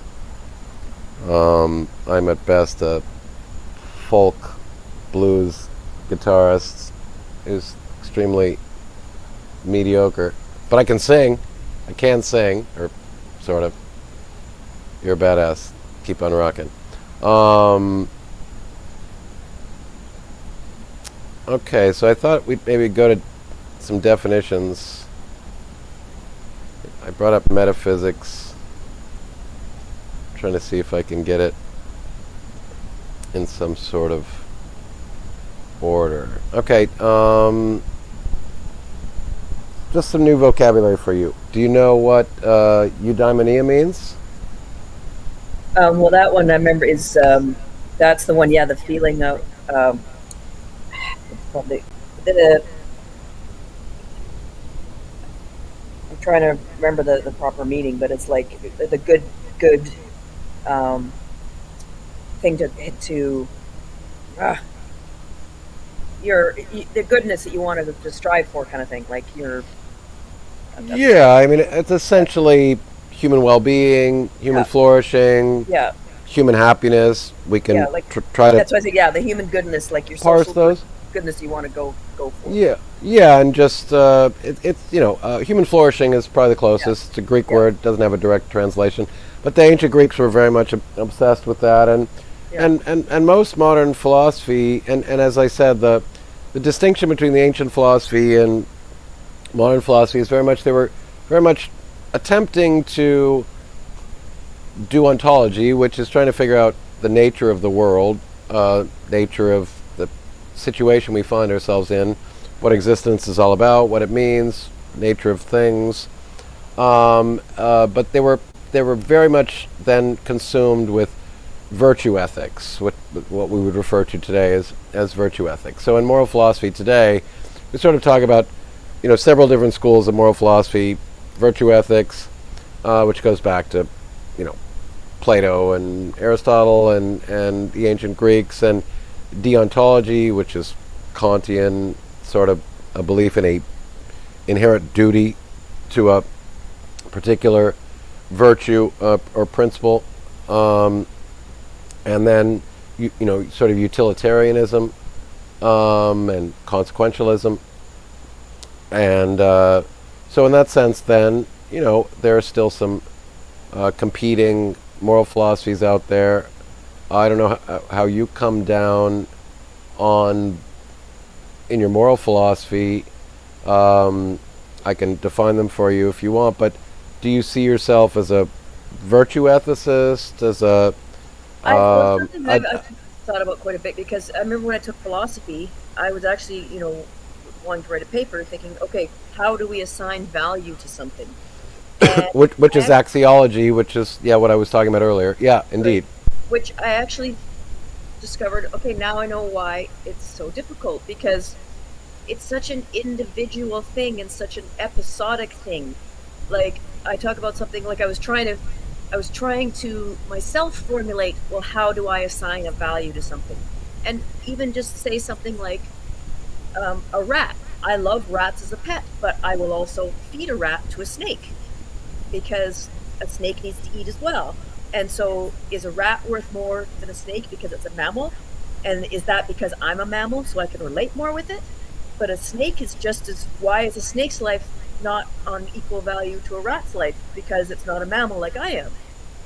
And Yeah, very complex moral topics. I mean, the way that we tend today in our modern moral intuitions is essentially to apportion a greater concern to animal well-being based on the complexity of the nervous system and the breadth of experience.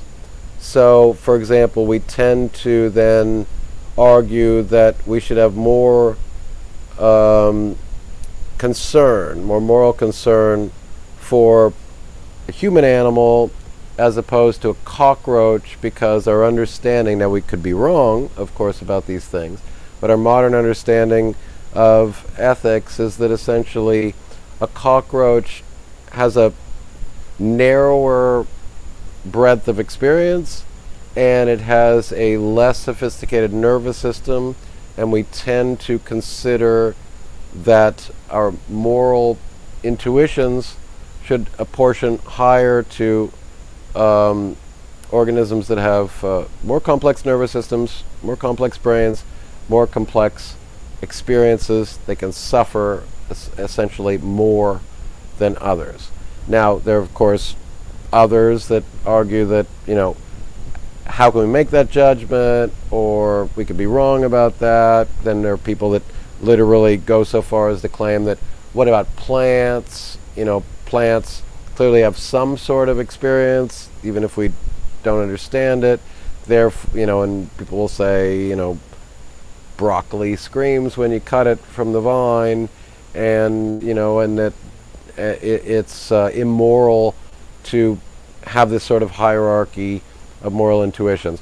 But the sort of general consensus, argued by someone like Peter Singer, for example, arguably the best moral philosopher we have of the day, sort of argues that our sympathies, our concern for well-being should be apportioned as a function of these things. So your argument is an interesting one, because is it obvious that there's a obvious distinction between a snake and a rat?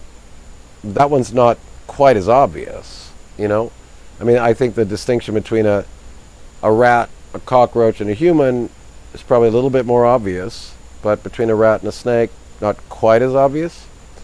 And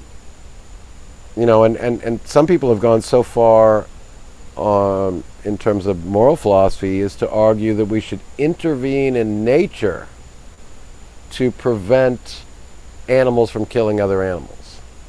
And that in that sense we have a sort of custodian role to that I don't agree with, because that to me is like being like God. Like, that's a bit too extreme. Yeah. Right? Why do you think you are like billions of years of evolution, and because you don't like pain and suffering, you want to try to stop the entire way that life has evolved? Like, life depends on death, and because you don't like death because it's not pleasant, you want to try to change the entire order of things just because to make you feel better. Well, I mean, I definitely agree with you that it's extremely, it's very extreme at this point. I mean, the idea that we would adopt that role and that paternal responsibility to then try to optimize our modern intuitions when it comes to moral philosophy is that it's essentially a conversation about minimizing pain and suffering and optimizing eudaimonia, flourishing.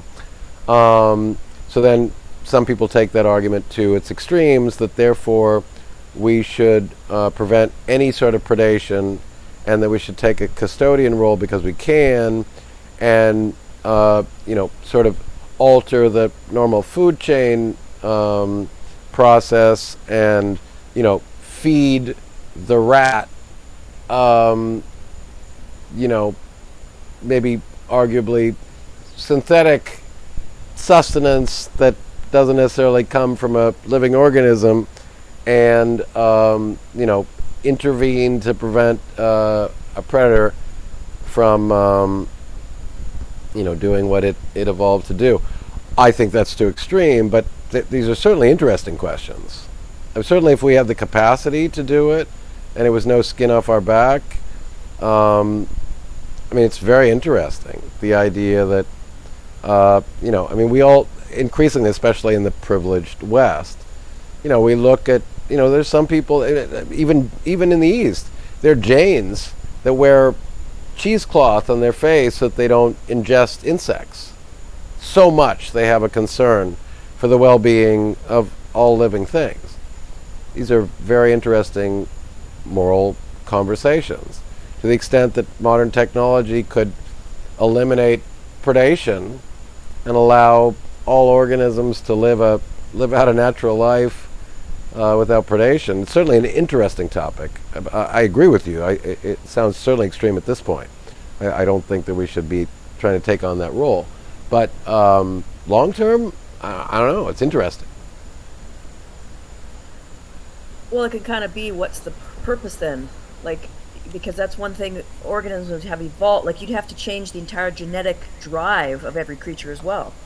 Well, I mean, we've already pushed against our evolved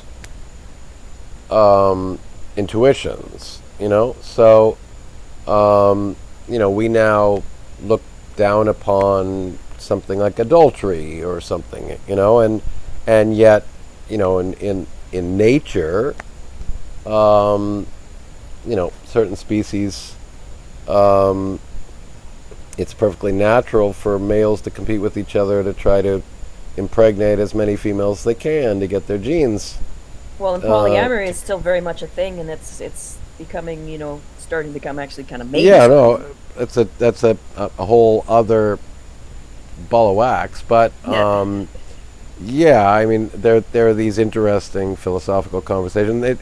Peter Singer often gets called a fascist because he'll argue something like, for example, a human being who's in a vegetative state, who we have absolutely no good reason to believe that we can reverse the problem that has led to this person being in a vegetative state.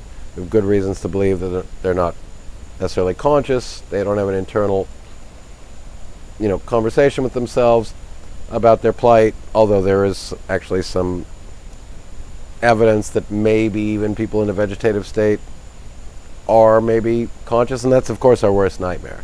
I don't think there's anything worse than the idea that somebody is in a vegetative state that can't communicate with the external world, but inside they're having a completely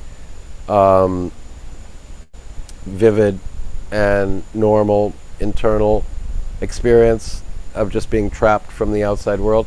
That, I think, sounds like as good an example of torture as I can imagine, right?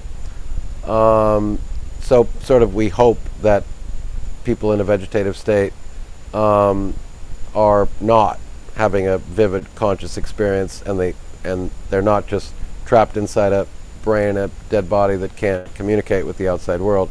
That sounds like a horror, right? But to the extent that we presume that they don't have a rich internal state, and then they're not sort of consciously suffering, Peter Singer argues that we should have more sympathy and concern for a healthy dog, for example, or chimpanzee, than we should for a human in a vegetative state, because the breadth of experience and the amount of suffering that a chimp can have is far broader than a human being even in a vegetative state.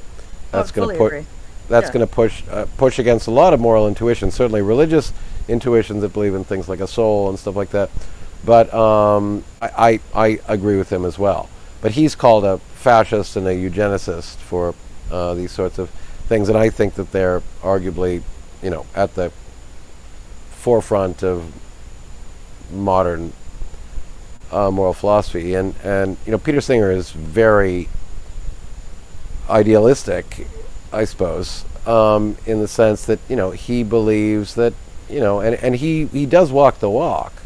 He believes that anything above a reasonable subsistence level of income should be given away.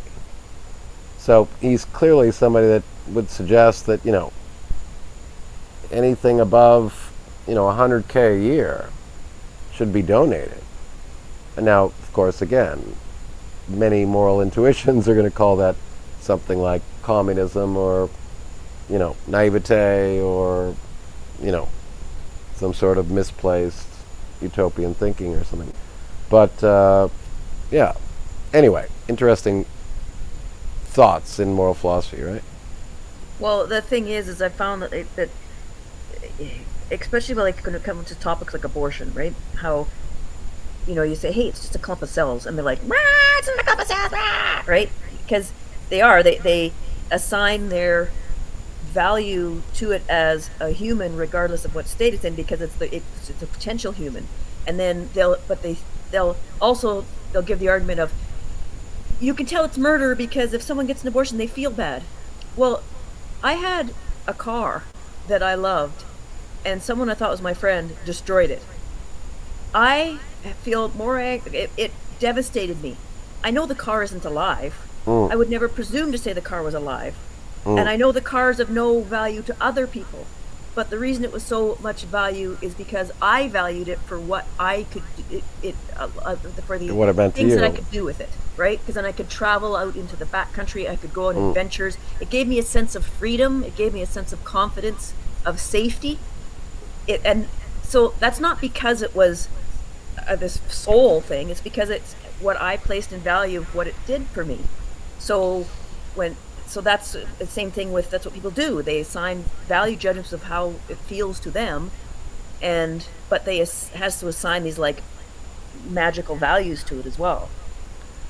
Yeah, I mean, somebody, obviously, Marlene brings up reproductive rights, obviously, such a big topic. I don't even know whether I want to address it. Not that I'm afraid to address it, but just, I don't know if I'm in the mood. Allie, hello. Hey, how are you guys? Allie, Larissa, Allie. Hello. I'm Tippy. Hello. My camera doesn't work for some reason. So. Aw. Well, you're under no obligation. As a matter of fact, I should spare you from my camera working. No, it's so balmy looking. I love it. Balmy? Well, I enjoyed watching the little lizard crawl across the screen. Oh, as well. did it? Yeah. So yeah, where do I want to go from here? Al, you missed everything, right?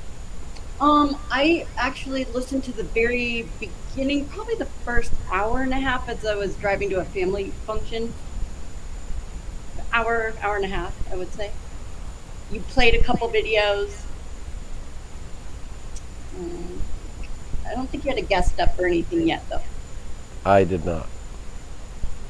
I had tonight's actually interesting for me. It's not the first time I've had a straggler from my Facebook forum because again, it's so interesting, and I would so love to bring together the two communities because first of all, I don't want to lose the people that I love, that I did acquire friendships from the true crime community. At the same time, I want Integrate. to, I want to extricate myself from that space Right. and do what I have done for the last decade, because the sorts of things I tried to bring to true crime were not at all exclusive to true crime. They're applicable to everything. So for me, I mean, it's a joy to try to bring the two communities together, and I would love nothing more than for you guys all to like each other. You know, it's like it's my No my pressure, Larissa. Yeah. Don't blow it. no pressure. But they're very very different communities. So even like I went out of my comfort zone to try to self promote on SCTS tonight to kind of say I'm going to do a live and I'm going to talk about the virtues of scientific skepticism, and if you'd like, except I know that these are very different communities. YouTube prefers video and audio, whereas my SCTS community prefers the written word. I get that trying to bring them together is a daunting task, and I had plenty of people come and say, yes, I want nothing to do with live stream, I like to read, which is of course what I expected. I'm like, okay, I mean, no problem. There's always going to be those type, but there's some of us that like multi-medium, depending on the time of day and the place. Yeah, Context. it's not an airport. You don't need to announce your departure. Right. If you're not interested, that's fine. But interestingly enough, and because I mean I have 125 fucking thousand subscribers over there that I spent a decade trying to acquire. Yeah. And yet I can't even reach out to them because Facebook is a dead platform, and now it distributes like 0.1% of anything I post, which is why I end up posting mostly political satire, frickin' memes, which is an insult to my intelligence, and it's annoying, and I continue to whine and whinge about it, and I probably will forever because it sucks. Because after having tried to expose that audience to really profound stuff, all the big questions in philosophy and science, and do long form and conferences with the best thinkers in the world in science and philosophy on very serious topics, and hour-long presentations and very technical content. Now I'm reduced to fucking stupid-ass one-sentence memes because I live in a fucking TLDR world of frickin', Facebook algorithms aren't going to show anything to anybody unless it's frickin' short form. So it sucks. Yeah. To be fair, that is a conclusion you're making based on kind of what we hear. But there is the case to be made potentially, like just as another idea, just coming from a digital marketer that's been watching all of this for years. I do agree with you for the most part. They have become a very much more pay-per-play because they can. they know they can't. I get it.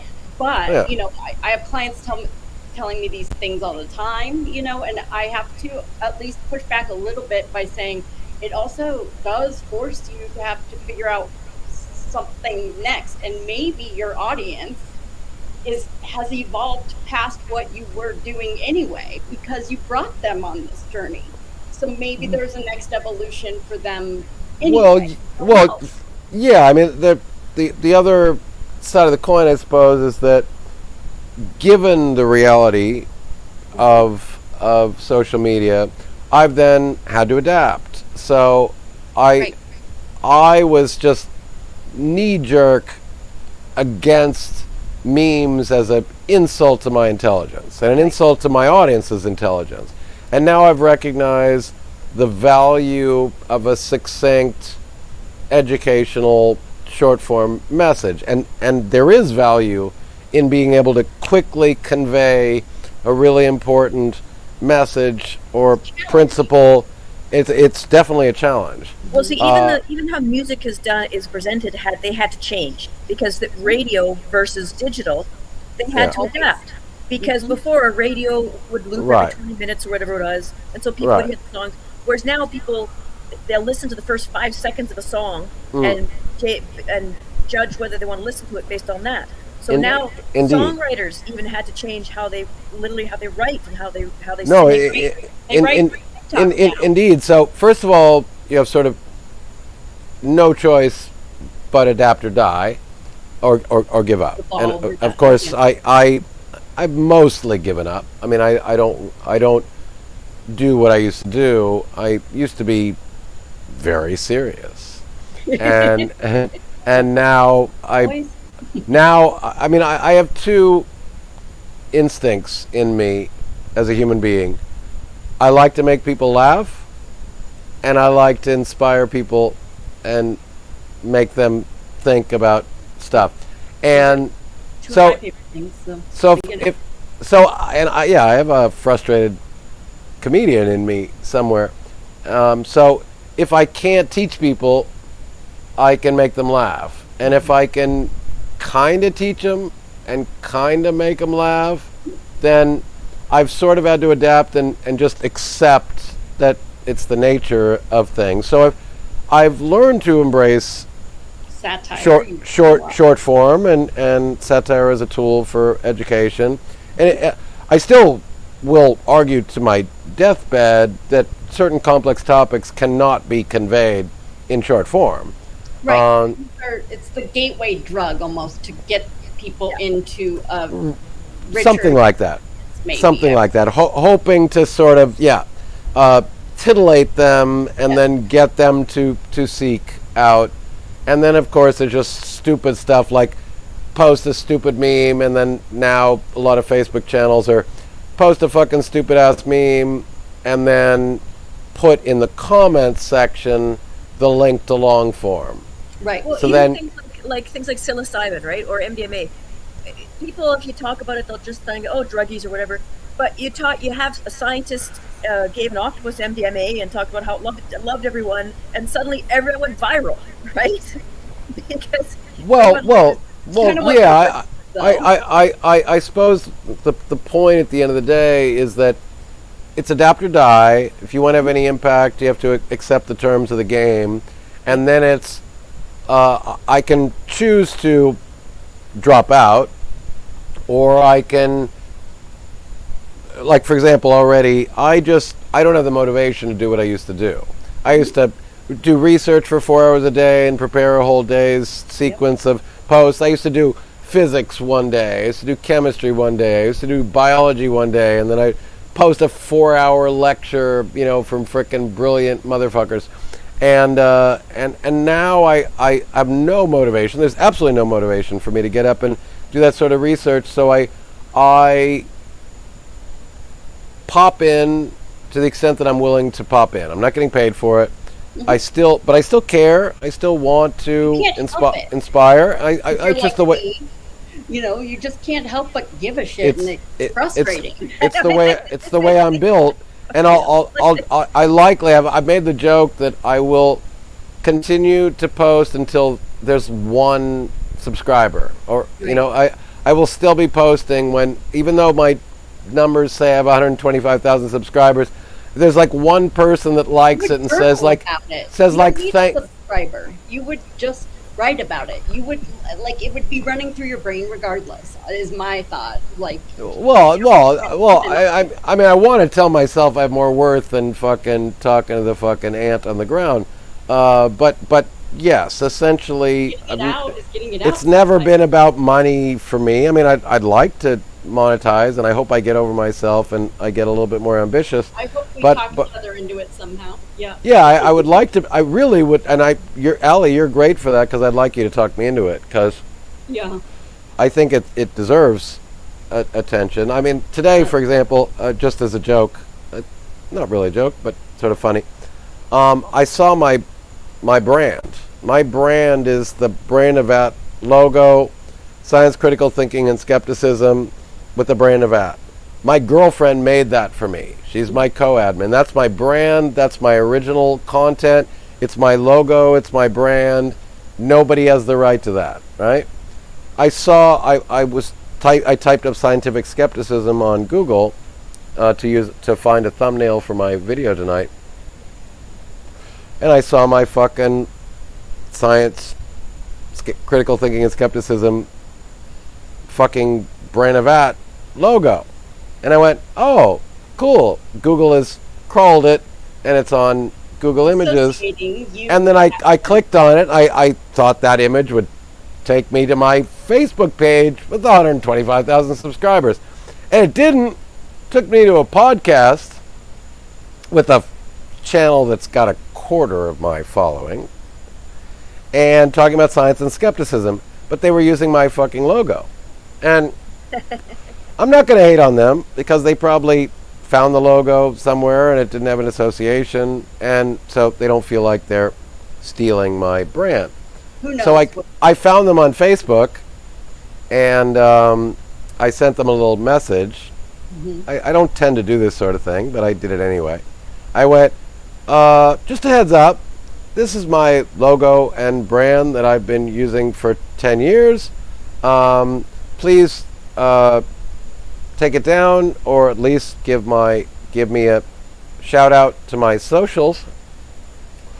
And by the way, if you'd ever like to talk about science, critical thinking, and skepticism, and they had Peter Singer on last week on their podcast, and they had Michael Shermer on the podcast recently. And I just had an engagement with Brian Dunning, and because I'm a loner and because I don't do any networking, and even though I was somebody in the scientific skeptic world, had access, Allie, you know me, I suck so bad at fucking self-promoting. I could have interviewed all of these people. I could have had all these people on my fucking podcast, but I suck balls. You need someone to push you. Have you watched that for you? I need somebody to push for me. Thank you. I need you. I need you, Allie, and your cat. There was a doctor I was following for a while, and he's very good at doing the promotion, and he knows how to do the whole Dr. Zamanis, but Z-Dog, he calls himself Z-Dog. I know he is. Yeah, I know he is. Yeah. He does a very good job of promoting himself and making it exciting for people, because he understands how you got to make it engaging, right? Yeah. And he's been so successfully. Now he was interviewing one guy talking about vaccines, and he had anti-vaxxers smashing on his windows. So you know you're doing well when you pissed them off and they're trying to. I suppose. I mean, I've gotten plenty of that, but I haven't gotten the fucking financial funding that should go with that. Because if you're going to get fucking attacked and doxxed and attacked and have FBI reports and frickin' scumbags like Chris McDonough go after you, the least you can do is get some moolah for it. In any case, I need Allie to frickin' help me with getting over myself. But, where was I going to go with that? So I'd love to talk about it for sure. I mean, we should just do it. We should just plan a day and do it. Just get some it just sucks. I mean, I've just, like, my whole life, I have ideas, and then I meet these ambitious people that, like, they see opportunity in me, and they fucking come and they want to sap my ideas and then frickin' make $1 million out of it. And every time they come to me and they try to do that, I just, like, I fucking let's just be fair, I pussy out. And it's because I'm a perfectionist, and I'm like, no, I'm not prepared. I don't know, frickin' goddamn whatever, blah. And I need to get over myself, and it's my imposter syndrome. I know it's my imposter syndrome. Yep. For years and years and years, I've convinced myself that it's just that my ethical standards are so much better than everybody else. Now I recognize that it's also a latent inadequacy complex I have, and I just need to accept it. So anyway, so when it comes to like Facebook, Well, and the thing is, You have to- you have to- confident. You have to be very confident for people, because if you give that, you're, oh, I'm all uncertain. This is why the manipulators like John, why they are so successful, because they don't give a shit. They don't They're give a like, shit. I'm the best. Ooh, hey, you loser, shit. You're like, you Look, sunk bag. No, I'm but the best. it's because of people like that when I contrast against them, No. I'd rather die than be like that motherfucker. Cringe. Right? Yeah, exactly. I just cringe. I look at the people that this is where again I'm of two minds. I have imposter syndrome where I'm afraid to be exposed as a fraud, and then I have my moments where I think that fuck, I have so much to offer, if only frickin' somebody could get me over my hump.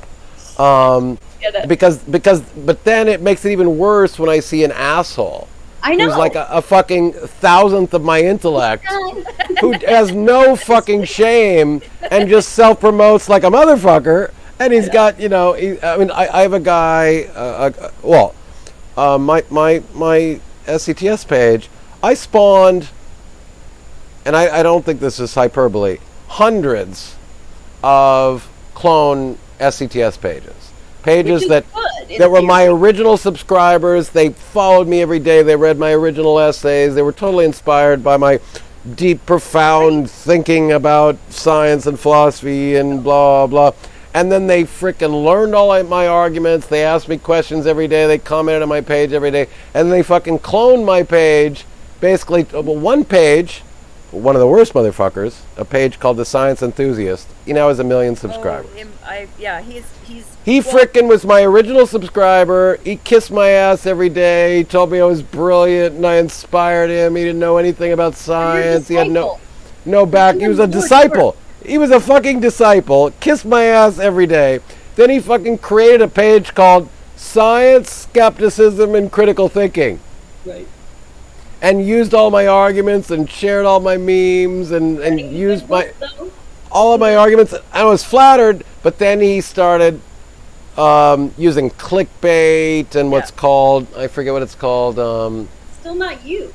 Hot booting or whatever, where you steal a video on YouTube and then you he also does outrage, right? Which pisses me and off. then he used cats, just to fucking jump. Yeah, just to Nothing wrong frickin' with cats. Nothing wrong with cats. No, nothing wrong with cats, but it's like, I fucking know the trends. I'm going to go with scientific skepticism and cats. And it's like, I love cats, but I have too much pride to fucking exploit cats to do science and cats together. And he did science and cats. And he even created a fucking secondary page called Skeptical Kitten, and where he only posted science memes with cute kittens. And I'm like, you fucker, you opportunistic, ambitious motherfucker, piece of shit.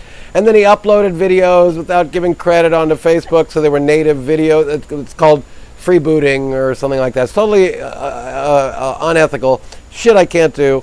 And he fucking used clickbait titles and all the marketing tactics. Then he grew his channel to 1 million pages. And he's like a fragment of the quality of all of the other skeptic pages, like me, that I just want to educate, motherfucker.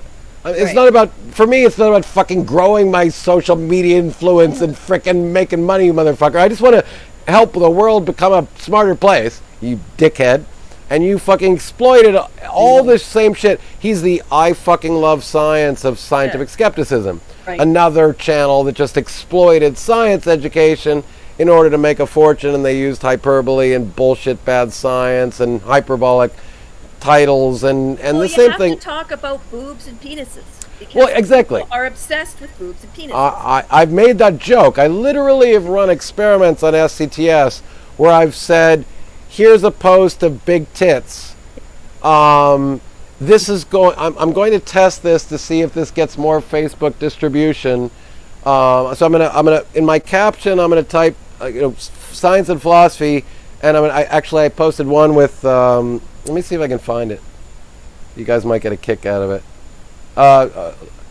Larissa, you must remember that, right? Where I did a couple I of. said to you, because like I said, I also know for Facebook. That's why I said to you, even if it's a joke, I'll comment on there because Facebook works by the interactions and they boost. If they see people, like I'll post something and then Facebook will send me a little message saying, "Larissa, people are talking about you," and I'll go on and go. Look, Okay, and here it is. I'm gonna show it because I literally I've done it a couple times.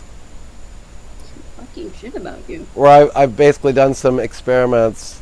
Okay, so this is a post that's totally not me. Okay, so I used let me just run through empty platitudes, making people feel special. From that Deepak Chopra site or what? Well, you guys can see the post. Oh no, you guys can't see the post. I remember yeah, this one. No, I remember this one because remember I commented Oh, on you- it because I oh, you took boosted. can't. I'm like boobies. Right? And then I added in all of the emojis because that's another trick. Pretty colors, right? Yeah. Pretty emojis in everything. And then can we get a zillion shares? Oh, you forgot the one share equals one prayer. Right, exactly. Then I used empty platitudes, bullshit platitudes that mean nothing. Love is like a box of chocolates. What is your and then I did the participatory clickbait tactic, which is asking people to interact with things that everybody has an opinion on. And I don't care what your favorite band is, but I'm going to ask you what your favorite band is because it's going to get a lot of attention and everybody's going to interact. And it's going to get me good. People like thinking that you have an interest in what they want. Right. I don't care what their favorite band is, but I'm asking you a question. So just asking a question will get people to interact, make comments, asking people generic things. So then I just ask stupid questions so people feel smart. Like I said, what is bigger, a small puppy or a big skyscraper? So people are going to actually go like, I'm smart. I know the answer to this question. A big skyscraper is bigger than a small puppy. Because like, hey everyone, let's just pretend that you're fucking smart when that's a pretty simple question. Then I ask the subjective things. Your favorite color and the last thing you ate is your porn name. That typical clickbaity shit, Quiz. right? People love those ones. People love those the ones. quiz, right?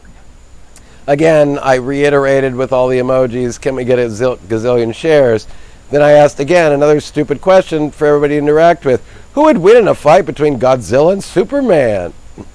So then I posted a bunch of images. I said, who would win in a fight between Godzilla and Superman? Here's a beautiful, inspiring picture of nature. Look at it, motherfucker.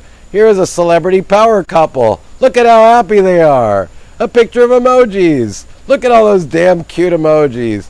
Kitty, look at those toe beans, with that little kitten. Can we get a zillion shares? If you don't eat babies, like and share. So I tried to basically shame them into liking it, guilt them into liking it. So I posted a picture of, pretty celebrities, funny emojis on a couch, cute kittens, a beautiful landscape, and big boobies, just to sort of really expose. And I ran the experiment in like 2 posts in a row. I got, let me see, I forget, Marissa, maybe you remember, I got 2,000%, if I remember correctly. You were commenting saying how it worked. 2,000% more distribution with the Facebook algorithms by running this experiment. So, to the average, not necessarily ethical, ambitious person, why would you not use those tactics when you can get not 5% more distribution, not 10% more distribution, not even 100% more distribution, 2,000%? That's the difference between 1 and 2,000. So that's the difference between 100 and 20,000. That's the difference between whatever, right? I don't like to do math in my off hours unless I'm paid. But essentially, You'd rather put a jalapeno in your eye. I'd rather put a jalapeno in my eye than do math, even though I'm trained in mathematics. I just don't like it, and I suck at it. Anyway, I just thought this was like the it's like, where is the incentive to be honest?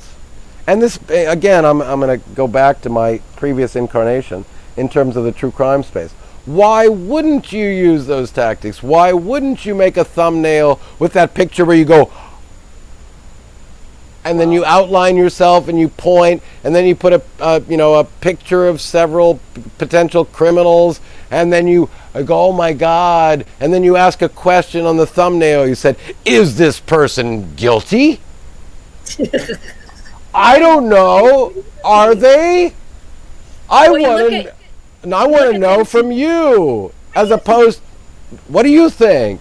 And the fucking, what's her name? What was her name? The dumbass with the tilting head. What's her name? Also, you look at like Marjorie Taylor Greene and all them, and yeah. Of course the one with poop and all that. Like, and what, here's my vagina candle. Who could ever say here's my vagina candle and not be laughed at in their face? Right. And like MSNBC, you motherfuckers, you frickin' had an interview with Gwyneth Paltrow, and you're going to talk about how she abandoned Hollywood to pursue her business career where she sells bullshit pseudoscience and frickin' Benoit balls and dildos on her site and posts fucking pseudoscience rubbish and appealing to human emotions. And again, like, why you're a fucking news organization. You should be a consumer advocate. You should be calling her out for bullshit fucking misinformation that she's spreading in the name of ambition and entrepreneurship and capitalism. But you go and you look at Zav the girl. videos that are popular and stuff like that, right? You gotta look, because like I said, I used to think it was insulting coming down to people, but they actually think of it like a waiter. Like, you gotta think of, you are not diminishing yourself. You're in hospitality. You're serving. You're being a good host to someone who can't come up to you. Right. So think of it and like a waiter. When a waiter comes in, and if they're tall, they're gonna bend down and to talk to you. They're not gonna sit back. Get on their level. Right, but for example, in this case, just asking a question, putting a question on something, total clickbait. So if I'm going to make a case, I'm going to try to persuade you that the evidence is supportive, that this is the fact, right? I'm not going to then pretend, I don't know the answer. What do you think, everybody? I want to know what your opinion is. This is a clickbait tactic. You're pretending that you're being humble. You've done your homework. You know that all the evidence is supportive, that the argument should be in this favor. And so then you just fucking lie and say, is this person guilty, for example? Or, do we have free will? Or is the universe infinite? Or whatever. You are trying to make a case to try to convince somebody, and you're going to provide a whole host of arguments. You've done a fuckload of research. You're going to try to make a case that the answer is more likely this or more likely that. You're not you're lying if you're claiming you don't already have a position. You're trying to persuade them of the position. If you're opening it up with a question mark, you're clickbaiting. But the thing is, you're not being humble. You're clickbaiting. Because you know that everybody's going to go, oh, this person cares about my opinion. You don't.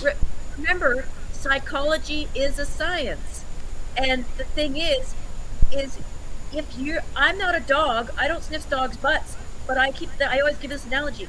But I can't expect a dog to not sniff butts. I thought you wanted to be not a vegetarian, a veterinarian. Yeah. Shouldn't you sniff butts? Isn't there like some knowledge in sniffing a dog's butt to know if they have some sort of toxins and they need to get some therapy? Well, no, actually, what's funny though is I could detect disease by smell.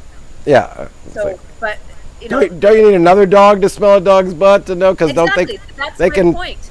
Dogs can frickin' find cancer, can't they? There's olfactory senses. Point is that it's not lying to say, hey, like, how's my smell or something like that. Even though I'm not a dog, I know I'm appealing to dogs, and so you can't expect them to relate to me because I'm not a dog.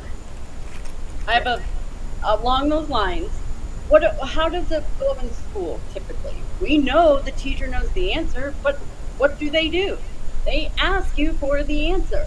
So honestly, we were taught this way to, call and response. That is how we are. So I'm Yeah. just trying to think of the logical argument Yeah. why we like that way. Well, we were trained to do this, To Alley Cattails, that's a really good point. And to the extent that I believe the person is being humble and opening it up even if to, they're not. I'm not at all convinced that that's why they're adding the question mark. Sure. No, it's not. You're not lying. Lying is when you're purposely telling a falsehood. That's not a falsehood. That's more. Oh yeah, no. That's not. Drawing That's out. yeah. When I talk about clickbait, I'm talking about psychological tactics. I'm not talking about being dishonest. I'm not talking about being overtly dishonest. At least I'm talking about being covertly dishonest. Right. They're copycatting. People, monkey see, monkey do. If you look at marketing, it's monkey see, monkey do. People look at what works. How many fucking thumbnails do you see of a human being with a white aura around them where they're doing a big emotional guffaw or response to, oh my God, this. They do all these emotional gestures and their gesticulations in their face. That's clickbait. They're copying marketing tactics that they know work. But you know what happens is people grow immune to them at a point. It happens in every type of marketing. Yeah. I mean, well, Larissa, my background is I was a media studies major. I was like the one major in the journalism school that was critical about the other majors, and it was awkward. Well. As a business guy, And I, there are two ways to be successful in business. One is to copycat everything that works, and one is to be innovative and be a contrarian and do something that nobody else has done. market or And I pretend that if I ever can figure out how to market, I'm always going to be the one that absolutely refuses to do what everybody else does. So now, for example, I can't even believe that I live in a time where now, where good taste used to prevail. Now there's freaking razor videos with a chick with great tits who says, I love a man who shaves his balls. Well, listen to one of that number songs. Like one of the most popular songs is "I have a pussy, ride my pussy, here's my pussy, not my pussy, not my pussy." It's like that's the whole song. It's like I don't need to cook because my pussy, I got wet pussy. It's like that's right. There's like somebody that's going to be provocative and try to break the norm, and maybe that works. Maybe it doesn't. I don't like to be gratuitously provocative. I tend to be against being gratuitously provocative, but not doing the thing that everybody else is doing, that is my norm. I absolutely hate doing whatever. Band when they're cool. You like them when everybody else doesn't like them. Well, exactly, Allie. I've told you, and this is where I know I'm a detriment to my own well-being, because as soon as anybody does something, I no longer want to do it. Not for me. Well, Whether it's a haircut or a piece of clothing or a frickin', like you watch YouTube videos and like everybody comes on and they use these like standard responses. Have you seen that in YouTube sections? Like one that I always used to laugh at, it's not even the best example, but it's one like, I'm here in 2021. Is anybody else? Have you seen those comments on YouTube? No. Like an old video, and it's like still here in 2021. Anyone else? And then everybody comes and says, I'm here in 2021. It's like, what is this weird phenomenon? Like everybody's like, let's like fucking feel like we just noticed a video and we're in the same year. Like somehow we're feeling proud because like I noticed in that same year too. It's what about when you're first to chat? You have to say you're first. Yeah, exactly. The people that come in and say it first. I can't remember his name, but there's that guy that makes fun of pop music and about how formulaic it is, but it's still popular. And he goes, blah, blah, blah. It's literally gibberish, but it was popular because that's what humans do respond to. There's like this formulaic, Absolutely, rhythm, but, beat but that they I mean, respond to. I would definitely argue that the far more successful marketing tactic is bandwagon. So basically, if you jump on a bandwagon relatively early in its viral phenomena, I think that's probably far easier than trying to be a trendsetter. Trendsetters probably don't do very well, but copying the trend probably works far better. Like in It's my just like world, we musicians. call it Yeah. trend jacking or news jacking. You jump Trend on jacking, whatever's news jacking. already kind of Yeah. trending plus Even whatever. even in the true crime space, that was also the thing that I was starting to get disgusted with. As soon as one person has made a video about a particular topic, I'm done. Somebody covered it. I don't want to make it. I know that my audience might want to understand my take on it, value but add. now I'm like insulted. Somebody's beat me to the punch. I no longer want to do it. But does that stop the third person, the fourth person, the fifth person, and the sixth person, and the eighth person, and the 12th person, and 20? No. I hear you, and this is an argument. But I'm a dick. I'm a dick. I need your help, Allie, because No, and it's a valid argument. It's stuff that goes through my head literally every day. It's the reason I did not study marketing. It's the reason I did not study broadcast news, broadcast journalism. copycatting makes me feel sick. It makes me experience disgust. I immediately don't want to cover anything as soon as I know it's been covered by anybody. But that's not what everybody else does. But I'm weird. I'm a freak of nature. Want to be an original, so that's what you just in your head. You've it's got a just complex of a little bit about it. And I Well, get it. and why the fuck do I think I can do a better job than the first guy?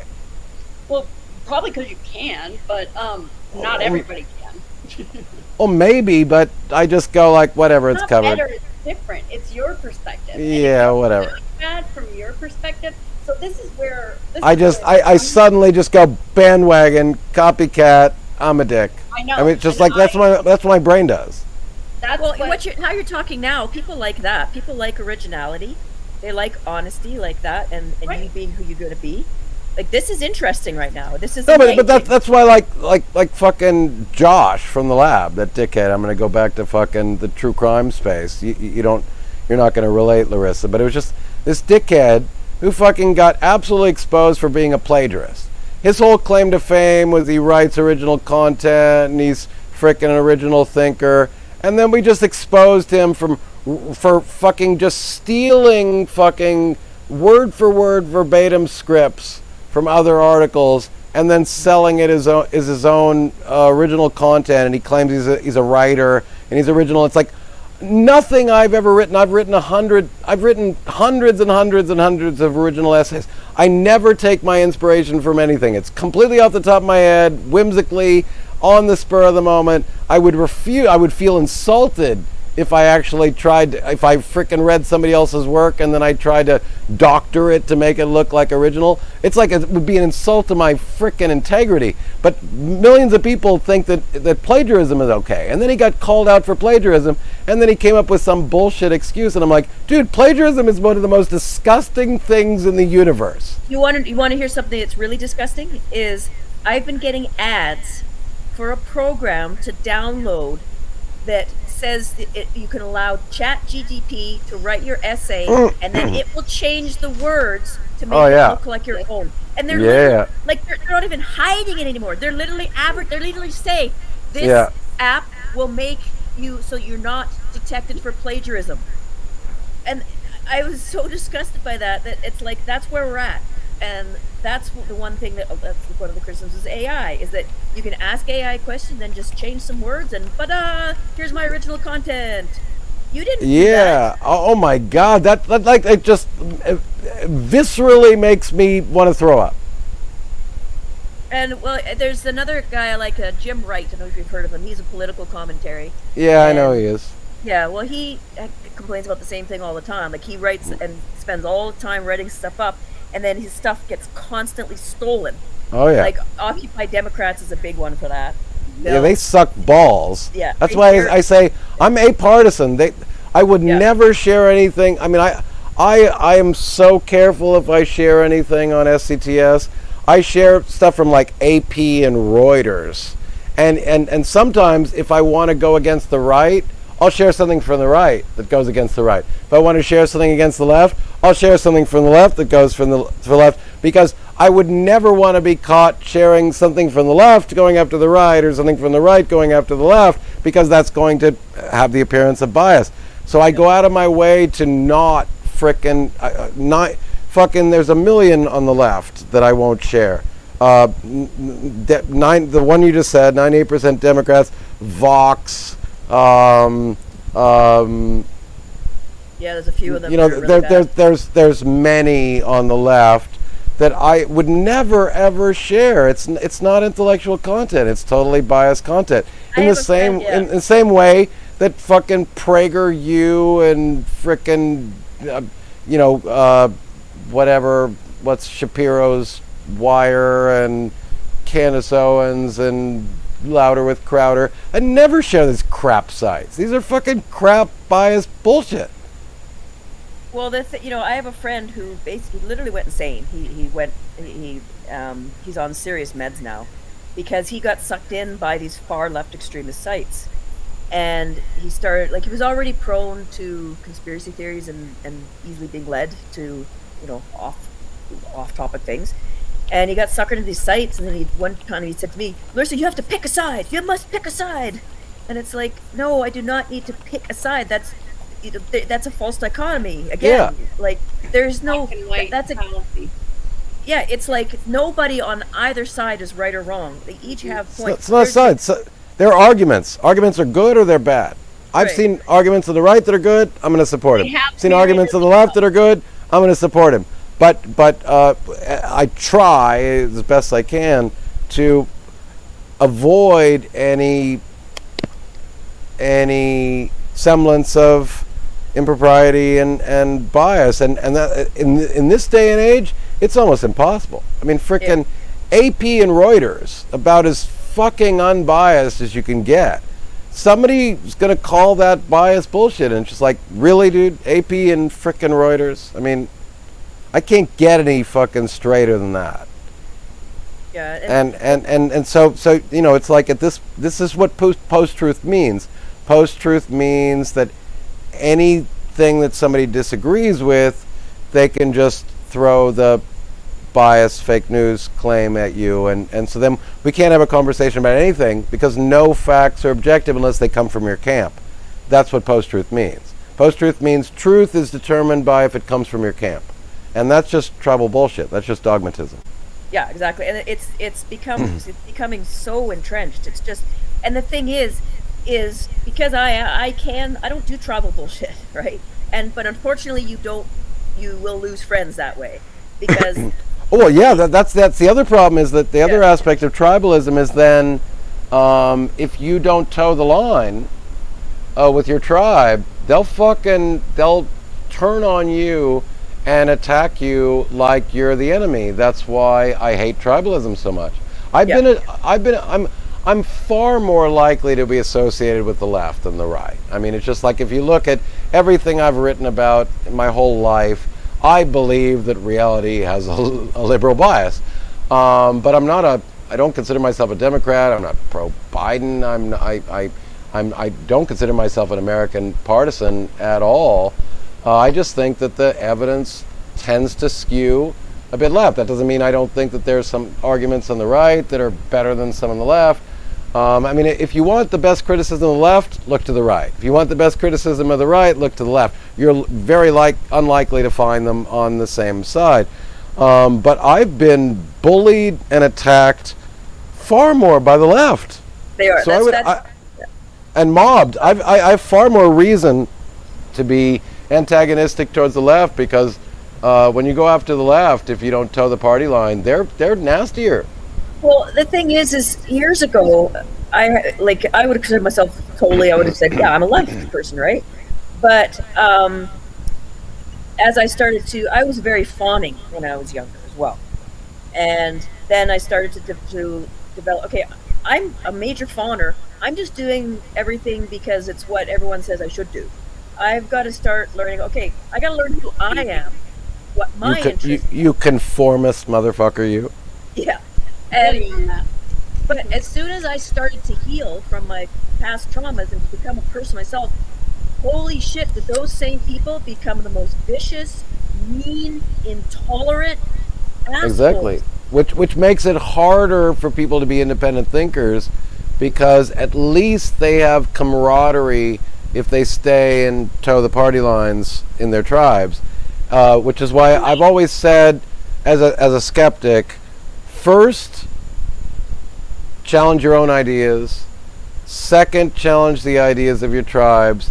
And then only once you perform those two exercises, then criticize the people you already know you don't agree with. That's easy. That's what everybody does. That's what exactly. most people do all the time.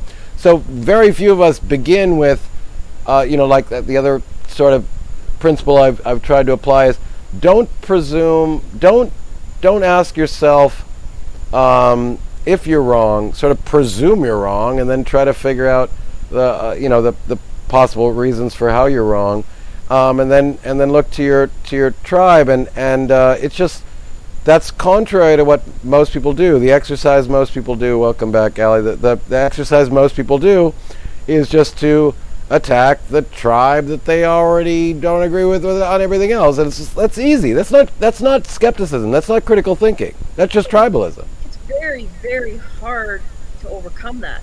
And It is. I still think back to when I think I was 8 years old, and we were talking about molecular biology, and the teacher was asking about, she was doing the example with the lead in the circle, and about how when you heat it up it gets bigger, and then asking, why is it bigger, right? Well, I knew the answer. I knew it was because the heat makes the molecules go faster and expand. But every other person in the class said, the molecules get bigger. And I was like, okay, well, every single other person in the class is saying that. So then it also, you get this thing about imposter syndrome going, well, if everyone else says that, I must be wrong. So I didn't say anything. And then but I did have the right answer. And then, so I always tell myself that, going again, hey, now I know what's called the bandwagon fallacy, right?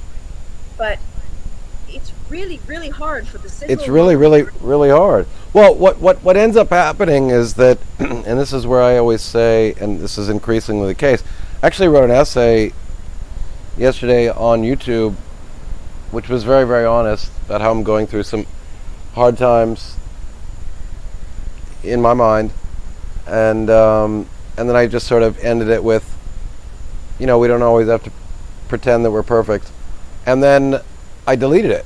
I actually had second thoughts. As soon as I posted the essay, I changed my mind. I went, I don't think this audience will understand the function of this essay. I think they'll just take it as I'm weak, or I'm whining, or something like that. And I was hoping that it might resonate with some people that are experiencing the same thing. And it's not like I'm a wreck or anything. It's just whatever. We all have our moments, right? But increasingly, I just become more and more socially isolated, voluntarily, because I pride myself on being an independent thinker, but at the same time I don't get my rocks off from offending people, so I end up just like distancing myself, because I'm not necessarily part of your tribe. I like you, I consider you my friend, maybe I even love you, but I'm going to disagree from time to time, and if I have to feel like I have to walk on eggshells with everybody, and I can't speak my mind, and I can't speak my conscience, then I'm not sure we're friends, and I don't want to offend. And if our friendship is based on me sharing every aspect of your philosophy, then I'm not sure that you really care about me either. And it just becomes isolating, and I become more and more socially isolated, and that's why I said I don't want to be a member of any fucking club that would have me as a member. Every time I try to join a club, I begin with good intentions, and I share their values, and then I get involved, and then it's all about competition and political jockeying and trying to prove that somebody's smarter than another, and it's like, I want no part of this. It's like, I don't know. I'm lucky. I've got a couple friends who, I've got this one friend, and we talk about it all the time, how we've known each other for over 20 years. Not a single time have we ever raised our voice to each other. It's actually quite bizarre in it that we don't. We're totally.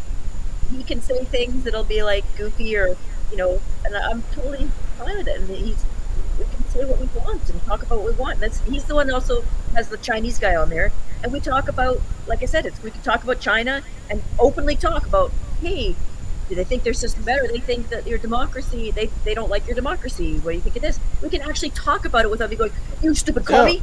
Like now it seems to like. Well, exactly. It's exactly. My good friends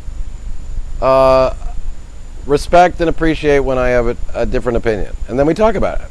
But my dogmatic friends, the ones that want me to toe a line or something like that, we don't have as much longevity, and who wants to feel bad when engaging with somebody? The people that I still engage with, I don't have to walk on eggshells with them. I don't have to worry about what I think and what I say.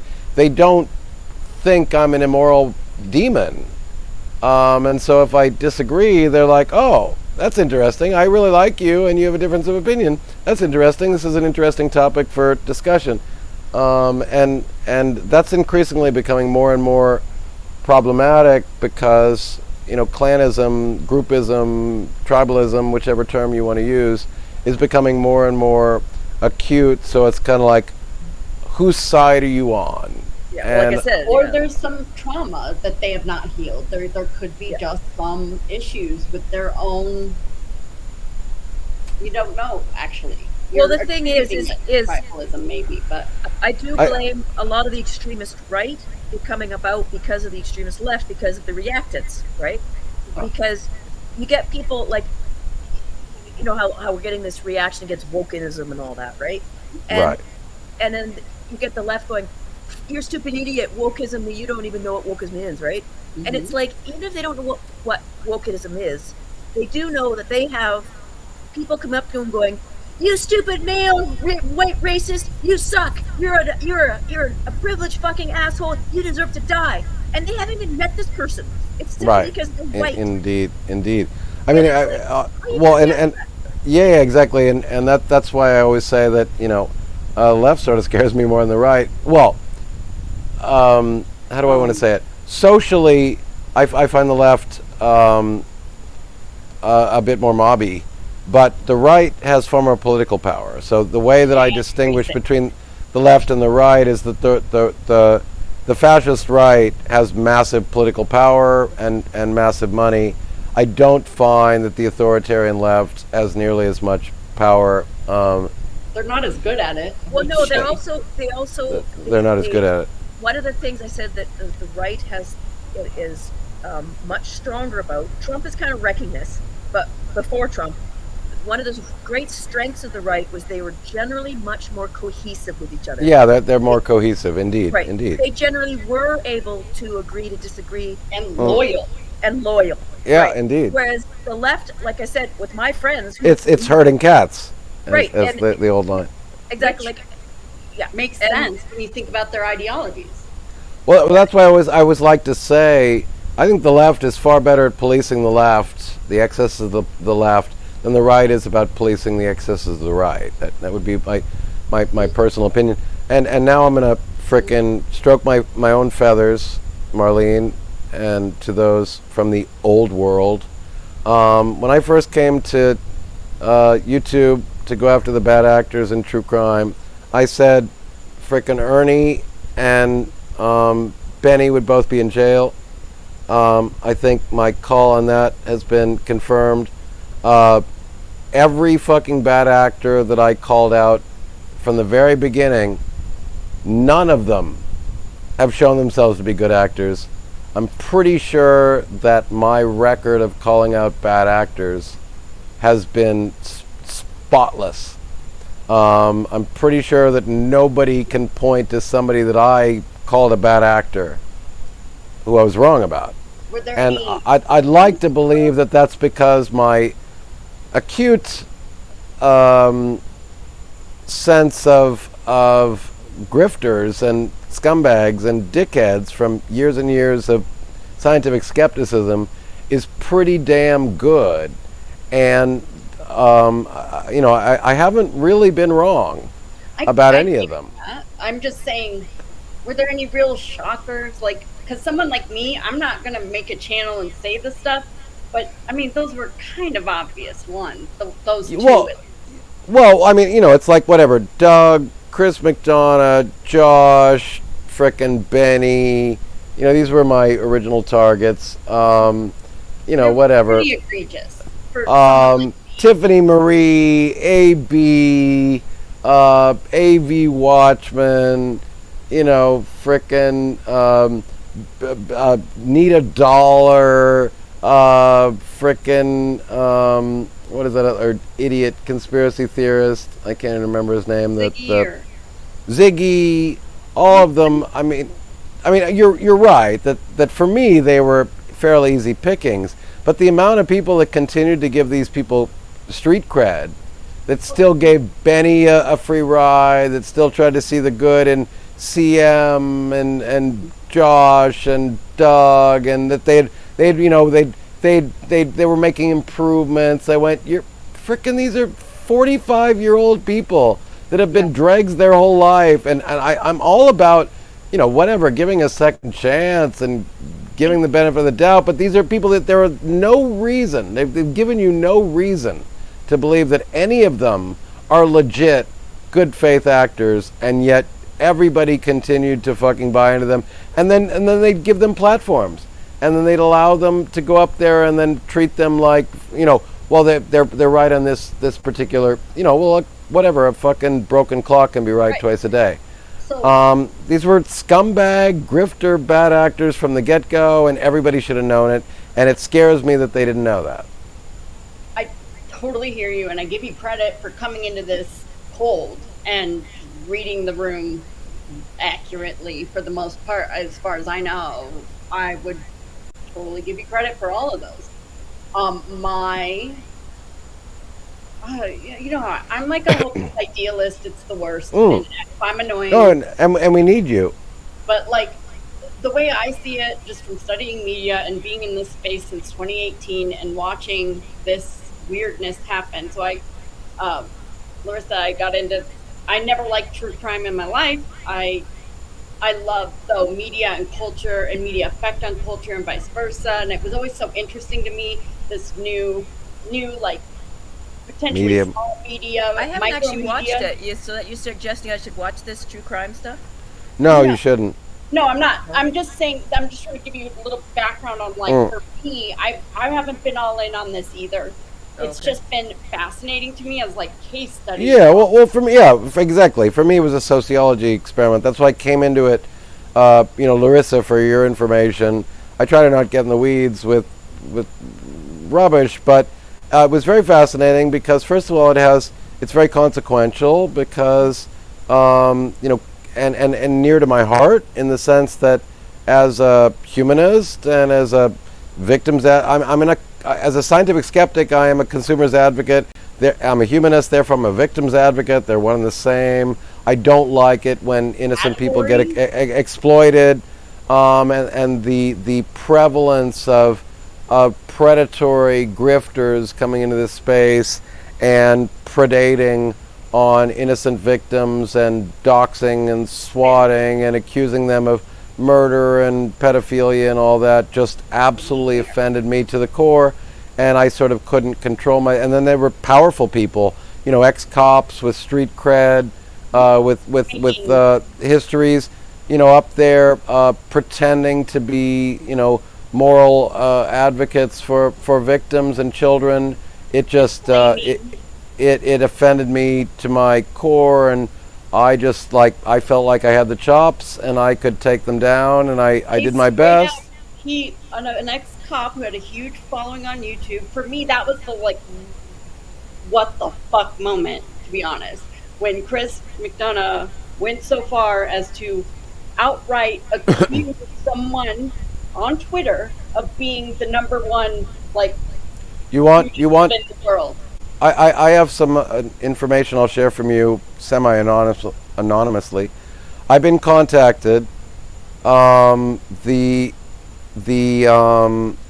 Just the irresponsibility. I couldn't. the Rolling Stone, but more importantly, the New Yorker has taken an interest in bad true crime actors. It's a good So story. for those in the room, Marlene and anybody else from this community, I've been contacted by big, important, powerful sources, the New Yorker and Rolling Stone, who want my content because they want to go after people like Chris McDonough. That is music to my ears. And This is what I was saying. do you think I'm not going to make my old content that's now privated available to these people? Right. You bet your ass, because that was the only impact I ever wanted to have, was to take down the big ass fucking players. This was about to be my point, is that maybe this is part of the growing pains. As hard as it's been, as weird and as awkward. Because Rolling Stone took down that fucking dickhead, fucking, what's his name? That fucking ex-football player motherfucker. Jim Terry. They took his ass down. I mean, They freaking exposed him for the fraud he is. Now I'm being contacted, people who want my content on fucking Chris McDonough. And now I made those entertaining and satirical and all that. And of course, if I'd written more straight content, I would alter that. But I was trying to effectively, address an audience and make it a bit entertaining. I would write a straight piece. So if New Yorker or freaking the Rolling Stone want me to write a piece on Chris McDonough, I will be back and I will freaking use everything I have, all of my content, to take his ass down, and he can fucking threaten me and attempt to kill me and send his fucking bogeys after me and try to fucking defame me, because that's the only reason I was willing to frickin' put my frickin' reputation on the line, because of a scumbag like you. You're a legit motherfucker. You got a fucking ex-cop cred riding in you. You're not a normal drag. Yeah, you're absolutely. You're not fucking Betty Keys. You're not fucking Ernie fucking Shell lowlife trash bags. You're fucking Chris McDonough, a allegedly reputable ex-investigator who's gotten on TV all over the place. And you're a piece of shit scumbag who's exploiting people and fricking putting people's lives in danger and accusing innocent people of the most horrific crimes. You are a scumbag and you deserve to go down and get exposed. So I would love nothing more than to have my content used by the New Yorker and frickin' Rolling Stone. That's what That would be a pleasure for me. This idealism that was even before I knew that. You're playing the long game. You're playing the righteous game. You're playing for keeps. You're playing because it is correct. You're not playing for the clicks and views and the short-term win. And that is what is going to be resonant and resilient in the long game. But no matter, talk about new artists, new ways, new philosophies, no one gets it at first. This is an all new thing, this live stream chatting, that's why I was so fascinated by this space, because this is the future. It is hard for us right now. Yeah. Well, yeah, and that's why, as part of my ongoing thesis in this Revenge of the Layperson, it's that what's going on in the largest sense of the phenomenon is that truth and our concern for it is being replaced with popularity. Right. So now truth is being dictated by how many followers you have and how many views you get. For so long. Well, I want this phenomenon attacked. It's got to run its course. Strong. Otherwise, it won't be effective. Well, yeah, and by people that are just far more ambitious and powerful than I am. I'm just but a tiny player, and if I can have any impact in taking that down. But I always try to use simple arguments because they're effective. 1 + 1 = 2 for integers, and if you have 60 million Twitter followers, 1 plus 1 does not equal 3 because of the number of your Twitter followers. And we now live in a world where celebrity and popularity and views and likes and subscribers is determining what is true in this world. And that's not how we determine how the universe works. We determine how the universe works by the quality of the evidence and the arguments, not by your material possessions or your popularity. And that, I think, is just one of the worst trends imaginable. Well, the other thing that's happening is that if you criticize someone, you're now taken as you're attacking them, and you're not allowed to attack people because they're a good person, or look at how many followers they have. Yeah. Well, and this is, this is, and this is where I will often go after the left, because the left has championed a very enlightened value for hundreds of years, since the Enlightenment, since the scientific revolution, the value of tolerance. Tolerance is a lovely value, but like with many other things in this world, not everything is perfectly good. Things can come with some downside risk. So Popper, arguably the most important philosopher of science in history, showed us how excessive tolerance gets you fucking Hitler.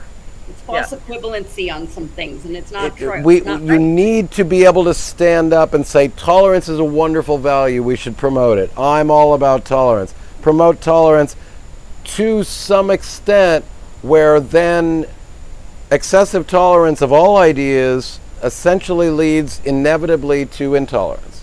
So Nazi Germany is the perfect example. The Nazis are they're using their free expression, they're sort of clowns, they're dumb, we don't think they're very important, they'll never take power. Then they fucking took power, and do you think that what their regime is going to be is to give you the same tolerance that you gave to them? No, they are going to rule with an iron glove and through intolerance. And Popper's paradox of tolerance argues that essentially excessive tolerance leads inevitably to intolerance. And so the left is far more guilty of the tolerance argument. I mean, I'm not to say that the right is not completely innocent, because the right argues that free speech, for example, should be absolute. And Popper brought the argument forth that free speech, when completely never confronted, taken to its absolute logical conclusion, is that people can then promote the absolutely most horrific values and ideas and gain tons of power and manipulate massive percentages of the population, and then you can promote them, and then they can gain power, and once they seize power, they will be the least liberal, the least tolerant of everyone. Everyone will be muted. Well, there's this one person that posted in one of the Facebook mentions. She was talking about how that paradox of tolerance, right? And she said, well, if you don't look at it as a moral character, instead looking at it as a social contract, then the paradox disappears, because if they broke the social contract, well, then they're no longer part of that contract, and they're no longer subject to the tolerance, basically, because they've broken the social contract. They were never subject to it themselves. Well, the social contract is a perfect example. John Locke, social contract, a central tenet in modern political science and moral philosophy. Just the idea that we have commitments to each other, and we should act in good faith, and we should be responsible with free speech, and unfortunately now in the social media age, there's very little incentive to act in good faith and to not use what we know about psychology to manipulate people to get them to do what you want. And so it's of course very troubling, because our best intuitions are being used against us. So free speech and tolerance, for example, values that I have promoted my entire life, that are just embedded in the Enlightenment and in the Universal Declaration of Human Rights, are now being used against us via perverted capitalist incentives under the guise of entrepreneurship and ambition, This is You know, why it's for sure. increasingly I'm becoming perturbed by ambition, a quality that if you'd asked me 20 years ago what I thought about ambition, I would not have thought a bad thing. More and more, I worry about ambition. I hear you. Excessive ambition, I think, especially in the economic and social environment that we live in, incentivizes people to become increasingly immoral. So there's always these perverted moral incentives that require that people be extremely big to forego. And why, if you can, I'm going to be a bit rude for a minute. If you can fuck the prettiest people, if you can drive the baddest fucking cars, if you can have the biggest fucking house, if you can be given platform on the biggest platforms and heralded as a fucking genius and a superstar and a frickin' righteous moral leader, by exploiting human fallacies and biases,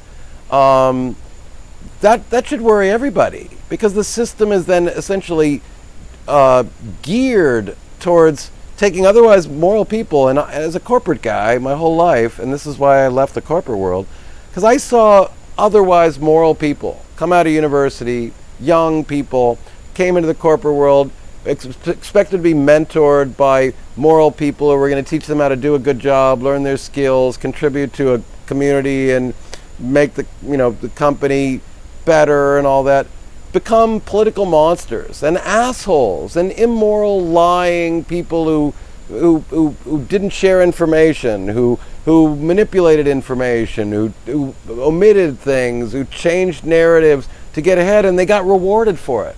And it takes a very big person to forego social rewards and social incentives and financial incentives. It takes a very big person to retain their ethics and to remain moral when everybody in the world is telling you to keep doing what you're doing.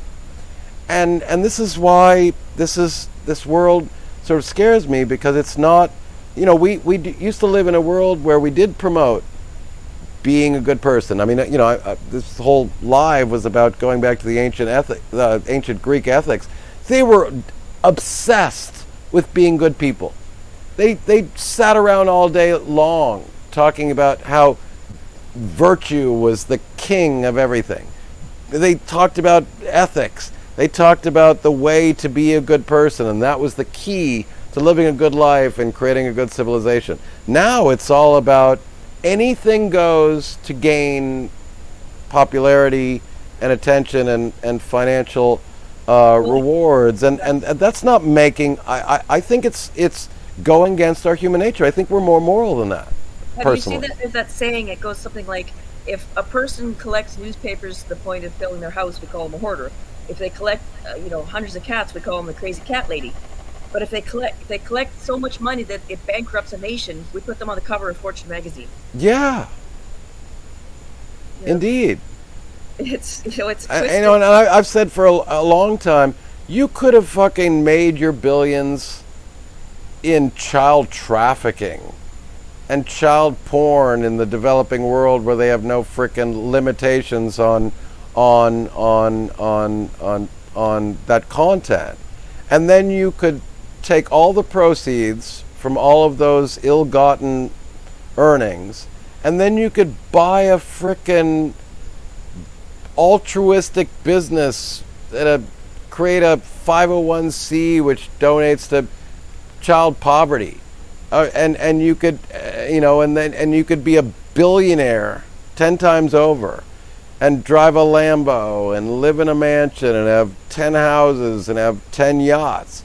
And is anybody now going to judge you because you once made your fortune on child porn? No, they're not.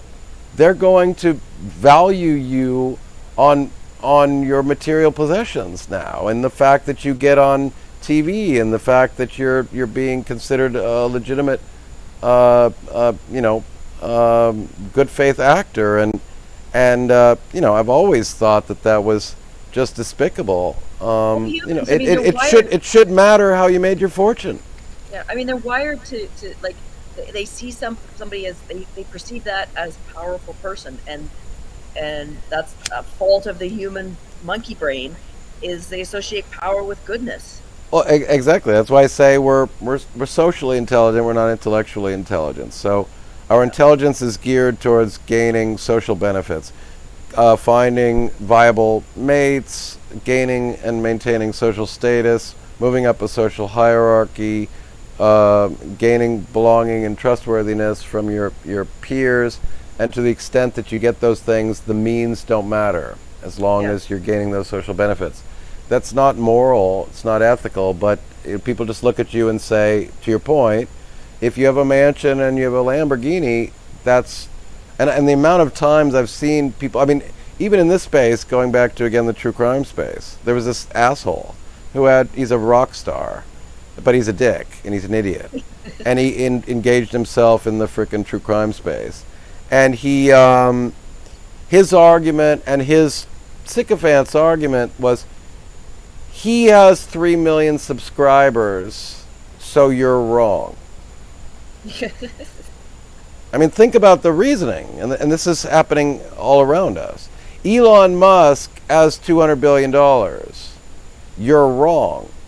Yeah.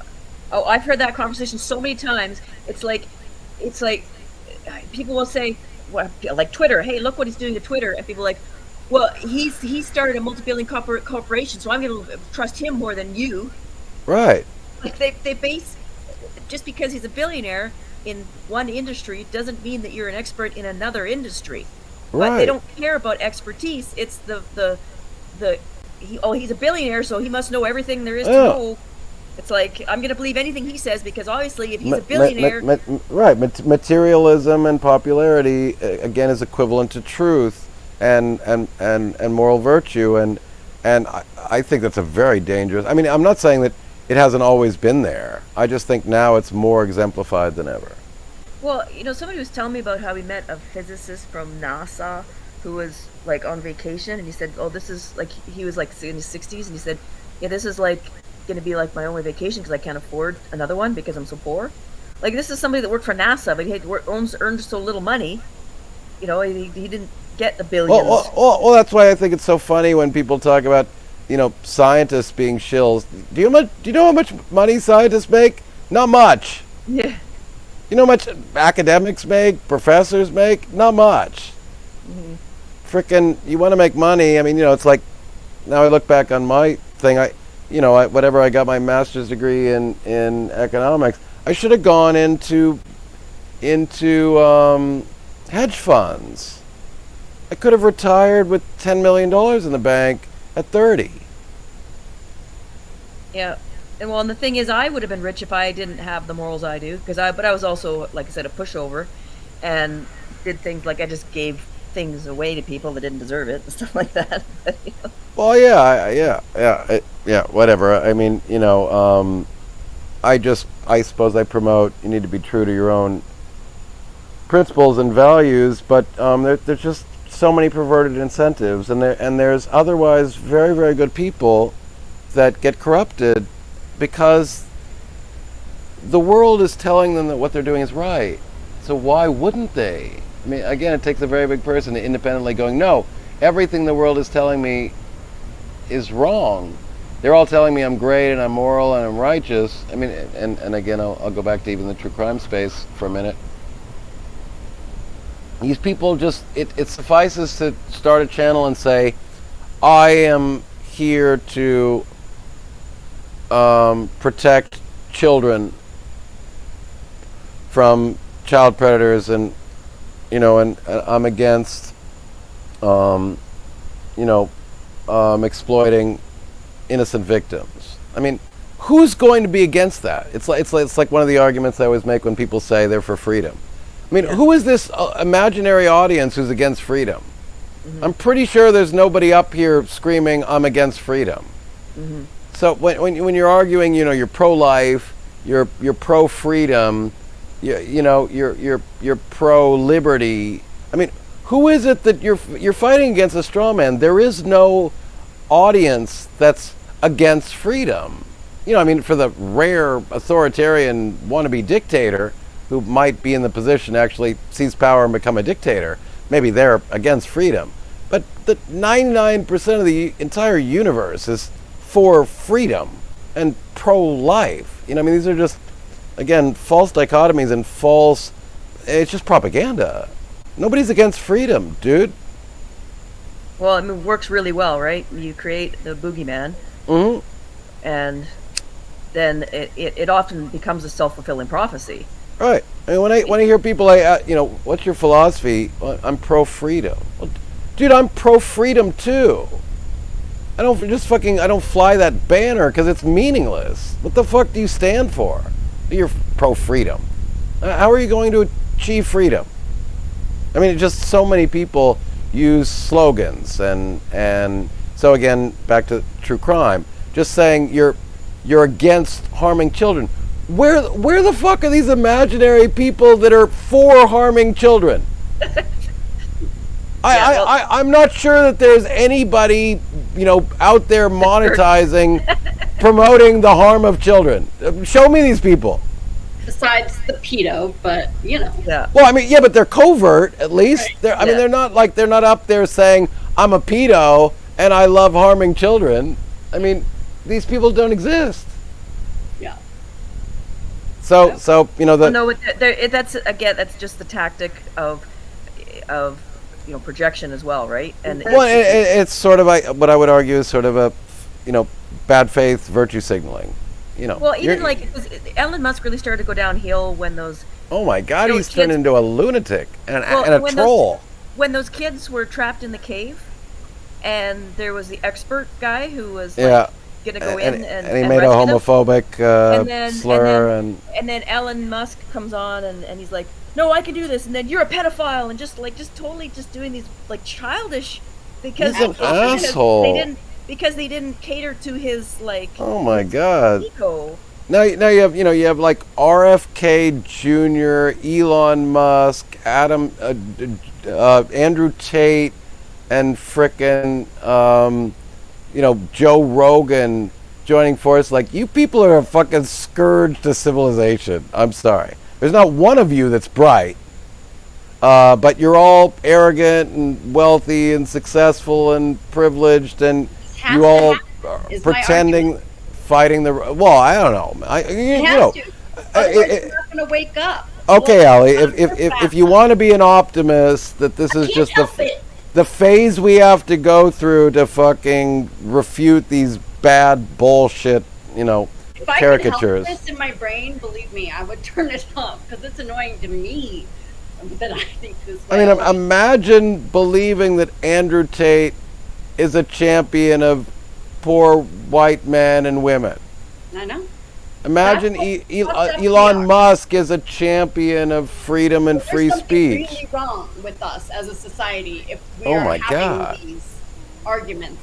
Even, Well, they're like not she said to me the arguments. other day, like we were talking about how, did you hear about the boat of refugees that sank and hundreds of people died Right, apparently or something like that? And then it's like, no, I didn't. But yeah, I bet you sure heard about Elon Musk and Zuckerberg's fight. Well, I got hell. I posted on SCTS. Actually, I don't know if you noticed that, Larissa, but I deleted it. I got pissed off primarily with the left because I said celebrating the death of the people on that submarine is Macabre. It's wrong. I don't. what did I say? I said it's what was the word I used? Is messed up. I was trying to use sort of common speech instead of being intellectual. Okay. So I said it's messed up. So you don't need to like millionaires, Right. billionaires. You can rail against the system of creating too many billionaires. But sorry, if you're calling for the death of rich people, you're not a humanist. weird. Sorry. No, if you're just experiencing Schadenfreude, like the dude didn't fucking care about risk concerns and he didn't frickin' plan properly, that was my criticism against There are because less- that's fine. And I was not criticizing that position. I was Right. criticizing the people who were saying one less living rich person. I went, fuck Or you. they deserved it. Like you. Yeah. Ew, sorry. So gross. You know, we've created a system where we reward and incentivize making money. I'm pretty sure that not every rich person is an asshole. I do. Oh, fuck. What? Gecko attacked cockroach, Ew. Gross. but Gecko missed. The cockroach got away, but now Gecko is running down to pursue cockroach. So I'm still going to go for Gecko's going to win. Why I love the geckos. Why I'm not a fan of the cockroaches. Ew. Nature. Welcome to the tropics. In any case, it's just like criticize the system, because if you want to if you want to start a frickin' proletariat revolution and run into rich people's homes and rape them and kill them, I'm not on board with that sort of bullshit. That's not humanism to me. That's not my target.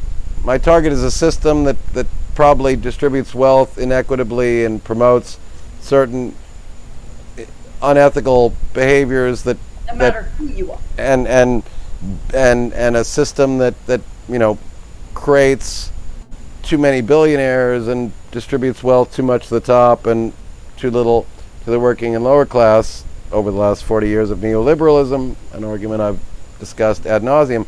But sorry, I'm not on board with when they talk about eat the rich. Well, do you mean that literally or do you mean that figuratively?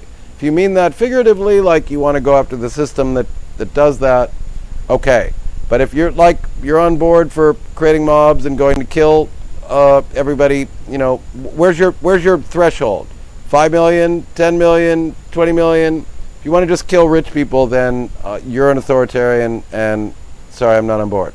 Yeah. Well, I didn't think when they said eat the rich, they meant it literally kill them. But I guess. That's why I said it. It depends what you mean. But some people are that resentful, though. Some people were saying kill rich people, that was the only argument I was making. Right. If you're celebrating that, first of all, there was a kid on that fucking submarine, and there was an explorer on that submarine. Well, that was actually my main criticism, was because I had heard the son didn't want to go, and the guy. Yeah, like 40% of the people on that boat were not. And that's why I got mad, because saying, because there was a submarine expert that posted a video, and this was before they knew for sure that they had died, saying, hey, these are all the safety concerns we have, and they didn't listen to they didn't come to us. They just, and they did a political thing. They literally said, oh, we don't want to be looked at as the old white guys, so we're going to go, we want to look progressives, we have to go with the young. I just said, if you're celebrating the death of rich people by virtue of their wealth, that's messed up, and I got ganged up on by the left, and it's like, sorry, I'm not on board with that. Sorry. Monday morning quarterbacking. Okay, yes, we know, probably wasn't a great idea. Okay, but Yeah. many times did they go? You want to talk about the fact that this happens every day.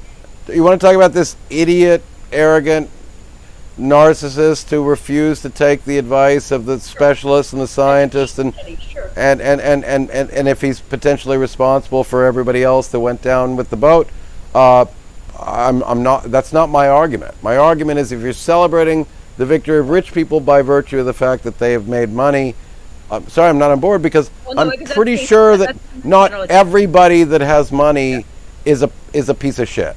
No, are a lot of people with too much money piece of shit? Probably.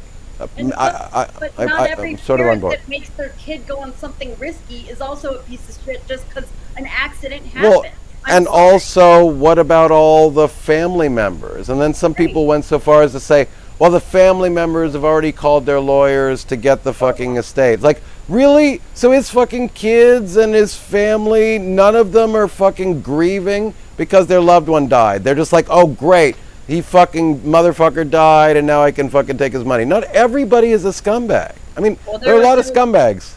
Don't get me wrong. A little grace that maybe they made a decision that was a poor one. We all make poor decisions.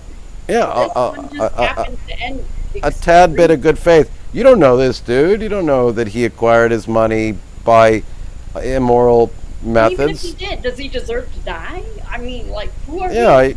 I'm sort of not on board with that. At least that's not consistent with my humanist values. Well, it's like when with Kathy Griffith or whatever, I think that's her name, when she held up the thing with Trump. The head.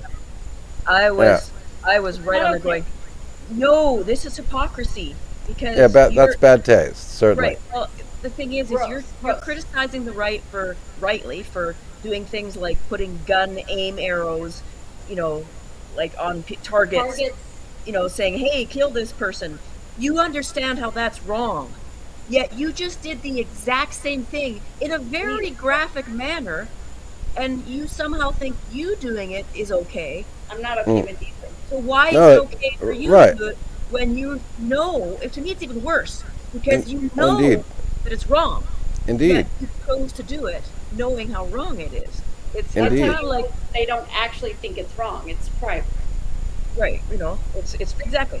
And it's as an economist, I can't talk enough about how, my analysis of 40 years of neoliberalism has shown an obvious distribution of the benefits of productivity and economic growth being, a massive amount of wealth being distributed to a very small subclass of our society, and how that graph essentially decoupled exactly when Thatcherism and Reaganism begins, and how prior to that, basically both and back to Marxism, but it's just a common argument in economics.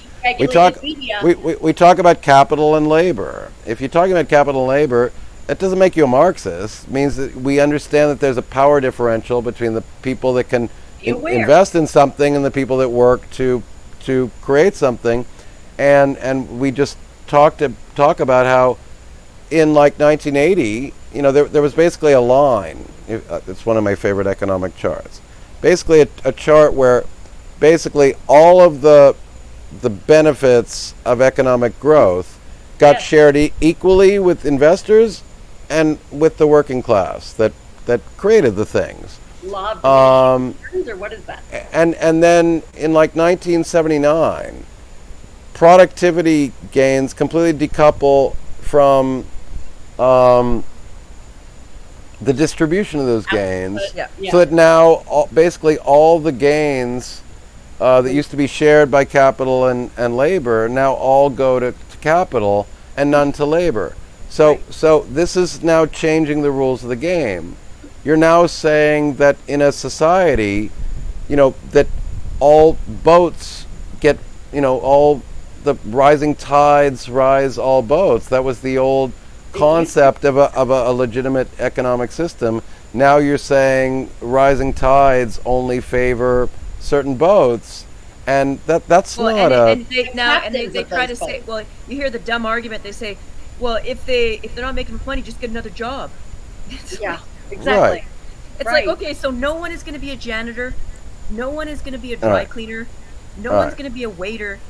Like, those if they are, they can't live. Well, and these are the same people that talk about the nostalgia of the golden age. Well, the golden age of economics and America, for example, was the 1950s, where the marginal tax rate was 70-90%.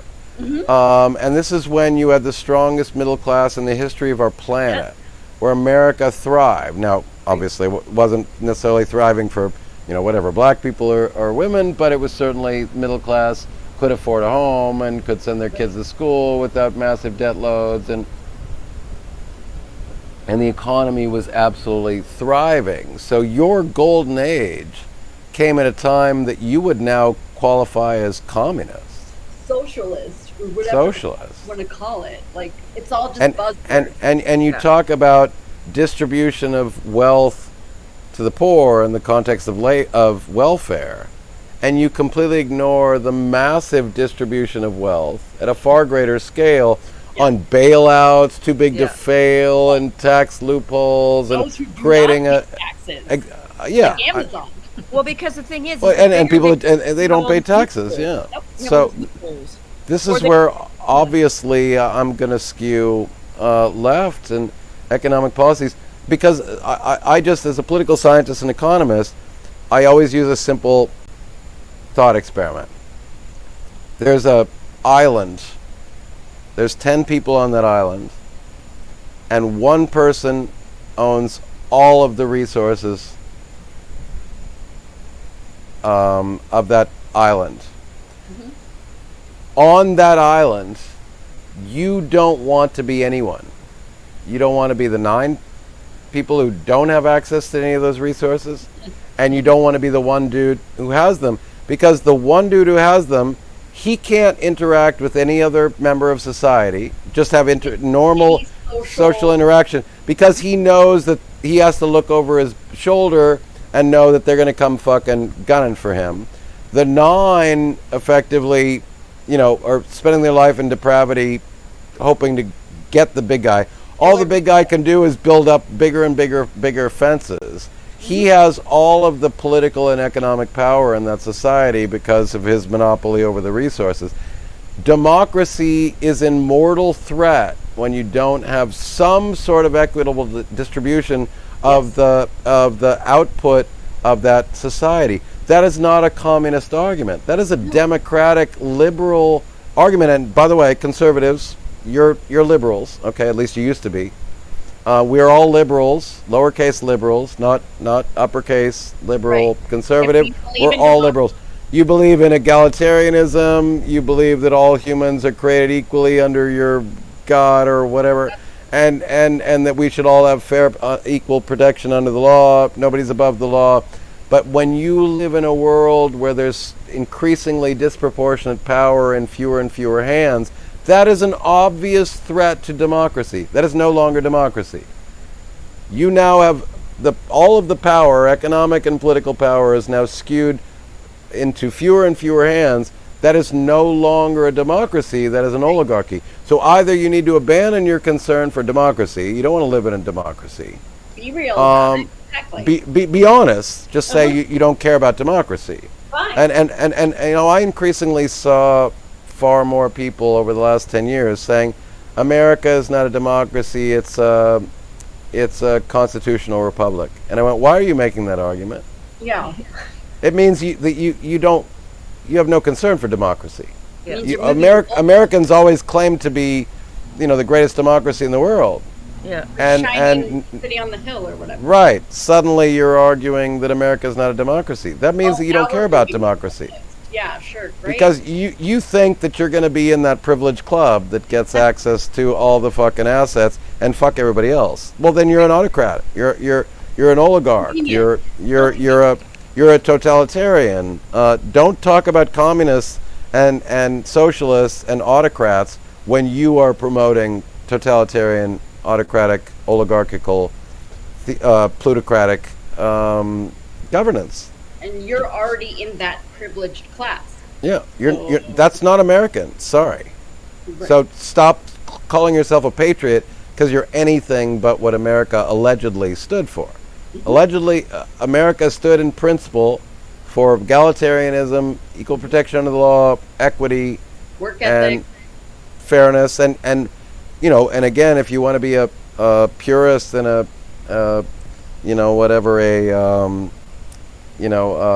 constitutionalist, what are the other words they use? An originalist. There's a federalist too, whatever that's called. The Americans' founders were white male landowners who controlled all the power and all the assets. They never understood American freedom as being available to women and minorities and blacks and slaves. Blacks were considered 3/5 of white people. Women couldn't vote. They couldn't frickin' own land. They couldn't own a business. The original understanding of egalitarianism by the original founders in the Constitution was a totally skewed, patriarchal, minority-dominated, anything but egalitarian.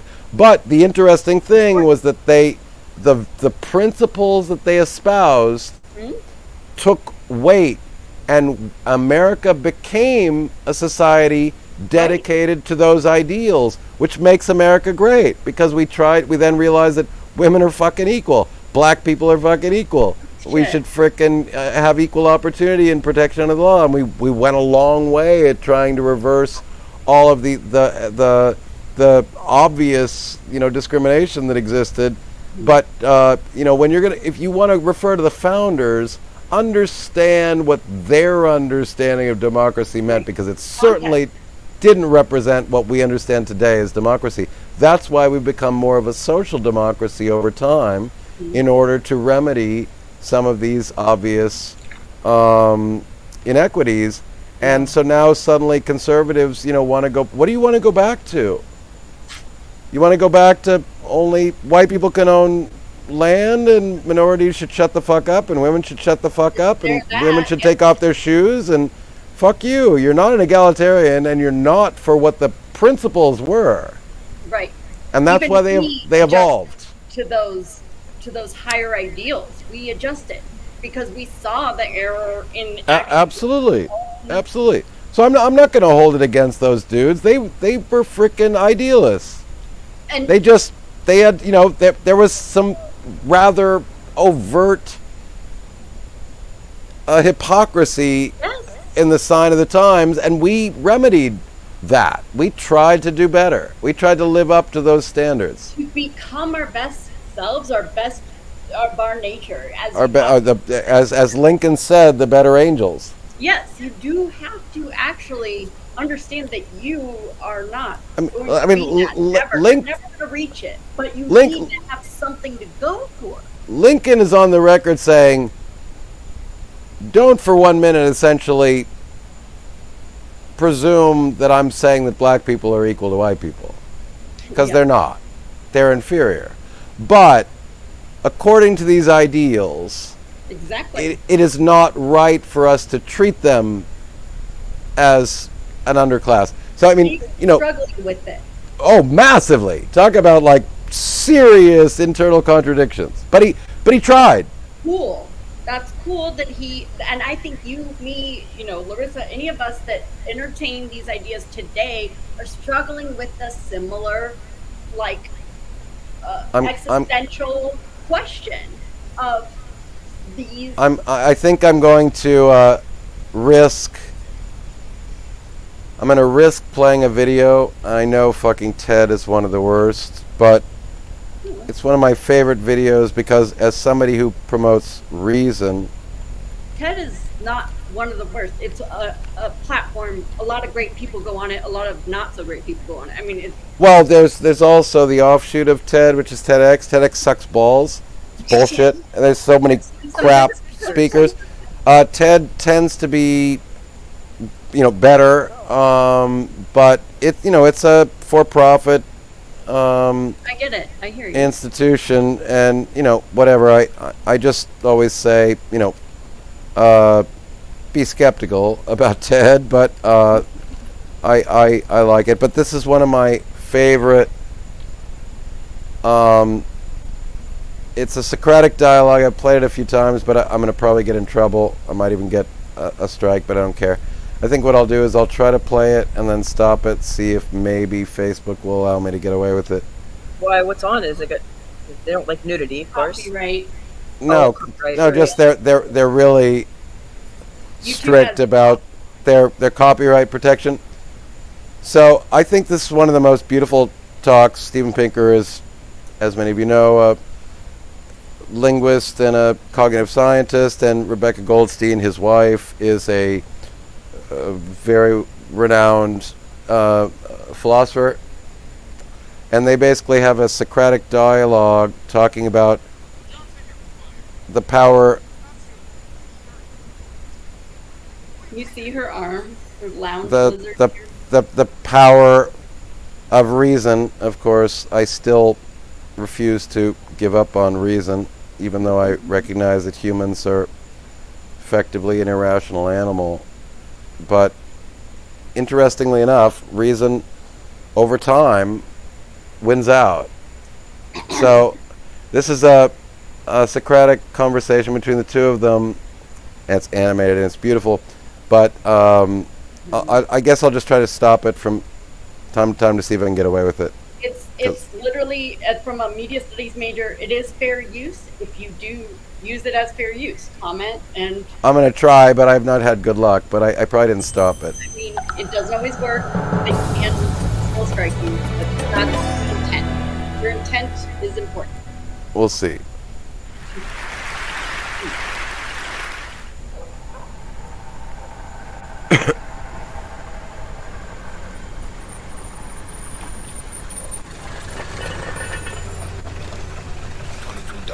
Okay.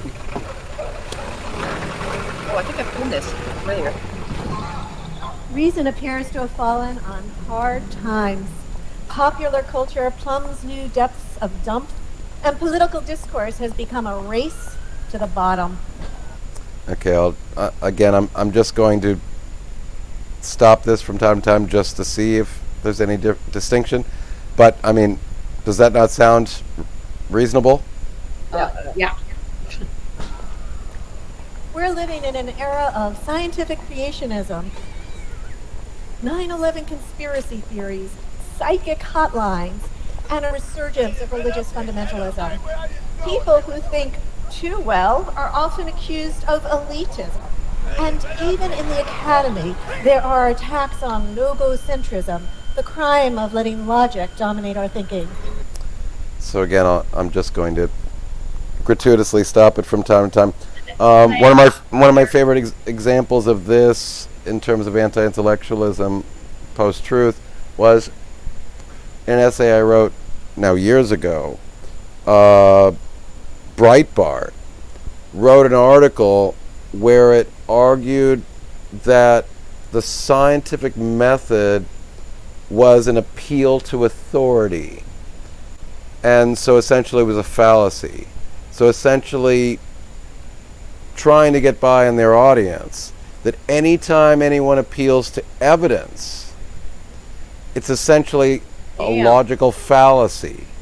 So think about how powerful that is as a piece of propaganda, to argue that evidence itself is evidence of bias and propaganda, and that anybody who uses the language of reason or science is by definition appealing to a logical fallacy and acting in bad faith. I mean, that should scare you.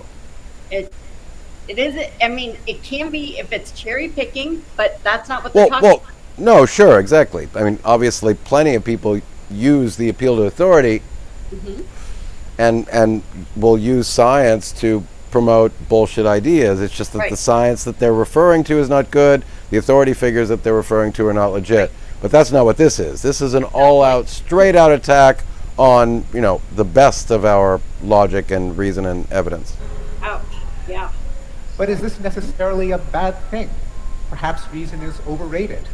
Many pundits have argued that a good heart and steadfast moral clarity are superior to the triangulations of overeducated policy wonks. So again, I'm going to stop it to just refer to, this is an increasingly popular argument that I see all the time, that elitists are wrong, and that essentially intellectualism, academia, science is all word salad, concocted nonsensical verbiage from elitists who look down upon you, the little people, and that actually things like virtue and intuition are far more valuable than reason and evidence. So this is even, since I was talking about it at the beginning of the chat, this is back to even the ancient Greeks. They essentially believed that virtue, intuition, was more powerful than evidence, but that this is pre-scientific period where we didn't have much science, so we had very little to work with. They believed that their intuitions, their pure intellect, was superior to actual facts about the universe. This is why science is still under attack in the 21st century, because it pushes back against these moral intuitions and these more primitive authority figures who feel like science is a threat, because it exposes their truth claims as being just factually wrong. 100%. Well, there's that saying the best and there's bro- that saying of like, would you rather be right or would you rather have friends? Yep. And Well, yeah, that's a serious problem, and back to again the revenge of the layperson and sort of peer pressure essentially winning out that you're right. That's exactly how a lot of people feel, is that if they have to pay the social consequences of being right, they have to weigh whether or not they want to deal with the social pressure and ostracizing that might come from pushing against the status quo. You kind of can't blame them. We're all so lonely No. and isolated. Yeah. No, I get it. I understand the pressure. I think we've all felt that. I mean, there are probably times where we've all bit our tongue just to appease a group, and not to hurt somebody's feelings. There's also like an example I gave was when my grandmother tried really, really hard to make my family convert me to Catholic, and get the whole christening and all kinds of. She actually wouldn't even come to my father's wedding. It's a whole drama llama thing, and my mom basically helped support my dad, and they didn't try to force me to join her religion. But when my mom was dying, her husband, who was religious, brought in a priest to the hospital, and she agreed. And I remember feeling like it was a betrayal of everything we fought for. But I didn't say anything because at the time I was like, well, why would I, then it feels like I'm being the selfish one because I'm bringing my own personal dislike of you wanting to look to a god to feel better on your deathbed. Mm. Like it was Yeah, well, and by the way, guilt is a big, a very effective tool at getting people to conform and not speak their mind. So yeah, that's very common. Also, guilting somebody, trying to accuse you of essentially being immoral or insensitive. Yeah, so I held my tongue because I didn't think it was my place, and I was thinking, well, what purpose is it going to serve at this point? Ivan wants to come up. Ivan and I have been friends for a long time. I get it, Larissa. Ivan, we're going to watch a video. I'm going to stop and talk about it, but yeah, come up and hang with us. We'll watch that short video, and then we can chat about anything you like. Brightest that dragged us into the quagmire of Vietnam. And wasn't it reason that gave us the means to despoil the planet and threaten our species with weapons of mass destruction? In this way of thinking, it's character and conscience, not cold-hearted calculation, that will save us. Besides, a human being is not a brain on a stick. My fellow psychologists have shown that we're led by our bodies and our emotions and use our puny powers of reason merely to rationalize our gut feelings after the fact. How could a reasoned argument logically entail the ineffectiveness of reasoned arguments? Look, you're trying to persuade us of reason's impotence. You're not threatening us or bribing us, suggesting that we resolve the issue with a show of hands or a beauty contest. By the very act of trying to reason us into your position, you're conceding reason's potency. Reason isn't up for grabs here. It can't be. You show up for that debate and you've already lost it. So I love the fact that Pinker is playing the contrarian in this conversation, and Rebecca's playing the pro-reason side. But I love that argument because essentially, if you're arguing that this is, I've often had it engaged with the anti-philosophy crowd on this front, because you're arguing for the invalidity of reason, but you will be using reason to make that argument. So again, it's self-refuting. Reason is almost impossible to refute because you will, by virtue of the essence of the thing you're trying to accomplish, will be utilizing that thing. So it's a very strong argument. Hey, Railvin. But can reason lead us in directions that are good or decent or moral? After all, Hume pointed out that reason is just a means to an end, and the end depends on the reasoner's passions. Reason can lay out a roadmap to peace and harmony if the reasoner wants peace and harmony, but it can also lay out a roadmap to conflict and strife if the reasoner delights in conflict and strife. Can reason force the reasoner to want less cruelty and waste? Again, a really good argument that I see all the time, essentially, and this is actually a legitimate problem that Pinkers bring up, that humans are amazingly good at rationalizing, and they're incredibly good, and so, for example, one of the really more frightening aspects of what I do is that somebody who's promoting reason and education, for example, the evidence is strongly supportive that the more educated you are, the better you are at rationalizing and even convincing people that you're legit. And that's, of course, frightening, because that means that reason alone, may not be good enough. And like, for example, Ivan, I know him. He's a really smart guy. He's so smart that he can just, convince me of something that's bullshit because he's just smarter than me, and I'm not even smart enough to recognize that it's real. Hey, Ivan, open your mic just so you can say hi to all of us. Ivan, I don't hear you. Your mic's unmuted, but I don't hear you, so you need to fix your mic.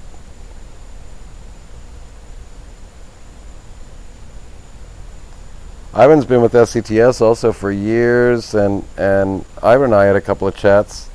Really nice guy, really bright. His mic's not working. He's trying to fix it. Oh. I don't see him in the line.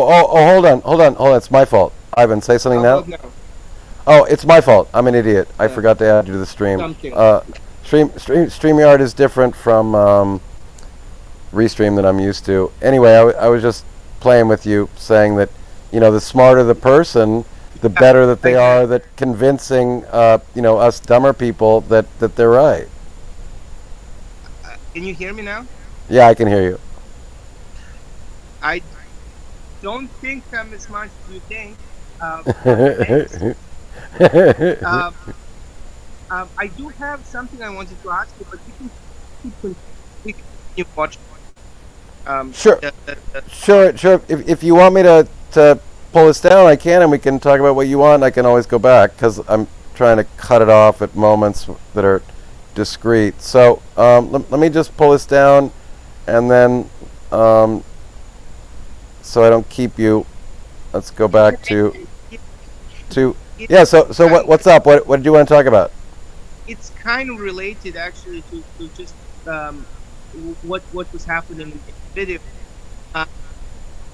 For a long time, I have been struggling with this idea, which is, however you choose to create your moral framework, let's say create somehow. Ivan, you're cutting out a bit. Your audio. Yeah, I can't hear you very well. I think I follow you. You said it. However sort of coherently you're trying to create your moral framework. I think I got that much. Yeah, sometimes it's as easy as just going out and coming back in. Sometimes it's a. So closer to the router. So to somehow moral framework.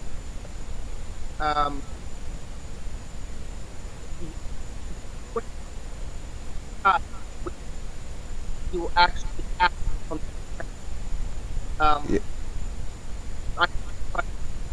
your audio's cutting out far too many words, unfortunately.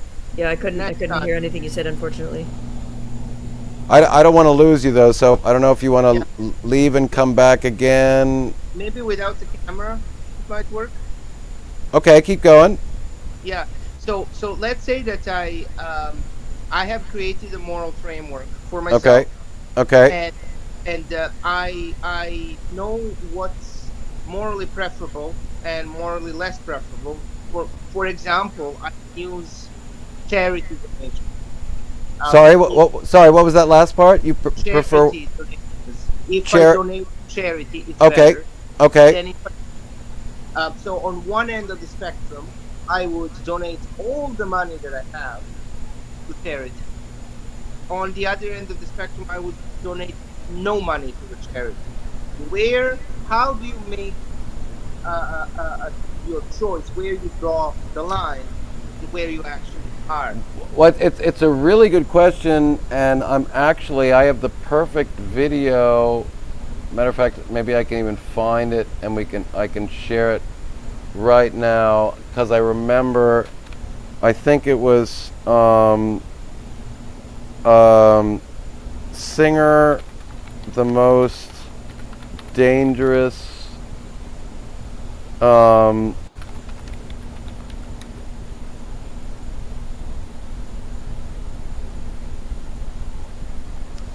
There's actually a video. Bear with me for 1 second. I'm going to try to find it if I can find.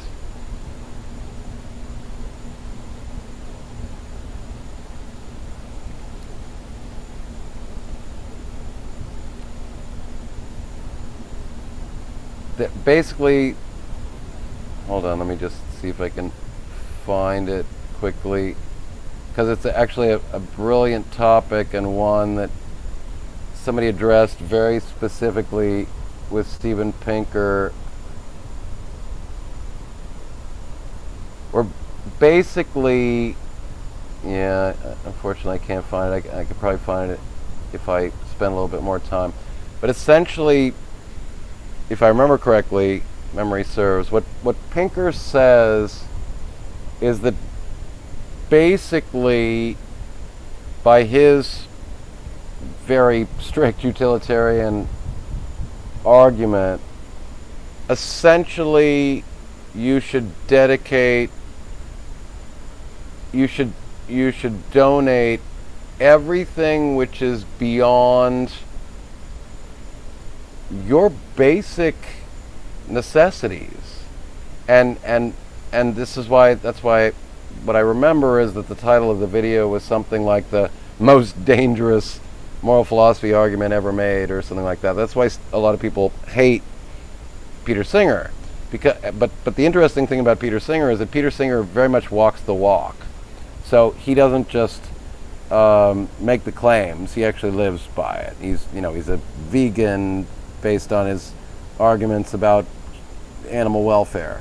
He donates to an extent which is insane relative to what most people consider fair charity. And he essentially argues that it's immoral to keep more than your basic necessities. And I likely would not agree with him, but I have a hard time arguing against his premise. He essentially says if you have all the food you can eat, and you live in a home that is comfortable and has modern amenities, and you can experience and participate in the activities that bring you joy and allow you to participate in all of the experiences that are useful and valuable for a human mind to flourish. Anything beyond that is immoral to retain, because the amount of money that you can provide to somebody in the developing world who can profit disproportionately from the additional $20, which means nothing to you, can mean the difference between them enjoying a meal or not enjoying a meal, getting the medical care that they need, or dying for no reason. So Singer is arguably the best person that we have today to really, really push on our moral intuitions in terms of our obligations to our fellow human beings and our fellow animals. And so I'm not claiming that that's the right objective answer, but it certainly is quite hard to refute. And so I think the point of the video that I'm trying to find is that, moral philosophers have a very hard time finding the error in the reasoning. Yeah, that's. No. I have to agree with him and what he says there, but it gets to a very strange place. So, for example, you don't have a job to contribute to charity and to the world. Should you kill yourself? If I do have a job, do I have an obligation to find even higher paying jobs so that I can contribute more to charity and so on and so forth? Yeah, no, those are very good questions, because of course, and if I can imagine an argument against Pinker, it would be something like, to the extent that you may, this is also a very big topic. To the extent that if you're a capitalist, you believe that people deserve, if you're a capitalist, you're essentially sort of a meritocracy advocate.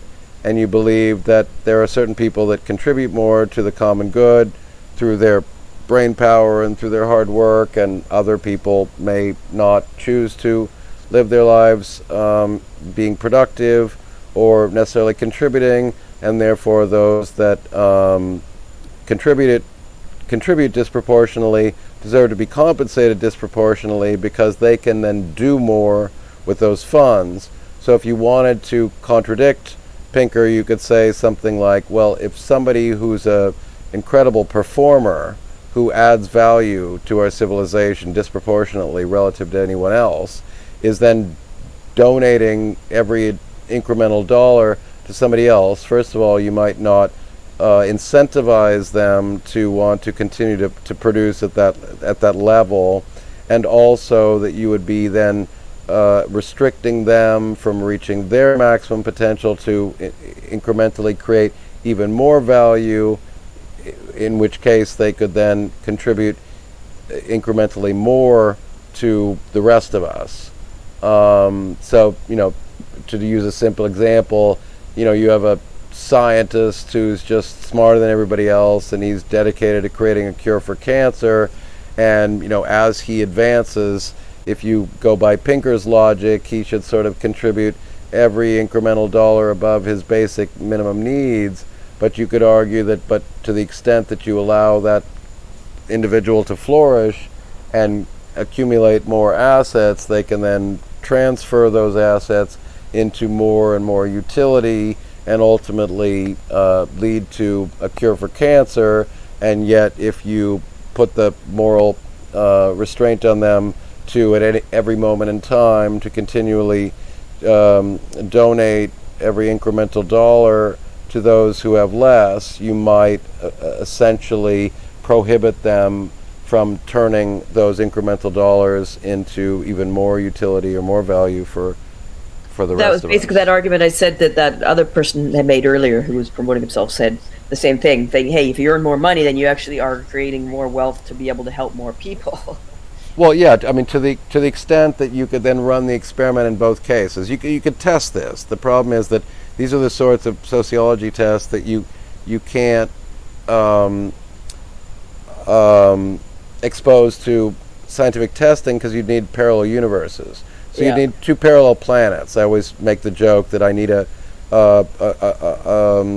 parallel planet with philosophical zombies who can't suffer, and then I can run the experiments on both our humans and these philosophical zombies, and run the experiment where in the one case they follow Peter Singer's advice and they donate every incremental dollar above what they need at that moment in time, and then I let the other philosophical zombie continue to accumulate wealth, and then see what the total utility that they can contribute to society over the long term is. And if essentially at the end of the game, by not donating a penny and continuing to reinvest in their own opportunities, they then, the day before they die, they present the cure for cancer to the entire civilization, which leads to millions and millions and millions of humans, not having to deal with the experience of death and suffering from cancer. And in the other world, if you had deprived that unique special individual of those additional incremental funds, they would never have been able to advance to the level that they did to find the cure for cancer, and therefore no cure for cancer would have ever materialized. Well, it's kind of almost like that the fight between socialism and capitalism, right? Like I was watching this. There was a university that actually invented a drug to cure a genetic disease, but the disease was so rare that it was used for like one person in Germany or something like that, right, where they have the socialized medicine, but they wouldn't make it anywhere else because it wasn't profitable.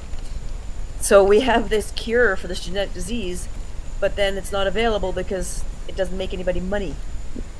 Yeah, I mean, plenty of conspiracy theorists certainly make that same argument all the time, that certain things never come to market because nobody can justify the investment and ultimately the return on that investment. Well, this was a real drug. This was a thing that was on, that happened, and I can't remember which genetic disease, but apparently it cost, it was a very rare genetic disease, and it cost like $100,000 per dose kind of thing. Here's the video. We can watch it. But thanks for helping me out, Ali. The title of the video that I'm thinking about is Peter Singer, Ordinary People Are Evil. And I think the thumbnail is basically, what is the thumbnail? The thumbnail is the most controversial ethics paper ever written. So we can watch together if you like. That one I'll probably get away with if you do want. I don't know how I feel. Hey, Earth. Oh, God, not the scientific skeptic. Yeah, you're sassy. I banned somebody the other day for that sarcasm, but I know that they actually didn't like me, and I know that you're just being a facetious boob, and you actually do like me. But I just posted the video in the chat for anybody that wants to watch it. It's essentially, I probably didn't get some of the detail right, but if you want to watch it. Anyway, Ivan, yeah, I mean, those are really interesting questions in moral philosophy, and there's not, I don't think there's easy answers. That's why, I'm a moral realist, but I try to be careful when I claim I'm a moral realist, in the sense that I argue that, I'm probably not a strong moral realist, because I recognize they're really complex dilemmas at the limit when trying to assert strong moral realism. So I'm probably more along the lines of Sam Harris's argument that there's probably sort of a landscape where at least you can begin by arguing that certain moral positions are clearly going to lead to bad outcomes, and then you can filter out those. So by elimination, you then are left with very complex moral questions and better moral answers, but trying to draw definitive conclusions on objectively better moral questions relative to other potentially also good moral questions is very difficult. And these are the sorts of things, again, where I always, as I just argued, you need to have essentially, this is why the social sciences are so hard too, is that you need to have sort of an unlimited amount of spare universes laying about with humans exactly like ours. But in order for the experiment to be ethical, they would need to be what are referred to by David Chalmers as philosophical zombies, because it wouldn't be ethical to experiment on them if they experience pain and suffering like we do.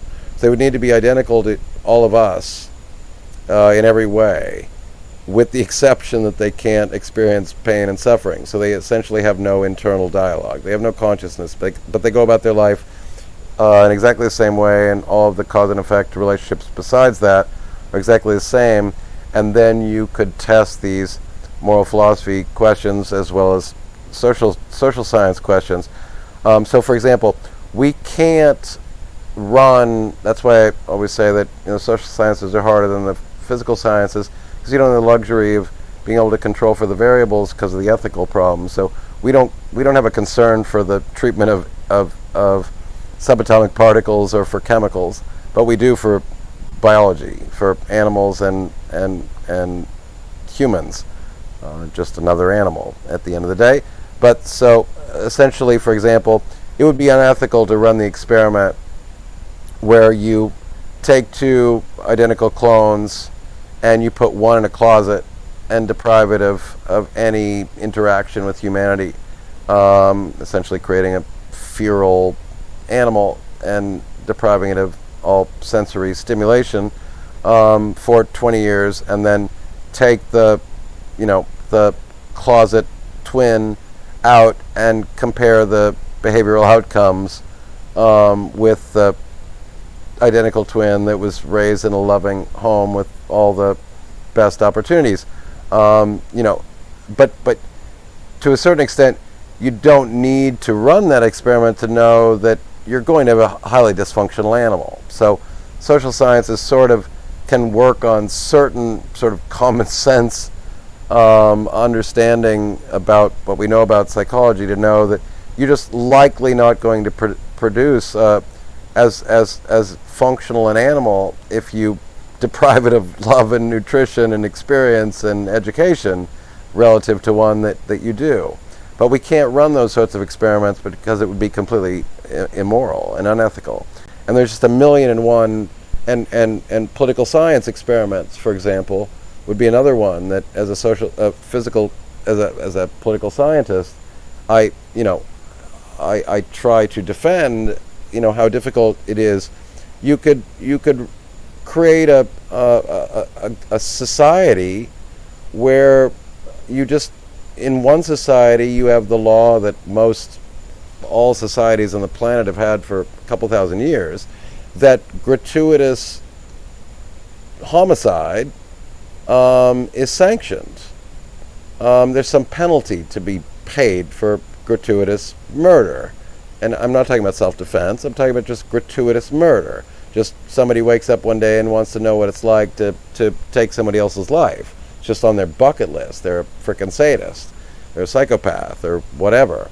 So you could just, you could have the hypothesis that a society where one of them sanctions and tries to inhibit and prevent gratuitous murder, and then you just compare the long-term outcomes of a society which is completely identical, and the only variable that you change is that you allow gratuitous murder. So there's no sanctioning in one society for just gratuitously murdering somebody. You don't go to jail. You don't pay any social consequences. There's no stigma attached to gratuitous murder. And you could just run the experiment over long periods of time and see what the society looks like in terms of all the socioeconomic metrics. How, what's the happiness index? What's the productivity index? What's the freedom index? What's the, all the common metrics that we try to compare nation states against? You can pretty much be, reassured that a society that allows for gratuitous murder is going to have serious downstream consequences. And we shouldn't have to run an experiment to demonstrate that that's the case. So, but it's a good example of how, obviously, the social sciences have a serious problem in terms of being able to create the controlled environments that would be necessary for really to prove hypotheses about which governance models are better than others, which laws produce better outcomes than others, which social norms produce better outcomes than others, what parenting techniques produce better outcomes than others, what, all sorts of things. Medical ethics, a whole host of free speech. You could take one society and restrict free speech entirely. So what we try to do is we try to, compare societies that do have different norms over time and try to then infer that at least some of the effect of the differences in outcomes is a consequence of these different social norms, legal norms,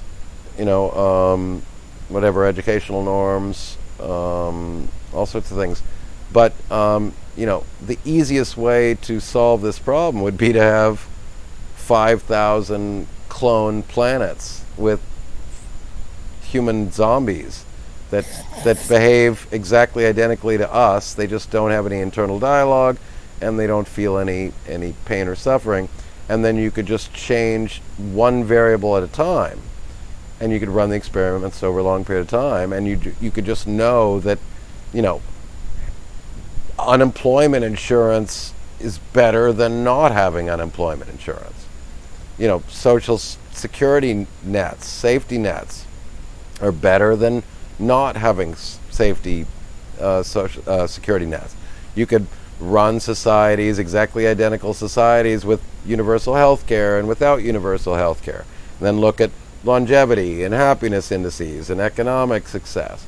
So this is why sociology is so hard, because we can't run those sorts of experiments. It would be completely immoral to do those sorts of things, and it would be practically impossible.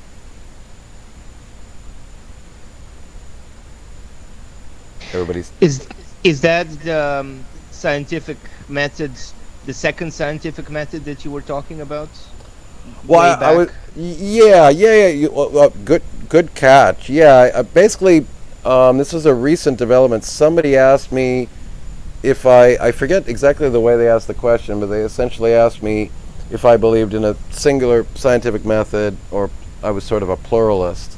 And I think my instincts were to, sort of a knee-jerk response was to want to argue that there's just one scientific method.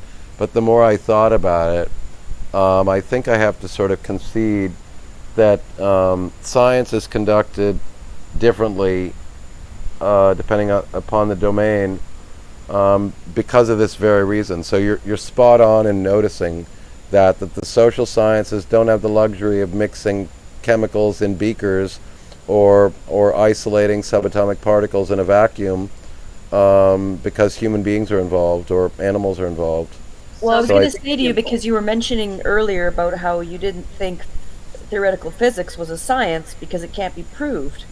Well, and then I had said to you, well, there's things that can't be proved even in the physical sciences, like because it just involves too many factors. Like I was saying, if we introduce a chemical into the environment, we can't possibly say what might happen because we don't know. There might be one organism in one country in one little area that it kills, and then its death causes a cascading effect because it was the food chain for another animal, which is for another animal. Well, that's why you would need a identical circumstance. That's what really good science allows for, is that it controls for all of these variables to the extent possible. But the argument you're talking about, theoretical physics, is distinct from experimental science because you don't have any evidence suggesting, you don't have any evidence to evaluate the outcome. There is no test that can be conducted. So what I'm talking about here is that the test can be conducted in a truly proper scientific fashion by essentially having an identical proxy. Essentially, when we talk about what's it called? Clinical trials, for example, medicine, where Like you're saying is that we don't have multiple universes to be able to, so we can't. right. So we can't run those experiments. So But this theoretical physics, if you're going to say that argument, well, it might just be because we're not advanced it yet. But if once we gain knowledge, maybe in the future we will have the technology to test results. Well, absolutely. So for a good example of that would be string theory. So string theory is so infinitesimally small. The hypothesized size of these strings would be so incredibly infinitesimally small that our magnoscopes. Oh my God, our microscopes are not strong enough to find them. So to the extent that we can never find evidence of a string at the lowest level of the universe, we have no way to test the hypothesis that's true, that the universe is essentially, that matter at its lowest level of resolution are these, strings that transgress or pass through the entire universe. So without that empirical evidence, you can't test it. But to your point, to the extent that a future technology would allow us to go deeper and lower, to find smaller and smaller, phenomena in the universe, sure, in that context, then string theory could be true. But that's a bit of a different argument in the sense that we can't test something for which we have no evidence. This is an argument that the controls are what create the problem. We can't create basically two cases. We can't control a control and a subject experiment like we can with chemicals or subatomic particles or even medicine. That's why, like, for example, a lot of people like this Robert RFK Jr. is not smart enough to understand that you can't do saline clinical double-blinded tests with vaccines because there's a moral problem. You can't give somebody the virus and then not give somebody the virus and then give them a vaccine to make sure that the vaccine cures the ailment, because you're essentially giving somebody a disease that you might not be able to cure. That's not how we do things. No, that's just the scientific method, because then you can still get data from which is how they do it, of out in the real world, how many people were given it and got sick versus how many weren't given it. Well, exactly, and that's the way we bypass that. But from a pure scientific method process, we would basically want to give two people the disease and only give one person the antidote, and then notice the difference that the one that didn't get the antidote died and the one that did get the antidote didn't die. We can't run those experiments. Right. No, I'm not talking about ethical reasons. I'm talking about, you were saying you didn't think theoretical physics was a science because you can't prove it with evidence. But you can't test it. So right. if it can't be tested, it can't be subjected to the scientific method. But that's what I'm just saying. So that you're saying basically the same thing for sociology. Is you're saying basically then kind of saying sociology can't be a science then either, because we can't do that either. We can't, like you said, have multiple universes. Well, no. The difference is that we get around these limitations by doing things like comparative metrics. So we'll take, for example, we'll take a Scandinavian country with particular norms, and we'll compare it to America or something like that. And it's not a perfect experiment because there are lots of variables that are different. There's so many co-factors, like culture. Yeah. There's many. We can't control for the variables in a methodological fashion. So we are then susceptible to the possibility that the distinctions between these two societies are not simply the variable that we're claiming is causative. It could be related to other causes. That's different from theoretical physics because there's nothing to test in the first place. At least here we can, for example, a good example with this would be we can compare the outcomes of a society that has universal health care and a society that doesn't have universal health care, right? So essentially what we're attempting to the hypothesis is basically that there are going to be different outcomes from the society that has universal health care and the society that doesn't have universal health care. The problem is that there are far more variables that are different between these two societies than simply universal health care.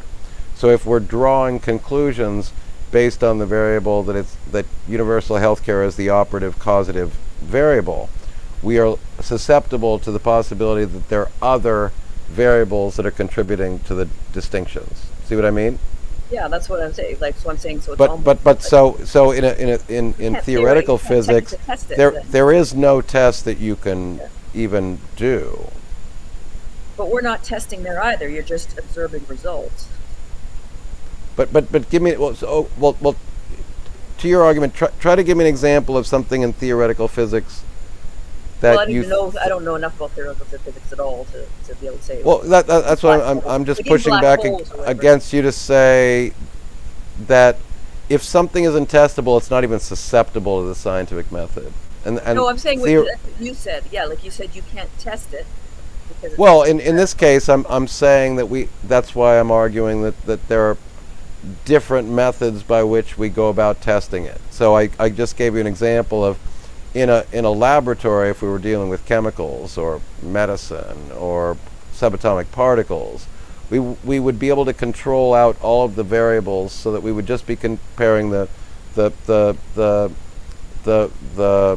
phenomenon that we wanted to study. right, and that's why there's no question that that's science. And then, but in the social sciences, you attempt to approximate that, but you are unfortunately the experiment is partially polluted by the fact that you can't control away all the variables because you don't have. Right, but that's what I'm saying is you're just making basically an educated guess of what you think is most likely, even though it's. Yeah, you're just trying to assert that variable is likely causative, but you have less confidence that variable is. There's no way to, like I'm saying, my argument is you can't test that, and it just means you have less confidence in the conclusion. But in theoretical physics, there is nothing to test. You have no empirical evidence at all. That's why they're different. So social sciences make the challenge more complicated because you're introducing more variables into whatever you're testing against. So any test is essentially, x against y, sample x against sample y. But in theoretical physics, you have nothing to test. So if you're talking about, you believe that the universe has, strings, strings of the lowest level of matter. There's no test that can even identify them as being existing. So that's indistinguishable from something that doesn't exist. So it's by definition, it's like, for example, we can't test for, the intelligence of a leprechaun. We can't compare the intelligence of a leprechaun against the intelligence of a Homo sapien because we don't have any leprechauns. So basically, like I said, I don't know what I'm very little knowledgeable of theoretical physics. Basically, what? You're saying they have very little. Well, theoretical physics would be like mathematics suggests that leprechauns exist. Oh, okay. So it's not based on. It's all. It literally is just them making it up. Well, it's just that the mathematics taken to its logical conclusion can suggest that a particular phenomenon might occur, but there's no empirical evidence of it. So let's say that mathematics, at the limit, suggests that the leprechauns existed.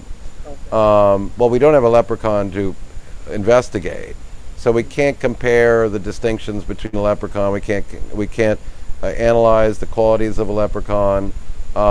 Just mathematics sort of suggests that a leprechaun exists, but there's no scientific experiment that we can subject, that we can conduct, because we have no physical leprechaun to experiment on. We can't compare it against anything else. There is no leprechaun. So string theory is a perfect example. String theory is a hypothesis that there are literally physical objects at the lowest level investigation, at the lowest level of matter, that basically are the lowest unit of matter that exists in this universe, and that they flow across the entire universe, and they're sort of part and parcel of every matter and every subatomic particle that exists. Every piece of matter is somehow has some portion of a string in it. But because we can't magnify the world to that level of investigation, it's indistinguishable from something that doesn't exist. So that's why I use like the example of the leprechaun. Mathematics might suggest that there's a leprechaun, but there is no scientific test we can run to study the leprechaun, in the same way that there's no scientific study that we can conduct to demonstrate that string theories exist. That's why it resides purely in the realm of mathematics, and this is why, like, another idea would be something like infinity. Infinity is a conclusion drawn from mathematics, but we have no evidence that the universe is indeed infinite. So to the extent that we could never explore foreverness, we can't know that there's not a limit to everything. And of course, I mean, that provides another problem, which is, even if we got to the barrier at the edge of the universe, we couldn't truly know that there's not something outside of it, simply because we can't investigate outside of the thing. You know, if the universe turns out to be just like a globe, you know, like what are those little things that we have, little snow globes or whatever? If the universe is something like a globe, and we just traveled far enough and eventually we just bang into a wall, we wouldn't know that there's not something outside of it, because we couldn't epistemically access it. We couldn't get outside of the globe to know if there's something outside of the globe. Maybe there's nothing outside of the globe, but maybe there is something outside of the globe. So without any epistemic access, without any empirical access, you can't call it science. Now, some might argue that, again, mathematics can provide evidence. So there's plenty of philosophers that argue that we can derive knowledge purely from mathematics. That's where theoretical physics becomes, again, blurry. I'm sure that there would be somebody that would come up on this panel right now who potentially is far smarter than me, and who would say that you're full of shit to claim that theoretical physics is not science. The mathematics is compelling. It's completely consistent with all of our other observations. The fact that we have empiricism and empirical evidence for all of the other phenomena doesn't mean that simply because we don't have empiricism that mathematics is not exposing knowledge or truth to us. So there certainly would be somebody that would come up and argue that I'm full of shit. So yeah, I mean, I don't know the answer. I can just say that certainly it's not consistent with science. But it's a philosophical conversation, because it's a conversation about epistemology. Does infinity or string theory represent knowledge, or is it speculation? Well, I guess it's speculation in the hopes of, like, we're looking to the stars for potential life, but it's still completely philosophical then as well, because we don't have any proof for life on other planets. Well, yeah, I mean, But if we do then find it, well, then we did get results we just weren't finding any results. It just took a long time to get results, basically. Well, it's just a distinction between what is science today. I mean, it might be future science, but that's a different question. I mean, you can't call something science because maybe in 100 years it will become science. That doesn't make it true. Well, no, because science is all about the method, right? So if I'm searching for the stars and I don't ever find life, well, then I may conclude there's no life, but it's still. Science just simply doesn't weigh in on things that it can't weigh in on.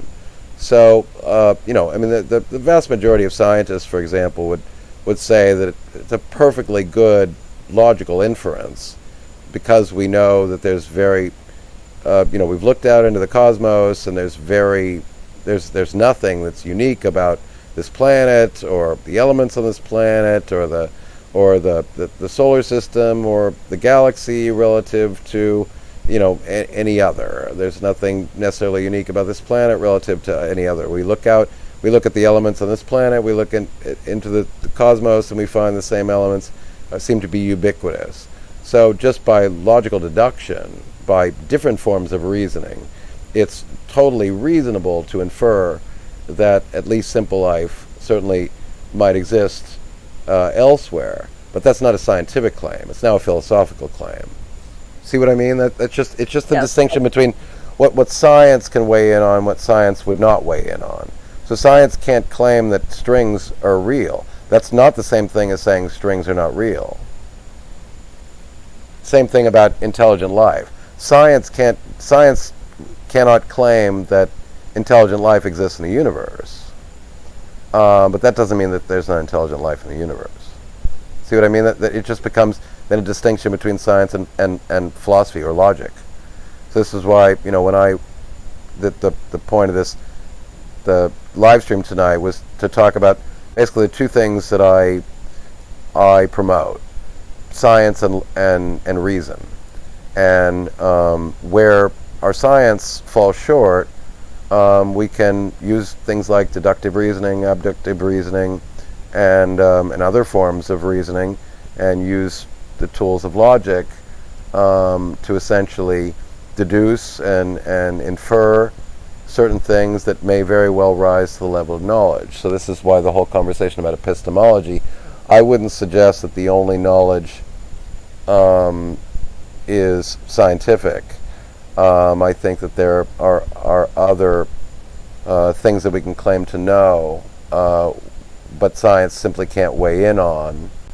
I would just argue that we probably should have a greater degree of confidence in those things that both have logic and empirical evidence on their side. See what I mean? So it's just then a conversation about confidence levels when we're talking about epistemology, when we're talking about knowledge. I think there are things that we can deduce that likely rise to the level of knowledge that we don't have any scientific evidence for, but that we can probably like, for example, I think it's reasonable to argue that we can probably know that there's life in the universe, but science can't weigh in on that question because it doesn't have any empirical evidence, and science is based on empiricism. So I think we can reasonably deduce, based on everything else we know, that at least simple life likely exists elsewhere. I don't think that's an unreasonable claim. I think we could even maybe claim to know it. It just we wouldn't be able to claim to have much confidence in it. So again, if you're an epistemologist, you might claim, it's probably more in the realm of belief. Maybe it doesn't rise to the level of knowledge. Certainly doesn't rise to the level of truth. This is where things get murky. It seems to me that you have a very narrow definition of what science is. That unless something can be outright proven, it's not science. But I would like to argue that you can't really prove anything, including if you have an experiment. First of all, science doesn't prove anything. So using the word proof already in the context of science is false because it's inductive reasoning. Science doesn't prove anything. Science is for deductive reasoning, for logic, mathematics. So science doesn't prove anything. Science is probabilistic in nature. It's inductive reasoning. So it essentially refers to probabilities based on observations. So from that perspective, and certainly science is based on empiricism. So in the absence of empiricism, I'm quite confident in asserting that something is not science in the absence of empiricism, because science is by definition based on empiricism. So you have to have some material. There are arguments where things get a bit murky. Like, for example, dark matter, dark energy. Is that science? Well, I would argue that that's still science, because we have so much observable behavior that suggests that something is being affected by something that indeed does exist. So dark matter. We can quantify the amount of matter in our galaxy, for example, and but the coalescence of matter to itself, the fact that planets stay together and galaxies coalesce in our galaxy, when we quantify the available matter, and then the gravity that would exert, there seems to be something missing. And so we have very good reasons based on observation to infer that something that exists is having an effect on other matter. So this is where we might be arguing at the limits of what we mean by empiricism. So that is essentially an inference. So something like let me give you another example of a magnet. Well, when you bring some sort of magnetic force close to something that is magnetic, you're either going to get a repulsive or an attractive force occurring, right? So the object that might be exerting some sort of force on something that we can materially observe and measure and quantify through scientific devices and our own senses, but then there's something else that seems to be exerting some pressure. The fact that we don't have observational evidence of the thing that's exerting pressure, arguably you could say that, is that empirical? Well, we have good reason to infer its existence because of the effect it has on other things. So that would then be pushing our intuitions about what we mean by empiricism. You don't necessarily have the thing that's exerting the pressure. So this is where we get into, complex topics about, dark matter, dark energy. Is this theoretical physics? Is it science? These are areas where I agree with you, Ivan, that there is some room for discussion in the context that we certainly are inferring certain phenomena in the universe without necessarily having the thing to investigate. We can't necessarily observe it. Things like antimatter and dark matter and dark energy. We use the word dark because we're not sure it exists. It's just a placeholder for something that seems to be exerting some sort of force on other things that we can observe, so we can reasonably infer that there is some force or thing or matter that exists. We just can't observe it. So these are where you can rightly claim that this is where the distinction between science and non-science does get blurry. So I will totally concede that point. So would you not say that it's very similar to saying that given what we know, the universe is infinite?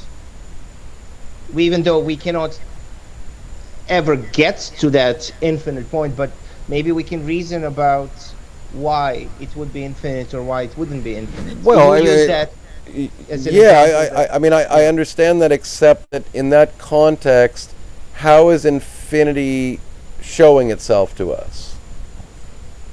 I mean, we're inferring it just because we don't know the limits.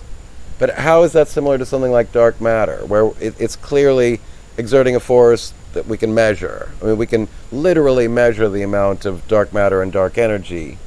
We just can't identify the antimatter particles or the dark matter particles or the dark energy that's exerting the energy on matter and making it expand at a increasing rate.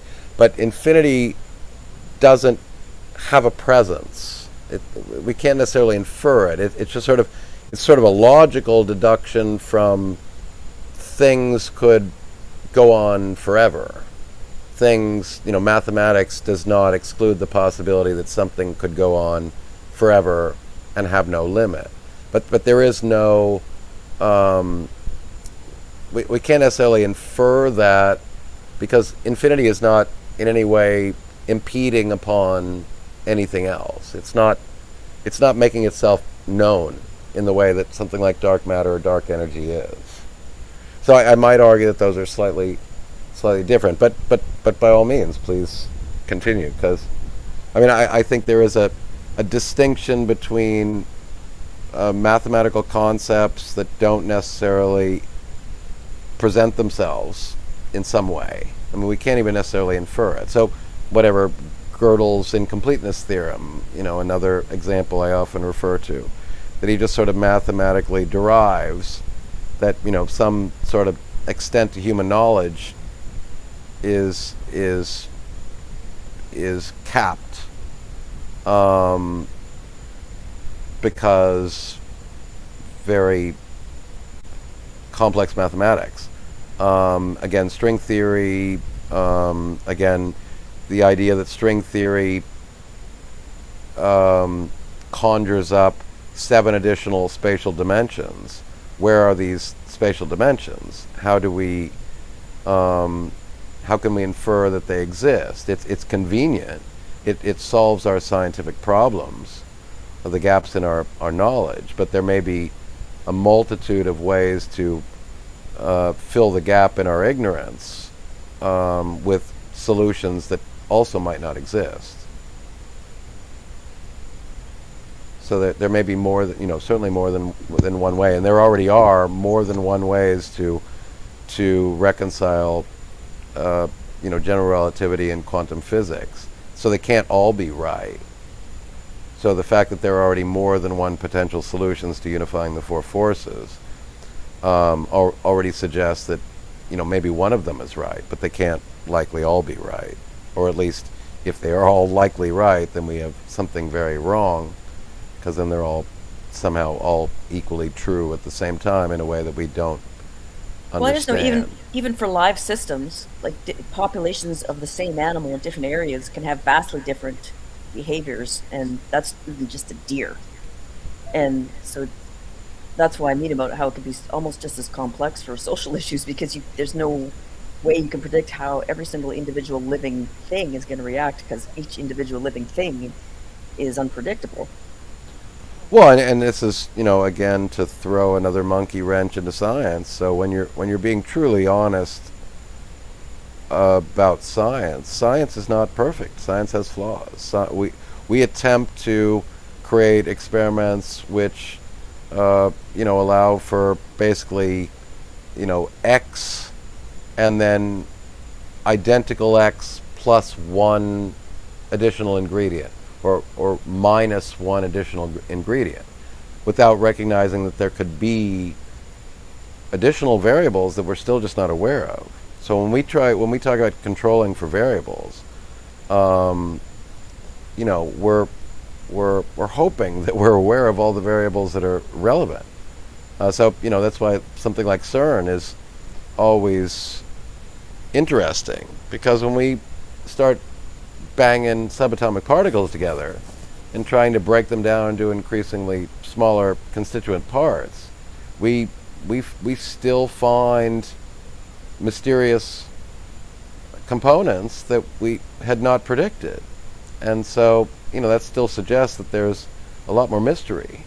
So, as somebody who tries to be honest about science is not perfect. It's good at what it does. It's uncannily good at what it does, and the results speak for themselves.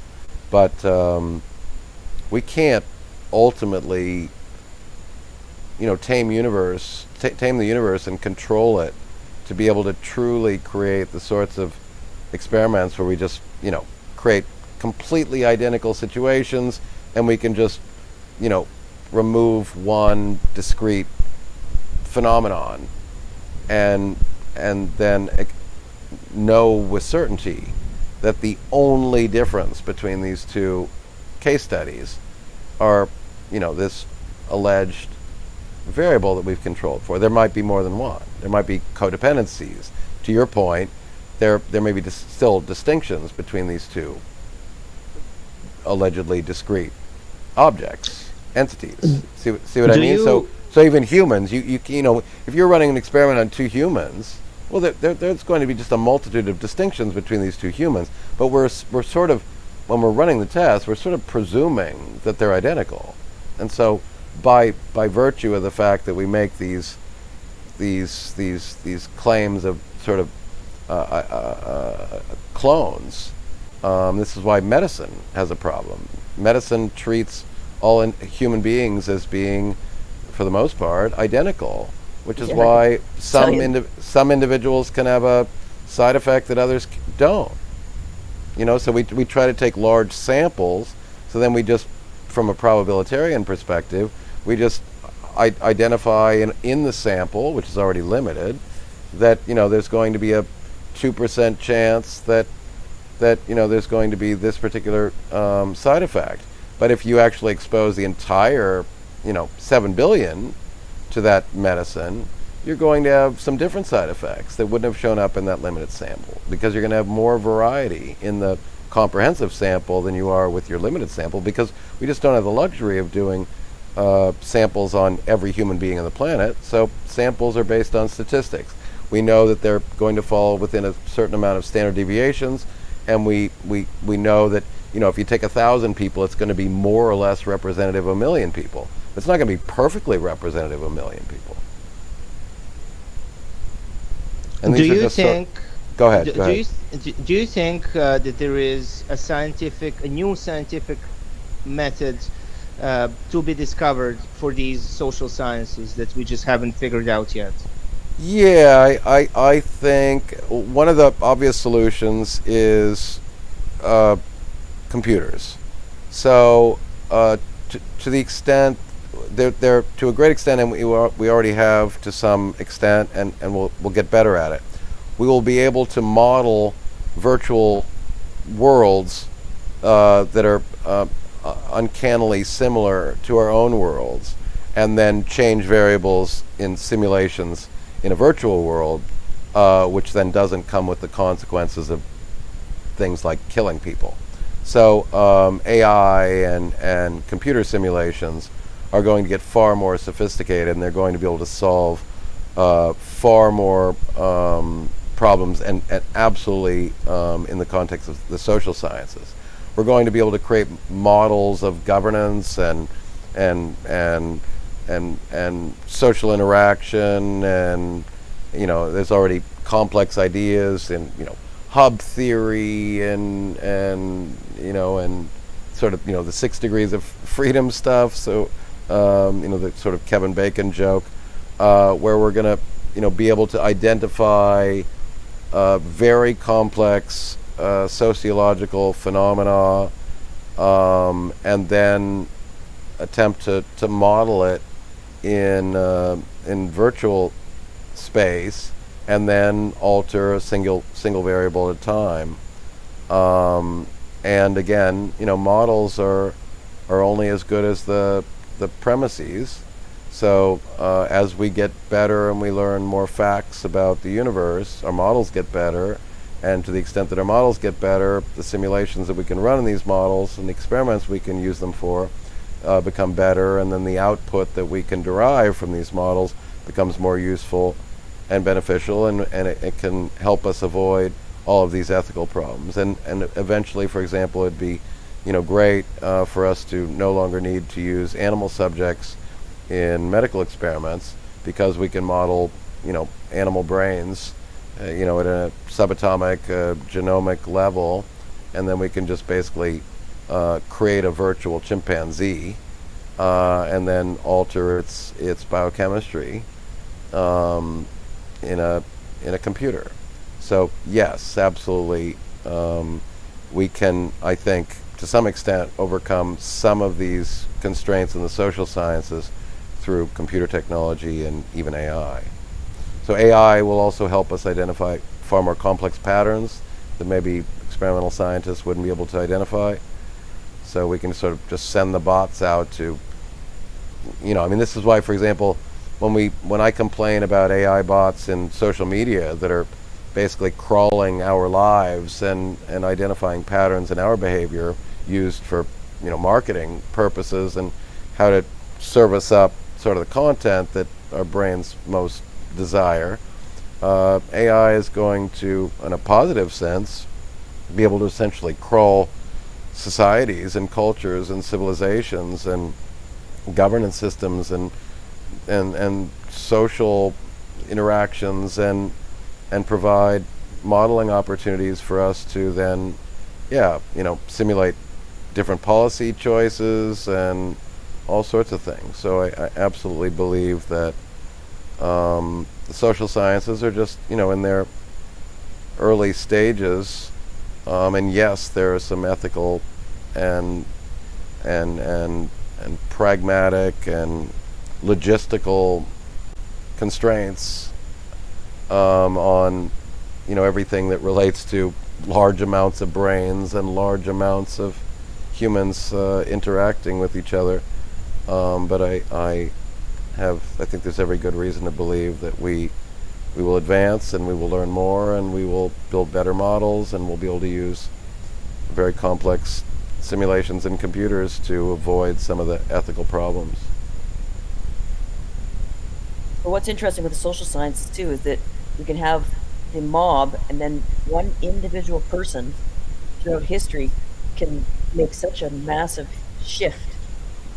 Yeah, I mean that question alone is a massively interesting topic because and that one that I've tried to grasp, but I don't think I can. Essentially, it's the conversation about the role of the individual as opposed to, so sort of the argument goes something like, if Adolf Hitler never existed, there would be no Nazi regime.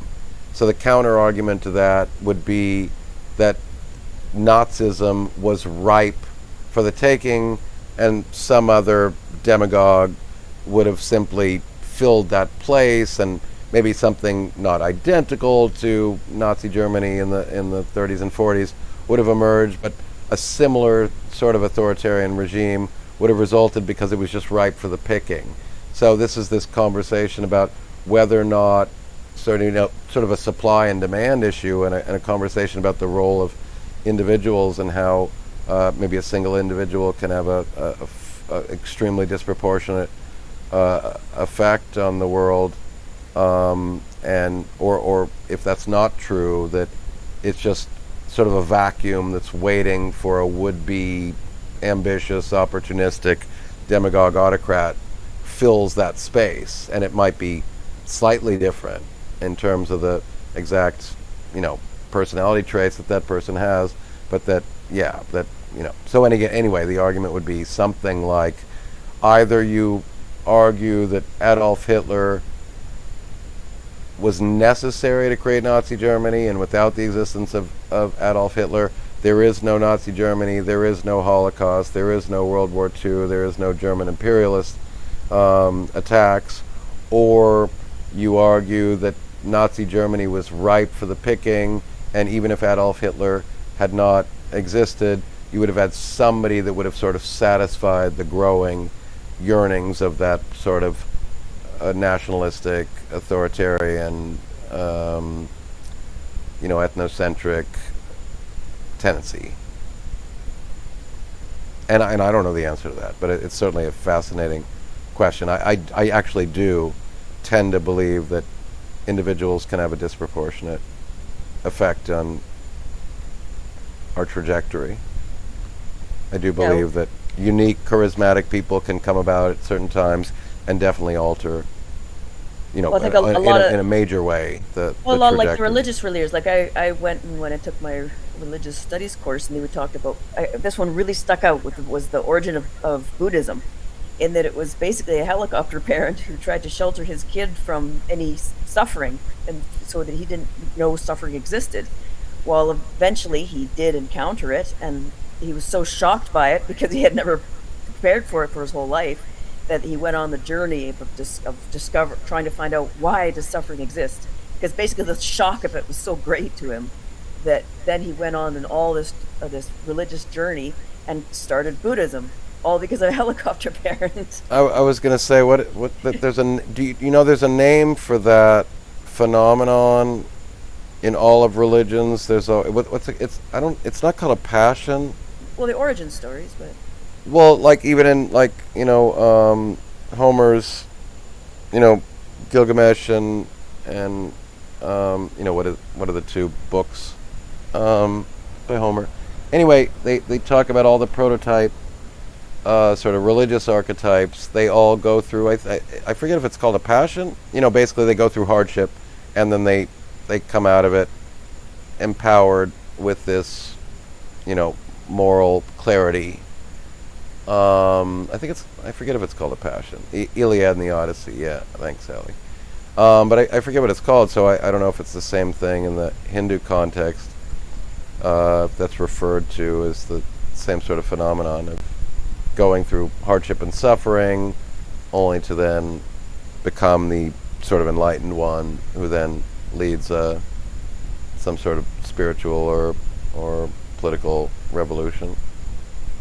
But it's a common strain through all archetypal mythology and even religions. Jesus, certainly, all of them, they all had their Well, I'm just struggle. giving you an example, of we know someone who was an actual real person and how his whole his personality. Well, and even the beginning of Mormonism, like you hear the origin story of that, and you're like, Joseph Smith. Yeah, that was such an obvious fraud. yeah, I'm thinking like it blows my mind. I'm like, but yet still, it's one of like this huge religion. Yeah, and Joseph Smith is a perfect example because it's so recent that the same with L. Ron Hubbard.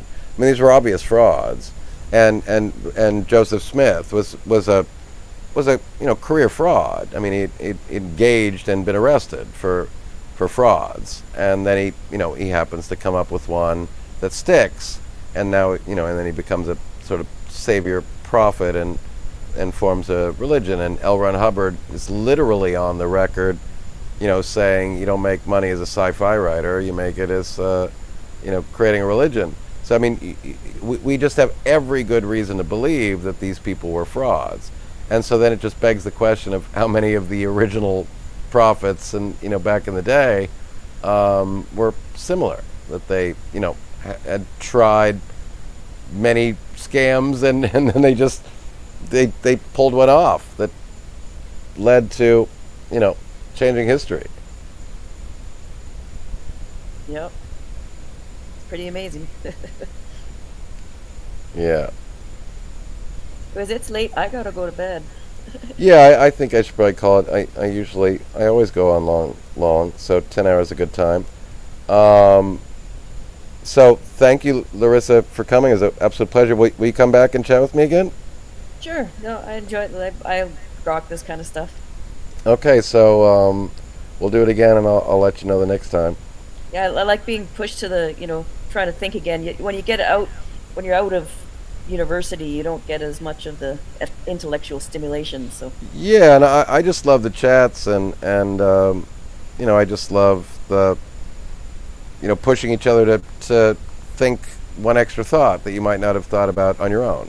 And so it's not necessarily about being right. It's just about pushing each other to the limit and appreciating the conversation. That's why, again, I like the live streams more than the pre-made videos, because when I do the pre-made videos, it's just my narrative. Right. But if I don't have the interaction, like Ivan both of you, you gave me some really good challenges there. Science is not as solid as I would like it to be. As a science advocate, I have to fight against all sorts of really horrible anti-science attitudes, and science, I think, and am convinced, is the best way of knowing that we have. But it's not perfect, and there are issues at the limits. And I've had to concede that there's probably sort of a pluralistic scientific method as opposed to a singular scientific method that, if you'd caught me a few years ago, I probably would have, abhorred admitting that that's probably true. So there's plenty of room for improvement. I've covered bad science and peer review issues and bad pay to publish journals and bad science journalism, and of course corrupt scientists and bad studies that get through the academy and get into the bloodstream and are considered solid, only to find out that they didn't receive sufficient scrutiny, and then I have to, deal with the fallout from having a smart person go, well, what about that? And you have to then go, yeah, you're right, got me. Here's one. Science isn't perfect, but that's not the same thing as saying, therefore, your superstitious bullshit is therefore true by default. Well, that's why grifters are so successful, because you're to a regular person you sound all wishy-washy, whereas you get this person that comes exactly along because they want certainty. Yeah. And so if you're intellectually honest, Yeah. you give them ammunition. This is why it's so frustrating to have to give them ammunition, admit something like that, and I feel the pressure to almost want to lie or to use my power of charisma and logic to get them to look a different direction and to try to refute that idea. And unfortunately, I sort of feel ethically obligated to be honest, but sometimes being honest, they go, gotcha, I win. Fuckers. Those are all short-term wins. I want to remind you,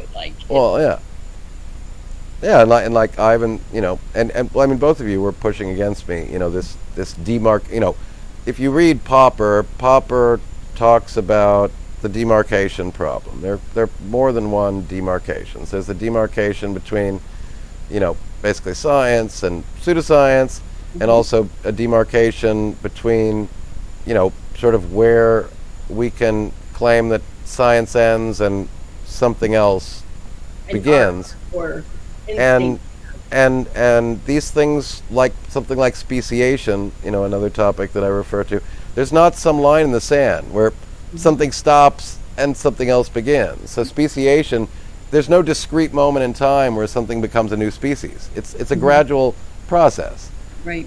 So science, I think, is probably more akin to that, where there's good, solid science that fulfills all the criteria, and then there's stuff as we push out and expand that tests these principles and becomes, sort of sciencey, less sciencey, possible, but less accurate. Right. Just so this is where I would just talk about it in the context of certainty claims. Just some things being more solid, you have more good reason to accept it and believe it and consider it knowledge, and then other things are shaky foundations.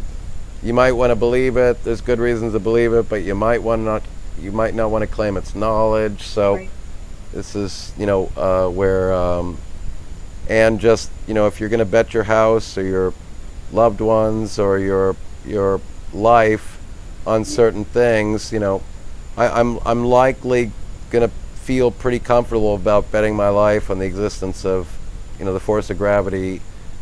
Again, I should be careful because some people no longer call it a force, but whatever, just to use We're a holding word. you to that. Yeah, exactly. With gravity. We're going to hold you. I'm just going to say, you're going to hold me with gravity? Yeah. Nice. I can't get away from, fuck, I'm stuck. Fuck. Till we go to space, I got you. They're exerting gravity on me, those motherfuckers. That's just rude. Insult my mama, tell me I'm ugly, but don't freaking exert gravity on me. That's just mean. Powers I got here on Earth. Yeah. Boy, talk about powers. How would you like to be able to do that? I know. Well, I mean, that's what the telekinesis believe, I can then just make you move through time-space. So, dance like a fucking chicken, motherfucker. Make a fool out of yourself. Anyway, so, on that note, the universe doesn't seem to afford us certainty, and I think a sign of intellectual maturity is being able to survive in a world that, there's just some things are a little bit clearer and maybe more solid, and other things are less, and we should, I forget who the famous person is who, I think if it's Hume or I forget, we should, essentially apportion our belief to the quality and quantity of the evidence available. Well, another paradox in this whole thing is that the ones that say they're not living in fear are the most fearful of giving up their foundational beliefs because they have nothing else. They have nothing else to stand on. Indeed. Everything depends on that belief. Listen, motherfucker, I'm sitting here living in uncertainty through the roof, and I'm chilling, and you claim to have certainty without any very good reasons, but you should be feeling a lot more secure than I am. But you look scared to death. Yeah. Well, that's why they have to camp. That's why they got to say people don't believe the thinkers, because then they challenge their beliefs, and they can't have that. Yeah. And oh my God, the amount of times, again, back to this same topic again, people say, what about the origin of the universe? And I say, we don't know it. We don't know at all. We don't know if there was an origin of the universe. We don't know anything. And they say, well, you believe the frickin' Big Bang. I'm like, the Big Bang is not the origin of the universe. That's cosmogenesis. Science cannot weigh in on the question of if the universe started at a point in time, how it started. We know nothing about cosmogenesis. And I admit it, and they go, see, science sucks balls. You don't know shit. I'm fucking talking to my priest. Frickin' Bible gives me certainty, motherfucker. You're a fucking weak little pussy-ass motherfucker claiming to know things, and then you just openly admit that you don't know shit. Turns out none of us do, actually. Well, yeah, at the end of the day, that's why I have a brain of that. Because I don't know, I'm not certain that I know a damn thing. Mm-hmm. Anyway. You call it epistemic humility, right? Absolutely. Mm-hmm. That's what the brain in the vat means. And so I'm so tired of people go, you have the brain in the vat because you think you're smarter than everybody. And I'm like, dude, go look up brain in the vat. It's a thing, okay? Because my girlfriend, she uses the title Laplace's demon. You don't really think she thinks she's a demon, do you? Look up Laplace's demon. It's a conversation about determinism. Don't worry, you won't understand it even if you look it up. Determinism is complex. Forget about it. Forget about it. Anyway, thank you for coming and hanging with me. Larissa, you have a lovely evening. Allie, we'll talk soon. We need to chat again, catch up. One of these days, you and I just need to have a private chat and brainstorm and shit.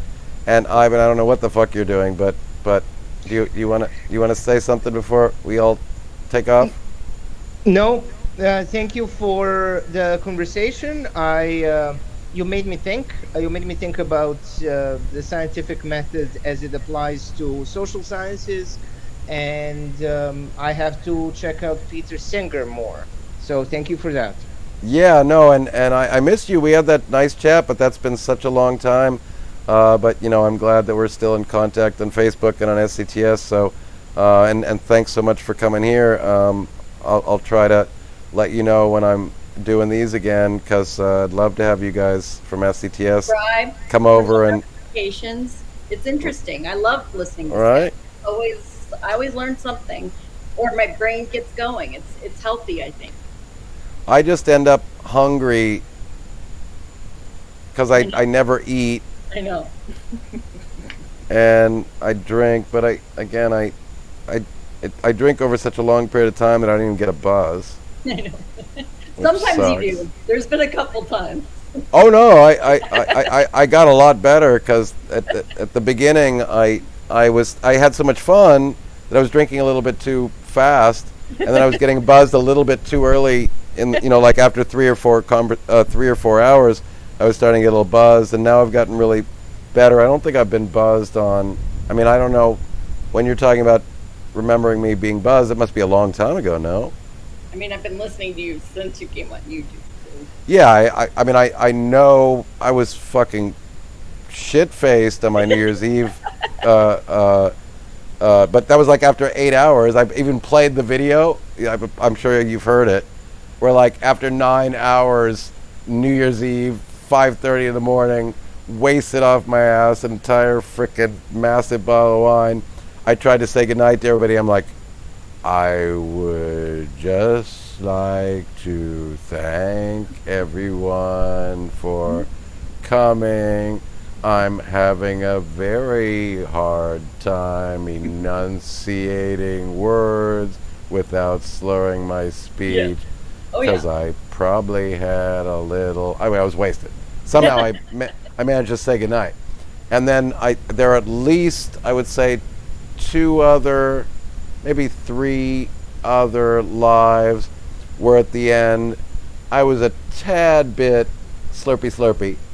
I was still okay, but I was just a tad bit less than I'd like, because I would never want to be wasted on a live. But if it's New Year's, I don't care about being wasted on New Year's. You should be wasted on New Year's. But I don't want to be wasted when I'm trying to talk about serious topics. Then I embarrass myself. Spirit. It's okay. Yeah, I'm a human being.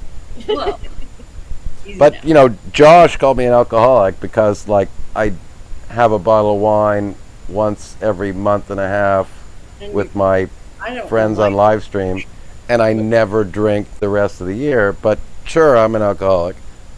Okay. Thanks. Yeah, thanks Dee. Thanks Sally. Thanks Larissa. Thanks Ivan. Please come back. We'll do this again. I love these sorts of chats.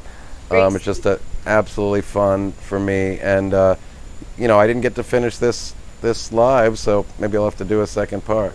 Although I'm always embarrassed to leave it up for 10 hours because who the fuck wants to listen to a 10-hour chat? But we had a lot of good content, right? There's a lot of good stuff in this, right? Mm-hmm. Yeah. Somebody could make clips out of this. AI, in fact. You definitely want to clip it. Yeah. So I missed the first half of it though. So. And do what? Like frame me as like an international cocaine trafficker or something? What would they do with it? No, you can. There are certain apps now that just like pick out literally what seems like it could be hot content based on what's already hot on algorithms and things. Oh, I want to type on ChatGPT. I want to go like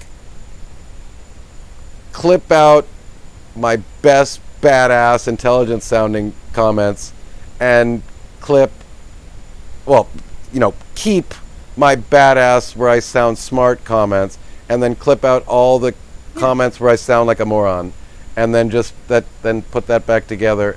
And actually I want it better.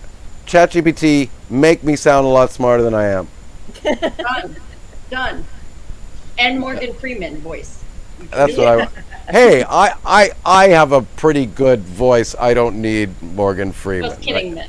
I'm going to give myself credit that, you know, if I have to, you know, do the sort of that thing, I can, you know, I'm gifted with a low voice. As a matter of fact, in my first videos, I really played it up. As a matter of fact, when I listened back, I was like, oh my God, I was so slow because it's like people respond. I went, I'm going to do this sort of slow, sort of 70s R&B storytelling, brain of vat mode. And then I listened back and I was like, damn, I talk slow. How did anybody like that? It was boring and stuff. Anyway, I always whatever. set it up, but it was fine. Yeah, see? And then you made me sound like, what? Alvin. Minnie Mouse or something Alvin like that. and the Chipmunks. You ruined my whole effect. How dare you? All right. Well, anyway, so thanks for everybody. Thanks for coming. Thanks for hanging out with us. And we'll do this again another time soon or something. Yeah. Thank you, Allie. We'll talk soon. Have a great night. Good night, everyone. Thank you. Bye-bye. Thanks, Ivan. Take care.